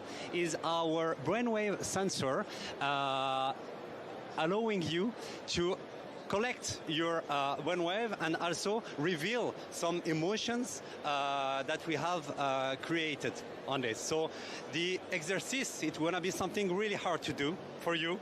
Just telling you, you will have to brace, to chill, and to eat a macaron on this. So it's quite complicated. So here you have a list of macarons. Which one would you like between chocolate, vanille, and Marie Antoinette? The chocolate. Okay. So I'll let you, my colleague, give you the macaron. And once I will tell you start eating, you will start eating. So just wait just 2 seconds while we make sure that the sensors are well connected with you.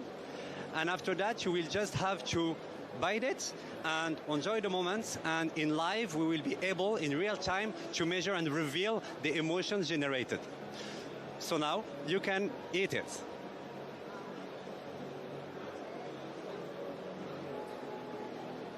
So what we see here live, we have here some neuromarker, what we call a neuromarker. So what is a neuromarker? Is a specific brain activity generated by a specific emotion or cognitive state. So here we have listed 6 different emotions that we are able to measure in real time and to reveal what its experience is generating, which emotion is generating by this experience. Yeah, what real world application for this technology? Different one from different industry, but today what is generating a lot of demand is in the luxury on a retail brand. Why? Any brand launching a product on the market, we need to do a beta testing, right? So you need to, and this beta testing, so you ask people to express what are they feeling when they have tested this product, this perfume or something else. But this testing can be I would say, filtered by memory, shaped by politeness, but also twisted by what people thought they should feel. So here is a solution that is complementary what is existing and revealing some emotion that you are not really able to express by yourself. So all the brands that are launching a product on the market have an interest to make sure that that the product that is generated is in line with the emotion that they wanted to generate. And because we all know that people don't buy product, they buy emotion, and here we have a tool able to measure this emotion. So this is a exclusive artwork representing your emotion. So we have linked the 6 emotions with 6 patterns of this generative artwork. For example, the color gradients of this arts is linked to the joy. So the more intensity you had on the joy, the more hot are the colors. The same for other sensors. For example, the comfort that you represented is represented on the linearity, and also on the bubble and on the sphere that are here. So each artwork is unique, as each emotion felt is unique. You're welcome. It was at Abs. Thank you, and Molly, please do try this at Abs. It's perfect. Thank you. Back to you. Wonderful. Well, that certainly was beautiful to see, actually, I have to say. Karine, thank you very much for sharing with us your inner emotions and mind. Wonderful. All right. Well, it's time now for VivaTech on set, and I'm joined by JD Nitlesh, managing partner of the venture capital firm Iris. Hi, JD. Hi, how are you? Doing really well. Thank you very much for taking the time to join us here on VivaTech. I'd like to first just find out a bit more about Iris. Really tell us what areas are you focusing in when it comes to investment? So Iris is a pan-European venture and growth firm that's been existing for quite a while. We focus on 3 simple things. Number 1, we dedicate ourselves to very vertical technological assets. So we focus on bricks that can become the infrastructure of their markets within the next 2 years. AI applied to fraud detection in the insurance space. Shift Technology, now a huge company working with all insurers worldwide. Kiriba, cloud applied to managing cash management for large corporates, which we sold last year for $3.2 billion. LeanIX, software that allows B2B companies to spot the applications and changes, which we sold 2 years ago for $1.2 billion to SAP. We do that either in venture, seed Series A post-traction, before they go international full scale, or we do that at growth stage, pre-exit tech buyout or IPO, where we help companies structure themselves. And we do that out of France and Germany. We're based in Berlin, Munich, and Paris. Venture, these are great scenes to invest in. Growth, being based there, allows us to cover the entirety of Europe. Oh, I'd like to ask you just a little bit in terms of your current take on how we're really seeing just the climate change for startups over the past few years, and the notion of really like this shift that we've seen in one way, kind of moving from like resilience replacing hyper growth, or the swapping one animal for another. We've got unicorns. They're okay. We all love unicorns, but actually we're looking for camels, the lowly camel. Really, what have you seen in terms of the shift? It's a great question, and actually it's funny that it's a talk of the day today at VivaTech. I've been asked that question a lot. It's simple. 2021, after COVID and plenty of things, growth rates were on average 100% to 300%. So, hey, we're VCs, we're going to go to the moon. And after 21, guess what? Inflation, war, complicated economy. If you're a startup right now and you got 60 to 80% growth rate, you're among the top performers. Of course, there are still a few magic companies, but right now, the market is slower, B2B are being more careful about how they spend. So that profile, coupled with the fact that lots of companies raised money in 21, 22, when valuations were sky high, has changed the paradigm. In 21, you were raising money 20 times the revenue you're going to do next year. The next year, you're raising money 4 times the revenue you make this year. So guess what? Every euro you spend in 22 is just to catch up with the fact that your valuation is going to be divided by 4. Yeah. So all in all, companies have had to learn to work with the money they had, make sense out of it, be longer, not because they develop less, because the market's slower and they can take more time developing their asset, making sense of how their technology truly provides leverage, how they can become very competitive on the market. This is good. We believe that scarcity is a much better driver for innovation transformation than affluence of money. So companies have grown slower, have been more careful on money, but guess what? We still have amazing companies growing. Last year we exited Kiriba for $3.2 billion.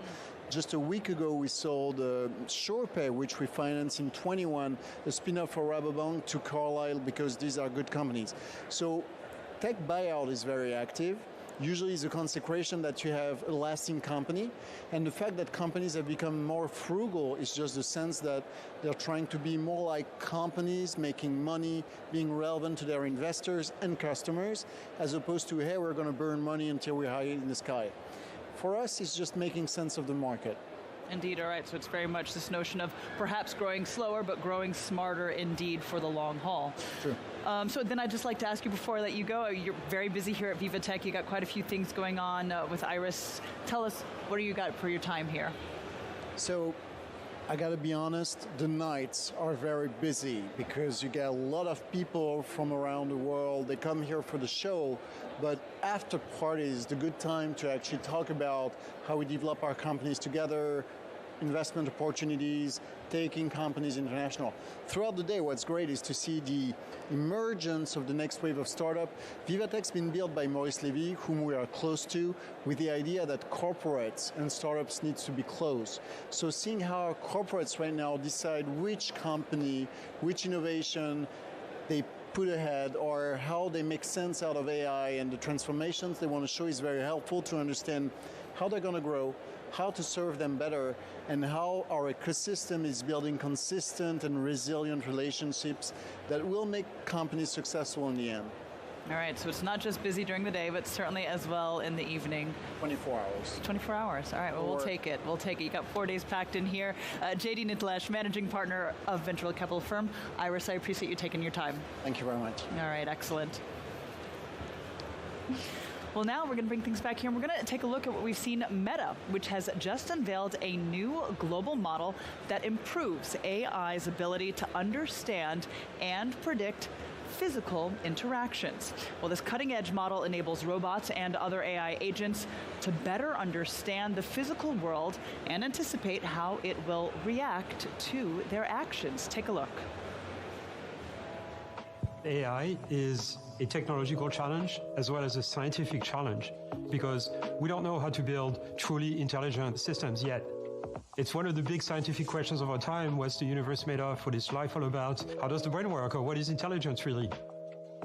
Hi everyone, my name is Yann Lequin. I'm the chief AI scientist at Meta.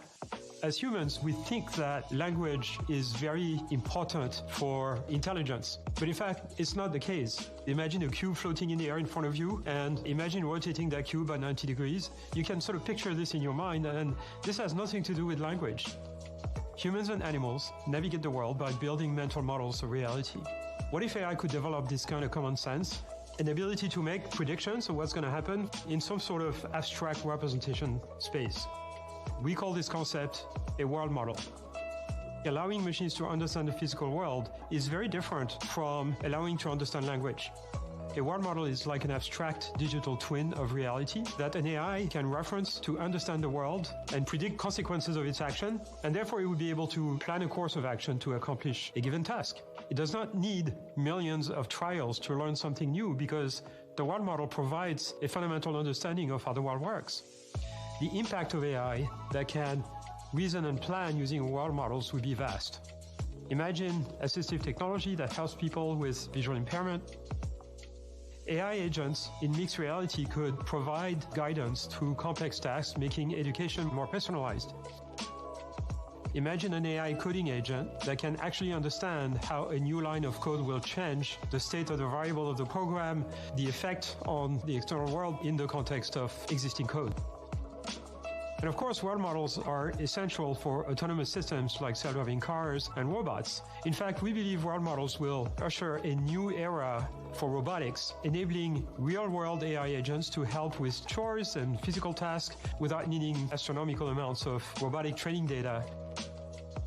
This is a very exciting time for AI research and a captivating set of scientific questions in front of us. We want to understand intelligence itself, as well as learning, reasoning, understanding the physical world, so we can build systems that can help billions in their daily lives. We're excited to announce the release of Video JEPA version 2, the next step in this journey. Stay with us as we continue exploring the possibilities of world models and push the boundaries of AI research. All right, well, that was a look at Meta unveiling its new global model that indeed looks to improve AI's ability to understand and predict physical interactions. That unveiling taking place earlier here today on opening day of VivaTech 2025. Well, as artificial intelligence accelerates, the industry is indeed entering a new era, defined not just by powerful foundation models, but by collaborative tools that can reason, adapt, and assist across every domain. Well, this issue is at heart with Rohit Prasad's work. Now, he is the SVP and head scientist for artificial general intelligence at Amazon.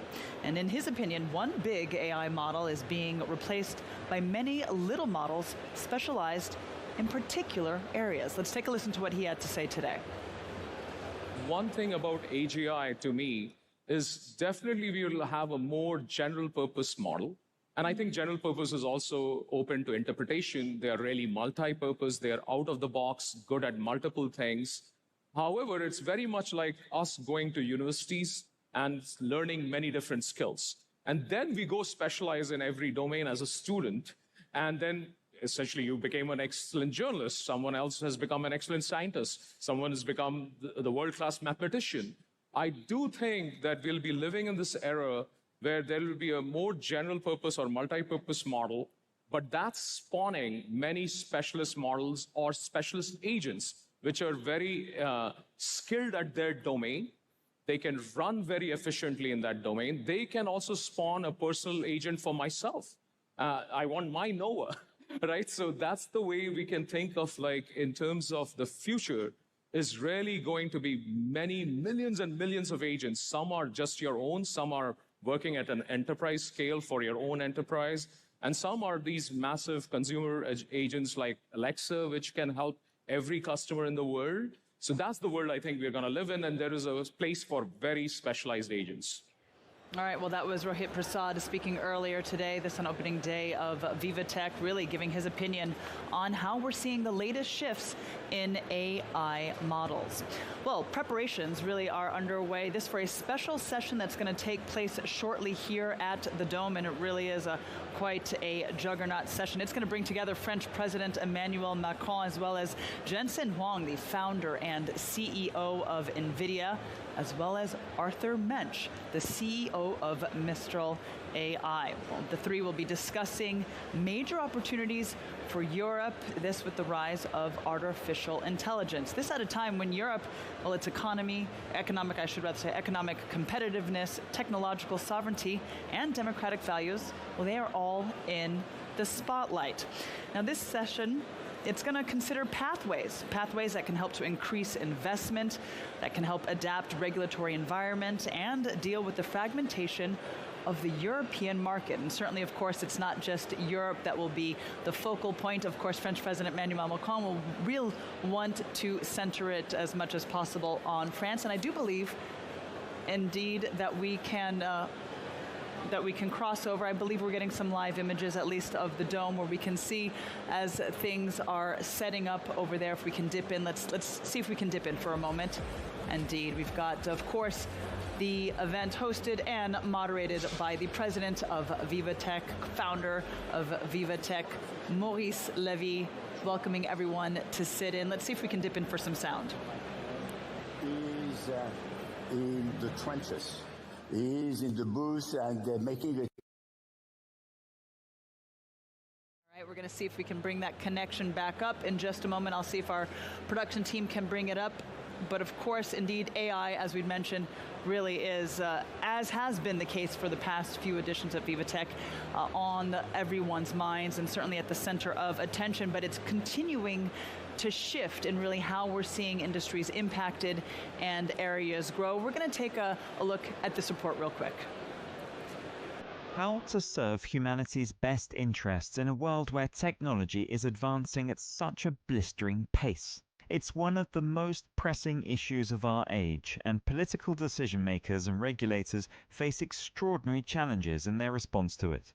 So far, efforts have focused on attempts to balance tech progress with governance and regional innovation. The European Union's Digital Services Act represents a landmark moment in this approach. It establishes accountability for online platforms while attempting to preserve freedom of expression and innovation. Global innovation has also started to be reshaped by new regional champions. India's UPI payment system has revolutionized financial inclusion in the country and processed over 16 billion transactions in December 2024 alone. This government-backed platform has triggered the creation of hundreds of startups and has inspired other countries to follow suit. Kenya's M-Pesa mobile phone money service now connects over 70 million users across 140 countries, driving economic growth through digital financial services. In Latin America, financial inclusion has taken form in Nubank, a digital banking platform now worth almost $63 billion. This technology has brought banking services to millions previously excluded from financial services. Meanwhile, governance frameworks are being set up to address unique challenges posed by advancing artificial intelligence. The OECD's AI principles have been adopted by 46 countries, while the Global Partnership on AI brings together 29 nations collaborating on governance standards. Across the world, governance is playing a key role in shaping how technology develops. The challenge now is to turn effective strategies into action at scale. All right, excellent. And with that report, we're going to wrap things up here. This from opening day of Viva Technology 2025. Coming to you live from Paris, and all that coverage, well, it's going to continue tomorrow. This for Day 2. Thanks for joining us here at Tech Newsroom. We'll see you again tomorrow. Stay tuned.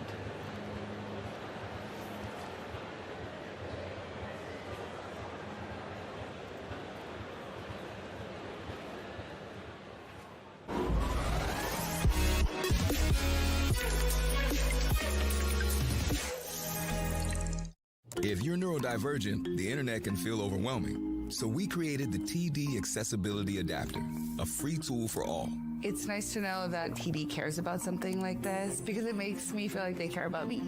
Our focus is helping you focus. TD, ready for you.